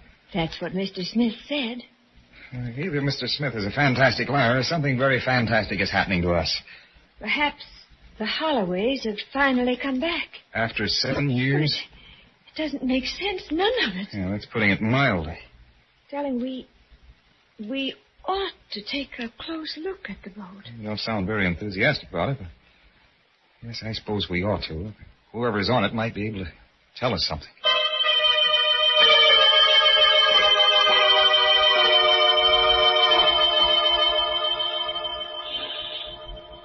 The gangplank is down. Somebody must have come off the boat. They couldn't have, dear. At least they didn't come up to the house. Well, let's go up and see. All right.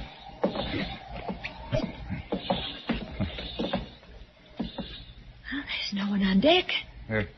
Anyone here? No answer. Maybe they're down below. They must be. I'd rather not go down there. Oh, we've got to find out. Let's both go down together. All right. You keep right behind me. Oh, don't worry, dear. I will.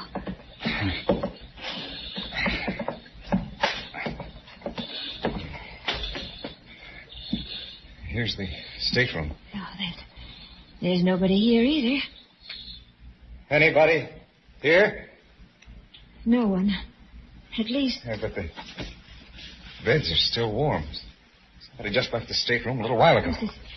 It seems so. Let's get out of here, Eva. I've got a peculiar feeling down my spine. It is chilly. We'd better go back to the house.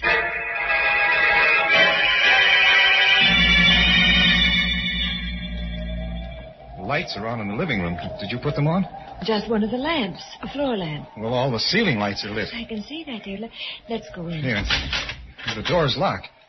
We didn't even close it when we went out. No. I remember we left it up. Good evening. Who are you? I beg your pardon. I said, who are you? I'm John Gabriel, butler to the Holloways. Gabriel? That's right, ma'am. Whom do you wish to see? We don't want to see anyone. We live here. I'm afraid you're mistaken, sir. The Holloways live here, have been living here for years. But this is our house. We bought it. And the Holloways are dead. Dead? Yes. I'm afraid someone has misinformed you. Oh, this is like a nightmare. Look here, Gabriel, or whoever you really are. We bought this house from Cecil Smith, a real estate agent in Westfield. He's not the kind of a man who plays practical jokes. No, he's not. He's a very sober man indeed. He told us you were dead, too. As you can see, madam, I'm very much alive. Oh, this is crazy. We'd better talk to the people who call themselves the Holloways. Perhaps you should. They'll be in any minute. Please come in, won't you?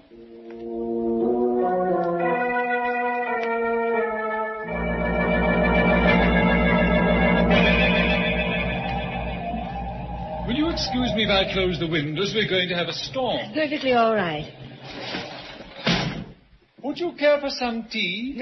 Look here, Gabriel. We've been waiting an hour for Mr. Holloway and his wife. They haven't shown up, and I don't think they will. Now, just what is your game? Would you care for some tea, Mrs. Jordan? No, thank you. Did you hear what I said? Yes, sir, I did. As soon as Mr. and Mrs. Holloway arrive, I'm sure you'll be convinced of your error.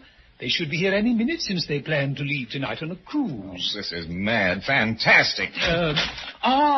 They've come. Just missed the storm, Gabriel. Oh, hello. I don't believe I know you. This is Mr. and Mrs. Jordan, Mr. and Mrs. Holloway. Oh, I'm glad to meet you, Mrs. Jordan. Mr. Jordan. Well, thank you. Are you Richard Holloway? Yes. I can't believe it. It's all terribly confusing, Mr. Holloway. These people claim that this is their house. What? That they bought it from Cecil Smith. They also claim that you, Mrs. Holloway, and myself are dead. Somebody's playing some kind of a joke on them. Well, I'd say it was a very unpleasant joke, Dick. We've been living here for years and years, Mr. and Mrs. Jordan. Oh, before I forget, Gabriel, get our suitcases aboard the yacht, will you? We'll be leaving in a few minutes. Yes, sir, right away. Fred, do you suppose that maybe we're dreaming this? Well, if we are, we're dreaming it together. I'm sorry. I don't know how this happened to you. Perhaps you'd better stay here for the night. There's plenty of room. And we're delighted to have you. Would you mind if I called, Mr. Smith? Oh, please do. The phone's right there on the table. I know, thanks. Operator, let me have Westfield 403. Never. Hello, Mr. Smith? That's right. This is Mr. Jordan. Who? Fred Jordan. Remember, you sold me the Holloway house? The Holloway house? Yes. You must be mistaken. I never sold it. That property's not for sale. What are you talking about? Who is this? Listen, Mr. Smith, you know very well who I am. You won't get away with this. I'll have you brought into court now. I never heard of you in my life. You must be crazy. Goodbye. Hello. He hung up. What did he say?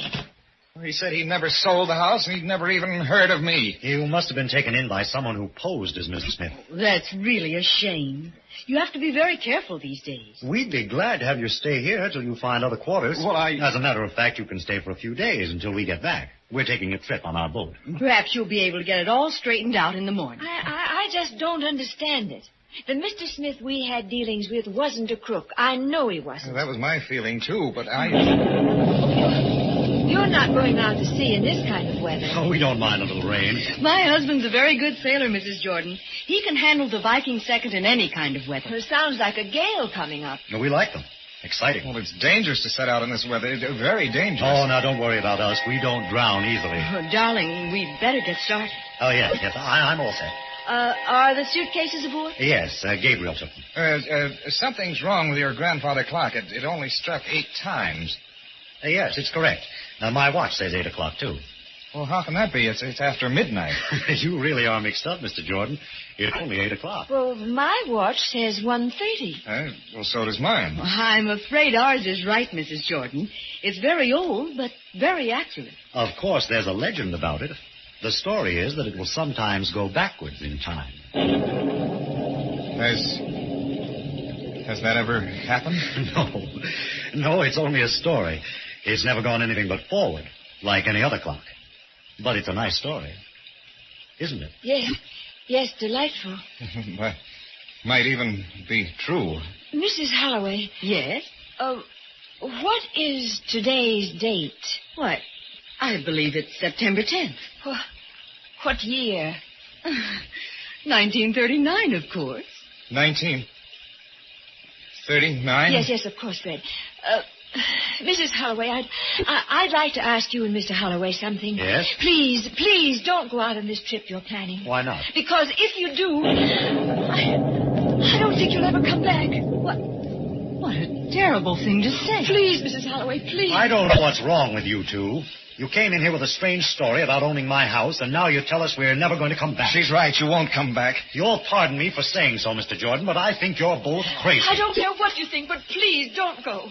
Why, Mrs. Jordan? I have a hunch about it. We don't believe in hunches. Well, it's more than a hunch, Mr. Holloway. I know you're not coming back. If you'll excuse us, I think we'd better get started. Come along, darling. I'm ready. I've put everything on board. Is there anything else, sir? Yes, just take care of our guests. See that they're comfortable. Goodbye, Gabriel. Goodbye. A pleasant voyage. Make yourself at home, and we'll be back, despite your hunches. Oh, you mustn't go, please.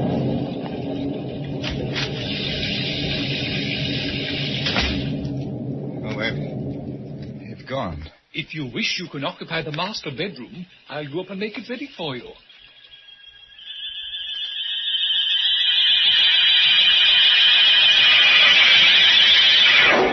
Was there anything else you wished, Mr. Jordan?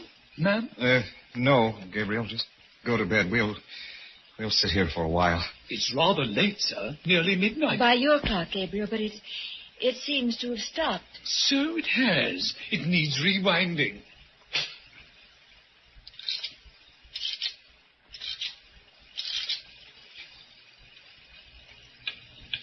It's going now. Yes. Seems to be ticking rather fast. Something's wrong. It never did that before. Fred. Something's happening.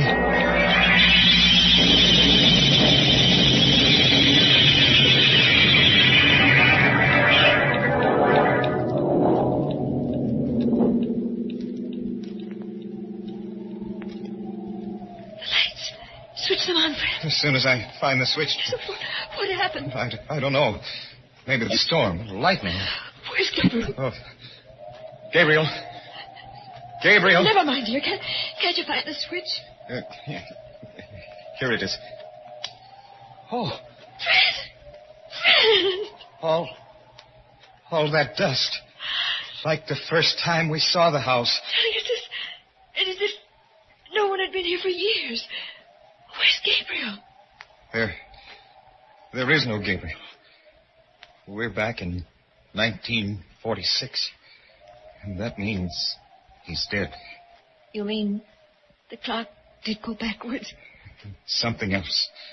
You understand, too, now, don't you? We were the friends that Mr. Smith told us about. The mysterious friends that urged the Holloways not to go on that trip. Yes. Fred. What? The clock has stopped. Well, it needs rewinding. No, don't touch it. We won't wind that clock again. Ever.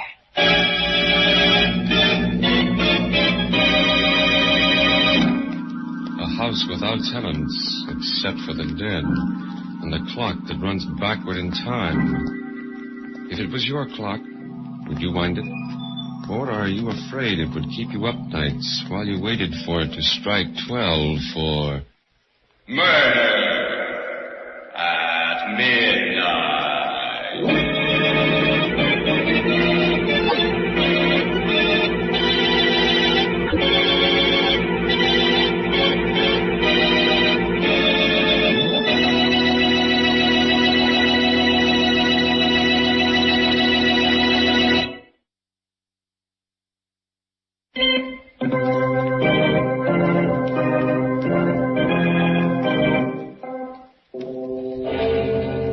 Remember to be with us again when death comes out of the past, out of time gone by, and the clocks strike 12 for murder at midnight.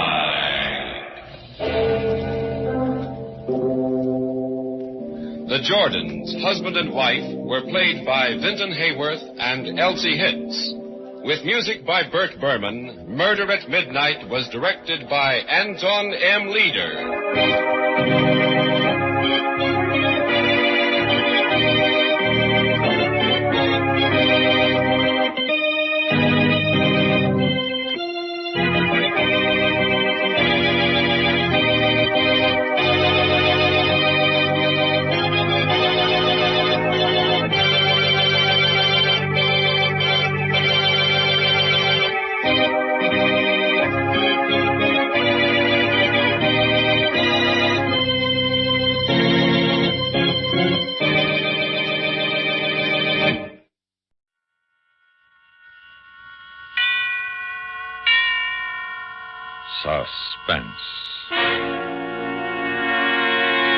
And the producer of radio's outstanding theater of thrills, the master of mystery and adventure, William N. Robeson. What you're about to hear is more than the lurid figments of this writer's imagination. It has happened in the prisons of Michigan and New Jersey, Massachusetts and Colorado, and elsewhere, when desperate men oppressed beyond endurance turn upon their tormentors. Not a prison break, not a prison riot, but a prison mutiny. Listen now as Howard Duff stars in Eyewitness, a tale well calculated to keep you in suspense. All you want is the background for an article on the state's prison. The managing editor has assigned you because you've never been inside a penitentiary before. Fresh point of view and so on. But you get the distinct feeling that you're an unwelcome visitor here. The warden makes one thing plain. Of course, anything you may write about the institution will have to be cleared through me.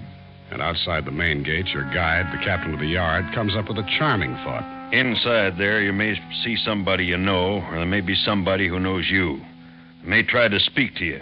If they do, don't answer them. And don't speak to anyone. Don't give anything, don't take anything. Everybody's better off that way. Well, I don't want to seem facetious, but I doubt if any friends of mine are in there. You never know, Mr. Kelly. You never know. And as the guard turns the key and you step inside the prison, you feel that you are a prisoner. You feel you will never walk back through that door alive. The door opens, and you are inside. This here's the yard, Mr. Kelly.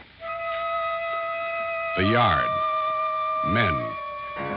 Hundreds of men. Sitting in groups talking, standing in groups talking. A great beast in blue. Each man dressed alike in faded blue dungarees, blue shirt, and blue denim jacket. These are the disenfranchised, the men without names, without citizenship. You step ahead of the captain, and he grabs your arm, and his fingers go deep. On the sidewalk, Mr. Kelly. Oh? Yeah. Sidewalk's out of bounds. To the inmates? Yeah. Why? We gotta have a way to get around, too. Well, why can't we just walk through? You want to get yourself killed, okay, but not when I'm responsible for you. Then you notice something. As you walk along the side of the yard, they're casing you. The men in the group standing, squatting, sitting notice you first, and then the captain, and immediately turn their backs. It's a subtle choreography of a faded blue ballet. A flick of the eyes, a turn of the head, and as you pass, a solid phalanx of backs. Blue denim backs. But the faces, before they turn, they're the faces of men, not convicts. The faces of the boy in the bakery truck, the teller in the bank, the checker in the supermarket, and that old one, a lifer probably, might be the face of your father. And you shudder a little, and you think, the difference between them and you is that they got caught.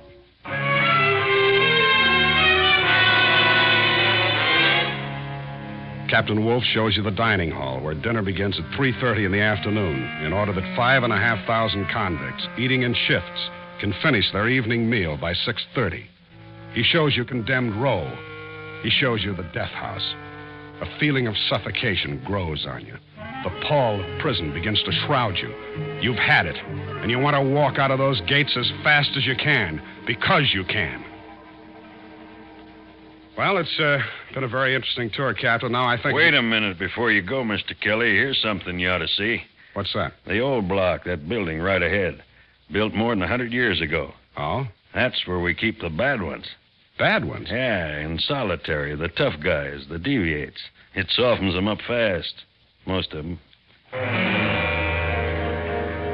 The old block. A fortress prison. And the date chiseled in its keystone. A.D. 1847.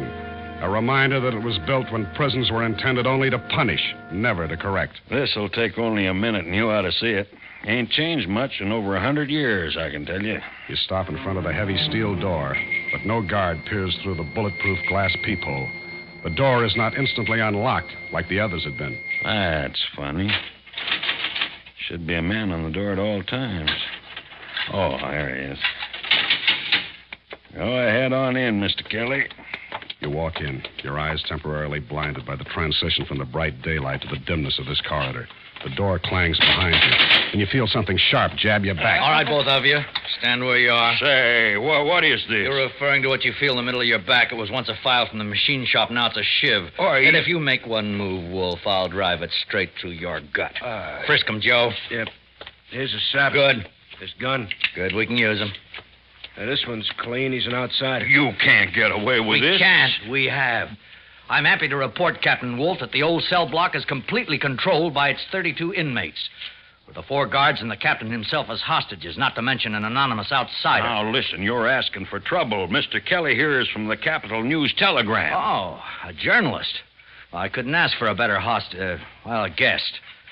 I think, Mr. Kelly, you'll serve us better than even the warden could.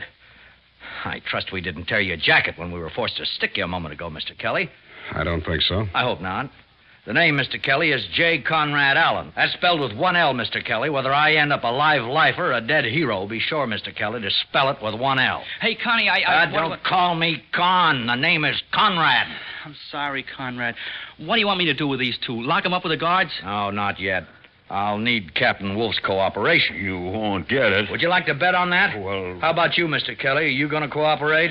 Well, I don't know. Well, we'll see. All right, men, listen to me. Now, look, here's where we stand. We got Limpy to thank for this. He pretended to be sick and got that greenhorn guard to open his cell. He conked the guard, locked him in his cell, and let Big Joe and me out. We took care of the rest of the guards. They're all locked up in cell number 3. All right, quiet. Wait a minute. That's not all. Just after we got them locked up, who should walk in but our old friend, the captain of the yard, Lard Tub Wolf. Wait. I'm next. We also have another guest, Mr. Kelly of the Capital News Telegram. An outsider. He ain't no good to us. Well, don't be too sure about that. Now, there are 32 of us, and we have the guards 4 guns. Now, let's handle this thing in a democratic fashion. Well, what do you want to do next? Let's break out of here. Come on. Wait a minute. Break out, Tony? How far would we get? As far as the yard, do you think? All the way to the slot? With gun guards in every tower? Do you think our 4 rods would get us very far? Yeah, he's right, Tony. We can't break out of here. We can't get anywhere. I say let's get back in our cells and spring the guards. We're only asking for more trouble this way. You would figure that way, Pop. From your point of view, you're right. You aren't going anywhere. You're in here for life. All right, then let's go. Let's make a break for it. Come on. No, that won't work. But I'll tell you what will. The 3 guards, Lard Tub Wolf and Mr. Kelly, will work for us. I don't get it. What are you driving at, Con? Don't call me Con. I'm sorry, Conrad. We're going to get plenty out of this. We're going to get a square deal. We're going to get better food. We're going to get bars on those cells instead of solid doors. We're going to get rid of straitjackets and leg irons in the dungeon. Oh, we're going to get a lot of things out of this. How are we going to get all that? You just stick with me. I'll show you. First, they don't know anything's happened yet. So, let's tell them. Come on, get on the telephone, Captain Wolf, and call the warden. I will, like... What'd you say? It is sharp, ain't it, Lard? Come on, get on the phone. Tell the warden where you are and what's happened. Tell him to send over our supper just the same and to wait for further instructions. Here. All right, I'll dial it. Here now. Now talk. Warden speaking. Warden, this is Captain Wolf. Yes, Wolf? I'm talking from the old cell block. The Cons have taken it over. What? They got me and McGuire and that new kid and Feeney. Yeah, Mr. Kelly. Warden, if I was you, I'm giving out the advice around here. Give me that phone. And stop whimpering, Joe. He stuck you a little bit. Lock him up in 3-cell, Joe. Okay, Conrad. Come on, you. Hello, Warden. What have you done to Captain Wolf? Oh, don't worry, Warden. We just drew a little blood. Now, you get this. Who is this speaking? J. Conrad Allen. Oh, number 6720. No, Warden. J. Conrad Allen is the name. What do you want? Plenty, and we don't want any funny business from you. Now, look here. No, you look here, Warden. Now, look, you just sit tight until you hear from me again. And don't you forget to send supper over as usual. I will not. Okay, Warden, okay. Don't send the supper then, but you better send a stretcher, because we're just about to beat up a guard. Big Joe. Yeah, which one, Conrad? The one who's so handy with the chain strap. Feeney? Yeah, that's him. Here's his chain. Use it on him. It'll be a pleasure.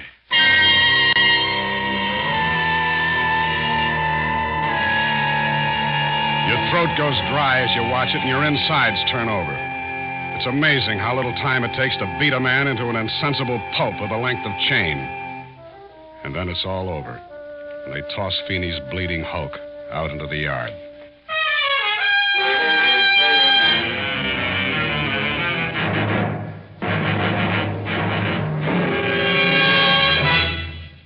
You are listening to Eyewitness, starring Howard Duff. A tale well calculated to keep you in suspense. After they've carried Feeney's broken body away, it doesn't take long for supper to arrive. Rolled up to the door on steam carts by frightened trustees. The men of the old cell block fall to with an appetite you can't share. Not only because the soup is greasy and thin, and the bread rough and thick, but also because you've just seen a man nearly beaten to death. Why, you're not eating, Mr. Kelly. I'm not very hungry. I don't blame you. But after a while, you get hungry in here. You get so hungry you'll even eat this guck. Yeah, I suppose you do. But don't think just because this is punishment food that it's much better in the mess hall. It isn't. It's just more filling over there. Did you have to do it? What? Beat up the guard. Of course. Why? Force. That's the only thing they understand. The guards, the warden. That's the way they treat us. You don't have to do anything. You just have to have a guard down on you. And it can mean 3 days in a straitjacket. You get in a real rhubarb and you can go down to the dungeon for anywhere from a week to a month. The dungeon? Yeah. The dungeon. It's down in the cellar of this block. Cells are 5 feet long, 5 feet high, and 3 feet wide. So you can't lie down, you can't stand up, and there's no light. Oh, it's not a pretty place, Mr. Kelly. You see what I mean? I'm beginning to. Okay, Mr. Kelly. It's your story. What do you mean? Oh, Mr. Kelly, for a newspaper man, you amaze me. It's your story. Eyewitness. You gonna let me out? Oh, no, indeed. We need you. Well, then how can I... Phone it in. When's the morning edition go to press? Well, the Bulldogs put the bed at 8:15. Right, you got a little more than an hour. Can you do it? Oh, sure, if I can get a call through. You'll get a call through. Hello? Outside line, please. What? You heard me, Warden. Tell the operator to give us an outside line. What are you trying... Mr. Kelly wants to file a story. Well, no story goes out of here without my okay. No? I bet you're holding a press conference in your office right now, aren't you? Well, so am I. Mr. Kelly wants to file his story. I will not be intimidated. How's Feeney, Warden? Is he resting easy? Who do you want next, McGuire or that green kid who opened the first cell? Name him. We'll deliver him to you in pieces. Look here, Alan. Don't you realize what'll happen to you men? You can't get out of there. You're already in bad trouble, all of you. You've forfeited your chance for parole by breaking out. You've extended your sentences by beating up Feeney. You're only making it worse on yourself. Now, if you don't give up, you'll all spend the rest of your lives right where you are, in the old block. Threats, Warden? You threatening us? What's the matter? Scared? Because we're not. We're sitting pretty, Warden. But you got plenty to lose. You might lose your job. And where could you ever find another one so cushy? You better play ball with us, Warden, because we're playing for keeps. Now get me an outside line. I will not. Okay, Big Joe, go to work on the next goon. Sure. Now, wait a minute, you can't. It's inhuman. I suppose the dungeon isn't. But you can't. Get me that outside line, Warden. Give me your word you won't harm that man. I'll give you my word for now. You get me that line. What number do you want? Get me the Capital News telegram. The managing editor. Yeah, person to the managing editor, Mr. Wiley Brooks. How did you know? And make it snappy. How did you know the ME's name? Why, I've been around some, Mr. Kelly. Now, I needn't warn you, I suppose, not to double-cross us. How could I? I don't know, but just don't. You saw what happened to Feeney. Yeah, I saw. But I have to include that in my story. I want you to. It happened. We're not ashamed of it. Oh, and here, you'll want to include this. What's this? A list of demands. Oh, I want to get that in. I want the warden to see that in print, and the prison board, and the governor. News telegram, Brooks speaking. Hello, Wiley. This is Conrad Allen speaking. Conrad? I thought you were in prison. Yeah, I am. Well, then what's going on up there? We got a flash that there was some trouble. There is. We got a man up there, but we haven't heard from him. You will. Say, what is this? Well, I've never forgotten what you did for me during my trial. Well, I knew you were framed. After all, you were the best City Hall reporter I ever had. Well, thank you. I told you I'd return the favor someday. I got an eyewitness story for you on the mutiny in the old cell block. Well, let's have it. Well, you know me, Wiley. I was never very good phoning a story, and I think better to typewriter, so, I'll turn you over to your Mr. Kelly. Is he there? Yeah, he's one of our hostages. One of you? Take it from here, Mr. Kelly. Hello, Wiley. What are you doing up there, Bob? I'll fill you in when I get out of here, if I get out. Right now, here's the story. Ready? Ready. At 3:43 this afternoon in the old cell block at State's Prison, John J. Casey, alias Limpy,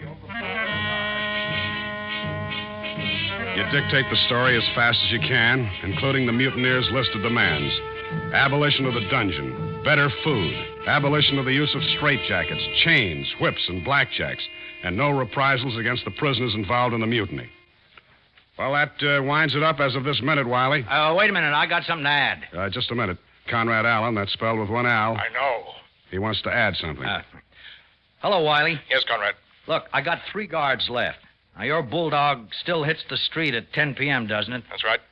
Well, if they don't meet our demands by midnight, we beat up a guard. The next one goes at 4 a.m., the last one at 8 o'clock tomorrow morning. You can print that. Yeah. Okay, Conrad, but listen. Let Bob Kelly out of there, will you? I need him on this story. Wiley. He's on the story, and we need him. And if they don't give in by 8 a.m. when I run out of guards, I'll need your Mr. Kelly very badly.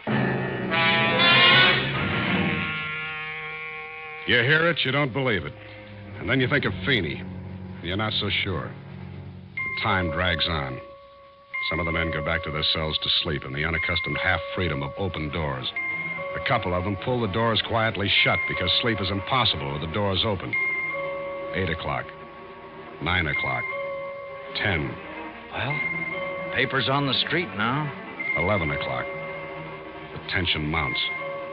Slowly, Conrad's midnight deadline approaches. The hands creep toward 12. They meet, point upward. 10 seconds. 15. Nothing happens. Okay, boys. Who's next? How about McGuire, the blackjack specialist? Use his own on him. Okay, Conrad. Warden speaking. Send a stretcher, Warden. McGuire will be ready for you in 5 minutes. Here's your answer, Conrad. Hey, the lights! Somebody turned off the lights!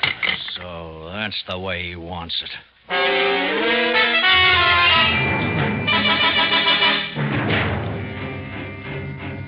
What word do you want to use? Pandemonium, chaos, anarchy? They all fit. While the screaming guard is beaten into unconsciousness, the roaring men break apart the wooden furniture, dump the cots over the balconies, rip open the mattresses, and build a fire in the middle of the cell block. And at last, after the guard has been dumped into the yard and carried away, their anger subsides into sullen silence.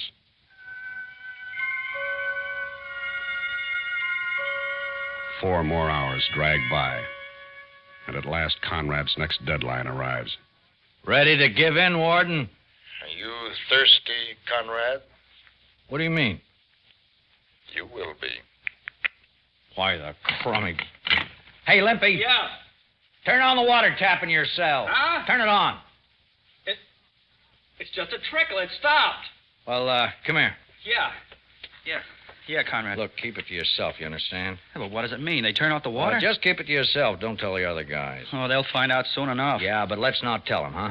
Let them find out by themselves. Look here, Conrad, don't you see they got you licked? No, they haven't, Mr. Kelly. They're scared. They're plenty scared. In the name of humanity, why don't you stop this? Stop now? We can't stop. Hey, Conrad, something's going on outside. What is it? I can't tell. Sounds like digging out and back. Well, can't you see? You kidding? We ain't got no lights, remember? And the yard lights are out. Time to throw him another bone. Which one this time? How about the greenhorn kid? Oh, but he's the one who let me out. Well, he's a guard, isn't he? Go to work on him.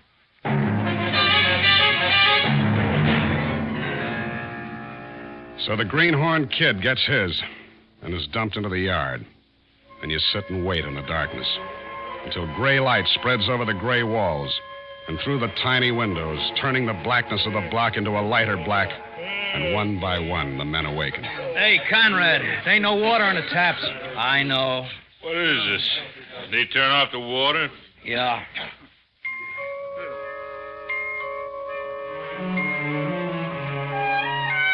Another hour goes by, and it's breakfast time. Hey, Conrad, when do we eat? We wait and see. But I'm hungry. We wait. 8 o'clock, that's the deadline.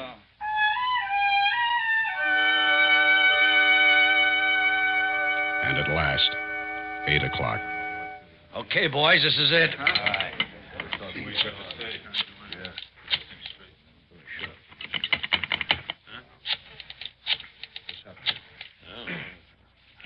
What the... Well, what's the matter, Conrad? Phone, kid. They cut off the phone. What? Gee, Conrad, what we gonna do? We got no lights, no water, no phone, no food. I told you, son, we better give ourselves up. Oh, go back into your cell and get lost, Pop. But what are we going to do, Conrad? Well, boys, how would you like a little exercise? Huh? Big Joe. Yeah. Unlock the lard tub. With pleasure. Come on, give him to me. Come on.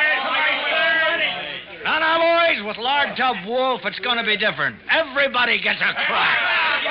Because everybody's got unfinished business with Tub, isn't that right? Okay, Big Joe. Handcuff his arms behind him and stand him up by the door. All right, now, boys, line up. But, fellas, be fair. You guys at the head of the line go a little easy so the fellas at the end still have something left to work on. Okay, go to work.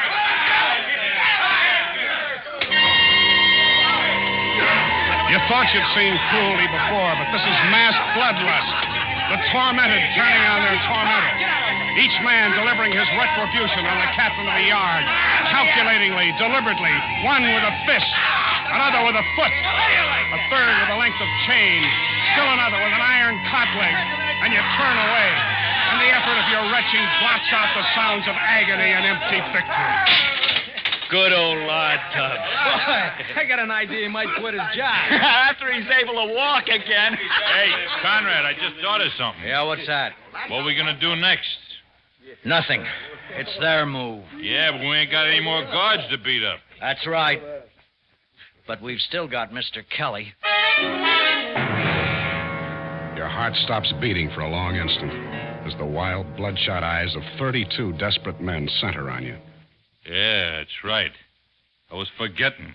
We still got Mr. Kelly. Now, wait a minute, Conrad. He ain't done nothing to us except do us a favor. He got the story out for us. Now, listen, boys, let's not get ethical. We're all in this all over our heads. If Mr. Kelly's what it takes to win our point, we'll use Mr. Kelly. Now, look, I don't think You're it's right. not supposed to think. I'll do the thinking. You agree with me, don't you, Kelly? You'd do the same thing if you were in my place, wouldn't you? You're asking me. You don't know how long you sit there across the table from Conrad. Time has stopped. You wait. Conrad waits. The men wait in silent little groups. You wait for the next move, the warden's move. And at last it comes. You men in the old cell block. Hey. What's that? Yeah, just pulled a loudspeaker truck into the yard. Where? Oh, yeah. Can you hear me? I'll break out this window. Yeah, Warden, I hear you. I'm not talking to you, Alan. I'm doing the talking for the guy. I'm talking to all of you men. I've just come from a meeting with the prison board, the governor. We're in agreement that we will not permit the authority of this state to be bullied by a tiny group of men who haven't even the rights of citizens. Make it simple, Warden. You turning us down? I'm willing to discuss your grievances with you, but I will not be forced to give in to your demands. That's final. Now, men, I urge you, come out of there peaceably, and we'll see what can be done for you. Thanks a lot for nothing, Warden. We'll sit tight. Men, don't listen to Alan. He must be crazy to keep you there, and I think he is keeping you there. Now, listen to me. I've cut off your lights, your water, your food. I could let you rot in there, but I don't want to do that. Come out peaceably. Ah, go blow it. All right. I will. My watch says 17 minutes after 9. Exactly 9:30, I will blow up the cell block. You're bluffing. Think so? During the night, we planted dynamite all around the building. Hey, Conrad, you remember I said I heard noises out there during the night, huh? Yeah. You men, don't listen to Alan. Listen to me. Now, you've got 12 and a half minutes to make up your minds. You're forgetting something, Warden.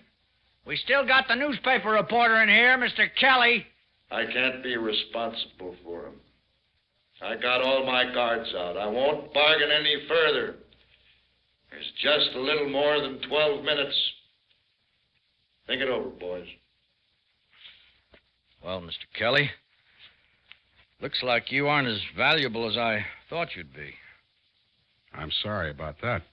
Well, we're licked. We gotta give in. Give in! Give in after we've gone this far? Give in and lose everything? Do you realize that in this state they can give us all life for what we've done so far?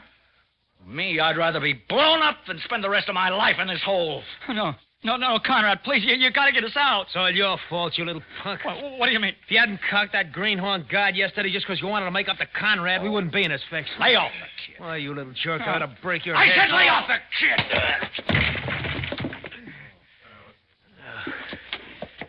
You made a lot of mistakes, Conrad. This is one too many. You had yourself a ball ordering us around, promising us you'd mastermind us out of here. Where you got us? 5 minutes from Kingdom Come. Now the warden's only bluffing. He wouldn't dare blow us up. I'll get you all out of this. No, Con. Call me Conrad! No, Con. I'm not waiting no 5 minutes to find out if he's bluffing. I said you made a lot of mistakes, and the biggest one was passing out the guards' guns, remember? No, stand right where you are. I'm taking over now. Why, you stick a little grease ball. Don't you move, Con. You call me Conrad, you...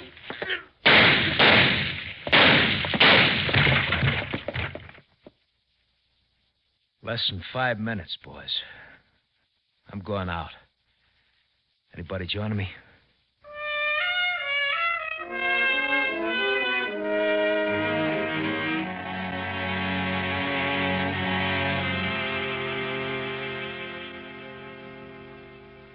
Mr. Kelly, I feel I must apologize for the inconvenience and discomfort you've suffered.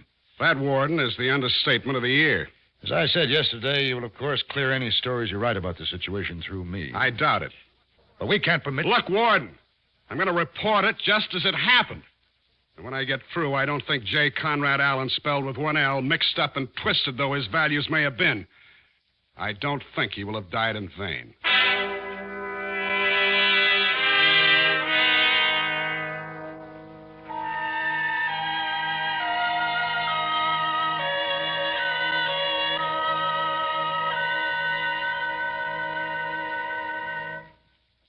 Suspense,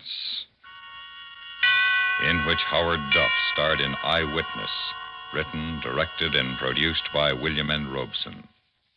Listen. Listen again next week when we return with Herbert Marshall in Back for Christmas, a tale well calculated to keep you in suspense.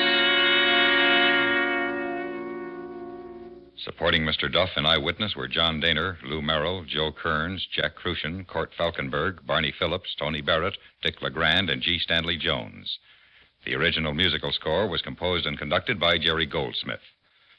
Every weekday evening, most of these same stations bring you three of the greatest stars in all show business, Bing Crosby and Amos and Andy. In their music hall, Amos and Andy let still another star, the Kingfish, join the proceedings as they play host to lady wrestlers, symphony conductors, and anyone who will make music or laughter or both. Hear them every weekday night on CBS Radio.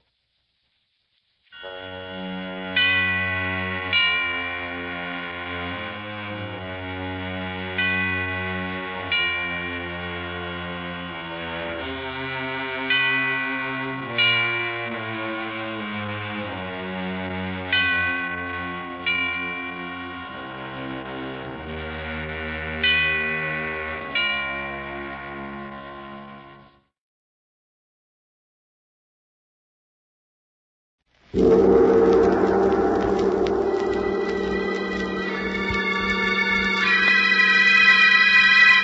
Sealed Book.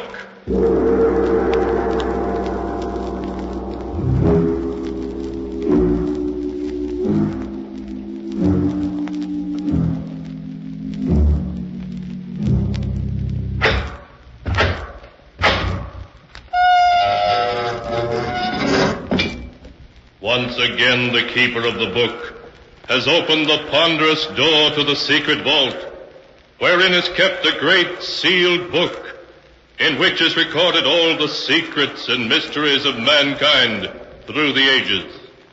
Here are tales of every kind, tales of murder, of madness, of dark deeds, strange and terrible beyond all belief. Keeper of the book, I would know what tale we tell this time. Open the great book and let us read. Slowly, the great book opens. One by one, the keeper of the book turns the pages and stops. Ah, the strange story of a handsome and mysterious man who, wherever he went, caused fear and grief. A tale titled, My Beloved Must Die.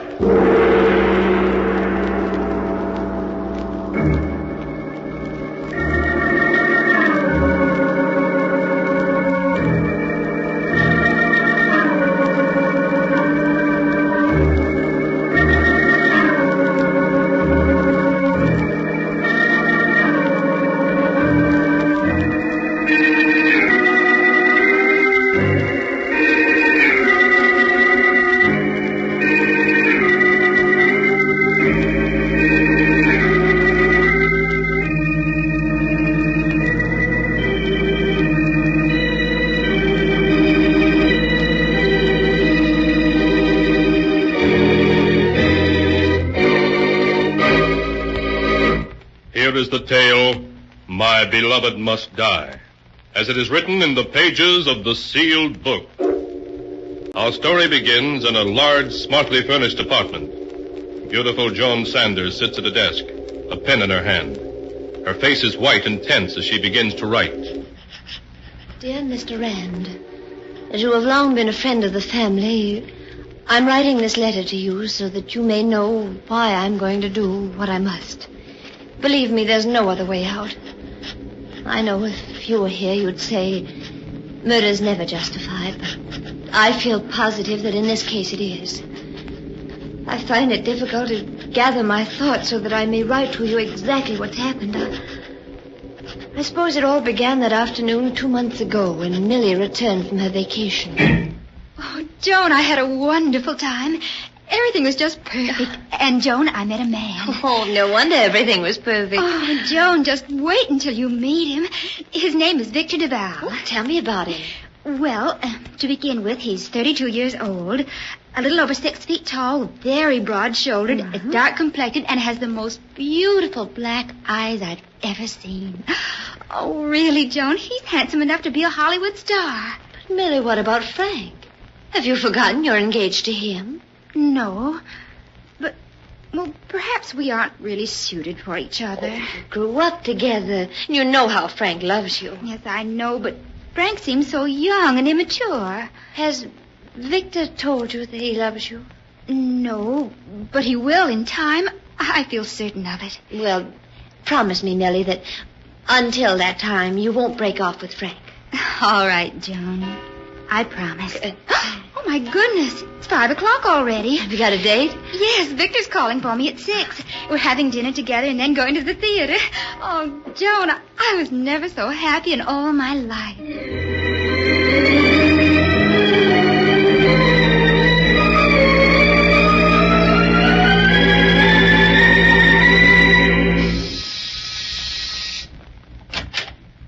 Good evening. You must be Joan, Millie's sister. Yes. And, of course, you're Victor. Come in, won't you? Thank you. Millie isn't quite finished dressing. You'll forgive me for staring, but I didn't believe anyone could be as beautiful as Millie until you opened that door. Oh, you're very kind. Oh, here are some flowers I brought for you. For me? Yes. Frankly, I want Millie's sister to like me. Hello, Victor. Oh, Millie. Millie, you're a vision of loveliness in that white gown. Here. This should go well with it. Oh, Victor. Oh, what a beautiful blue orchid. Thank you so much. Just matches the shade of your eyes. This is going to be a perfect evening. I just know it is. Isn't it, Victor?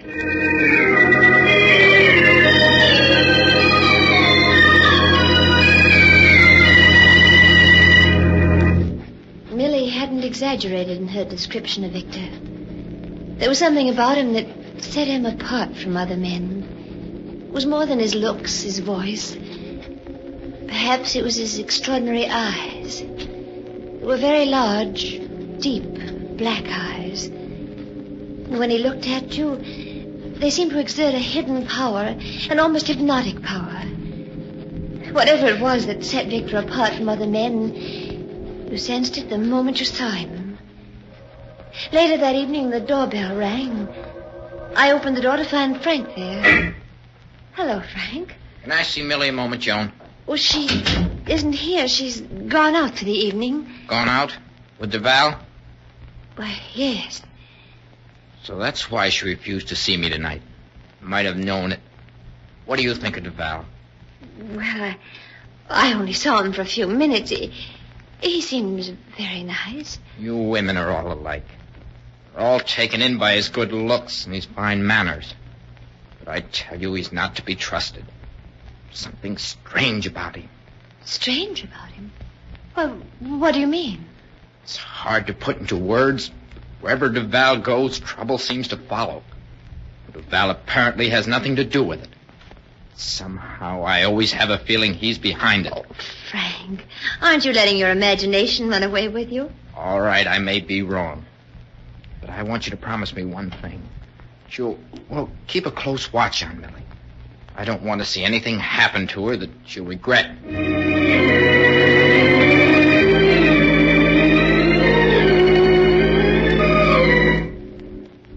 In the weeks that followed, Millie saw Victor constantly. Night after night, they went to shows, nightclubs, parties. Millie was rarely home before dawn. Almost overnight, she had changed from a sweet, unspoiled girl of 21 to a woman I no longer knew. Life to her had become Victor and the excitement and gaiety he represented. Oh, hello, Frank. Come in, won't you? Thanks, Joan. Suppose Millie's out with Duval as usual? Yes, she is. And, Frank, I'm worried. So terribly worried about her. Oh. So at last you're beginning to realize that Duval isn't just another man. There might be something to what I told you. Yes. Well, you have good reason to worry about Duval. What do you mean? I don't know who Duval is or where he came from. But from the short time we've known him, he's ruined several people we know and has broken up more than one home. Frank, what are you saying? You didn't know that our friend Duval is a gambler of the wildest type, did you? No. A few nights ago, he won $40,000 from Dan Richards. That ruined Richards and broke up his home. Oh, poor Dan. And his wife, Helen. Yes, and speaking of wives, did you know that Doris Anderson has filed suit for divorce? Doris Anderson? Yes. It seems that one night Duval was dancing with Doris, and he said to her, "What a pity you're married." Now Doris is in Reno. Oh, Frank, it just doesn't seem possible that anyone could want to do such things. Joan knows there are only a few things that Duval has caused. Everywhere he goes, he seems to create attention, bring about trouble. Delights in it. I tell you, there's something unnatural about him. Frank, what can we do? I was hoping that if we just let Millie alone, she'd get over this infatuation for Duval, but she hasn't. I'm going to wait here until she returns. Then we're going to have it out, once and for all.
And now to continue the story.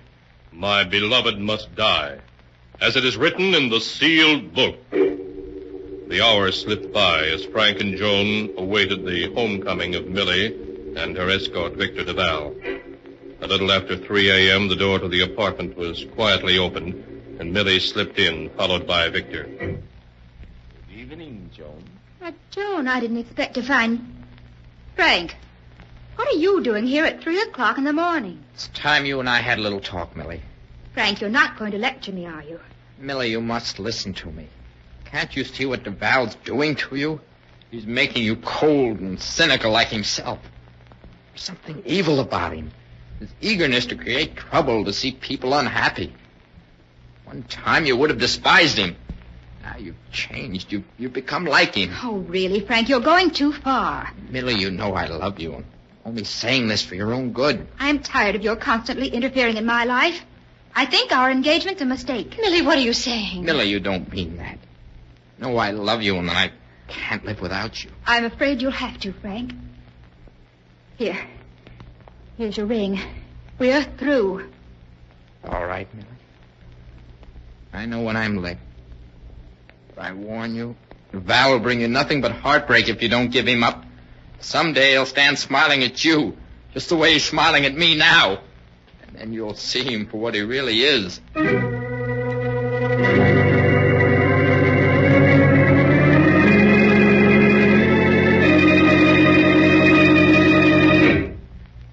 Morning, Joan. Anything in the morning, please? Joan, what's wrong? You're so pale. Millie, Frank was killed early this morning while driving home. Killed? Yes. The paper says he ran off the road while traveling at a fast speed and hit a telephone pole. Oh, it's dreadful. He's so young. Joan, why are you looking at me like that? You think it was my fault that he was speeding and ran off the road, don't you? Go ahead, say it. Your fault? I don't know. Somehow I keep thinking it was Victor's fault. We were all so happy, contented until he ended our lives. You haven't any right to talk about Victor like that. You know I love him. Oh, he's cast a spell over you as he has over so many others. And in the end, it can only lead to disaster for you as it has for Frank. Victor's evil, I know that now. Stop saying that, do you hear? Stop saying that. He isn't evil, and I'll never give him up.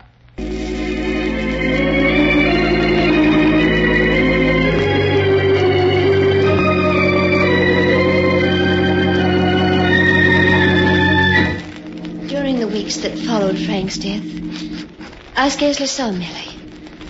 I sensed that she was avoiding me, afraid of the accusation she imagined she saw in my eyes. I knew that she was still seeing Victor every night. I began to hear stories from a dozen sources about the two of them, from the life that Millie was leading. As time went by, Victor became involved in one scandal after another, and Millie with him. One night I went to his home, determined to have it out with him. Victor, you and I must have a talk. But of course, Joan. What is it you wish to say to me? Victor, you mustn't see Millie anymore. Oh? May I ask why? You know very well why. Since you've entered Millie's life, there's been nothing but trouble. Before Millie met you, she was unspoiled and contented, ready to marry a nice boy, but you changed all that. Perhaps, my dear, it's a change for the better. You know that isn't true.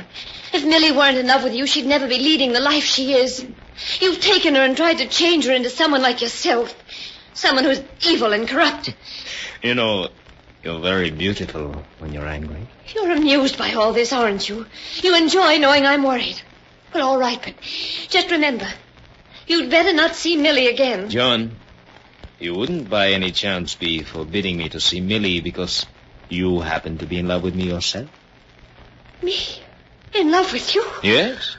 Does that sound so incredible? Well, many women are in love with me. You're the last man in the world I'd fall in love with. You're nothing but an egomaniac with an overwhelming desire to possess and to destroy. And yet, from the moment we met, you have been in love with me, haven't you? Oh, you fought against it, told yourself I'm a scoundrel, which I admit I am, and you've tried to forget me. but you can't. That isn't true. I've never loved you, and I never will. You have, and you still do. You dreamed of my taking you in my arms like this. You've hated yourself for it. Victor, let go of me. You do love me, don't you? No. No, I don't love you to hear. I don't. Oh, Victor. Now tell me you don't love me. Oh, darling.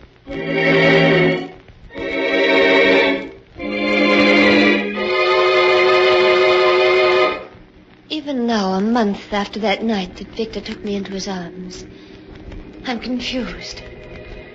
How can a person hate Victor as I do and yet love him at the same time? I know he's evil, that he's ruined the lives of many people. Millie's, Frank's, perhaps my own. Yet in spite of that, when I'm with him, it doesn't seem to matter. When he called at the apartment a few nights later, I was happy to see him. Victor. Good evening, John. May I come in? Yes, of course. Thank you. Millie isn't home yet. I haven't come to see Millie, but her sister. Oh. What did you want to see me about, Victor? About us? Oh, Victor, you must forget what happened that night. Perhaps I do love you. I don't know, but in any case, it isn't fair to Millie. Oh, please, Victor, if you care for either of us, you'll go away. Leave us alone. In your heart, you know you don't want me to go. You want me close to you, as I am now. No. No, Victor. No. Darling, you shouldn't. Forgive me. Millie. I should have made more noise when I opened the door. Oh, hello, Millie. I hope you're not angry with me, Victor, for having turned up at such an inopportune moment. Please, Millie, you must let me explain. There's nothing to explain, Joan. It isn't your fault, it's Victor's. This isn't the first time I've caught him making love to other women. But to make love to my own sister behind my... Come now, Millie. You aren't being fair to me. You know I shouldn't hesitate to make love to Joan in front of you, would I? No, you wouldn't. Nothing matters to you, nothing. You're no good and you never will be. But, my dear Millie, I've always told you that I'm a rogue and a scoundrel. It isn't my fault if you took me seriously. I was a fool. An utter fool to fall in love with you. Yes, I'm afraid you were. I only hope that you're not going to be difficult like the others were. No, Victor. You needn't worry about that. I won't come crawling to you like the others did. I've got too much pride for that. Millie. Oh, Victor. Victor, let go of me. I must go to her. No. Stay here. She'll get over it. Oh, how could you speak to her like that? Haven't you any heart? No, my dear. None at all, I'm afraid. Oh, I hate you. Do you hear me? I hate you. You only think you do, darling. But you don't. Oh, let go of me. I'm going to her. All right, Joan. Though I don't think it'll be much use. Lily. Oh, Lily. Oh, darling, what's wrong? That bottle. Lily, what have you done? Victor, come quickly. Yes, Joan? What is it? Lily's taken poison. Taken poison? You don't say. Oh, don't just stand there. We've got to do something. Joan, it burns so. Oh, you're going to be all right, darling. Victor, get a doctor. I'm afraid it's too late, Joan. I've seen this happen before. You and Frank were right, Joan. He is evil. I came to realize it too late. Oh. Millie. I'm afraid you're wasting your time. She's dead.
to continue the story, My Beloved Must Die, as it is written in the sealed book.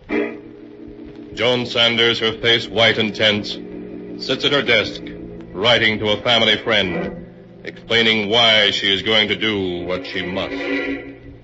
It's been a month now since Millie died. A month in which I've suffered all the torments that she must have undergone when Frank died. At times I fear for my sanity. I know I should forget the past and live for the future, but I can't. For the evil of the past is with me in the present. This afternoon Victor phoned me. It was the first I'd heard from him since that night Millie died. When I heard his voice, I'm ashamed to say I was thrilled. Thrilled to hear the voice of the man who's responsible for Frank's death and Millie's. In spite of everything, I know I still love him. There's only one way out. Victor DeVal must not be allowed to go on ruining lives. I expect him here any minute now. So I must close this letter. What I'm going to do must be done. Victor.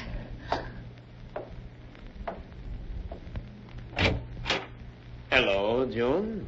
Victor. Come in, won't you? Thank you. You're not looking very well, Joan. Have you been ill? Yes. Ever since Millie's death. You shouldn't think about it, Joan. It's in the past. You don't feel the slightest twinge of remorse, do you? Not the slightest, darling. Now, what about changing into an evening gown so that we can do the town? Oh, you're heartless.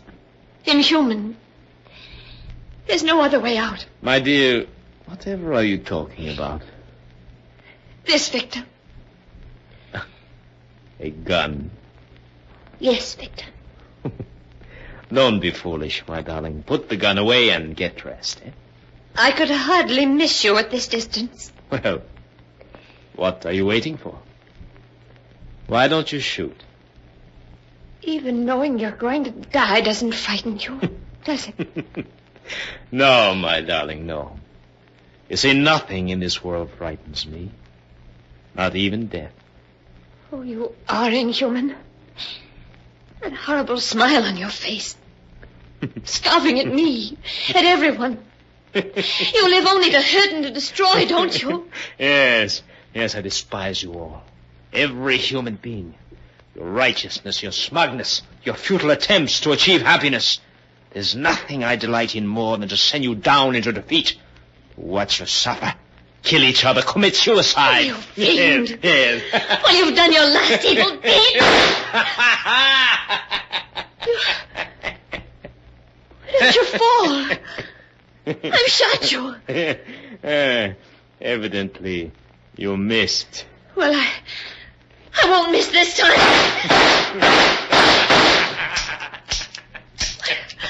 Why don't you fall? Your gun seems to be empty. Oh, I couldn't have missed you. I couldn't have. No, you didn't miss me. Then why aren't you dead? No one can kill me. No one. Joan, don't you know who I am? Who are you? Look into my eyes. Look deeply. Now, do you know with whom you have fallen in love? You're the devil. Yes, darling. The devil himself. Oh, no. No, I won't be in love with you. I won't be. Oh, but you will, darling. You will. Even though you know who I am. You'll be in love with me forever. Forever.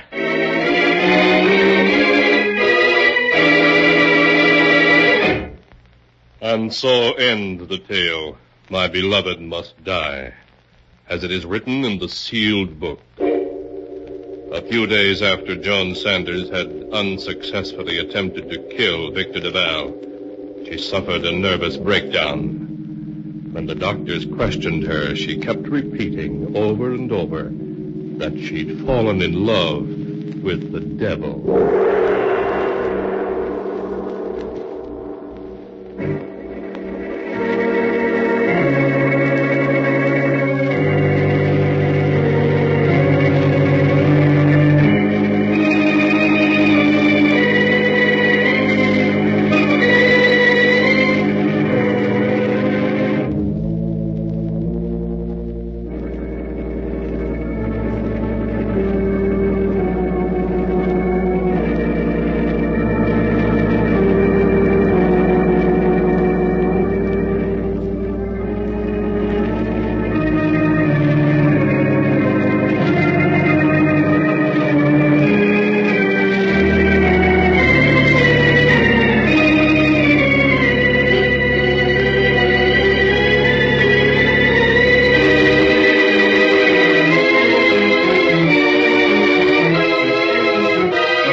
keeper of the book, before you close the great book, show us the tale we tell next time. This one. Ah, yes. The tale of a scientist who ventured into the unknown and whose experiment brought disaster into his laboratory. A tale titled Beware of Tomorrow.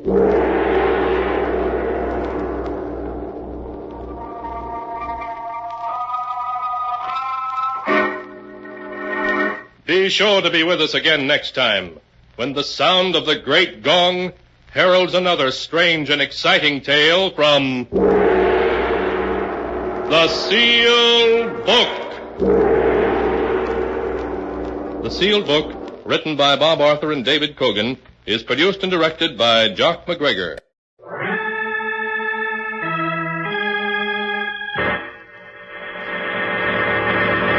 From New York City, the makers of Clipper Craft Clothes for Men and 1,036 leading retail stores from coast to coast present the world's most famous detective, Sherlock Holmes.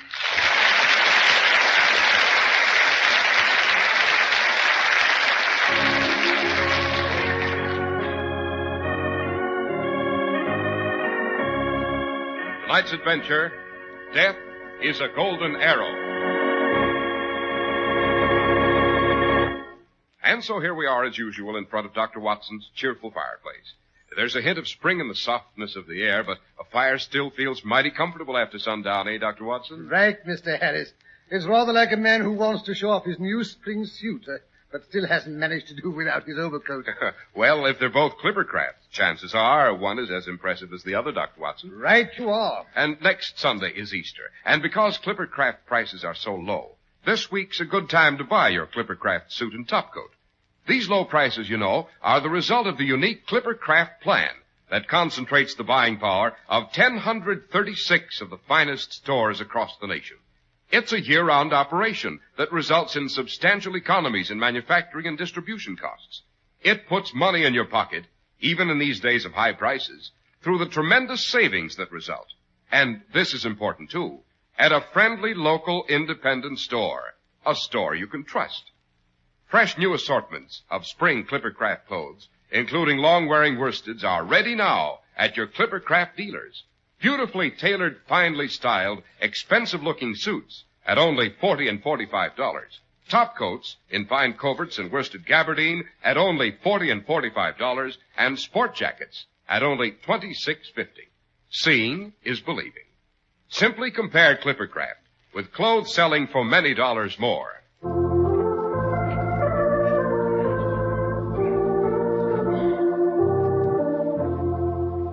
And now, Dr. Watson, what about tonight's Sherlock Holmes adventure? Yes, it concerns a weekend Holmes and I spent at Bowman's Knock among the toxophilites. What-olites? Toxophilites, Mr. Harris, are gentlemen addicted to the not-so-gentle sport of archery. Oh, you mean the boys who play around with bows and arrows. I suppose you might express it that way. Bowman's Knock was the country home of Sir Timothy Fletcher, who was at that time president of the Royal Toxophilites Society. The Prince of Wales, of course, was its patron. Oh, naturally. However, he wasn't present at this particular house party. Besides Holmes and myself, there were only 4 other guests. Major and Mrs. Cheltenham, Professor Philpotts, and a South American millionaire, Senor Juan Vendrigo. Oh, little did I think when I first made their acquaintance on Sir Timothy's shooting green that before the next sunrise I should see one of them dead as a doornail. Well, sounds as if your Toxophi, whatever you call them, took their sport seriously, Dr. Watson. Yes, a bit too seriously, Mr. Harris. It was a beautiful sunny afternoon in early spring when Holmes and I alighted from our train at Helmsley-on-Wilton, which is the station for Bowman's Knock. Sir Timothy Fletcher had come to meet us in a dog cart drawn by a handsome cob. Doctor, I thought a cob was a male swan. In sporting circles, Mr. Harris, a cob generally refers to a small, stocky horse having a high, stylish leg action. Well, then, a dog cart is not drawn by dogs. Certainly not. A dog cart's a very, as you'd say, a snappy two-wheel conveyance with seats placed back to back. Doesn't sound particularly comfortable to me. Oh, this mechanized age. It wasn't supposed to be comfortable. It was dashing. Oh. Well, as I was saying before being certain interruptions, our host piled us and our somewhat battered assortment of luggage into the cart, and off we started. The birds were singing, the sun was warm and gentle, the trees were covered with tender green foliage. Only Sir Timothy seemed at odds with nature.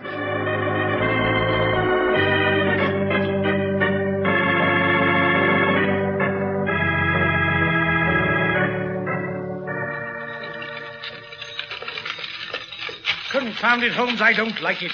I don't like it at all. There's something brewing, something nasty. We might have known, Watson, that Sir Timothy hadn't invited us merely for a bucolic weekend. Holmes, you know dashed well. If you had nothing but the ordinary country house party to look forward to, you wouldn't have accepted my invitation. Got you that time, Holmes. Yes, I gathered from your notes, Sir Timothy, that things don't seem to be entirely placid at Bowman's Knot. Seems to be the difficulty. It's that confounded Spaniard, Juan Vendrigo. We should never have invited that bloated millionaire to join the Royal Toxophilite Society. Why did you? We needed new equipment. It's expensive, and he's filthy rich and a dash good shot besides, blast him. However, he insists on shooting for high stakes, worse luck. We're all heavily indebted to it. Well, sounds to me as if it had been cheaper to buy your own equipment in the first place. It undoubtedly would, Dr. Watson. Oh, most of us haven't lost more than we can afford, I suppose, but unfortunately Major Cheltenham has gone off the deep end. He's the crack shot of the woodman of Arden. Oh, I see. A rival society of archers. Exactly. He'd never been beaten until Senor Vendrigo came along. They're fairly evenly matched. Vendrigo has better direction, although the Major has more pull and distance. Well, it seems that last Monday, Senor Vendrigo went down to Meriden, where the woodmen hold their meetings. In the course of an afternoon's shooting, Major Cheltenham managed to lose a large sum of money, which he could ill afford. And I suppose he insisted on a return match. He did, the numbskull. Senor Vendrigo invited him to a return match at our shooting grounds, which, as you know, are situated in Regent's Park. Professor Philpotts was invited to keep score. You don't mean Professor Winsgate Philpotts, the eminent physicist? I do indeed. He's an exceptionally fine shot. His aim is practically infallible. If it went for the poor fellow's hunched back and his consequent inability to draw to a point over 38 pounds, well, he'd be the greatest archer in Europe. Oh, hear, hear. You must forgive Watson if he looks slightly confused, Sir Timothy. His trusty service revolver is the only lethal weapon he understands. And you, I suppose, know what Sir Timothy is talking about. Quite. The power to draw an arrow to the point means the measure of pull necessary to draw the bowstring to the position from which the arrow is released is measured in pounds. The power required to draw an ordinary bow for a man ranges from 40 to 60 pounds. Women's bows, of course, can be drawn by a power of from 24 to 32 pounds. Oh, that means, I suppose, that the ladies can't shoot as great a distance as the men. Brilliant deduction, my dear Watson. You're coming along. Pretty soon I shall have to look to my laurels. Oh, go to blazes. As I was saying, Professor Philpotts was chosen as scorer for the match. As president of the club, I was naturally on hand to see that everything went off without a hitch. These grudge matches are often quite tricky, you know. Grudge match? Oh, yes. Didn't I mention that Senor Vendrigo had been rather obviously attentive to Mrs. Cheltenham? And the Major doesn't like it. Interesting, Watson. Well, that rather depends upon Mrs. Cheltenham, I should say. She's a charming little thing. I can't say I blame her for being flattered by the Senor. Her husband treats her abominably. But that's neither here nor there. It was agreed that the match should consist of a York round. Yes, for gentlemen, Watson, the York round consists of 6 dozen arrows at 100 yards, 4 dozen at 80 yards, and 2 dozen at 50 yards. By Jove, and each time the would-be Robin Hood shoots his silly little arrow, he has to use from 40 to 50 pounds pressure. I say, that's quite a bit of exercise. Contrary to the common belief, Watson, archery is a rather rugged sport. But go on with the story, Sir Timothy. It was a glorious afternoon for the match. Sun not too bright, the air as still as a millpot.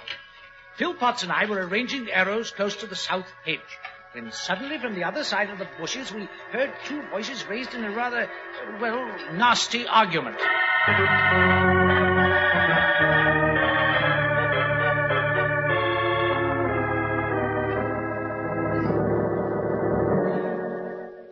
My advice to you, my dear Major, is to, cut down on the consumption of alcohol, or you will not be able to see the target, let alone hit the goal. Mind your own business, you dirty Gently, Major, gently.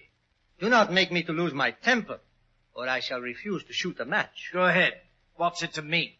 Only this.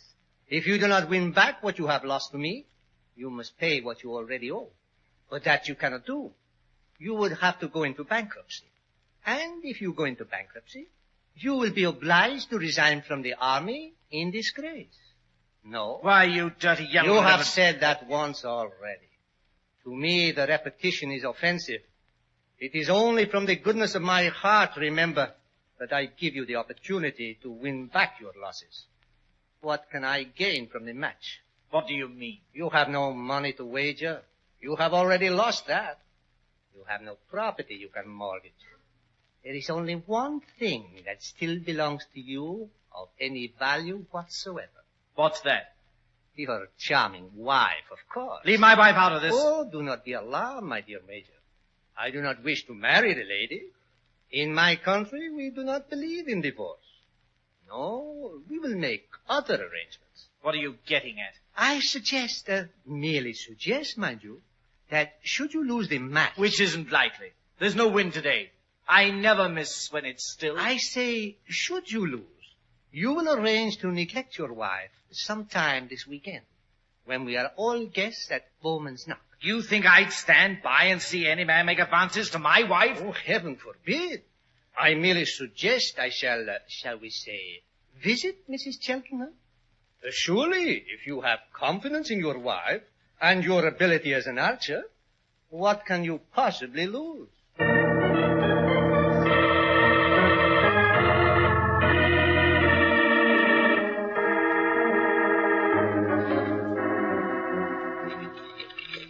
It's outrageous, eh, Holmes? Of course, I suppose the Major refused to go on with the match. How could he, Watson? I had a good mind to call off the match myself, Mr. Holmes, until Professor Philpotts pointed out that if we took any cognizance of the matter, everyone would know we'd been eavesdropping, which would have been embarrassing all around, don't you know? Very. Moreover, the Major and Senor Vendrigo would have probably gone off and shot the match somewhere else without proper supervision. Unthinkable. What happened? The match was nip and tuck all the way. Senor Vendrigo had a slight advantage at the beginning. Due no doubt to the Major's use of spirituous liquors. Quite, but by and by, as he became more sober, his aim became absolutely deadly. Moreover, as the afternoon wore on, Senor Vendrigo began to tire. And the Major didn't? The Major, my dear Holmes, is an ox. Well, believe it or not, when it came to the final shot, the score was absolutely even. Vendrigo shot first and hit the gold. The gold, that's a bullseye, Watson. Did the Major equal the shot? They were now shooting at 50 yards. It shouldn't have been too difficult. I tell you, my heart was in my mouth, and I could see the sweat pouring down Philpotts' face. But just as the Major drew his arrow home, Senor Vendrigo sneezed. Dashed unsporting. Well, of course, the arrow went wide of the mark. No, Dr. Watson. If it had done so, I should have insisted the Major take the shot over. But he hit a red. Vendrigo claimed the Major had already released the arrow when he sneezed. Otherwise, the shot must have gone much wider off the mark. No, we were obliged to give Vendrigo the match. He won by a single point. Under doubtful circumstances. Is the Major a man to take things lying down? Why do you think I asked you down to Bowman's Knock, Mr. Holmes? I'm expecting an explosion, and I think I can promise it won't be nice.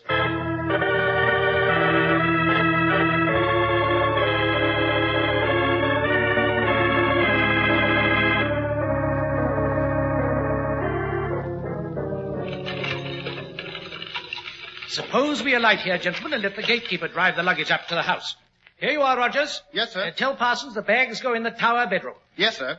Get up, you, but...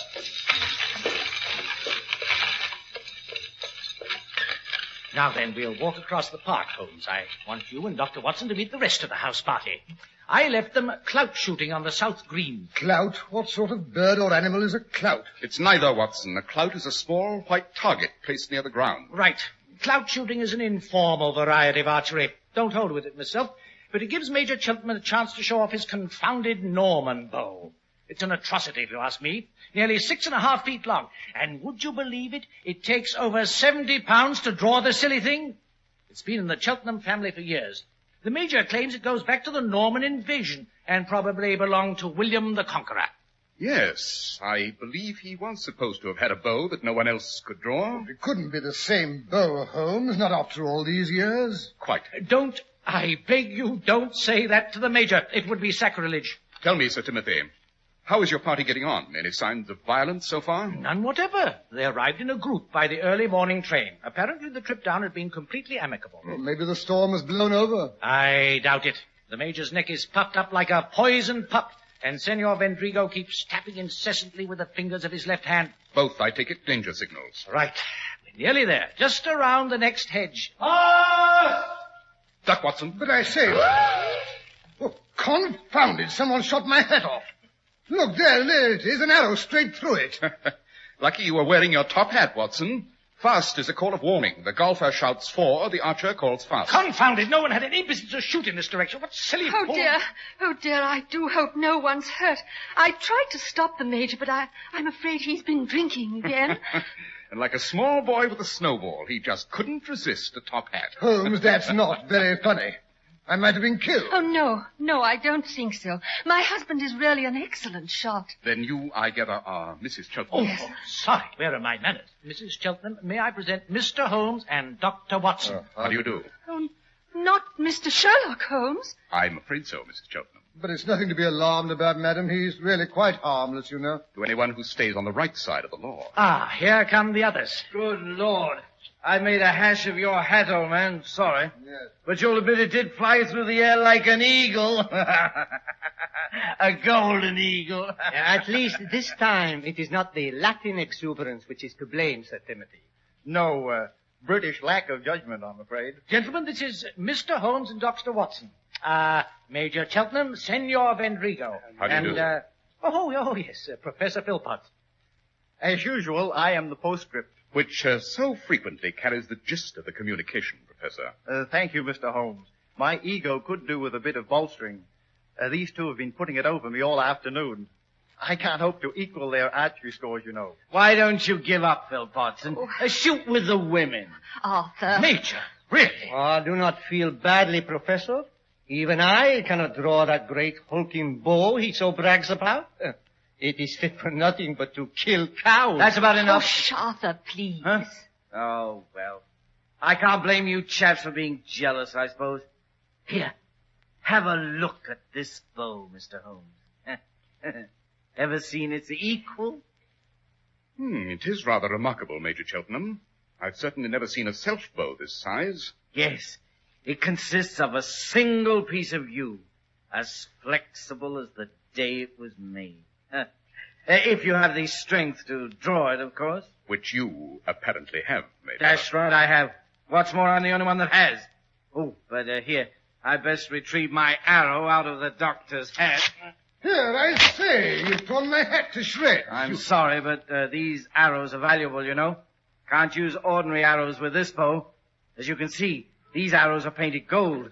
The shaft is extra long and tipped with eagle feathers, and the cock feather is from a golden eagle. Oh, well, we best return to our mutton, Vendrigo, or we shall never finish our round by tea time. Absolutely. It gives me not much time to prove, my dear Major, that there is more to archery than brute strength. Come along, Philpotts. At least you can keep accurate score. Holmes, I don't like those people. Not even Mrs. Cheltenham and the Professor? Oh, I dare say they're harmless enough. I wonder, Watson. I wonder.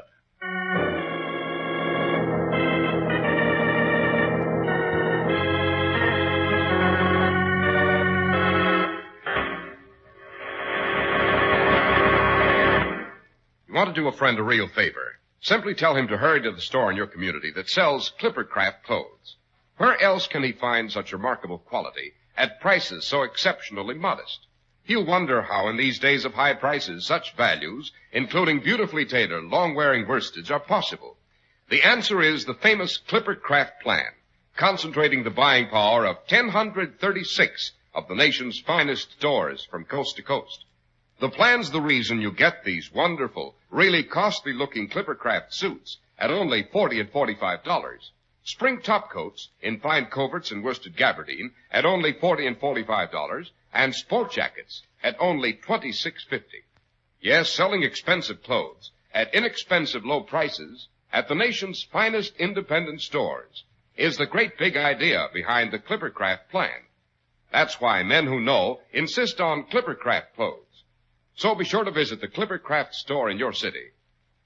These leading stores in the metropolitan area are proud to add their names to Clippercraft in your suits, top coats, and sport jackets. In Manhattan, Saks 34th, Broadway at 34th. John Wanamaker Men's Stores, Broadway at 8th and 67 Liberty Street. In Brooklyn, Abraham and Strauss. In Newark, New Jersey, Boulevard Men's Shop, Kresge, Newark. And in Jamaica, the B&B Clothes Shop, 16408 Jamaica Avenue.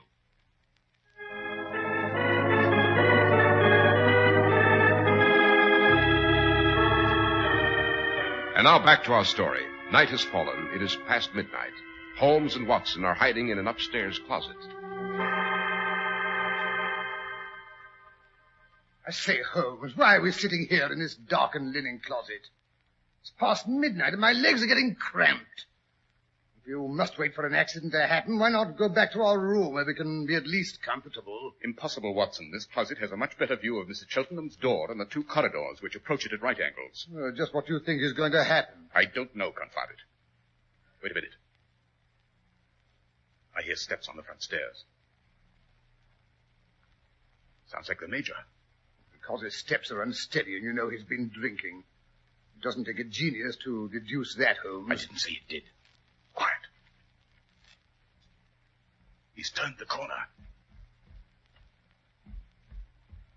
Here he comes. He's stopped at his wife's door. His hand's on the knob. No. He's changed his mind. He's gone on down the back corridor. Holmes, did you notice that bulge in his pocket? It could have been a revolver, you know. Or a bottle. Now everyone's turned in except the South American. The professor went upstairs directly after dinner. Mrs. Cheltenham and our host retired after we finished the third rubber of whist. Well, that was nearly 2 hours ago. What arouses my curiosity, Watson, is why the Major retired down the back corridor. Maybe he's gone to visit Professor Philpotts or Sir Timothy. They both have rooms somewhere along there. Maybe he felt hungry and slipped down the back stairs to the larder. I could do with a bit of cold chicken myself, come to think of it. Is that 12:30 or 1 o'clock, do you suppose? What difference does it make? Hello. Someone else is sneaking up the front stairs. I can't hear a thing. He's tiptoeing. Yes. Here he comes. It's Senor Vendrigo. Holmes, I don't like the look on his face. There's something evil, like a prowling beast. Yes. He's stopping at Mrs. Cheltenham's door.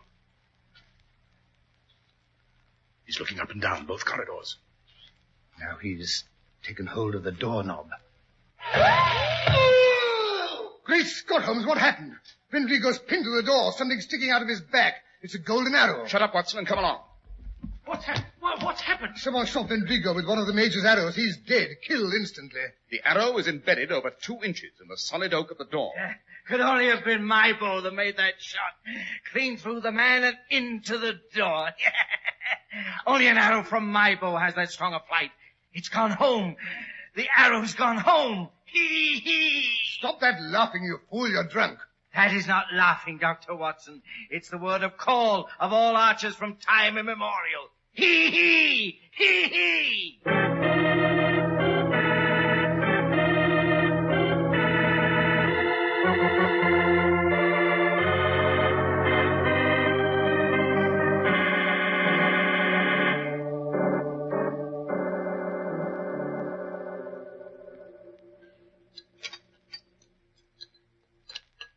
Better let Dr. Watson give you another cup of coffee, Mrs. Cheltenham. I don't need it. Thank you, Mr. Holmes. I'm glad my husband shot that brute. I knew he wouldn't let him come into my room. Now, my dear, we all realize there are extenuating circumstances. I'm sure the law won't punish him too severely. I hope you understand. I had to give him in charge. I understand. All the same, Sir Timothy, I think you were just a bit hasty in handing him over to that fool of a constable. What do you mean? It should have been obvious to a child of 4 that Major Cheltenham was too drunk to have made that neat a shot. Straight through the heart, wasn't it, Watson? But it was his bow that was used. We found it at the end of the corridor. He's the only one that has the strength to draw it. Besides, he didn't deny he'd killed Vendrigo. Again, he probably was too hazy to realize exactly what did happen. Oh, but here comes Philpotts. His cane sounds unusually staccato this morning. Good morning, Professor. You don't look as though you'd had too good a night. I must admit that I didn't shut my eyes after I awakened and was informed what happened. But you did manage to sleep through the murder. Yes. Can't explain it. Usually such a light sleeper. Probably all that sun and fresh air yesterday. No, I won't have an egg, thank you. Just coffee. Can't face an egg this morning. Yes. Committing a murder does take away the appetite. Doesn't it, Professor? What do you mean? I'm suggesting that you were the man who shot Senor Vendrigo at 1:05 last night. With the Major's famous bow? I believe it's agreed that was the weapon used, Mr. Holmes. Indubitably. Then don't you see how ridiculous your statement is? That bow requires 70 pounds to draw it. I'm physically incapable of more than 45 pounds. Using the ordinary or manual method, yes. However, there are other ways of exerting pressure besides pulling. What are you suggesting? It doesn't take an expert physicist like yourself to understand the value of leverage. Well, what good would that do? I suggest that the professor's cane would make an excellent lever. It has a very handy small crook at the upper end. By hooking that through the string and using, shall we say, the back of a chair or even the handle of your bedroom door as a fulcrum, all the professor had to do was press the weight of his body down against the cane, and the arrow could easily be drawn to the point and shot through a partly open door. A very interesting theory, my dear Mr. Sherlock Holmes. But it takes more than theory to hang a man. It takes evidence. I think I can provide that as well, Professor. You see, I noticed the drops of blood trickling down onto your left wrist when the constable was questioning you last night. Nasty gash, isn't it? Don't you think you'd be wise to let Dr. Watson dress it? What's all this about, Holmes? I admit I don't understand a word you're saying. Professor Philpotts does, however. Grab his arm, Watson, his forearm. Right. No, you don't. Oh! Sorry, orders. There you are, Holmes. Old jiu-jitsu comes in handy now and then. Now, if you'll roll up your left sleeve. Oh, no sooner said than... By Jove, I say. That is a nasty gash. Yes. Professor Philpotts made only one mistake in his little plan to get rid of the two men he hated most in the world. The senior, to whom he owed money, and the major, who was always bully-ragging him. His mistake was that last night he forgot to put on a leather arm guard to shield his left arm from the stroke of the string after the discharge of the arrow. Any bow as powerful as the major's has a particularly vicious backlash, don't you know?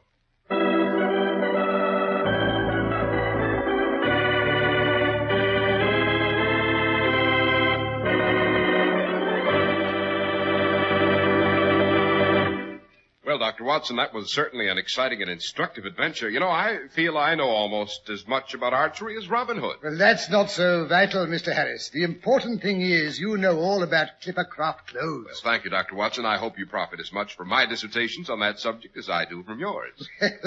Wait till you see me next week in my new Easter suit. I think you'll agree I'm your prize pupil. And now, Dr. Watson, how about a word about next week's story? With pleasure, Mr. Harris. Next week I'm going to tell you how I chased all over Europe trying to find a wealthy and lovely lady who had mysteriously disappeared, and how Holmes stepped in at the last moment and prevented a double funeral. We always call the story The Disappearance of Lady Frances Carfax.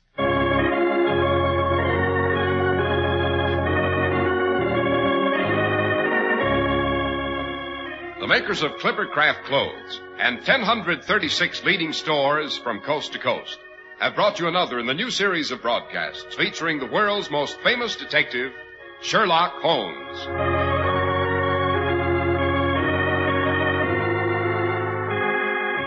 Our stories are based upon the character of Sherlock Holmes created by Sir Arthur Conan Doyle. Sherlock Holmes is played by John Stanley, Dr. Watson by Alfred Shirley. The dramatizations are by Edith Meiser. Sherlock Holmes is produced and directed by Basil Lochran, with special music by Albert Berman.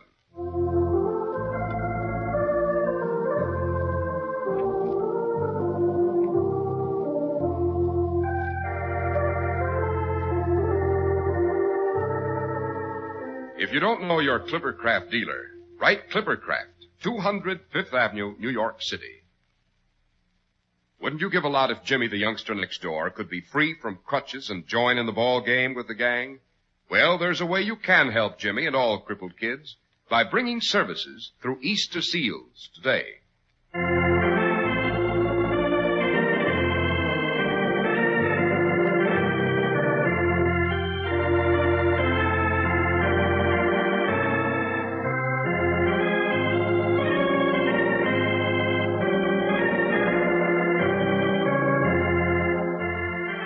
Be sure to listen next Sunday to Sherlock Holmes in The Disappearance of Lady Frances Carfax.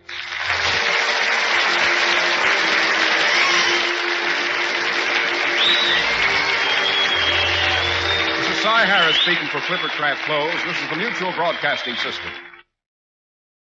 The sun was shining in my eyes.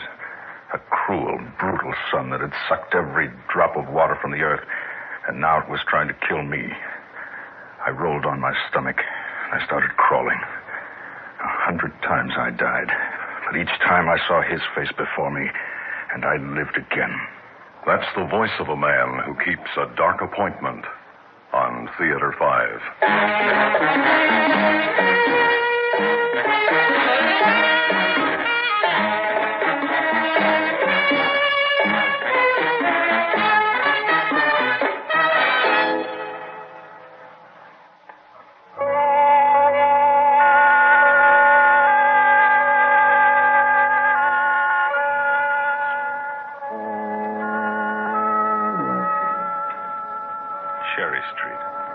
Beginning of the city or the end, depending on how you look at it.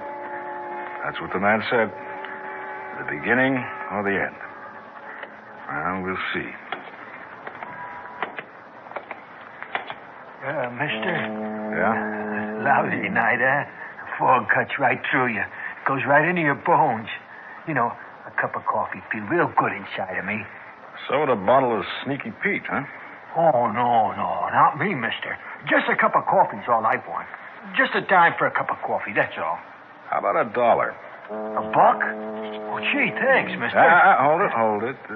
You haven't earned it yet. Earned it? You mean you want me to work for the dollar? Mm-hmm. Oh, mister, I got a bad back. I can't... All I want is information. Oh, information? You want information? Well, sure. You just ask me anything you want to. What kind of information you want, mister? I'm looking for Jerry's Bar and Grill. Jerry's? Oh, I know Jerry's place. I figured you might. Sure. You just go straight along Cherry Street to, to Westcott. That's right, Westcott. How far is that? Only 2-3 blocks. Then what do I do? Well, you just turn on Westcott to your left. No, to your right. You're right. And you'll see Jerry's Bar. You can't miss the sign. You see it right away. No trouble at all. Now, $1, mister. You're not finished yet. Oh, you want to know something else? A few things. Where's the Ace pool room? The Ace? Oh, that's easy. It's on Cherry Street, before you make the turn on Westcott. Now, one more thing. Just one more, huh? Then I get the $1? Yeah. All right, mister. What do you want to know, huh? Where do I find Paul Darien? Huh? Paul Darien. He lives in this neighborhood. Paul, huh? Paul, let me see. Oh, yeah, sure. Paul, I know him. Well, I remember now. Oh, I've seen him around lots of times. He has a scar on his face. Yeah, sure, a scar. A deep one on his cheek. On his cheek, that's right. You can't help noticing it, you know. Why, you... Hey, Paul mister. doesn't have any scar. Hey, my... I got him. No, don't. Please don't hurt me, mister. Please. You're like the rest of them. Oh, I didn't mean no harm, mister. I don't know faces or people. I don't remember. All I want is something to drink and a warm place to sleep, that's all. Here. $1. Take it before I change my mind. Oh, thanks. Thanks, mister. I wish I could help you. Yeah. No, that's the truth. I guess you want to find this other fella real bad, huh? That's right. Real bad.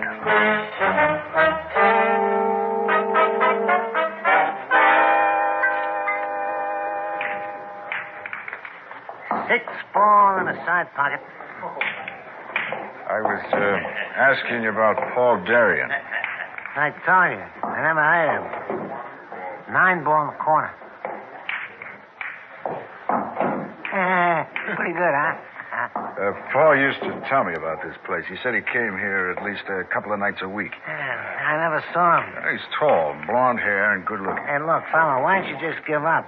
You've asked just about everybody in this place, and you keep getting the same answer. Now, that answer ain't gonna change. Look, I came a long way. Paul and I were good friends, and I just want to see him, that's all. You're standing in my way. I want to make my next shot. But all I want to know is where he lives. Well, I don't have any idea where he lives or who he is. And I know when I've been lied to. Now, look, fella. Now, you're all lying, all of you, every one of you. You hear me? You're lying. You don't want me to find him, but I will. And I'll find him if I have to beat it out of you. That was pretty dumb, fella. You better get out of here.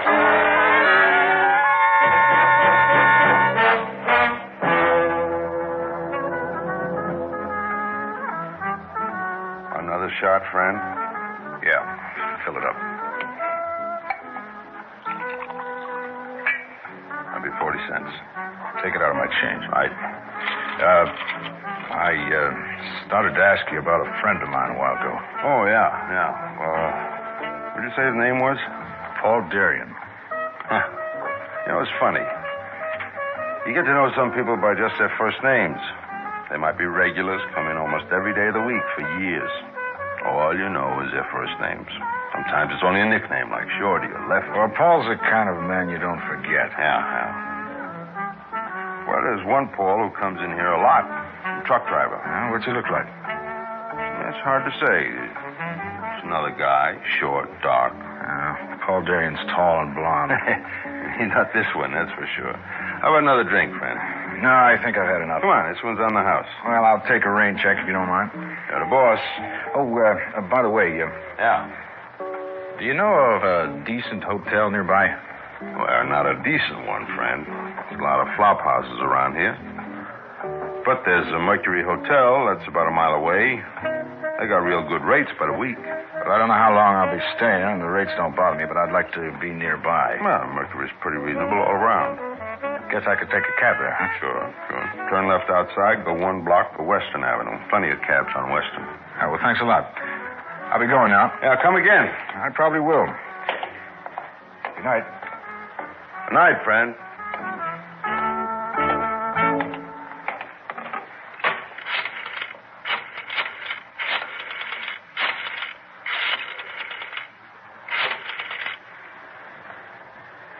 Hello, Sally. Jerry's Bar and Grill. Look, something I want to tell you. No, not on the phone. Too many people around. Fine. Okay, Sally. I'll be expecting you.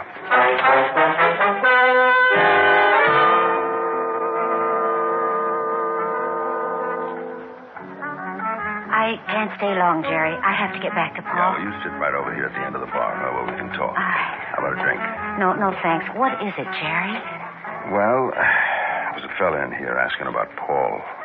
What do you want to know? Your address. At least Paul's address. Didn't mention you at all. Did he give you his name? No. And I'll tell you something else. When this fella came in here and started asking questions about your brother, I wasn't surprised. Hey, Jerry, how about a drink? Help yourself. The bottle's on the bar. Look, Jerry, what did you mean you weren't surprised? Benny dropped in tonight. You know Benny Greco. Yes, I know him. Well, Benny came here straight from the Ace Pool room. Said they had some trouble there. The fellow was asking questions about Paul. Finally, he got a little tough. They almost had to throw him out. Was it the same man? From Benny's description, I'd say yeah. Well, how would you describe this man? Well, maybe in his middle 30s, about 6 foot tall, brown hair. Jerry, where is this man now? He said something about catching a cab. Sally, look, I don't know who this fella is or what he wants, but I'm sure of one thing. What's that? He's no friend of Paul's. Maybe you ought to go to the cops, huh? What would I tell him? I don't know.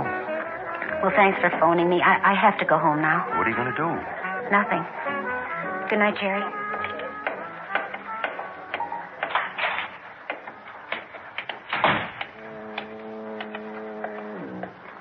Hey, miss, can you spare a dime for a cup of coffee? Oh, hello, Charlotte. Huh? Oh, hello, miss. You don't remember me, do you? Oh, sure I remember you, miss. It's this fog. I can't hardly see. Moisture eats into your bones. A cup of coffee'd feel real good. Well, here. Here, Charlotte. Thank you, miss. Thank you. Oh, careful you don't knock that wine bottle over. Huh? The bottle on the sidewalk, just behind you. Oh, yeah, sure, miss. I'll be careful. Good night, Sherlock. Good night, miss.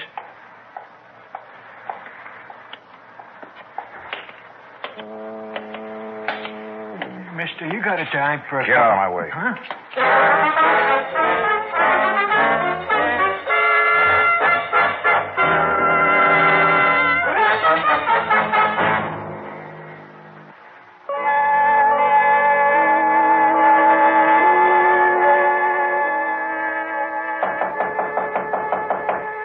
Just a minute. I'm a friend of Paul Darien. Come on in. Thanks. I just got into town tonight. I know. Huh? I saw you outside Jerry's Bar and Grill. You knew I followed you? Yes? You made it real easy for me. Who are you? Sally Darien, Paul's sister. Where's Paul? In the next room. Does he know I followed you? He thinks you're dead. You know who I am? Yes? Stanley Fenton. Did Paul tell you about me? Yes? How much did he tell you? The whole story? The whole story. Well, I know all about Paul's stories.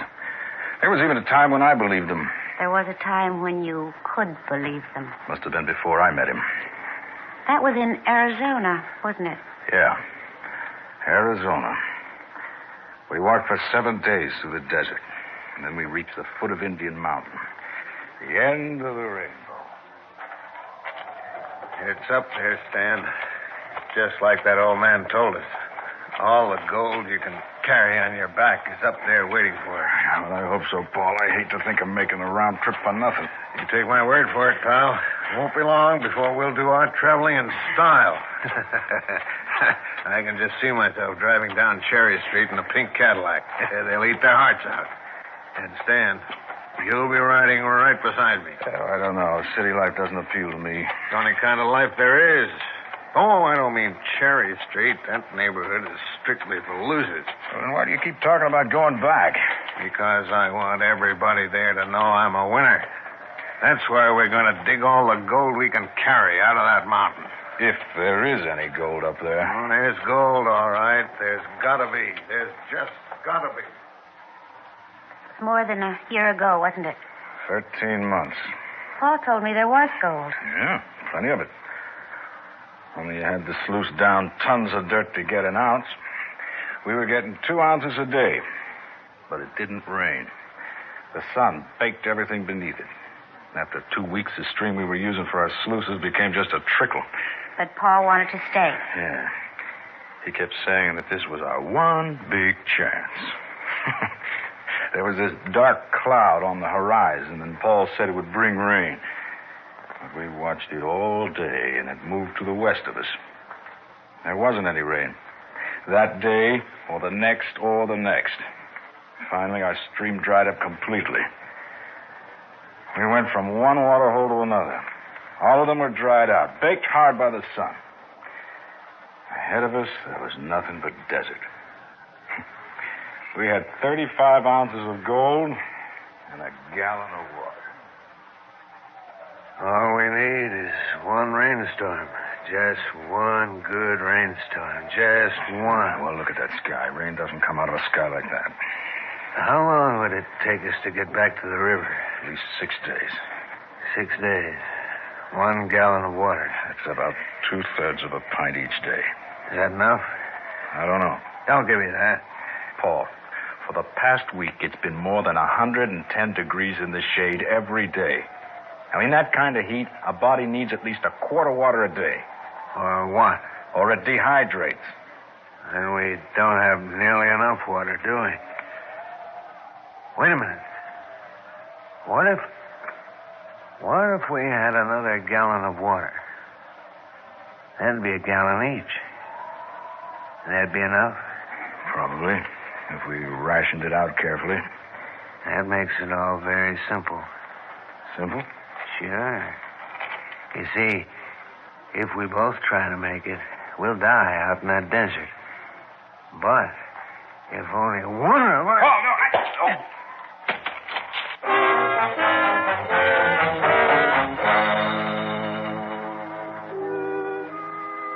came to, the sun was in my eyes. I rolled onto my stomach, and then I crawled. I don't know how much time passed. I just crawled and crawled, thinking only of him. Thinking only of... Of killing him? Yeah. All right, of killing him. That is what kept me alive. But you were badly hurt, and you had no water. The prospector found me. I don't remember that part of it. They told me later. Seems he dumped his equipment and used his mule to carry me out of the desert into a hospital. For a long time, they thought I was going to die. But I knew I wouldn't. How long were you in the hospital? 8 months. I got out 5 months ago. What did you do then? I got a job to save my money. You see, I needed money to come here and look for Paul. Also, to buy this. Yeah, I bought this gun with my first paycheck. Oh, I cleaned it every night. And every night I imagined how it would feel to have him standing in front of me. Stan. Don't now, worry, I'm not going to hurt you. I'm not afraid of that. And don't try to talk me out Now, of it. just listen to me, please. You can't save your brother. I'm not trying to save him. I'm trying to save you. Nothing can change what's going to happen. Don't you realize what this will do to you? It'll give me some peace. Do you think a murderer can ever find peace? All right, call it satisfaction. Call it whatever you like. Stan, they'll hunt you down. They won't have to. Now get on that phone and call the police. What? Tell them what's going to happen. Tell them I'll be here waiting for them. You're throwing your life away. Well, I figure it's a fair trade. All right. Now, I'll give you just enough time to use that phone, and then you'll have to get out of here. No, I'm staying. That won't stop me.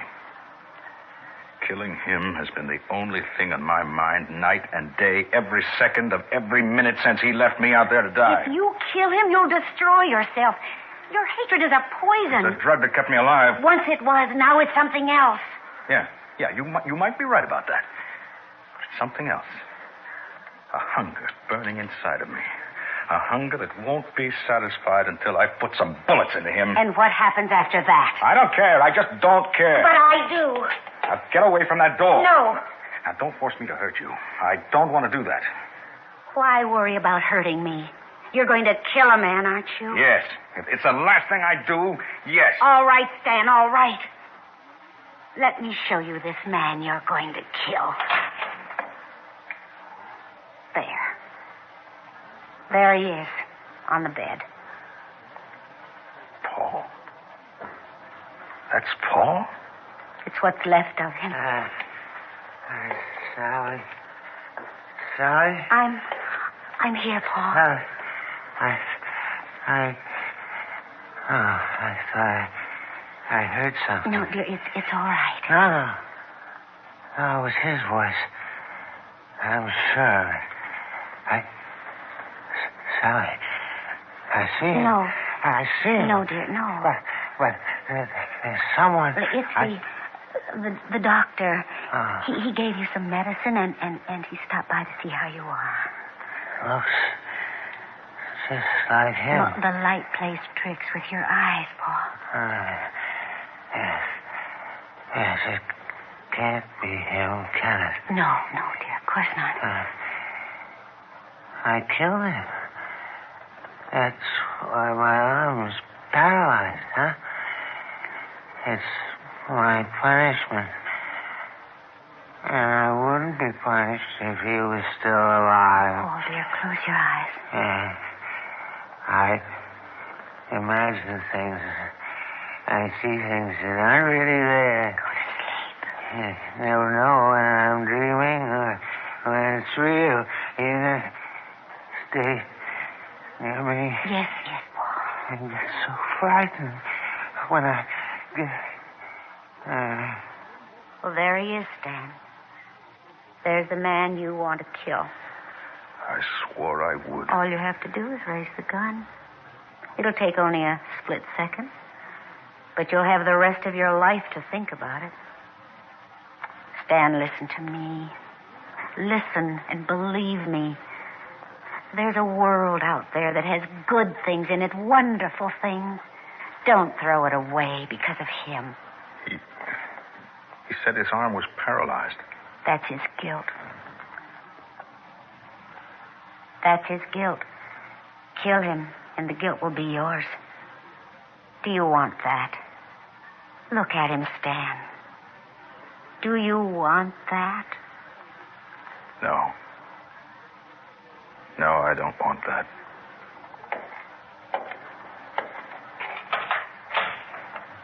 Goodbye, Sally.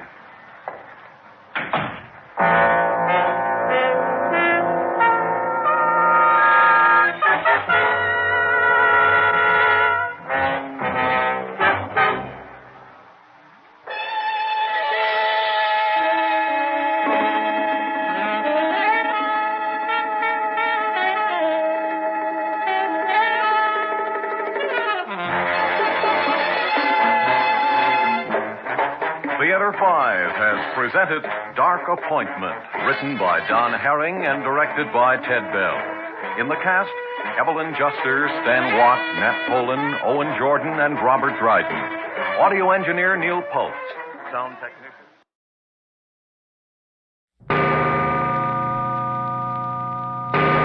Escape. Escape tonight to the China Seas in Typhoon.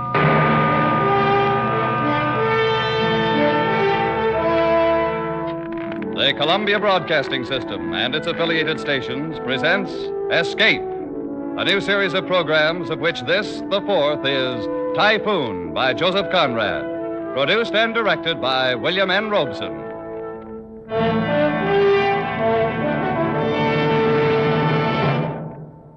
Of all the great authors who wrote of the sea, none so captured the wonder and the horror of it as did Joseph Conrad.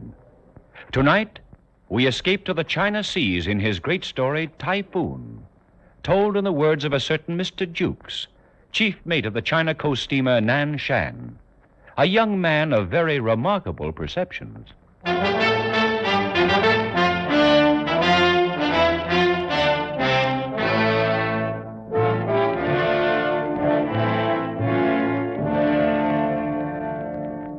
I've been sailing the China Sea long enough to see some strange and terrible things, but nothing as bad as that was. Why, God himself forgot us, and the whole blinking universe set out to do us in that night. It was the... Oh, but that comes later. I guess you can't really understand what happened on board the Nan Shan without knowing something about our skipper, Captain McWhirr. Stupid McWhirr, I called him. And after sailing with him for 3 years, I ought to know what I'm talking about. Why, I tagged him right off, first day he came aboard to take command. In Liverpool it was. And Mr. Siggs, who was one of the owners, was showing him around the deck. There's no more modern ship afloat. I might say again that you've come to us very highly recommended, Captain McWhirr. We've a great deal of confidence in you. Thank you, Mr. Siggs. She's a brand new ship and a good ship. There's no reason why you shouldn't continue in command of her as long as you like. Well, that's fine. She'll be the smartest thing afloat in the China trade. Why, she's put together like a Swiss watch. Precision built from stem to stern. Wait, just a minute, Mr. Siggs. What is it? That lock. Lock? What lock? Here, on the cabin door. What about it? You'll notice how it's been set in the frame, somewhat cocked at an angle. The ship starts rolling a bit, and the first thing you know, it snaps open and leaves the door swinging. It really should be fixed, Mr. Siggs.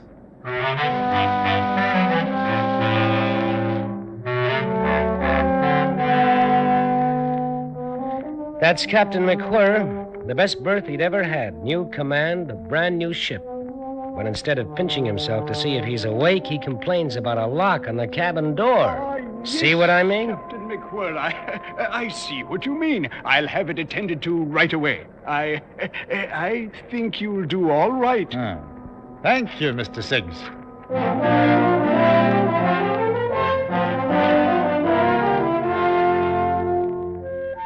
Well, everybody knows what the China coast is.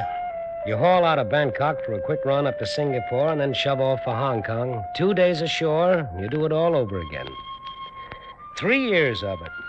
3 years of heat, smells, weather, copra, silk, and tea. Along in there somewhere, the owners decided to transfer the ship's registry to the Siamese flag. Don't ask me why. They just did, that's all. Anyway, I can tell you I didn't like it. When you grow up under the Union Jack, you figure to go on sailing under it. Not that the skipper, of course, could understand that kind of a feeling. Oh, no. Not old stupid McWhirr. Aye? What is that, Mr. Jukes? They just sent the new flag out from shore, sir. Here it is. Oh, fine, fine. Unroll it. Let's have a look. Ah, yes. In my opinion, sir, it's a queer kind of flag for a man to sail under. Oh? And what's the matter with it? Well, it just looks queer to me, that's all. Well, now, let's see. A white elephant on a red field. Oh, just a minute. I'll look it up in the book. Here we are. Siam. White elephant on a field of bright red. Length exactly twice the breadth. So. Well, there's nothing wrong with this flag, Mr. Jukes. Oh, isn't there? Not a thing. I hardly thought there could be. After all, these people ought to know how to make their own flag. It stands to reason. Does it now? You must have it confused with some other flag, Mr. Jukes. Well, all I can say is... Of course, you'll have to take care the seamen don't hoist the elephant upside down. That is, before they're quite used to it. I presume it might be taken for a signal of distress. And in that case, well, the way I see it, that elephant stands for something like the nature of a Union Jack in the British flag. Oh, you think so? Well, it's like a bloomin' Noah's Ark. That's what it is. Mr. Jukes. I'm sorry, sir. I can't see where the color of a flag could anywise affect the navigation of a ship. All right, sir. I'll instruct the hands. It'd certainly be a most distressful sight to see that elephant hoisted upside down.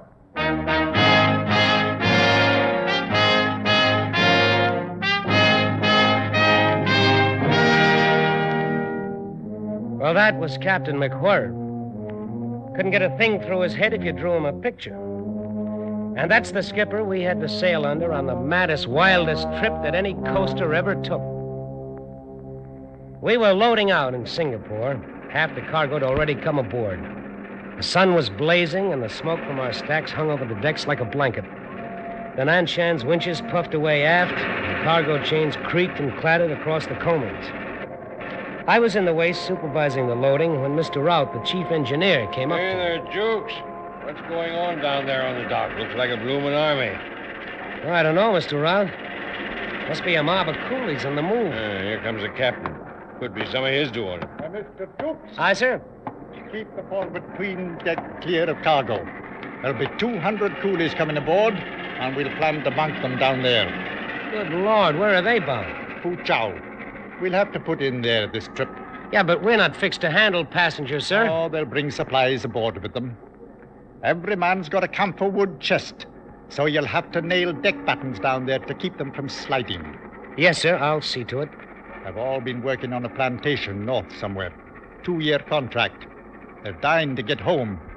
It wouldn't have been quite right to turn them down. You may as well start them coming aboard, Mr. Jukes. All right, sir. Ollie number 1, boy, Ollie same. Listen, you savvy, huh? Ollie fellow, catch him here. Topside, catch him step, bottom side. Ollie time, chop, chop. Single file now. One fellow, one time, all the time. What do you suppose they carry in those boxes? Oh, I suppose they're personal belongings, Mr. Jukes. And, of course, they're 2 years' pay in silver dollars. Well, they're as vicious a looking bunch of murderers as I've ever seen. Murderers? Oh, come now, Mr. Jukes. 1 or 2 of them, maybe. But in the main, I'd say they're honest workmen. Have to be to stick out a 2-year contract on one of these plantations. Just the same, sir. We'd better not take any chances. No, I checked the lading weights carefully, Mr. Jukes. We can carry them without any overloading at all. But I mean that... All right, sir. I'd better go hide the silverware in the officer's mess. He's a hard lad to understand sometimes.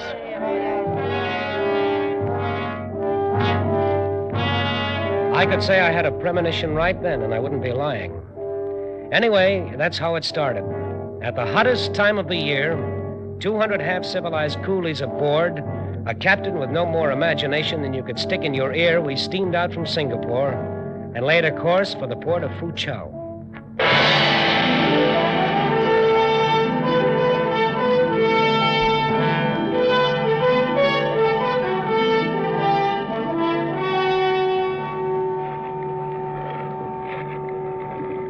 tell you, Jukes, I don't like it. I don't like it a bit.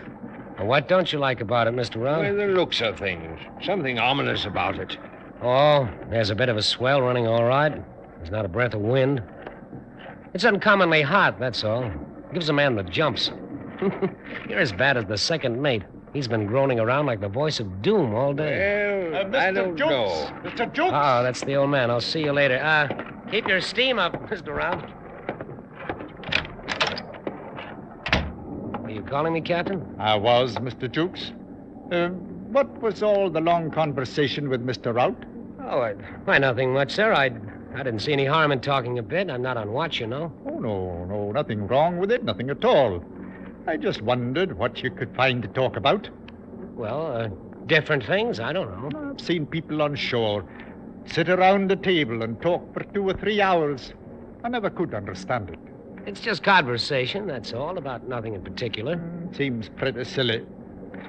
Well, you've noticed the barometer, no doubt? Yes, sir, it's dropping. Falling fast. Quite low now. Take a look. I'll say it's dropping. Bad time of the year for that sort of thing. Very bad. Anything you want me to do, sir? Oh, no. Must be some uncommonly dirty weather knocking about somewhere. Eh, Mr. Jukes? Yes, sir. Well, that's all. Just thought you ought to know about it, that's all. Carry on, sir, carry on.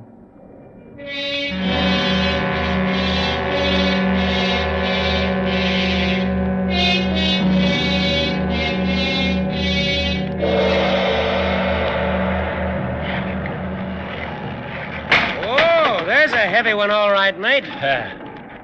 Them coolies must be having a time of it down below. Lucky for them, the old girl rolls easier than any ship I've ever seen. You just wait. Oh, you think we may be in for it, huh? Oh, no. I don't think anything. You're not going to make a fool out of me that way, Mr. Jukes. I didn't say a word. What's the matter with you, Second? Why shouldn't you say what you think if you're a mind? Oh, no, you don't catch me. Whoa, there's another one. That's pretty rough. Now, whatever is about, we're steaming right into it. You just try telling the old man that. And why shouldn't I? Matter of fact, I think I'll ask him about this cross swell. It's getting worse all the time. I've known skippers to break some right good men for saying a whole lot less. Captain McWhirr. Yes, Mr. Jukes. What is it? The swell is getting a good deal worse, sir. Yes, I noticed that in here. Anything wrong? Well, I was thinking about the passengers. Huh? What passengers? Why, the coolies, sir. Then if you mean coolies, say coolies, Mr. Jukes. A man ought to say what he means. What about the coolies? She's rolling her decks full of water, sir. I thought you might want to put her head at the swell for a bit. Until this goes down, of course. So that's it, eh? Put her head at the swell, 4 points off the coast. Well, it's just for a while, sir. A swell as high as this can't last long. That stands to reason. Mr. Jukes, take a look at the barometer. Good Lord. Yes, exactly. It's a dead calm outside, isn't it? There's not a breath of air stirring, sir. Only that cross swell. I've been reading in the book here about storms. It's a funny thing. If a man believed everything written down here, he'd spend half his life running to get behind the weather. If I was to go by what this fellow says, I'd alter my course and come booming into Foochow from the north. 4 days late, 300 extra miles in distance, and a pretty bill for coal on top of it. I tell you, Mr. Jukes, if I knew every word in here was gospel true, I couldn't bring myself to do that. No, sir, I guess not. And how's a man to know if the book is right? If you dodge around a spot of dirty weather, how do you ever find out it was there in the first place? Answer me that. No, Mr. Jukes, there's things that a man can't get from books. I've thought it all out this afternoon. We'll hold her steady as she goes. Whatever you say, sir. You're the captain. I guess I'd better write up the log. I'm going on watch. Good.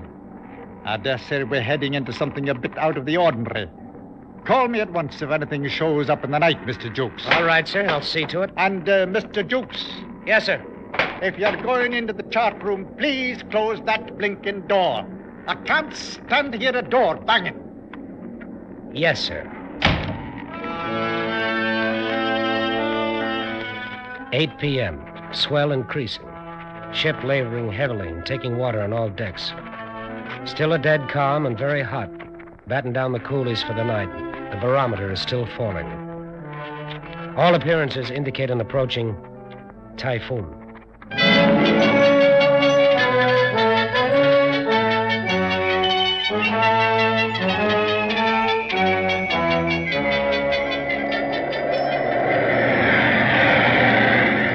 All right, Hackett, hold her steady as she goes. That's all we can do. Aye, sir. I'll sure try to. Well, do the best you can. Aye, aye, sir.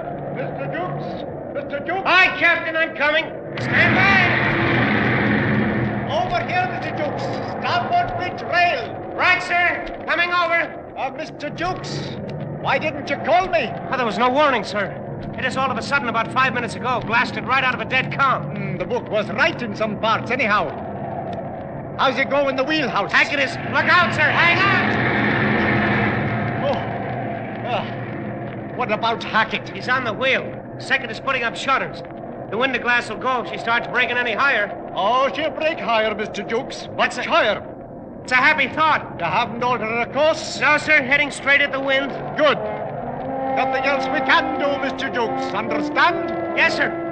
Some things a man can't find in books. Just keep her at it, that's all.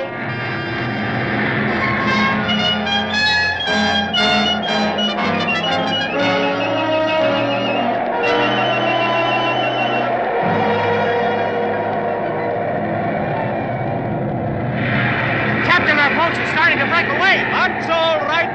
But the boats, sir, 2 of them are gone now. It can't be helped, Mr. Dukes. Hammering through a mess like this, you're bound to leave something behind. Stands to reason. Hold hard.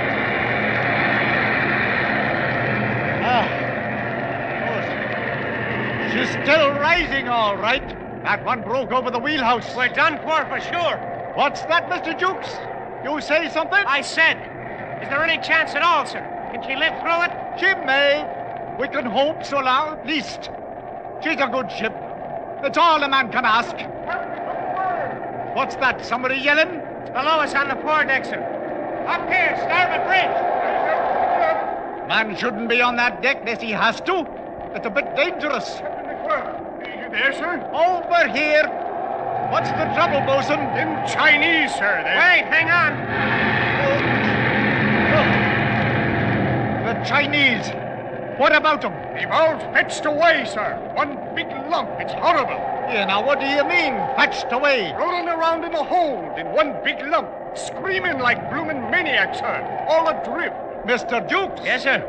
I can't make head nor tail of this. I guess you'd better go below and see to it. Put things in order.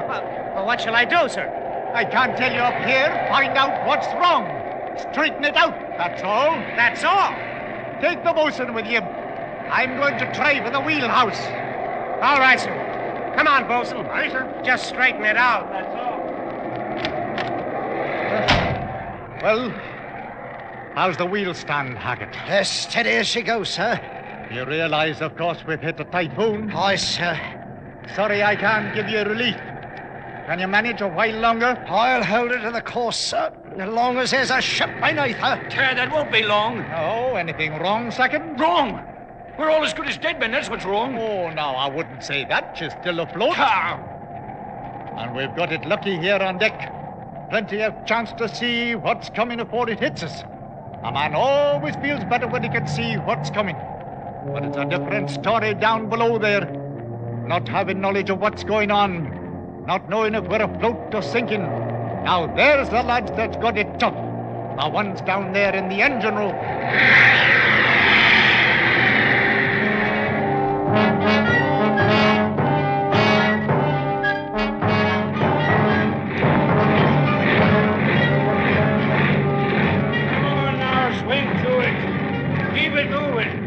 No time now for the steam to drop. Here, ride that throttle, Beale. Can't let her rip her shaft out when she breaks clear of those swells. Hello, Bridge. Hello, Bridge. Confounded, why don't they answer the speaking tube? Can't tell if they're dead or alive up there. Hello? Hello? Yes, Mr. Rout? Captain, how is it on deck? Bad enough. It depends mostly on you. Well, so far so good. We're holding a full head of steam. Good. We'll need it. Don't let me drive her under, sir. Have to take a chance. Can't see 20 feet up here. Got to keep moving enough to steer. I understand, sir. Count on us. getting smashed about a good deal, but doing fairly well, as long as the wheelhouse stands. Wait, hold on. Hello? Is that the captain, Mr. Rout? I've got to talk to him right away. Wait a minute, Jukes. Something's happened up there. Hello, Bridge. You still there, Mr. Rout? Right. Anything wrong, sir? No, not now. The second mate's lost, though. Overboard? Oh, no. Lost his nerve. Awkward circumstance. Had to knock him out, too. Too bad. You hear that, Jukes? Yes, let me talk to him. Captain, Jukes here. The bosun and I just took a look at the 'tween deck. It's them bloomin' boxes, sir. They've all broke loose and smashed to bits. And the coolies are fighting like crazy men for them silver dollars that's rolling around. Fighting? We can't have fighting on board, Mr. Jukes. There are 200 of them, sir. They're all trying to kill each other. I can't have it, Mr. Jukes. Put a stop to it at once, do you hear? Put a stop to it? How? They're crazy mad. They'll kill anybody that came on that deck. You're second in command, Mr. Jukes. Use your authority. Make it clear to them. We simply can't have fighting. Make it clear to them? Oh, yes, sir. After that, you'd better gather up all the money. I can't have it lying about on the deck. Get the bosun to help you. Wait. Here it comes. Gee, Arsafat. There's the one that does it. That must have swept the deck from stem to stern. Hello, Captain McGuire. You all right up there? Everything's all right, Mr. Rout.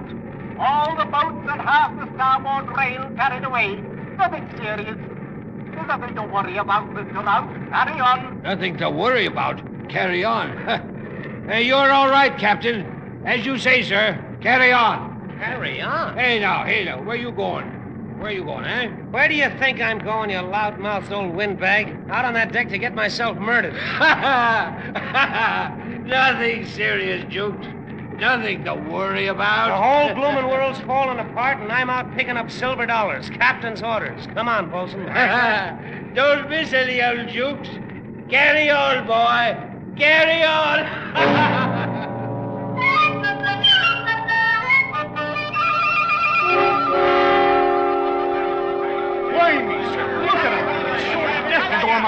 No help for it. Our gallant skipper says to stop the fighting. Use our authority. All right, then, quiet down. Come on, bosun. Aye, sir. Stow it there, you fools. Cut it out now, do you hear me? Authority, huh? They're clean out of their heads. We gotta drive them to the bulkhead. Back up now. Hey, none of that. Stay to it, bosun. We gotta show them what for. Nothing else to do. Back up there. Captain's orders, you know. Follow me, bosun. I will, sir. No, you don't. I was just thinking, sir. Yeah, what about it? Back there. No fighting allowed. Skipper's orders. I was just thinking. Oh, you don't. Thinking, what if me old lady could see me now?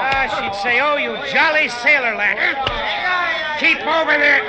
Jam him up, bosun. Into the bulkhead.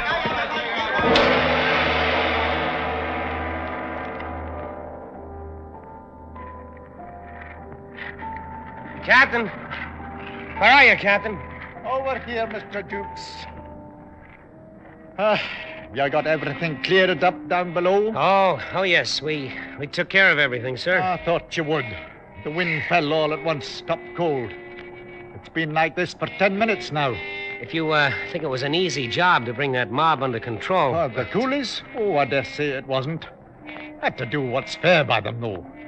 Mr. Jukes, that barometer in there stands at the lowest point I've ever seen a glass in my life.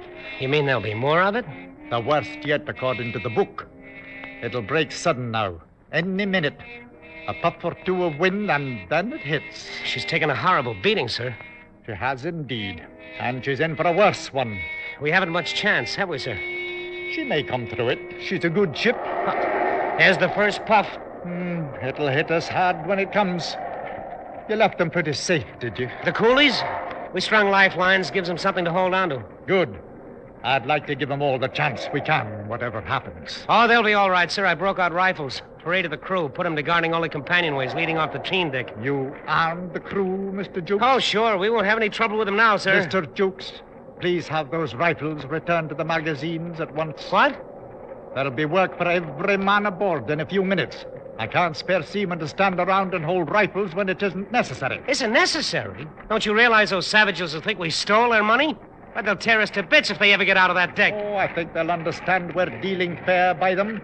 Collect the rifles, Mr. Jukes. Captain, it's suicide. The best thing we can do is turn the whole mess over to the authorities in Fuzhou, if we ever get there. Well, I don't know. I figure that when anything happens on shipboard, it's up to me to settle it on shipboard. Part of the duties of commanding a vessel, Mr. Jukes. I've no doubt I'll be able to reach an understanding with these men later. Understanding? You ought to have seen him a while ago when me and the bosun was down there. Lost their heads a bit, I guess. No wonder at that when... Here she comes. Pick up those rifles, Mr. Jukes, and something else. Yes, Captain. If anything happens to me, you'll be in charge. Only advice, keep her facing it. Best way to get through, facing it. That's enough for any man. All right, Captain, I'll remember. And one thing more, Mr. Jukes. Yes, sir. Something that always helps at sea is to keep a cool head. Just keep a cool head. Oh, no, keep a cool head. A stitch in time saves 9 a rolling stone. What in the name of heaven do you do with a man like that?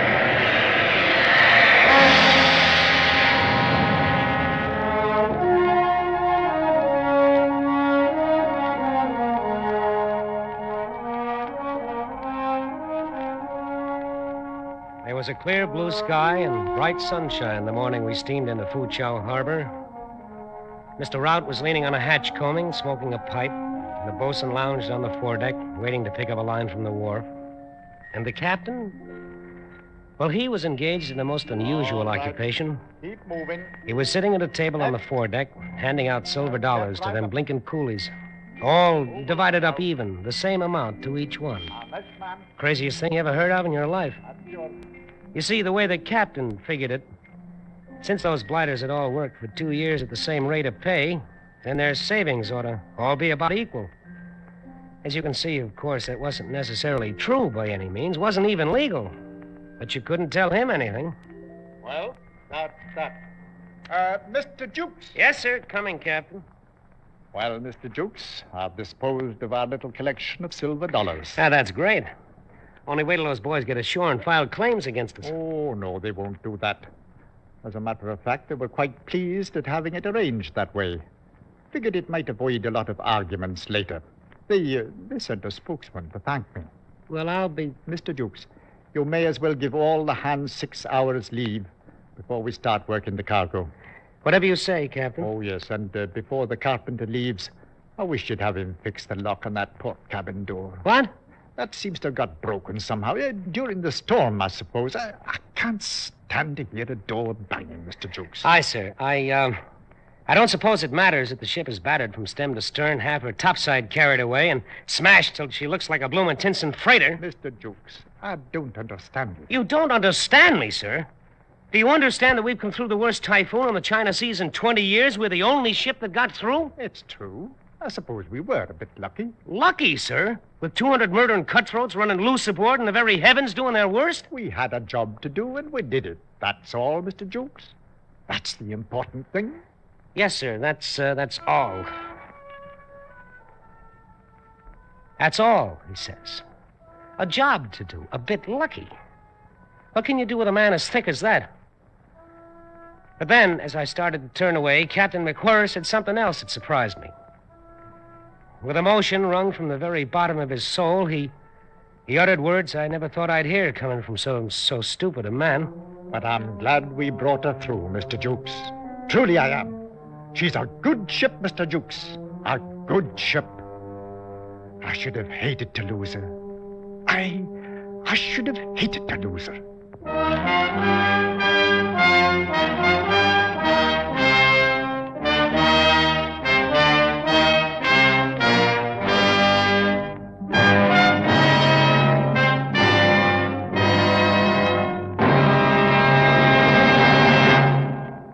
Typhoon by Joseph Conrad was adapted for radio by Les Crutchfield and produced and directed by William N. Robeson, with Frank Lovejoy as Jukes, Raymond Lawrence as Captain McWhirr, and Cy Kendall as Ralph the engineer.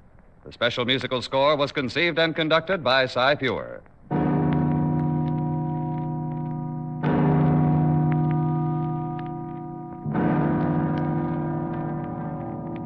This Escape is presented by the Columbia Broadcasting System and its affiliated stations each week at this time. Next week, we invite you to escape to Paris of 500 years ago in Robert Louis Stevenson's story of a fascinating adventure, the Sire de Maltroit's Door.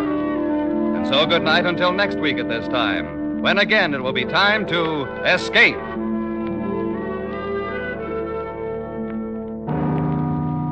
This is CBS, the Columbia Broadcasting System.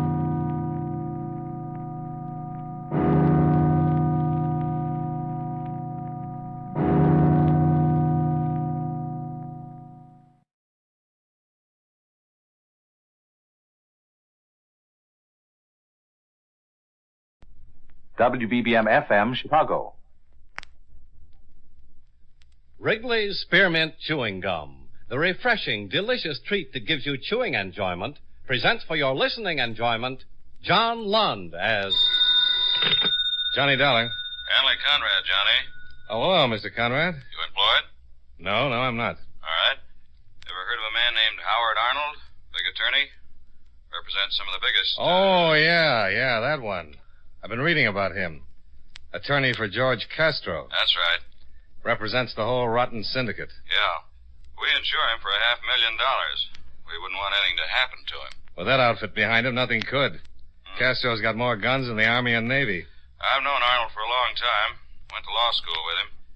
He called me up the other night. I met him in New York. He's worried.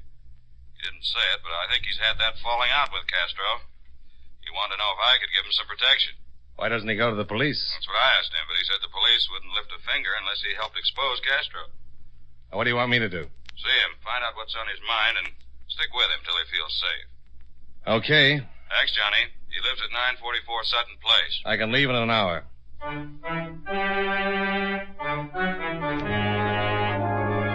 The makers of Wrigley's Spearmint Chewing Gum bring you John Lund in another adventure of the man with the action-packed expense account, America's fabulous freelance insurance investigator. Yours truly, Johnny Dollar.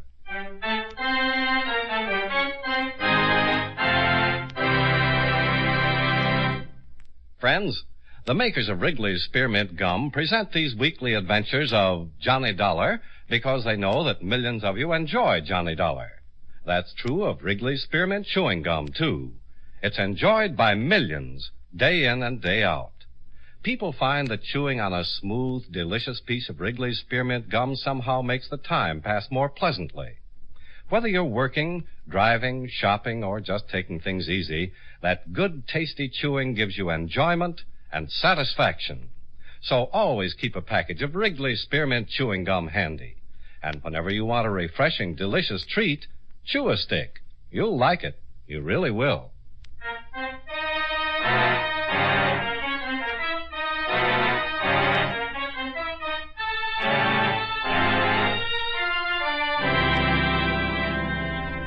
Expense account submitted by Special Investigator Johnny Dollar to Home Office, World Insurance and Indemnity Company, Hartford, Connecticut. The following is an accounting of expenditures during my investigation of the Howard Arnold matter. Expense account item 1, $23.55, train fare and incidentals between Hartford and New York City. Expense account item 2, $1.75, cab fare to the hotel, where I registered, went up to my room, and put in a call to the illustrious barrister, Mr. Howard Arnold. Hello? Is Mr. Arnold home? No, he isn't. Who's calling? Johnny Dollar.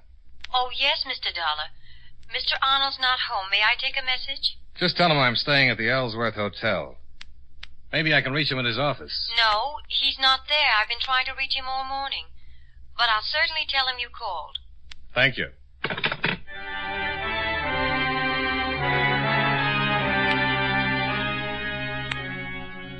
I unpacked my clothes, had some lunch, and waited around the hotel for the rest of the afternoon. I called Arnold's office twice, but his secretary said she hadn't seen Arnold for several days. Presumed he was out of town on business. I went down to the bar, had something cool, and returned to my room. Around 7 o'clock, there was a knock at my door.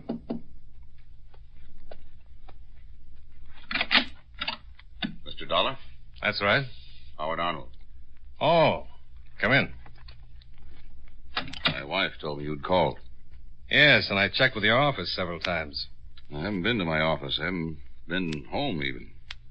Sit down. Thanks. You got a light? Thanks. How much do you know about me, Mr. Dollar? Only what I've read in the paper and what Hanley Conrad told me over the phone. Yeah, I went to law school with Henry. That's what he said. You know about George Castro? Just what I've read. He'd like to kill me. Why? Because I know too much and he's afraid I'll tell someone. I thought you were in pretty solid with Castro. Yeah, solid as anyone gets with him.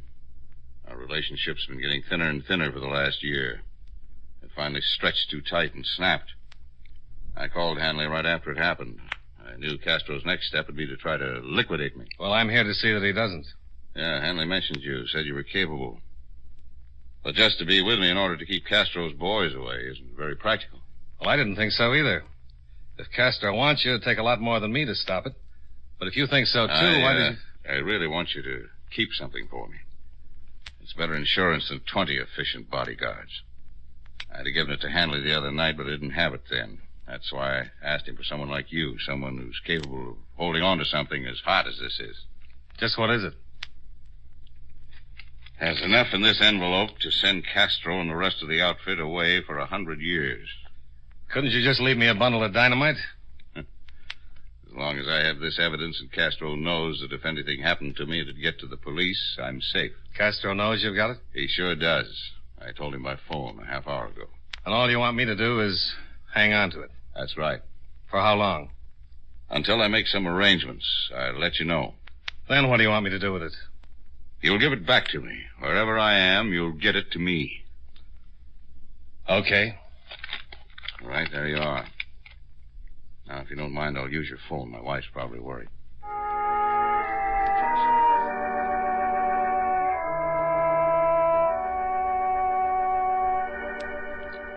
I looked at the large envelope and thought about George Castro, the big boy of the outfit. 1/4 man, 3/4 rat. If he ever found out where that envelope was, yours truly could stop planning for his old age.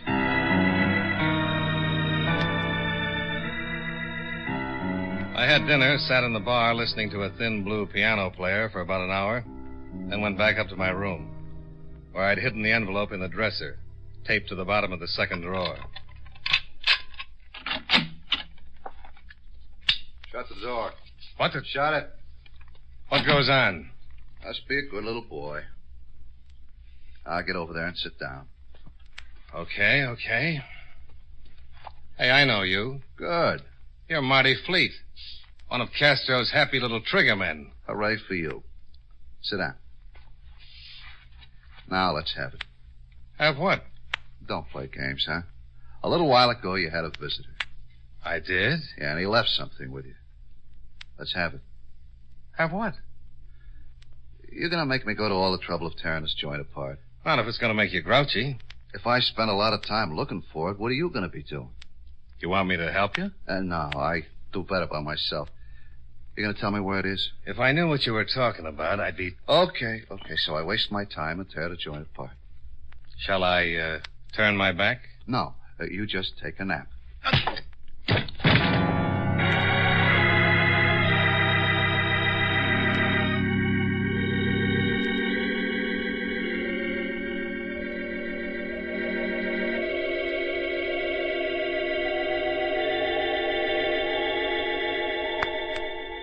I finally got my eyes open and found myself alone in the middle of a pile of furniture. The gorilla had departed, and to my amazement, I discovered that he hadn't found the envelope. I called Howard Arnold. Hello? Is Mr. Arnold there? Who's calling? Johnny Dollar.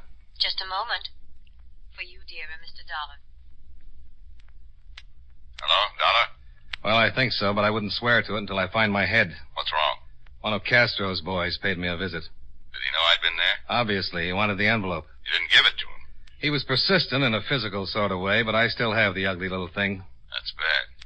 You're darn right it is. He'll tell Castro he couldn't find it. If Castro even thinks you've got it. Well, let's relieve his mind. You take it back. Well, certainly it's no good your keeping it if Castro suspects you still might have it. Look, you meet me. Where? Well, certainly not at my house. Castro's probably having me watched. He won't envelope. Well, any place you say, but if you think you're being watched... Now be careful to lose anyone who might be following.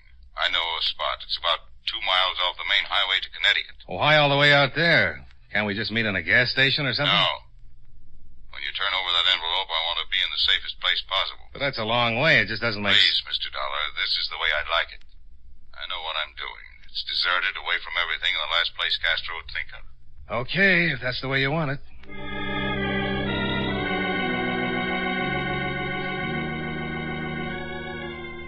I rented a car and drove for a good 40 minutes till I spotted the turnoff. I swung right, hit a stretch of dirt road, drove 2 miles, and then my light picked up Arnold's car. I pulled up in front of him. Took your time. I've been waiting 20 minutes. I had to come a little farther than you did. Well, let's have the envelope. This place gives me the creeps. Yeah, sure. Here. Both of you hold it right there. What? Oh, no. Don't move a muscle. Dollar, do something. Who's got muscles? Hello, Fleet. Aren't you a long way from home? How's your head? Fleet, wait a minute. Oh, shut up. Hey, Castro's been worried about that envelope. Had it all the time, huh, Dollar? Cross my heart and hope to... No, I take that back. Can't we make a deal? No, not now. Please, Fleet, I'll give you 5,000. No. 10. Sorry. 15. You got 15,000? No, but he has. Yeah, 15. I'll make it 15. Can't see it. Then what do you want? Well, first, I want to make Mr. Dollar sorry for lying the way he did. Look. Turn around. Now, wait a minute. I said turn around. Go on. The law knows about your Fleet. If they find me dead, it won't... You gonna turn around? Okay. Now what? I said I was gonna make you sorry for lying.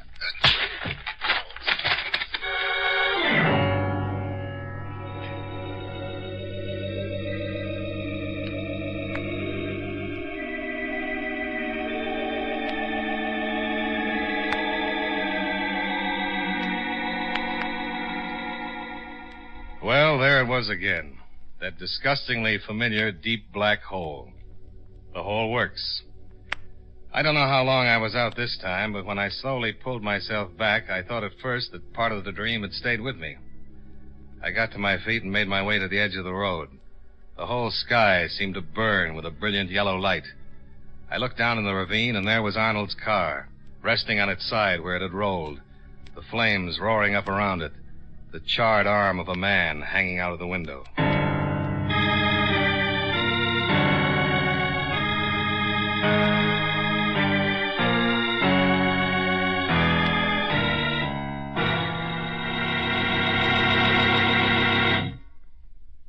Friends, this coming Friday or Saturday evening, you'll probably have a lot of youngsters ringing your doorbell and calling out tricks or treats.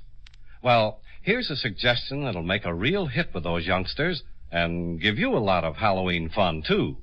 Make your treat Wrigley's Spearmint Chewing Gum.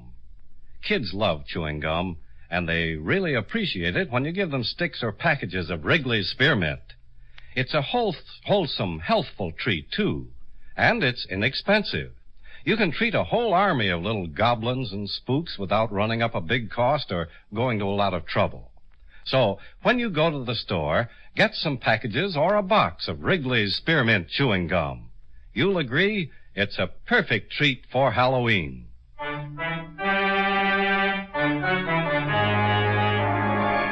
And now, with our star, John Lund, we bring you the second act of Yours Truly, Johnny Dollar.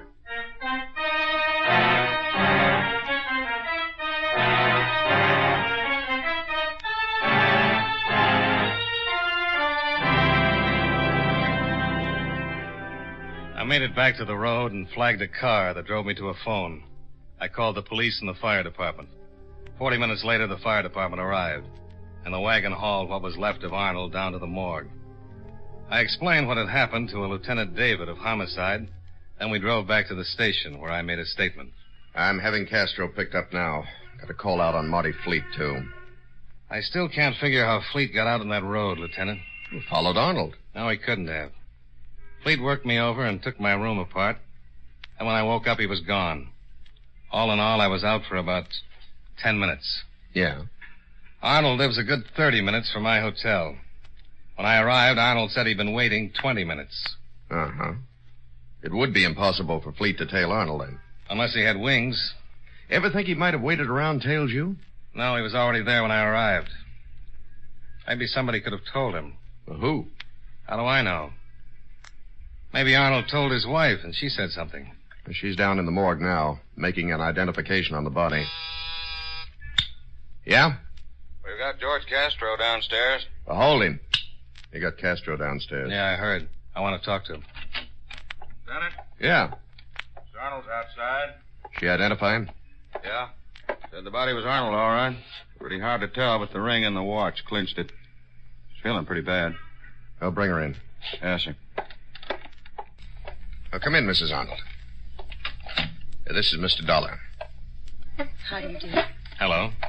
Sit down, please. Thank you. Now, I'll try to make this as brief as possible. I'd appreciate it. I understand you identified the body. Yes, it was Howard. You could tell.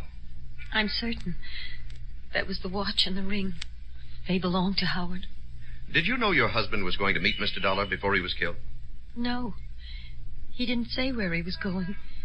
He'd been acting very strangely for the past few weeks. Did he tell you he'd been to see me earlier today? No. I didn't even know he knew you. Well, do you know why anyone would want to kill him? Lieutenant, you know who my husband was. What he did, the people he represented. See them. All right, Mrs. Arnold. I'll have someone take you home. Thank you, but I have my own car. Well, if you don't feel well... I'm all right. Nice meeting you, Mr. Dull. Goodbye. Goodbye. Yeah, she's taking it pretty good. Uh-huh. You wanted to talk to George Castro. Yeah. Yes, Lieutenant. Send in George Castro. All right. I think we'll be able to hold Mr. Castro for a while this time. One thing really bothers me. What? Why didn't Fleet kill me? Just knock me out. Kill Arnold, run him off a cliff.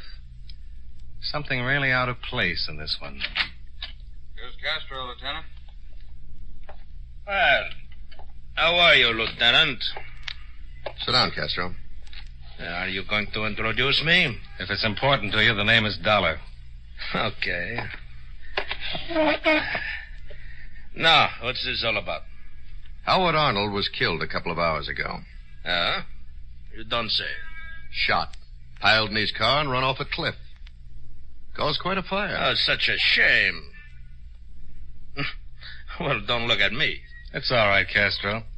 We've got strong stomachs. This one of your cops, David? No, but I agree with him. That's too bad, because I don't like him. So, I guess I don't like you either. Well, I'm getting all choked up. That might be arranged, too. Listen, Castro, you keep your mouth shut until I ask you a question. You may throw a lot of weight around this town, but you're on a diet when you're in this office. Now, one of your boys killed Arnold. I doubt that. Marty Fleet, and I'll swear to it in court. Fleet, huh? No. Who pushed your face around, funny man? Fleet, on your orders. I don't even know you. You sent Fleet to find something that Arnold had given to me. Something that could put you away for 100 years. Really? You want to know something? I don't think Arnold had anything like that. Fleet said you sent him. That's pretty weak, funny man. Let's see how weak it is when I testify. Look, boys, you're not playing with no punk kid. Now, you look. Your boy Fleet came into my office, drew a gun on me, worked me over because he said you sent him. Howard Arnold told me he was afraid you were going to have him killed. Tonight I met Arnold, and Fleet showed up with his gun again. He put me to sleep, and when I... Yeah, go on. What is it? Huh? I just thought of something. Castro, you say you had nothing to do with it. That's what I said. Then tell me where I can find Fleet. Oh, don't get me started laughing. I'm too tired.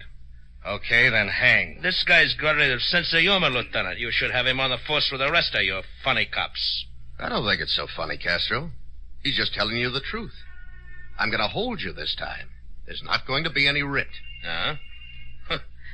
You making any book on that? I'm even giving odds. I got more than one lawyer. Yeah, and both of them have already seen Judge Phillips. You're not going to get a writ from anyone. The pressure's on. Fleet's your boy, and everybody knows it. The DA's got an election coming up, and the papers have been yelling for your scalp. Oh, stop it. Even if your lawyers show up with a writ, you're not going to be here. I'll move you to every jail in this district, and I'll keep moving you. I'm going to nail you to the wall until you're convicted. Go ahead. I had nothing to do with this. Then tell us where we can find Fleet. Yeah, go on, Castro. If you had nothing to do with it, tell us. Okay. Maybe you can find him over on 64th Street. Huh? The Alton Arms. I'll check it. Can I go now? Not till I check it. While you're doing that, I want to go over and talk to Mrs. Arnold. What do you got? Just a hunch.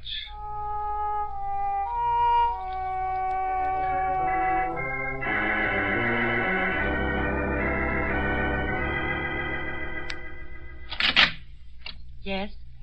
Oh, I'd like to talk to you, if I may, Mrs. Arnold. I really don't feel much like discussing anything, Mr. Dollar. This is pretty important. All right. Come in. Sorry I have to disturb you. So am I. But if it's important. Well, you want to get your husband's killer, don't you? Certainly. We can go in here. You know, this happened so suddenly, it's hard to really believe it. Now, Mr. Dollar, how can I help? Well, I'd like to know a few things about your husband. He provided for you, didn't he? Yes, but I don't see how that can be of any importance. Well, I just want to know a few things. Your husband made quite a bit of money, didn't he? Yes. You got along? You were happy? Very. You know, there's something awfully funny about this killing. What do you mean? Do you mind if I smoke? No, please go right ahead. Oh, thanks. Would you like one? No, thank you. What did you mean, that there's something awfully funny about my husband's death? Well, a man named Fleet is supposed to have done it. Works for George Castro. My husband was always afraid of Castro. This Fleet came to my room at the hotel. Said he was working for Castro. Wanted some evidence your husband gave me in an envelope. Fleet knocked me unconscious, and then, for a professional hoodlum, did a remarkably poor job of searching. Why haven't the police picked him up? Well, they're looking for him, but I doubt if they find him. Why not? Why won't they find him? He met your husband and me out in the road. Knocked me unconscious again. Then when I awoke, it looked like he'd killed your husband and shoved the car over the cliff. Oh, please. Can't this wait until tomorrow? I think you can help me. But I don't know what you're getting at. Well, Fleet couldn't have followed me because he was already out there. And he couldn't have followed your husband because there wasn't enough time. Somebody told him where we were going to meet. He had time to get there, but not to follow us. Now, Fleet knew that I knew him, could identify him. Why didn't he kill me? I don't know. And I don't know what you're getting at. Now, if you don't One mind... more question, Mrs. Arnold. Yes. When I called your husband this afternoon, I talked to you, didn't I? Yes. At the station, you said you didn't even know your husband knew me. That's right. But when I told you my name over the phone, you knew who I was. I did no such thing. Oh, I'm afraid you did. You said, "Oh, yes, Mr. Dollar," the first time I called. Well, that's not so unusual. My husband has a great many clients. It was just a matter of diplomacy. Mm-hmm. You know what I think, Mrs. Arnold? I'm really not interested in what you think, Mr. Dollar. I'd like you to leave. I think someone wanted me to identify Fleet as your husband's killer. I don't think Fleet killed your husband. Well, someone certainly did. I think someone else wanted the police to think George Castro was behind it. Might even have hired Fleet, unknown to Castro. Told Fleet to be sure and tell me he was doing the job for Castro. How can I possibly help with all this? Your husband wanted me to hold the evidence until he could make some arrangements. What kind of arrangements? How should I know? He was safe as long as the evidence was safe. Castro wouldn't do anything. Arnold could have put the envelope in a safety deposit vault with instructions to have the police open it in case of his death. Mr. Dollar. Instead, your husband gave me the envelope. Said he'd take it back when he'd made arrangements. Now, how could that help him? I don't know. He couldn't hide, go to another country. He knew you can't run away from a man like Castro. And if he ever had the evidence on him, Castro would kill him in a minute. All right. You've said what you had to say. No, not quite. You know what I think? I think the arrangements had already been made. I think the best way for your husband to escape Castro was to have himself killed You're insane. If he was dead, you'd have all his money and $500,000 more in insurance. Get out of here. But he isn't dead at all, is he? The man in that car was Fleet. Get out. Your husband leaves the country, everyone thinks he's dead, Castro stops looking for him, and after you collect the money, you meet him. Get out. Get out. Get it, Beth. Howard. Well, hello, Mr. Arnold. You don't even look singed. And what a lovely gun. I didn't credit you with this much sense, Dollar.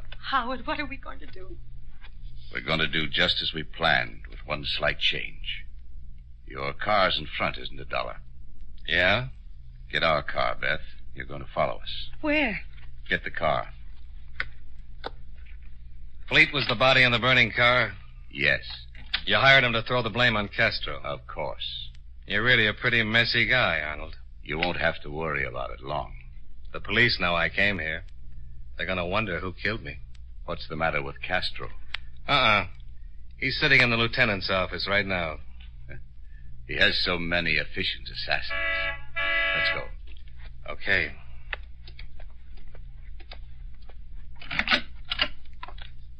Howard. You just follow us. All right, Dollar. Over to your car.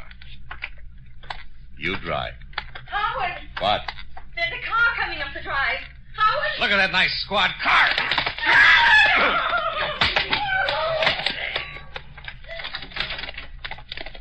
Dollar, what's going on?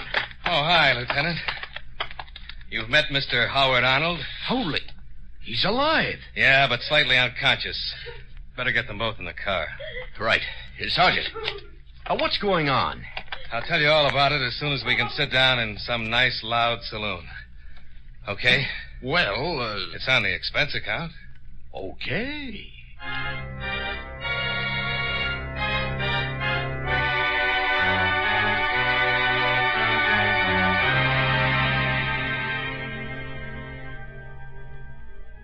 We picked up the not-so-honorable Mr. Howard Arnold and took him back to the station, along with his weeping wife.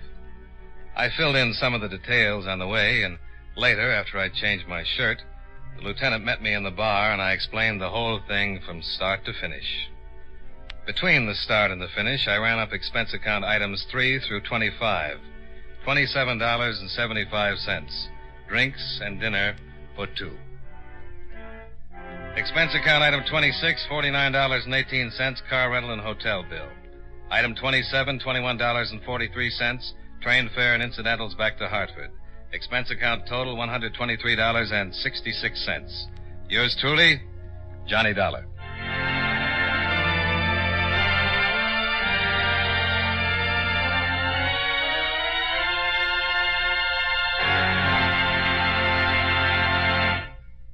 Remember, friends, Wrigley's Spearmint Chewing Gum is a refreshing, delicious treat you can enjoy just about any time. Chew a few sticks of Wrigley's Spearmint during the day and see how the good chewing helps keep you feeling fresh and alert. The lively, full-bodied flavor of Wrigley's Spearmint cools your mouth, freshens your taste, and sweetens your breath. The chewing itself gives you a nice little boost, helps you keep going at your best. Millions of people get real chewing enjoyment out of Wrigley's Spearmint Gum every day, and we know that you'll enjoy it, too. Get a few packages and always keep some handy. And remember, Halloween is coming, so be sure to have plenty of Wrigley's Spearmint Gum on hand for the youngsters who come calling for tricks or treats. That's Wrigley's Spearmint Chewing Gum. Healthful, refreshing, delicious.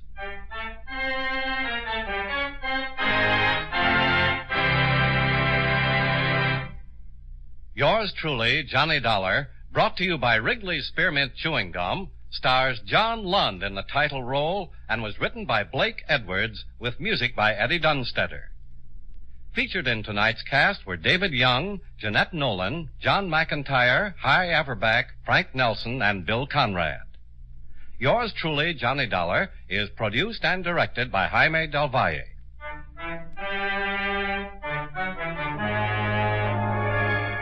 The makers of Wrigley's Spearmint Chewing Gum hope you enjoyed tonight's story of Johnny Dollar and that you're enjoying delicious Wrigley's Spearmint Gum every day.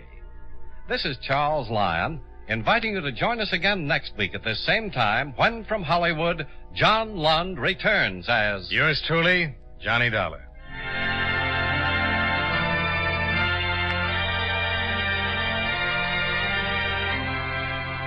This is the CBS Radio Network. Nightbeat.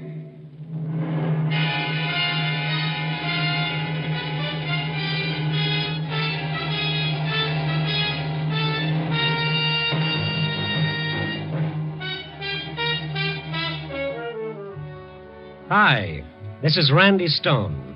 I cover the Nightbeat for the Chicago Star. You know, stories start many different ways, but this one began modestly enough with a 0 on a typewriter.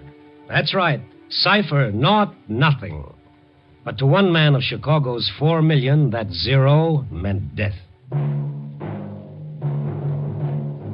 Nightbeat, starring Frank Lovejoy as Rudy Stone.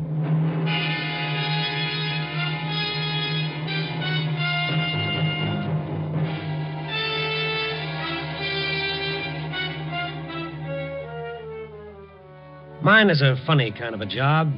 When that evening sun goes down, I start walking through the dark city, peering into bleak alleys, wandering through the bright neon, listening to the sounds of a city at night, the whisper of footsteps, the shattering roar of an L train, the sob of an ambulance siren.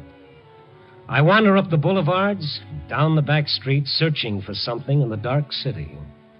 And what exactly is it that I seek? Brother, it's something more elusive than the farthest star. I seek the city's heart.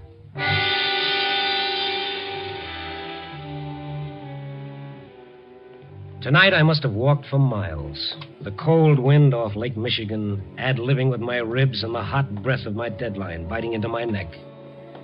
Then ahead of me I saw that friendly oasis in the darkness, Benny's all-night beanery, otherwise known as Tomaine Junction.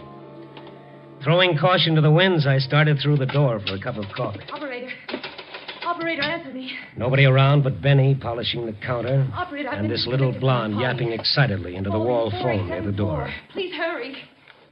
Such devotion, somebody should get that excited over me. Hello, Mrs. Warren. Yes, we were disconnected.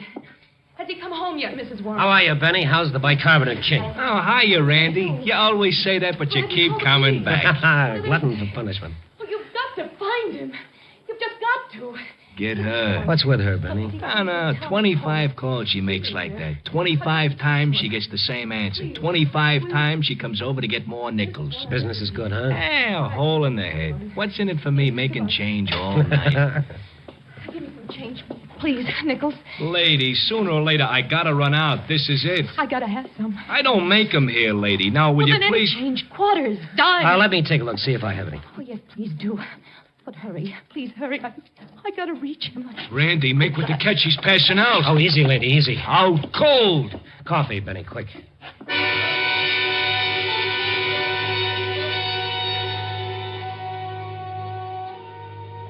It's one thing I'll say. If Gabriel's trumpet doesn't succeed in waking the dead, all they've got to do is send for some of Benny's coffee. After I got a couple of sips down the girl's throat, she started coming out of it. Tears rolling down her face, her whole body trembling with sobs. Oh, come on now. Now stop it, honey. Stop it. What happened to me? You passed out, but good. What time is it? Oh, it's 9:45. I've got to find him. I've just got to. Oh, now take it easy. You're still shaky. Now, come on. Have a few more sips of this so-called coffee. Oh, no. Well, if you think Benny's coffee is bad, you ought to try his hamburgers. I've just got to find him. Who have you got to find? The man. What man? The man I killed.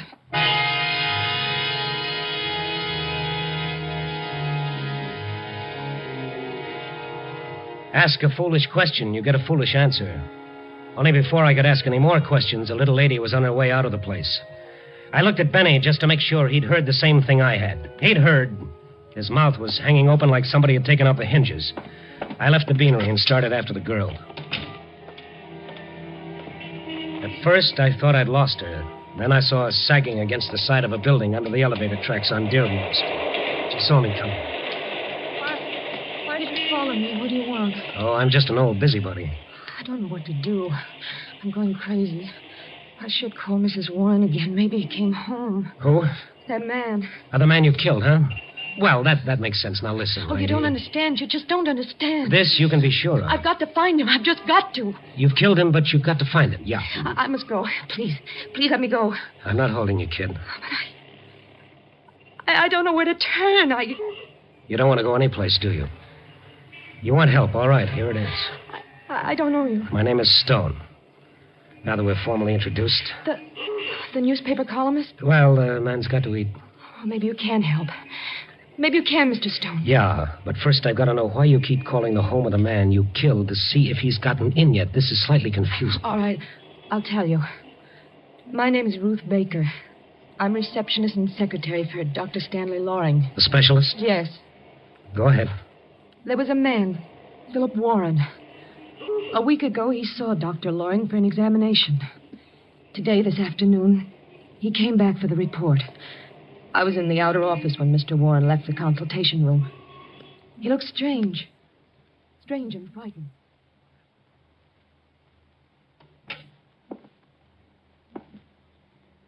Will you give me a cigarette, Miss Baker? Oh, certainly, Mr. Warren. Here. There's a lighter on the table. Never mind. I don't want a cigarette. Is there anything wrong? Hey, what time have you got? 3:15. You're a minute slow. All that? But a minute is important. Very important. If you're going to catch a train. No, it's always important. Well, yes, I suppose it is. Oh, yes. You know, I've lived all my life that way. Paying attention to time. Being punctual. My wife considers it a nuisance. Do you? Oh, I'm afraid I hadn't thought You of should. Everyone should. Time. Have you thought how many different ways one tells time? It can whisper in an hourglass, or tinkle in the tiny little clock, or it can roar, or... Yes? All my life it's been important to me. Now he won't tell me when. All he says is sometime. That's not fair, Miss Baker. It's not right. Oh, look, Mr. Warren, perhaps you'd better lie down. Oh, no. I've got several things to do. Many things, in fact. Oh, I see. You don't. But that doesn't matter at all. You know, in my office I can hear the chimes of the clock in the tower above me. I've always listened to them. I like them because time is important. But I never heard them chime midnight. Midnight? I guess midnight is a special time. It's neither tomorrow or today. It's in between. Tells a man that the day is over. Another one's going to begin. It's like standing on the edge. Goodbye, Miss Baker. Goodbye, Miss Baker. Yes, Doctor. Miss Baker, will you come in, please? Right away. Warren gone, Miss Baker? Yes, he just left, Dr. Loring. Yeah, that was certainly unexpected. I was almost certain it wasn't that serious. Well, put his examination report back, will you? Yes, sir. The closed file, Miss Baker. The closed? Yes. Oh, I'm sorry. What was it? Any inoperable condition? Oh, now I see. See what, Miss Baker? Why he acted so strangely. Oh, don't worry. You'll go home, think about it. When the first shock wears off, you'll accept it. What else can he do? What else can anyone do? After that, I went back to my desk, Mr. Stone. I was checking my files and... Come on, Ruth, what? I made a mistake. A horrible mistake. What was it? Well, when a patient comes in for examination, only Dr. Loring knows his name. The technical laboratory has only a number on a card. Mr. Warren's was 5129. I typed it wrong. I typed 5120. The card number of another patient. It was a mistake.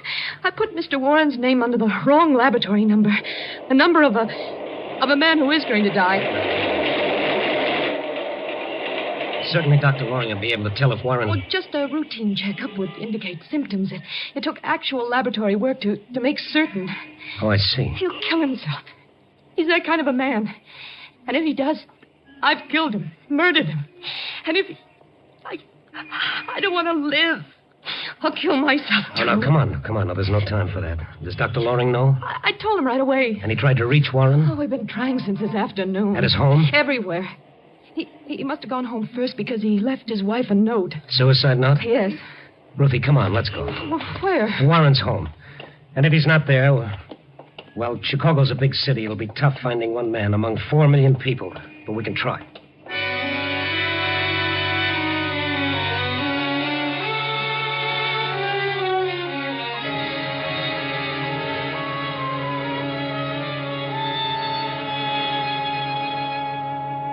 I found the note when I got home, Mr. Stone. I knew Philip went to see Dr. Loring, but I didn't know... Just the note and nothing else, Mrs. Warren? No, nothing. You called the police right away? Well, of course I did. And you haven't left this apartment? Not for a second. Well, didn't he phone, try to get in touch with you at all? No, Miss Baker, he did not.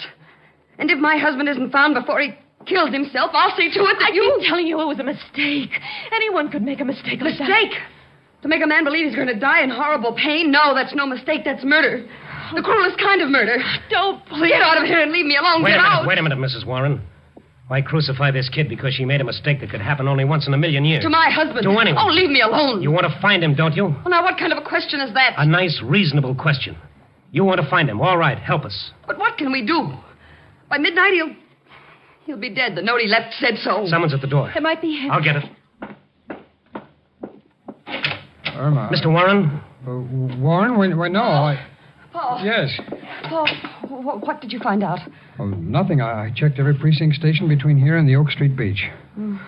Paul, this is Mr. Stone. And the girl who... I see. Paul is a friend of Philip's. Yeah, there's nothing you said? No one's seen him. And no suicide report? Not his. It's 10 now. We've got 2 hours to find him. You know, that bothers me. Why should he choose exactly 12 o'clock to die? If you knew my husband, you'd understand why. The ticking of the clock was the most important thing in his life. You could set your watch by his schedule. Up at 7:30 in the morning. Never 7:28. Never 7:31, 7:30. Breakfast at 10 minutes to 8. Irma, we haven't time to worry about Philip's idiosyncrasies right now. We've got to find him. As the young lady said, we've only got 2 hours. I'm sorry. Try to think the way he would. What does he do for those 2 hours? Where does he go? What does he want to see? He's lived all his life doing things exactly the same way. That's all. Well, that's something. What are you getting at, Stone? Well, I was just thinking. Nobody ever lets go of life without holding on to something else. Nobody knows whether you can take a memory with you or not. Maybe it's just a face, a melody, a favorite place. Nobody knows, but we like to think so. Philip. Go ahead. What were you going to say? Well, that Philip would want to die exactly as he'd lived, knowing exactly when and where. That's what I mean, Mrs. Warren. What? I want a list of every place your husband might go. But... Tell him, Irma. Well, there are so many places. 100, 1,000. What's the difference? Write them down. I'll go with you, Stone. No, you stay here with Mrs. Warren. Somebody's got to be here if he shows up. And step on it with that list, Mrs. Warren. We've got a lot of places to cover by midnight. If we haven't found him, then we can cut our list down to one place. The county morgue.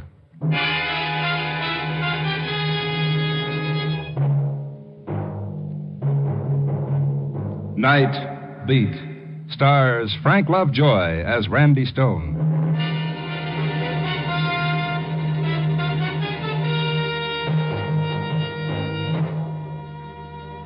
Find one man out of 4 million people. Find one place out of 1,000 square miles of city and do it in 2 hours, 120 minutes. A long chance?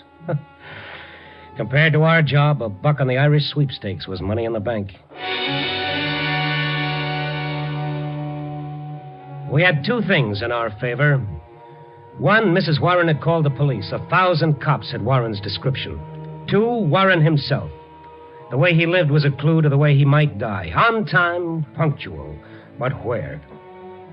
The first place on this list was a little restaurant where he sometimes ate. They knew him there, all right.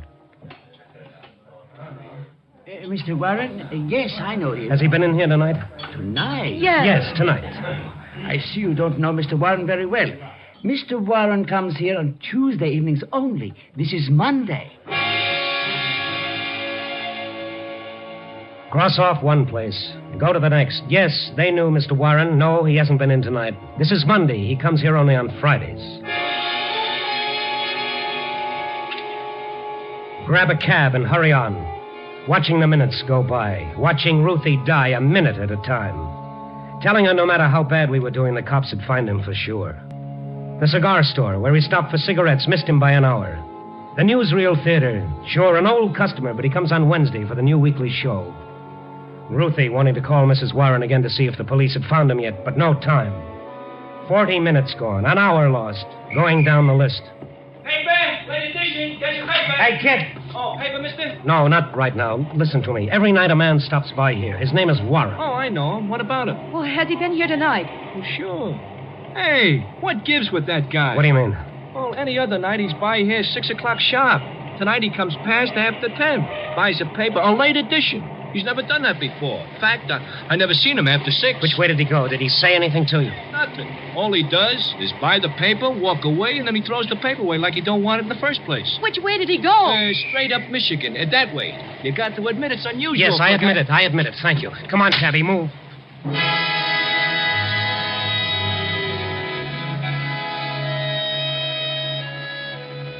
So we went straight up Michigan Avenue that way. All we accomplished was to lose another 5 minutes of our time. And, brother, when it came to time, we were really scraping bottom. Those ever-loving cops were becoming more important by the second. One by one, we kept scratching names off the list. The cafeteria, where we sometimes stopped for coffee, but not tonight. The drugstore, where we stopped for stamps, but not tonight. Then the last place on the list, the very last. A little cocktail lounge on Michigan Avenue. One of those shishi joints where the lights are so soft and low you can't watch the bartender watering the booze. Our 2 hours were just about all used up.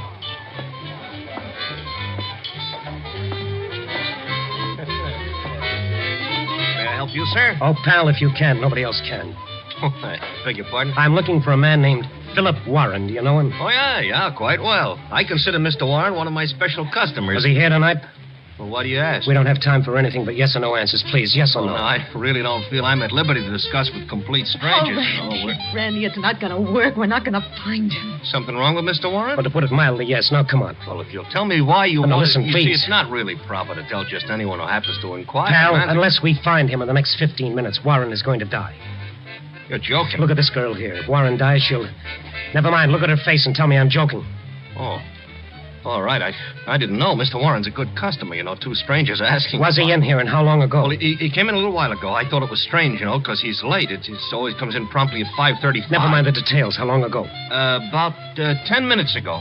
He sat at the usual place, but then he didn't drink his sherry. Do you know where he went? No, I don't. Did you see him go? Oh, yeah, I saw him leave. All right, now think. Has he ever said anything about going anywhere from here? No. He was always very quiet. Oh, but I think his office is near here. What makes you think that? Well, he mentioned once he always leaves it at 5:30. I see. Thank you. Where's the phone? Near the entrance. Come on, Ruth. Thank you. What is it, Mr. Stone?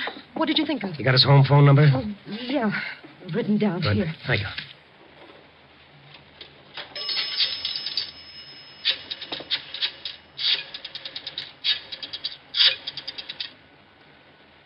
Why are you calling there? I want to know where his office is. But why? All his life, punctual, methodical. Everything to him was a habit. Maybe it's a crazy hunch, but I could be right. He could have gone to his office. Yes, you could be right. Come on. Answer. They gotta be there. They said they'd stay. But they don't answer. Ruth, do you remember where his office is? Must be on your records. Oh, I don't remember. Oh, but we can go and get it. There's no time.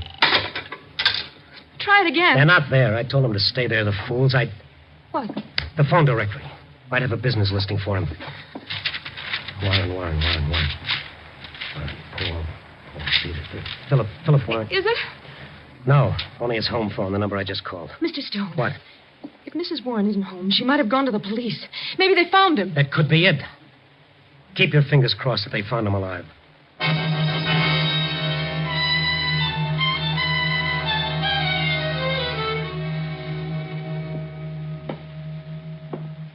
Well, Randy Stone, snooping around this precinct for stories? I've got one, Mac. So? Listen, I'm in a hurry. You've got to tell me something. Why, sure, Randy. What? There's a general call-out for a man named Philip Warren. Have you got anything on it? I'll take a look. Warren? Philip Warren? That's right.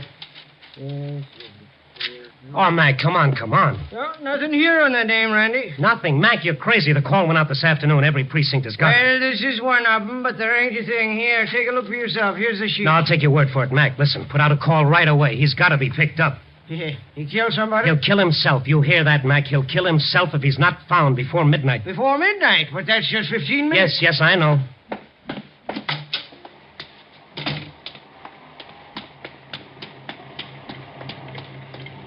did they say? They didn't have a call for it. Oh, that's crazy. They must have. Mrs. Warren, call the police. Yeah. Just a minute, Cabby. Look, Ruth. Let's figure it. That last cocktail lounge, the bartender said Warren came in every evening at 5:35, that he left his office at 5:30. That makes his office a 5-minute walk from the cocktail lounge. And what he said to me, remember? What? He said he liked to sit in his office and listen to the chimes from the tower above his office. Tower. 5 minutes from that cocktail lounge on Michigan Avenue. Look up the avenue. The Wrigley building. They're blocking the Campanile Tower. Ruth, that's got to be it. We've got 10 minutes to get there and find the office. Cabby, Wrigley building, fast.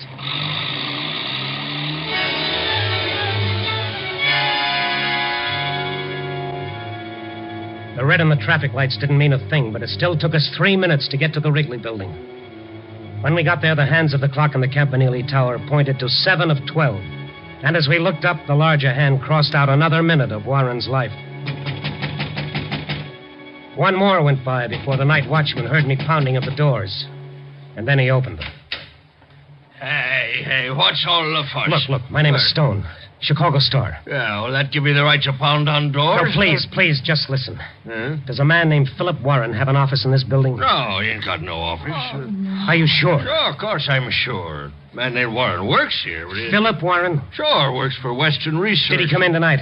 Why? Stop asking questions, please. We've got to find him or he'll be dead. But he was all right when he walked in. All right, take us up to him. Hey, you got to sign the in and out sheet just like everybody else. All right, we'll sign it. Just take us up. Yeah, okay. Got to use the freight elevator, though. Regular ones don't run at night, not this hour. I don't care which one we use. Just get us up to Warren.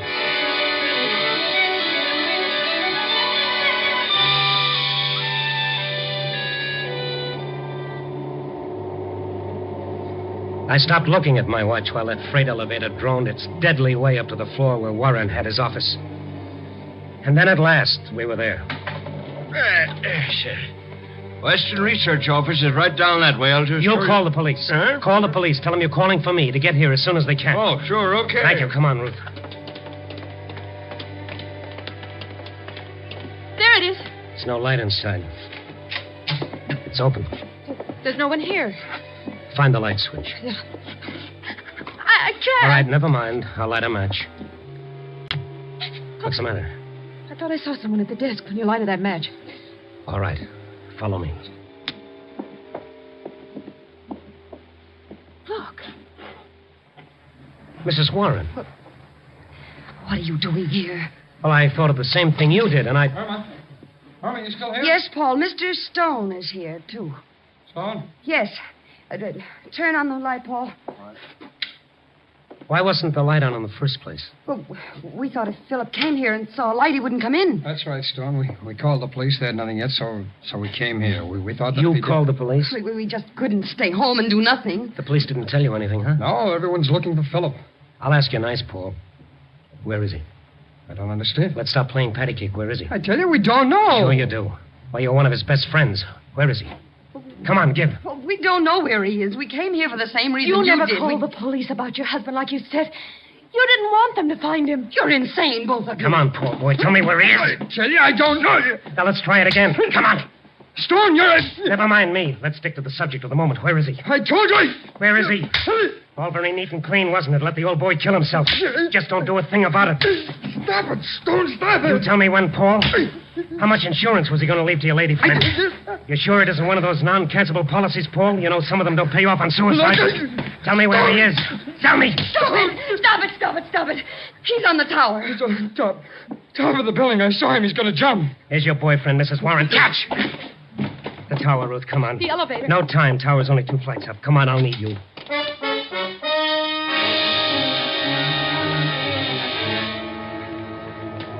It was 1 minute of 12 when we took the first step of the 2 flights. The run-up was like one of those dreams in which you stand aside and watch yourself. There was a queer, impersonal detachment about it that made the horror even more real. And then we were out on the roof. Do you see him? No, not yet. What the... Where? Look! On the tower! Warren! Wait! Warren! Yes, I'll wait, because it's not quite time. I've got to finish off the day. You've got to listen to me. You're not going to die. Do you hear me? He said I was, but he wouldn't say when. He wouldn't tell me when. But I know, I can tell you. It's not quite 12, but what it is. Warren, look here. Ruth, make him listen to you. Mr. Warren! Look at me! You know who I am? Yes, I know. I know everybody in the world. And I can see everybody from here. Please! The report was a mistake. You're not going to die, do you hear? It was a mistake. Please, listen to me. You're lying. You're all lying. Everybody lied to me all my life. You want me to suffer. I can't. I tell you I can't. And I know when I'm going to die. But you're not. It was a mistake. My mistake, not the doctor's. I swear. We're not lying to you. I swear it. Randy, why? Oh, mother in heaven. Get your boys ready, Mac. They're all set. But him? What about him? Keep talking, Ruth. He's watching you. Keep talking. Mr. Warren, you're all right. Do you hear? You're not going to die. He said I was. He told me. It was a mistake. Please don't lie to me, please. It's the truth, Mr. Warren. You're not going to die. Do you believe it?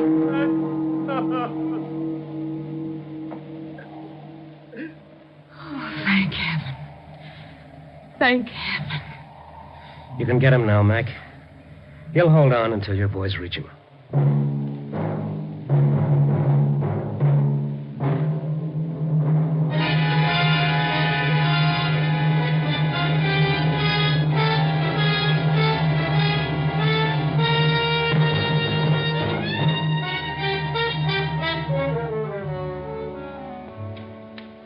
So here I sit, trying to write my story for tonight.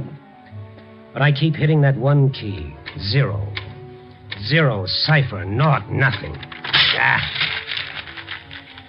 Oh, dear. Someday, a nice, peaceful story is going to be written about a flock of happy little birds leisurely circling a burned-out world, wondering whatever happened to all those crazy two-legged characters who spent their lives knocking each other's brains out. What a nice thing to read that'd be. Yeah, but wait a second. Who'd write it? All right, you broken-down two-bit philosopher. The makeup editor's got to go home, too. So let's get going. Hello? Give me a rewrite.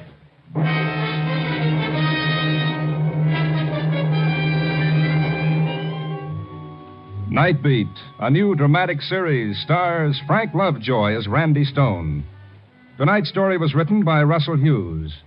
Nightbeat is edited by Larry Marcus and directed by Warren Lewis. Music by Frank Worth. Others in tonight's cast were Peter Leeds, Gene Bates, Larry Dobkin, Joan Banks, Stacey Harris, Wilms Herbert, and Junius Matthews. Frank Lovejoy will next be seen in Milton Sperling's production Rock Bottom, released by Warner Brothers.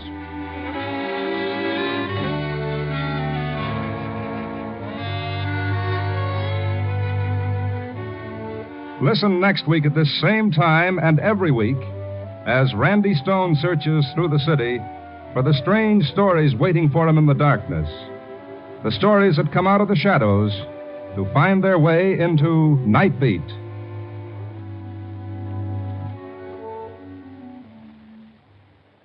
At the end of every year, an organization known as the National Safety Council adds up a tragic row of numbers. These are the figures of America's traffic accidents, an appalling list of death and misery. Last year's Black Edge total showed 32,000 dead. So whether you're a driver or a pedestrian, recognize the danger, drive and walk safely. You're tuned for the stars on NBC. Now, Roma Wines, R-O-M-A. Made in California for enjoyment throughout the world. Roma Wines present Suspense. Tonight, Roma Wines bring you Mr. Elliot Reed as star of Return Trip, a suspense play produced, edited, and directed for Roma Wines by William Spear. Suspense.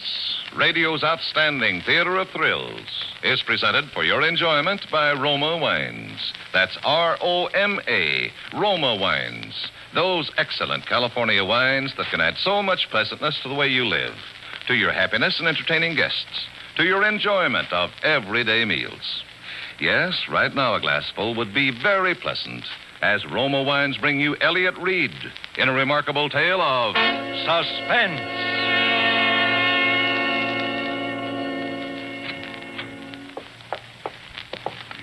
Nurse? Yes. There's someone to see you. Yeah? This is Superintendent Andrews of the State Institution. Oh. What do you got there? I've set up a dictaphone out in the hall. Careful of the wire, nurse, when you close the door, please. The doctor said... Yes, I'll make it as brief as possible. You may go now, nurse. Very well. Do you mind if I hook up this microphone at the head of the bed? Suit yourself, fella. Well, it was a choice between a dictaphone and a stenographer, and I figured that in your condition... I don't feel too bad. Well, go on, ask your questions. Now, I understand you were driving the bus. Tell me what happened. You mean I can tell it in my own way? That's right. Great. I had an uncle once, you know, that was a writer. He wouldn't have gone near this kind of a story, though, with a 10-foot pen. No, he went in for happy endings.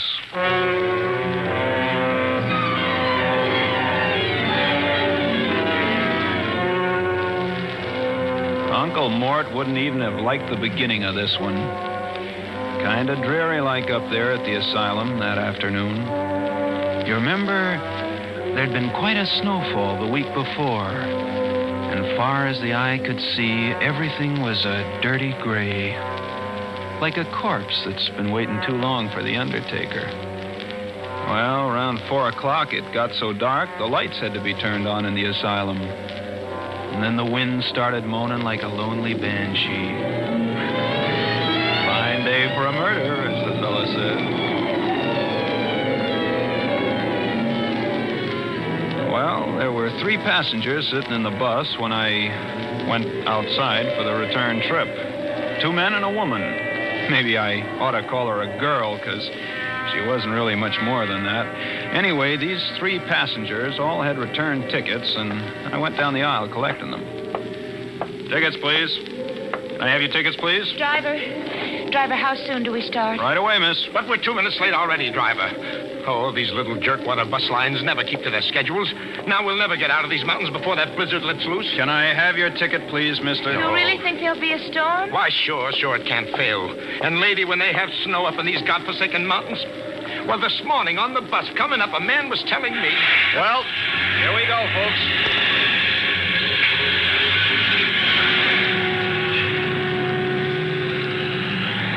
The windbag was sitting right across the aisle from the girl, second row from the front. Halfway back in the bus sat the 3rd passenger, all huddled up in his overcoat. He didn't open his trap. Well, that was the picture as we swung out onto the highway for the return trip. This guy in back of me seemed to be itchy to start a conversation with somebody as soon as we got rolling. Well, might as well get acquainted, miss. 50 miles before we get down to civilization, you know. John Willard is the name. I said, I beg your pardon. Were you speaking to me? Well, yes. I'm afraid I was... Yeah, sure. These visits to the asylum, they're always depressing, aren't they? Well, this is my first time. Oh? Some friend? My husband. Husband? Oh, well, now, that's too bad. I hope he... Hey, what's that? Some kind of siren. Yeah, that's the asylum alarm, all right. But, driver, One of the inmates must be playing hide and seek with the keepers. Happens every once in a while. Gosh, what if it's my brother? Oh? He the busting out kind? Well, it kind of upsets him to see one of the family, but then if we don't come to see him, it upsets him even more. I see what you mean. Do they always catch them? Well, they tell me the place has never lost a customer yet. Oh, you know, a moment ago, I was praying that it wasn't Jim, but now I don't know, even if they had to. Well, I mean, it would be better than seeing him as he was today. Anything would be better than... Listen. Hey, that's a police siren. Sounds like they're almost on top of us. Yes, there they are. Look out, they're going to pass us. Pass nothing, they're flagging me down. All right, just keep your seats, everybody. They're guards. With rifles. Hey, we're looking for somebody. Yeah, we heard the asylum alarm. Is someone... Seen anyone along the road? Not even a jackrabbit. Officer, who escaped? Greg, Albert Gregg. Oh. What a relief. Hey, Holly, take yourself a walk down the aisle and keep your rifle ready when you look behind those back seats. Are you kidding? When was this coming out party? I don't know. Maybe as much as a couple of hours ago. Does this Greg have a gun? Can't guarantee he hasn't. But it was a file that sprung him. A tiny steel file. Must have been working away at the bar since the day he was committed, a month ago. His stay was short. Nobody back here. Okay, now, check the gents for identification. You know how it is, driver. You can't take chances. Oh, of course not. Here's mine. Huh? Oh, okay, driver. Your name, Frank Keniston? You can read, can't you? Friendly cuss, ain't you? You know, that's the first peep that passenger has let out. I was beginning to think he was a deaf mute. Yeah? Well, here, driver, you can have this stuff back. Oh, thanks. John Willard? Yes, sir. Okie doke. Come on, Denton, let's scram. We gotta find Greg before he finds anybody. Yeah. Hey, driver, you can turn around now and go back. Go back? Go back? Why? Oh, no. This Greg is a killer. What I mean is, when the mood strikes him, he strikes. Well, what's that got to do with us turning back? Didn't I tell you this man kills even without reason? Now he's got plenty of reason. He's got to get out of these mountains, but quick. If he's down the road, there are lots of ways he could stop a bus. I say turn back. But that blizzard's liable to break any minute now. We could be snowbound up here for days. And if I have to spend a night, one night in that asylum, so help me, they'd have to keep me there. Oh, listen, driver, listen Just to me, please. a second, Mr. Willard. You're just one passenger. There are three. Now, let's take a vote. What about you, miss? Whatever you say. Mr. Keniston? I say keep going. That settles it. Hurry up, Denton. Wait a minute. What does this killer Greg look like? Description says slight build, weight about 140. Dark hair, brown eyes, 27 years old. Denton, get the lead out of your britches. Yeah, but you know, I still... We warned them, didn't we? Now, if they meet up with him, it's their funeral. Yeah. Well, we can take care of ourselves, fellas.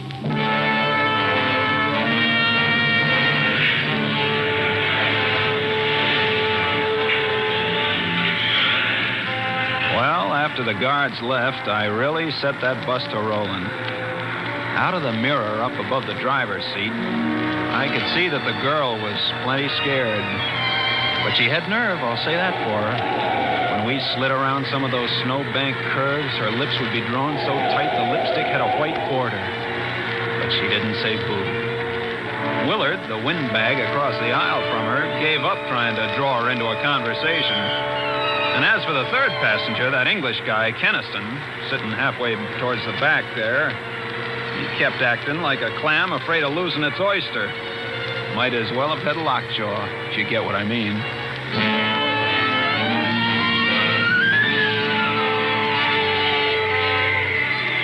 Well, we hadn't gone more than another mile or two before the wind started to rise, and kept it up until you'd have thought all the devils in hell were trying to break loose. It got black as the inside of a tomb until the snow started to fall.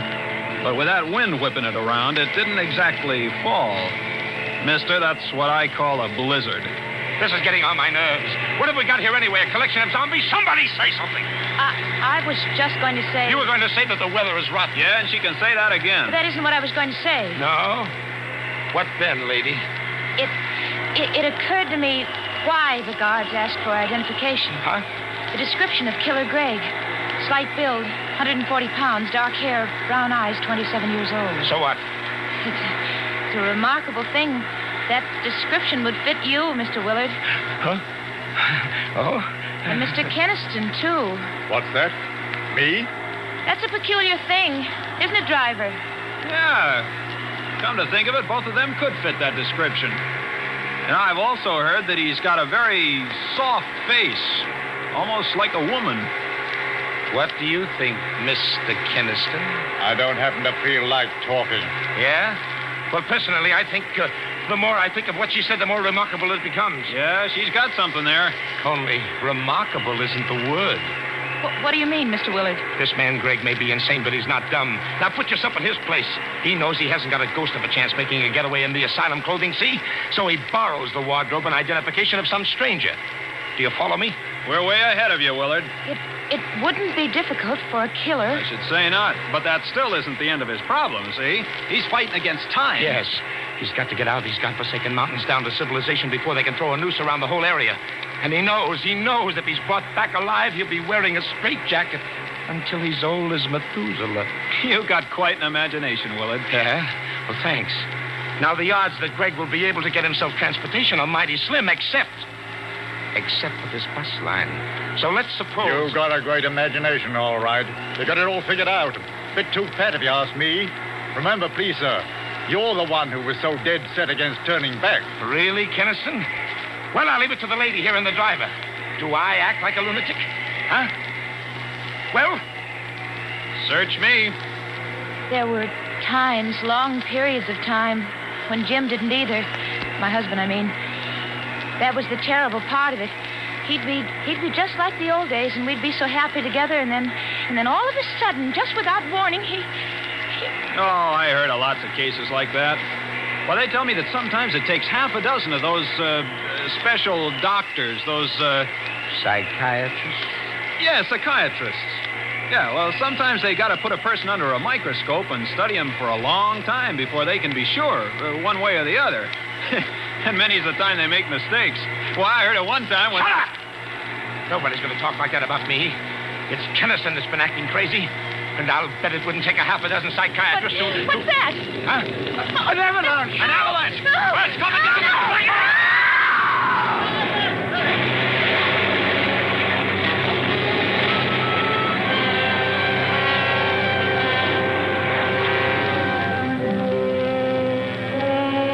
For Suspense, Roma Wines are bringing you as star Elliot Reed in Return Trip, a radio play by Maurice Zimm.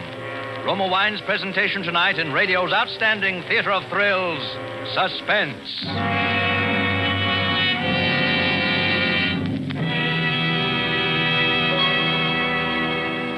Between the acts of Suspense, this is Truman Bradley for Roma Wines.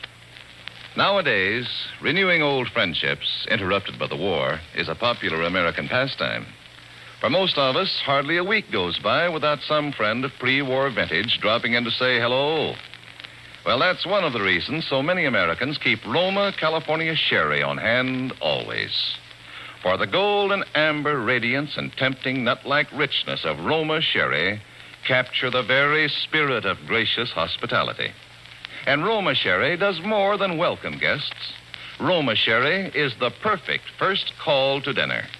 The happy, mellow, moderate wine that suits your every entertaining need.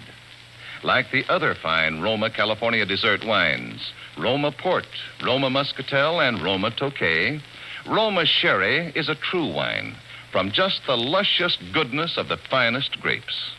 Patiently guided to taste perfection by Roma winemaking skill and resources, unmatched in America. That's why Roma is America's favorite wine. Why more Americans enjoy Roma than any other wine.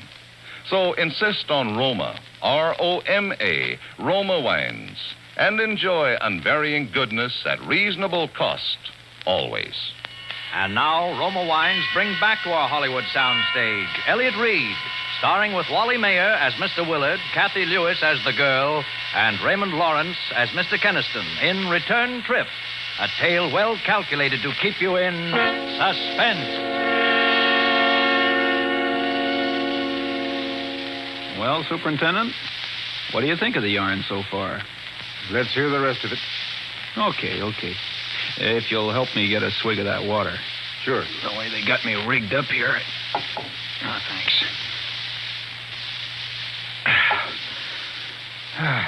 Let's see now, where was I? Oh, yeah. Acts 2, 3, and 4 coming up.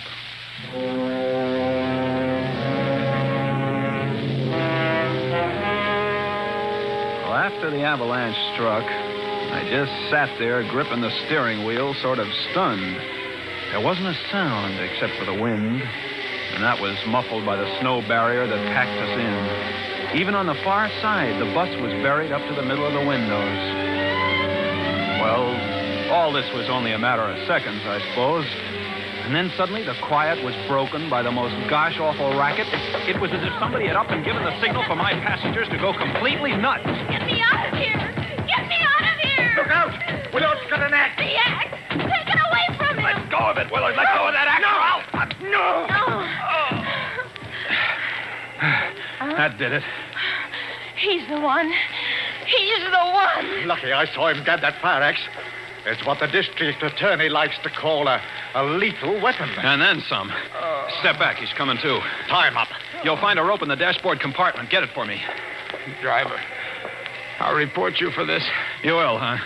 I was going to smash your window so we could get out of here. Oh, yeah? Sure. What did you think I... Oh, so that's it, huh? Here's the rope, driver. Now, look here. Wait a minute. You can't do this. You can't tie me up, you fools. I'm not Killer Greg. Maybe he isn't. Maybe. But like that guard said, we can't take chances. If you're innocent, mister, you can prove it to the authorities. If we ever live that long, have you forgotten we're trapped here by an avalanche and a blizzard that could go on and on and on? Just the same... This is ridiculous. Hey, Missy, you feeling all right? No, I'm not crazy, driver. But I guess I was a little. Actually, there's no proof that Killer Greg is on this bus. Well, if you put it that way... It's all my fault, and I'm sorry. My only excuse is that I was just so upset by seeing Jim, my husband. Well, I still say No. Now we've got to start acting like rational human beings. Let poor Mr. Willard up from the floor. Thanks, lady. Well, all right. But I'm warning you, Willard, no funny stuff. Oh, snap out of it, driver, will you? We've got to get out of this mess. Hand me that axe. Do I look that dumb? Oh, all right. Then use it yourself. Smash your window so we can crawl out. Willard, even you don't look that dumb. What makes you think the windows won't open? Huh? Then open one. What for? To let in the blizzard? But we've got to get out of here, driver. Not me. It would take a bear to make even a city block in that windswept hell. But we can't stay here. Why not? We're not freezing. Yet. The driver's right. Our best chance is to sit pat until the storm lets up. Yeah, but what if it doesn't, huh? What if it lasts longer than we do? What then, huh? What then? Shut up! Blowing your top won't do any good, Willard. Nobody's ever confused me with Pollyanna. But things could be worse. This is as good an igloo as any, and if and when the weather clears, well, we can send out a party for help. Or maybe a road-clearing crew will come to our rescue. Yes, I suppose that's the sane thing to do. Wait here. Well, how about you, Willard?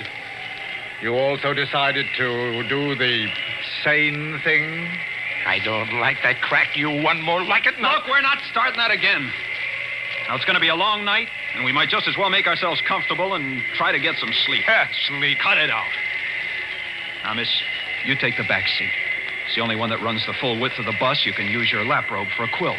All right, driver. I want to apologize again to everyone for the way I behaved. Casting suspicion. Forget it. Need any help? No, thanks. I just don't know what came over me starting that idiotic talk. Please believe that I did... Why... What's the matter? Why are you staring at the floor? Well, say something. Look. File. A tiny steel file. The one that Greg... After the avalanche hit, there was a mad scramble. One of you lost it then. One of you is Greg. Killer Greg. Let me out of here. Let me out of here. Please let me out of here. Oh, I just got to get out of here. Well, we just let her wear herself out, kicking and banging on the door. Nobody said a word. Willard and Keniston just stared at me and at each other. By and by, the girl stopped her fussing, and then she stood and stared at the three of us in rotation. It would have made your flesh crawl. Outside, the blizzard was getting worse, if possible. Finally, I reached into the watch pocket of my pants and brought out the old timepiece. What time is it, driver? I broke the crystal. It still says 4:15. It's 5:30. Only an hour and a half since we started out. An hour and a half. 5:30 in the afternoon. The very best we're stuck until morning. 16 hours. Might as well be forever. Look, miss, we just got to make the best of it. I still think you ought to go back to the rear seat. And sleep? If you can. Willard, the driver and myself will be keeping a rather close eye on each other. In the light of recent developments, you'll be all right. Here, driver, give me that axe. Huh? Let her have it for her protection. Sure, let her have it. Yes, give it to me. Okay. You holding on to the file, too? Of course she is. The file could also be a lethal weapon. Well, she took the axe and the file back to the rear seat with her, and we all sat down to wait. Those were the longest seconds of the longest minutes of the longest hours that ever... Well, somehow it got to be 9 o'clock, 10, 11. Finally, it was midnight.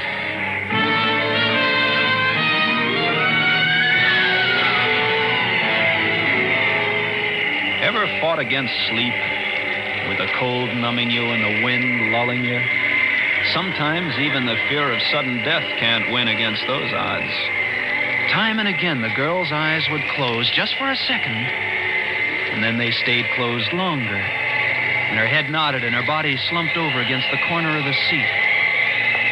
I got up and started down the aisle. Where are you going? Shh, Kenneth. Can't you see she's asleep? Where are you going? Her lap robe slipped to the floor. I was going to pick it up and cover her so she wouldn't freeze. Any objections? I'll do it. Oh, no, you won't. Go ahead, driver. You see, Keniston? Willard thinks I should do it. That makes it 2-1.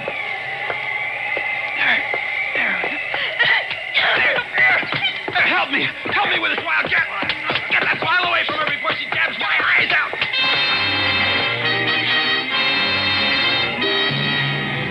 She was like a devil on a pinwheel. And I was lucky to tear loose before she did any more than nick me about the face.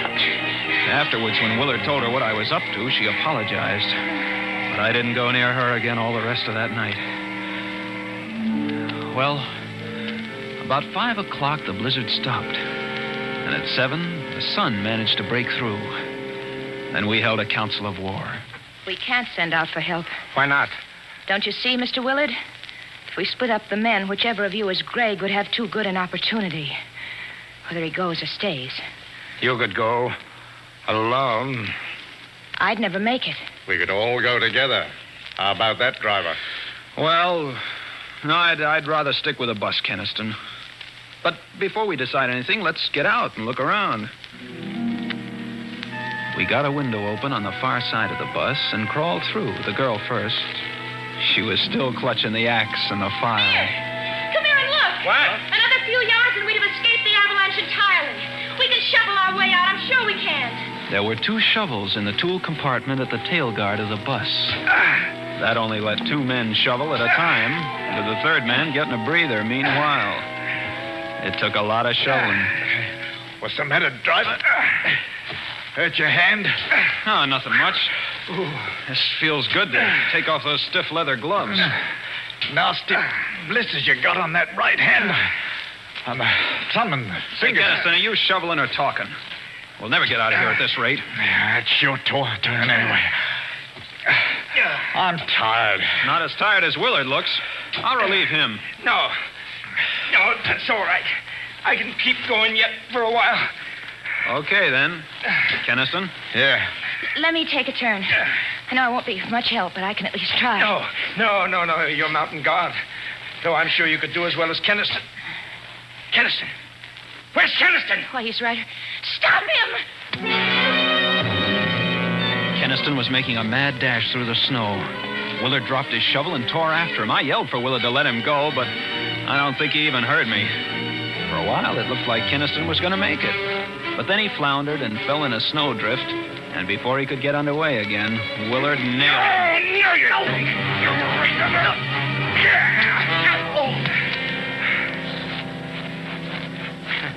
Well, he'll stay put for a while. What'd you do, knock him out? Well, what else was there to do? Is he? Oh. I know all the time it was Keniston. You think his running away proves it? It's the same as if he confessed. He knew it was his last and only chance. What are we going to do with him now? Tie him up. Then we're getting him and the bus out of here. Say, I wonder if there's a reward.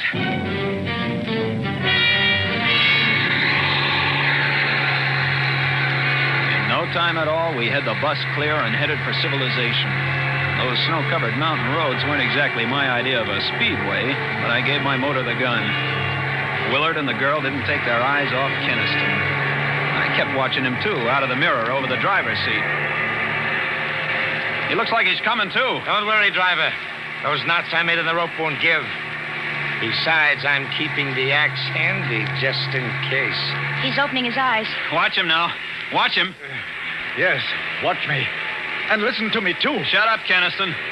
I'll stop this bus and put you out for good. Not before I've had my say. Willard and you, too, lady.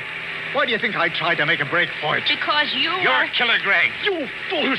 You blind, stupid fools! Was it my watch that had its crystal smashed at 3:45 yesterday afternoon? So it was mine. So what? At 3:45 yesterday afternoon, Killer Greg waylaid the real driver of this bus and took his place. What? That's how the crystal came to be broken. Shut up, Keniston. You can't talk your way out of this. It could be a coincidence. Sure. That's what I thought, too. Coincidence. Until I noticed the blisters on the thumb and first 2 fingers of the right hand. A file would make blisters like that. A file held in the right hand of Killer Greg. Look at him. Look at him. It's true. Greg! Don't come a step closer, any of you. You make the slightest move and I'll crash the whole lot of us. Don't do it, Greg. Stop the bus. We won't do anything. It was a perfect plan. It had to work. If only that avalanche hadn't come along. But I'll still make it. I'll make it even if I have to.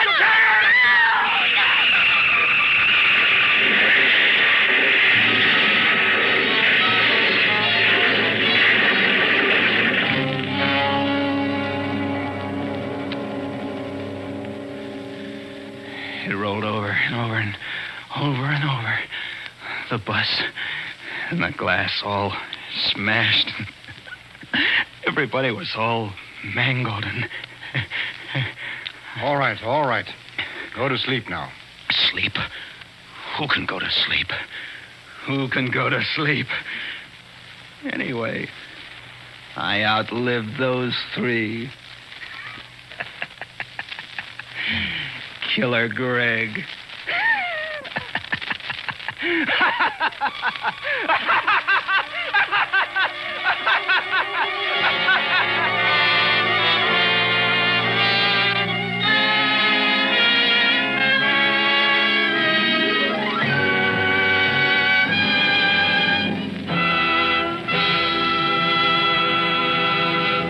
Suspense. Presented by Roma Wines. R-O-M-A. Made in California for enjoyment throughout the world. This is Truman Bradley for Roma Wines. These days of hard-to-get meat and butter offer a real challenge to the American housewife who takes pride in her meals. That's why so many smart women serve Roma California Burgundy with dinner.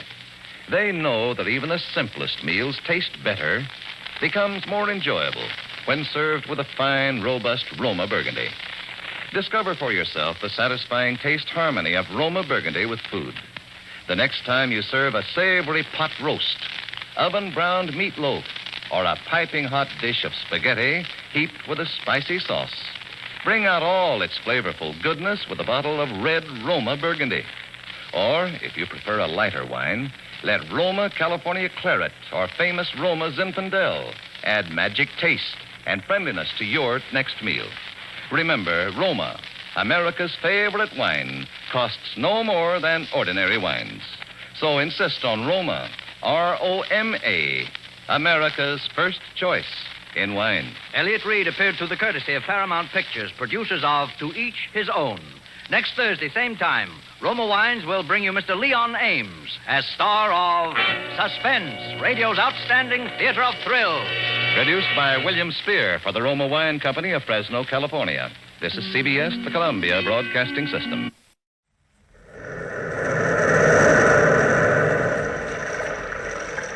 The Weird Circle.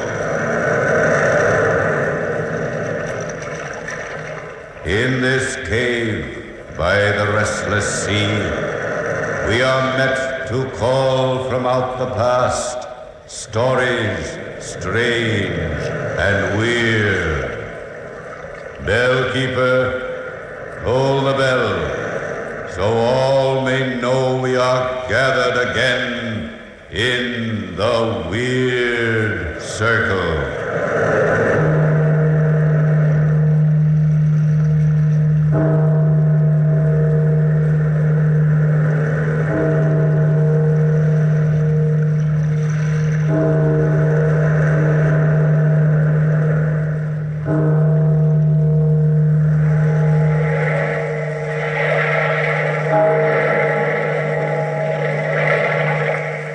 Out of the past, phantoms of a world gone by speak again the immortal tale, The Lifted Veil.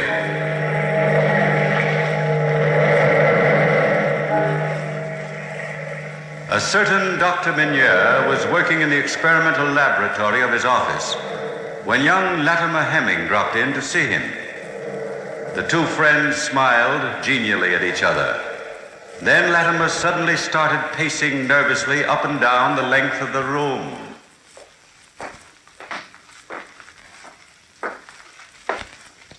I don't know why I came to you, Doctor. You're the last person in the world I'd expect to believe in psychic phenomena. I don't know about that. What's bothering you, Latimer? Well, it's all so incredible. Frankly, I don't expect you to believe me. Why don't you stop pacing the floor? Sit down quietly in a chair and tell me the whole story. Here. Sit down here. Well, I had a vision, a premonition, a warning. The veil of the future lifted, and I saw into it. Are you sure? Yes, I'm sure. No, I'm not insane. There's never been any insanity in my family. Ask my father. He'll tell you the Hemmings are constitutionally solid as a rock. Yes, I know. Tell me more about this lifting of the veil, this premonition. Well, the first time it occurred was about 3 years ago, shortly before Bertha and I were married. The first time, Latimer? Yes, it's recurrent. It comes again and again. Oh. Go on. Well, I see the face of a woman. She's lying in bed. Her face is a death mask. You choose nice visions. Now, please don't make fun of me. Oh, I'm sorry.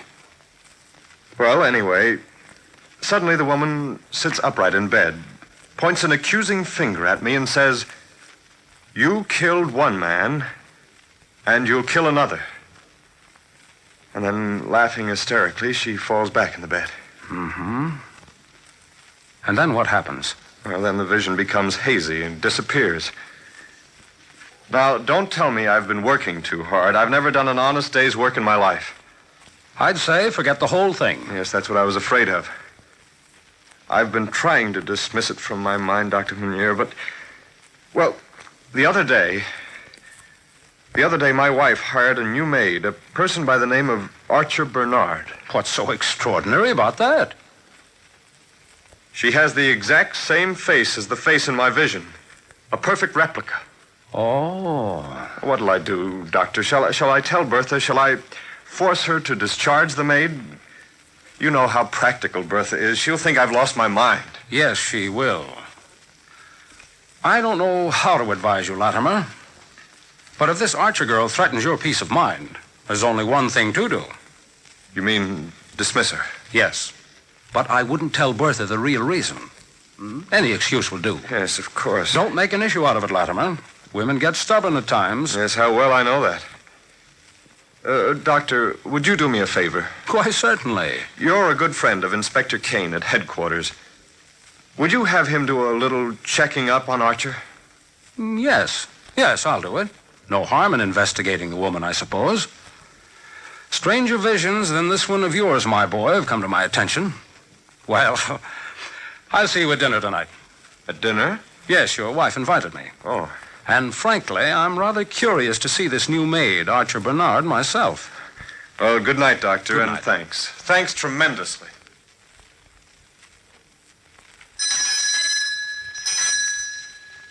Archer?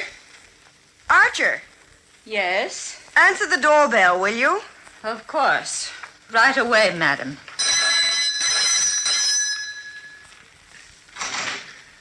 Good evening, Mr. Hemming. Oh, good evening, Archer. I'm sorry, I forgot my keys. Is my wife in? In the living room, sir. Well, thank you. Hello, darling. I'm sorry I'm so late. You are late, Latimer. Shame on you. There'll be guests for dinner this evening. What kept you so long? I dropped by Dr. Munir's office. Aren't you feeling well? No, not too well. Oh, poor pet. Is my father coming over this evening? Yes, and please be nice to him. I'll be charming to him. That is, if he'll just stop trying to run my entire life for me. You can't really blame him, Latimer, if he's impatient to become a grandfather. I don't mind wishful thinking, but he's pretty insistent on my having a son. Just keep humoring him. After all, he's worked hard all his life and built up a large fortune. He just wants to be sure there'll be heirs to carry on the name. Bertha, Yes? What is it, dear? you know that new maid, Archer. I ought to know. I hired her. Bertha, I wish you'd get somebody else in her place. She's incompetent. I find her exceedingly capable. Well, she's impudent.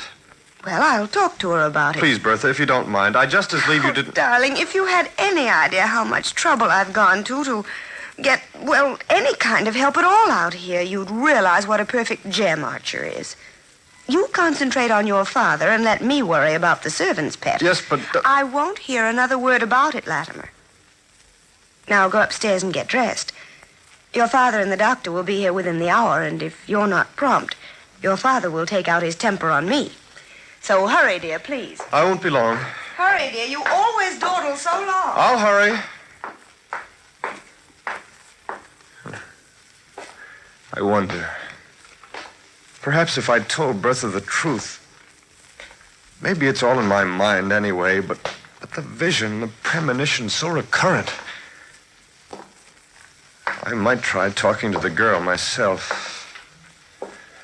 Oh, no, that wouldn't be right. What are you doing in this room, Archer? Well, you what? I was just straightening up a bit, sir. I thought you straightened my room this morning. It needed straightening again. Oh, did it indeed? I found it quite in order after you were through the first time. And what's this? That, sir? This package. Oh, give it to me, sir. I almost forgot it. Oh, no, don't unwrap it. Please. Why? Well, I... Poison. Yes. Rat poison. What for? Rats in the basement. Your wife asked me to get it. She did. Well, this isn't the basement, Archer. I know, sir. I'm sorry, sir. Take that rat poison and stay out of my room. Yes, sir. Sorry, sir. I wonder. Archer Bernard. The face in my dream. My evil genius. Yes. I'm sorry I'm late, Father. Awfully sorry. I warned him not to be late, Dad. Latimer has never been on time for anything in his life. I speak with authority. I'm sorry, Father. I'm sorry. Hello, Doctor. Your wife has been entertaining us very well in your absence, Latimer. Do you think so, Doctor? I'm sure of it, my dear. You've more charm than the law allows, anyway. You are nice, Doctor. Sometimes, though, I think you're afraid of me. What's this? What's this, Doctor? Afraid of my daughter-in-law? Nonsense. Complete nonsense. Bertha was only joking, Father. Joking? Why? What was funny about it? I'm sorry if I don't see the point. We Hemmings have always had a very highly developed sense of humor. Constitutionally speaking, anyway. What? I don't hardly hear you. Dinner is served, Mrs. Hemming. Thank you, Archer. Well, come along, all of you. I think we need a new topic of conversation. Yes, obviously, Bertha. Go ahead, Father. Yes, all right. There we are. You sit next to me, Dad. Doctor, over here. Thank you. And you at the foot of the table, Latimer. Such is ever the husband's lot. What? Do you know, Dr. Munir, we've been hearing a lot about you lately in the village. Ah, that's why I've been invited over this evening. Your feminine curiosity has been aroused, eh? Frankly, yes. About what, Doctor? About what? Mrs. Hemming is curious, I think, about the experiments I've been performing. What experiments are those? Well, I've been experimenting with a new serum. I have the typical doctor's age-old hope of bringing the dead back to life. Oh, is that why your office is so littered with mice and rabbits? Yes, quite. Have you succeeded? No, not completely. But I've had some interesting results. If I inject my serum into the veins of a dead animal, I can bring back a heartbeat for a period of 10 seconds or so, at least under certain conditions. Why, it sounds barbaric. What are the conditions? If the animal has died of poison. I don't think this is dinner conversation. I think it's fascinating, Bertha. You would, dear. I don't believe it. Mr. Hemming will carve the roast, Archer. Yes, ma'am. Doctor, what is the procedure you usually go through in this experiment? Usually I feed the animal, preferably a white rat, regular rat poison. It works very fast and painlessly. I disguise the poison in milk, which I feed my victim. Archer, really? I'm sorry, ma'am. Awfully sorry. I didn't mean to drop the plate. Go on with your theory, Doctor. Then I use the serum. I wait approximately 1/2 hour. Then I go ahead. How do you inject the serum, Doctor? Are you really interested, Bertha? Yes, very. By hypodermic. I have one in my medical bag in case you'd like to see it. Don't bother. Don't bother. I don't believe you can bring a dead man back to life by injection. I don't believe it. There's no convincing Father, Doctor. You might as well give up. Talking of poison reminds me. I didn't know we had any rats in the cellar, Bertha. What are you talking about, Latimer? Well, Archer told me the house was infested and you ordered her to buy rat poison this afternoon. Nonsense, Latimer. Will you care for gravy on your meat, Doctor? No, thanks. Just as is. None for me, either. I'm a man who doesn't believe in gravies. Never have. Never have. I know you will, Latimer. Archer. Yes, ma'am? The gravy for Mr. Hemming. Yes, ma'am. Am I the only gravy eater in the house? Obviously, darling. And I had Archer prepare a special gravy for you. It's very good for you. Latimer loves cream gravies, Doctor. He's like a child about them. Here you are, sir. Oh, thank you, Archer. Cream gravies. Be careful not to get any rat poison in that, Latimer, or you might be my first human experiment. And I'm looking for one. Well, I hope I don't fit the qualifications, Doctor. I shouldn't enjoy the prospect of being a corpse.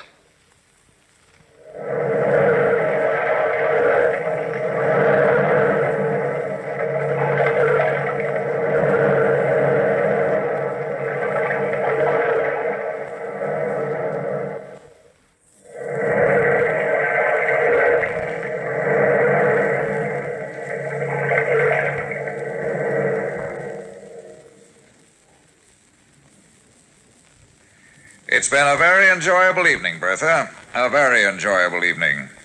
Nothing I enjoy so much as discussing life. Yes, discussing life. You must drop over soon again, Father. Latimer? I wonder where he's gone. Probably to the kitchen. He raids iceboxes at midnight. I'll get him, Bertha. Never mind. He'll come out eventually, if Dad doesn't mind waiting. No, I'll go get him. I don't see how you put up with him at times, Bertha. A lovely girl like yourself must have a lot of patience to stand for my son's nonsense. He's my husband. Oh, you scared me for a minute, Doctor. Did I, Latimer? Your family is asking for you. What are you doing? I'm collecting some of this cream gravy for you in this little bottle. Would you test it at the laboratory? It tasted funny to me, and I've been feeling slightly ill. Come. Don't be the slave of your imagination. Will you examine this gravy anyway tonight, please? Of course, my boy, of course. If you don't feel well later on, I'll give you a pill to take, just in case. I hope I have some with me. Yes, I hope you do, too. Oh, yes, here they are. Right in my right-hand pocket. You're a walking hospital. I always carry 3 things with me. My hypodermic with serum in case somebody should die of poison. My pills for emergencies such as this, and a good pouch of tobacco. I never like anybody else's. Oh, thank you, Doctor. I'll drop by in the morning, and you can give me the report on this gravy. Do that, Latimer. Yes, indeed. Do that. I'd better put the bottle in my pocket so no one sees it. Well, come along. Let's go back to the living room. All right. Well, Doctor, did you finally dig Latimer out of the kitchen? Yes, indeed. Well, I must be going, Latimer. Good night, Father. Come again soon. I will. And I hope the next time I come, you two will have joyous news for me. Yes, Father. I'll walk you home, Mr. Hemming. Fine, Doctor. Good night, Latimer. Good night, my dear. Good night, Father. I'll see you in the morning, Latimer, eh? Yes, Doctor, in the morning. Well, it's been a long evening and a very dull one. Yes, very dull. I'm tired. So am I. Bertha, about Archer. Latimer, are you going to start that again? Yes. She lied to me about the rat poison, and frankly, I don't trust the girl. It's just your imagination. I'll talk to her in the morning. I wouldn't worry if I were you. If I don't get a satisfactory explanation, I promise I'll discharge her immediately. Yes, I wish you would, dear. I'd feel much better about the whole thing if you would. Very much better. I'm very tired, Bertha. I'm going upstairs to bed.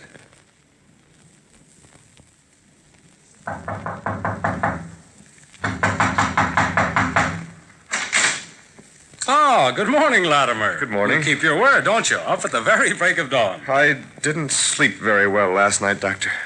I don't wonder. Come in. You see, as soon as my wife and I were upstairs, I had a recurrence of the premonition. You did? Yes. That's very strange. Why? Sit down, Latimer, and I'll show you why. Sit down over here near these two test tubes. Over here? Yes, that's right. Now, look. Here are two test tubes with colorless liquid inside of them. Yes? In this little box next to the first test tube is some rat poison.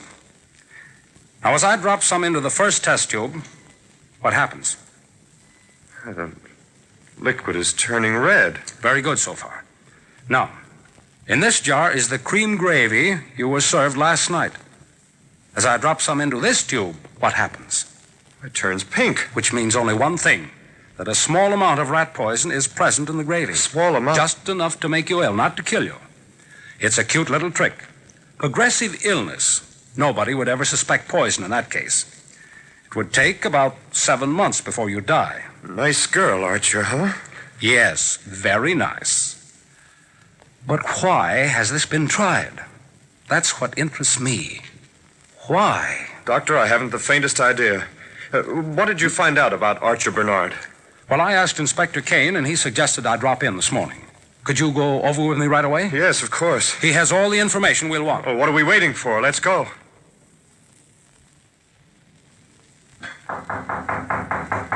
Come in.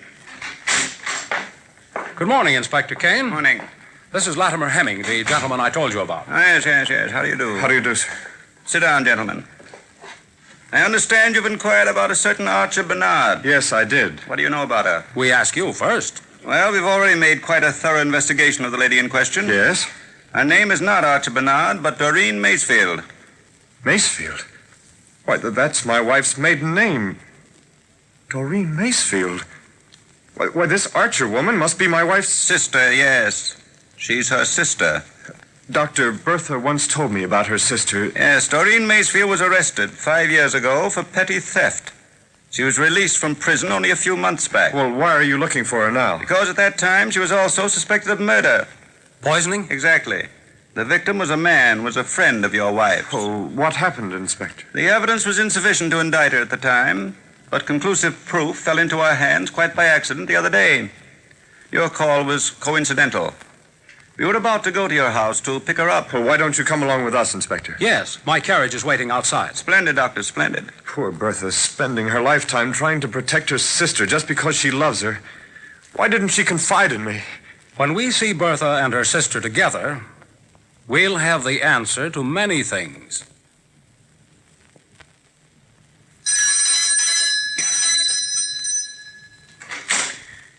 Latimer. Hello, darling. Are you all right? Of course I'm all right. This is Inspector Kane, Mrs. Hemming. How do you do? What's this all about? Come in, Inspector. Thank you. Latimer. Darling, it's about Archer. Archer? Just what is this? Bertha, I know the truth about Archer. Why didn't you tell me? Latimer, Archer is my problem. I didn't want to burden you. Now, Mrs. Hemming, don't you worry. Just call in your sister, please. I can't, Inspector. I can't. The inspector's not going to hurt her, dear. He just wants to talk to her. There's nothing for you to be afraid of. Latimer. You've protected your sister all your life, Bertha, you poor darling. Go ahead, Mrs. Hemming. Call her. Archer.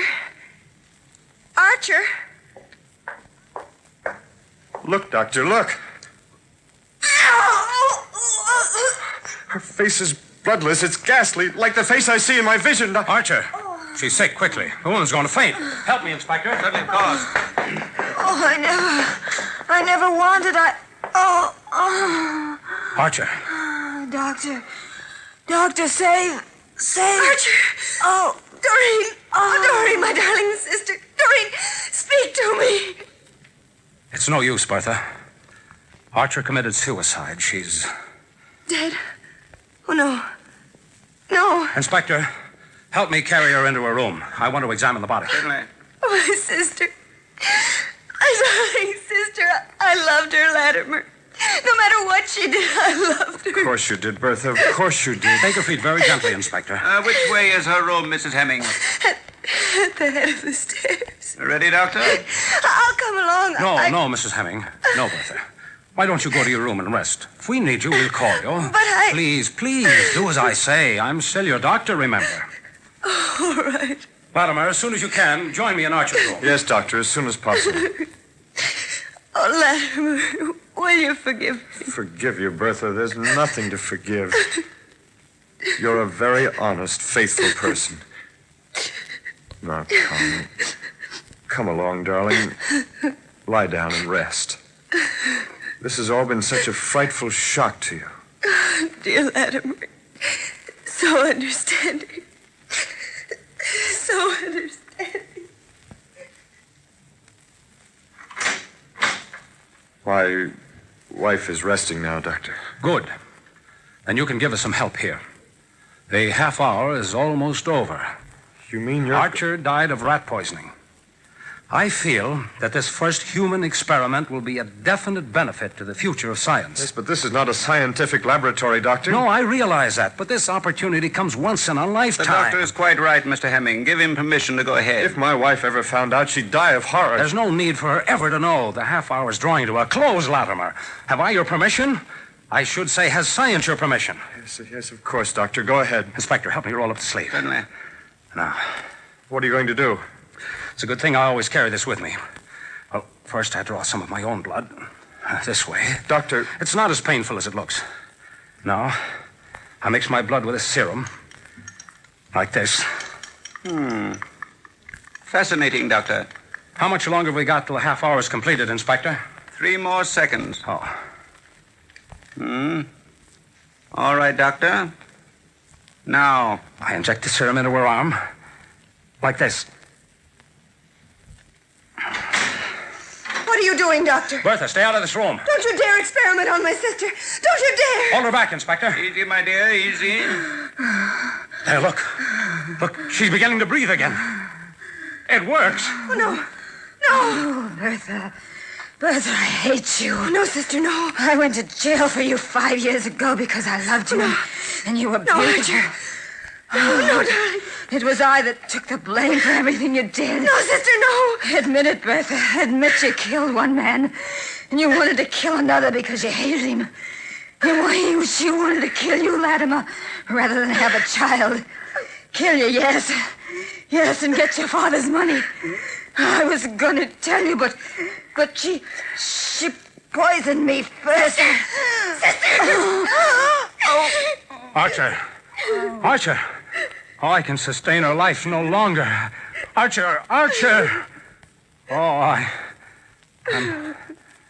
I'm sorry.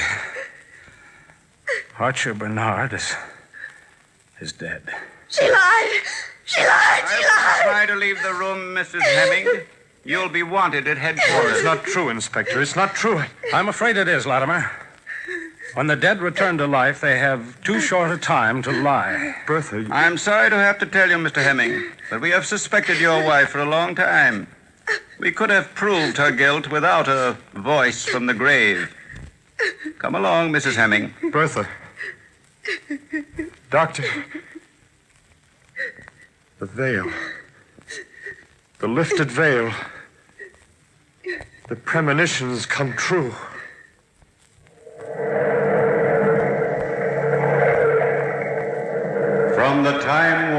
pages of the past, we have brought you the immortal tale, The Lifted Veil.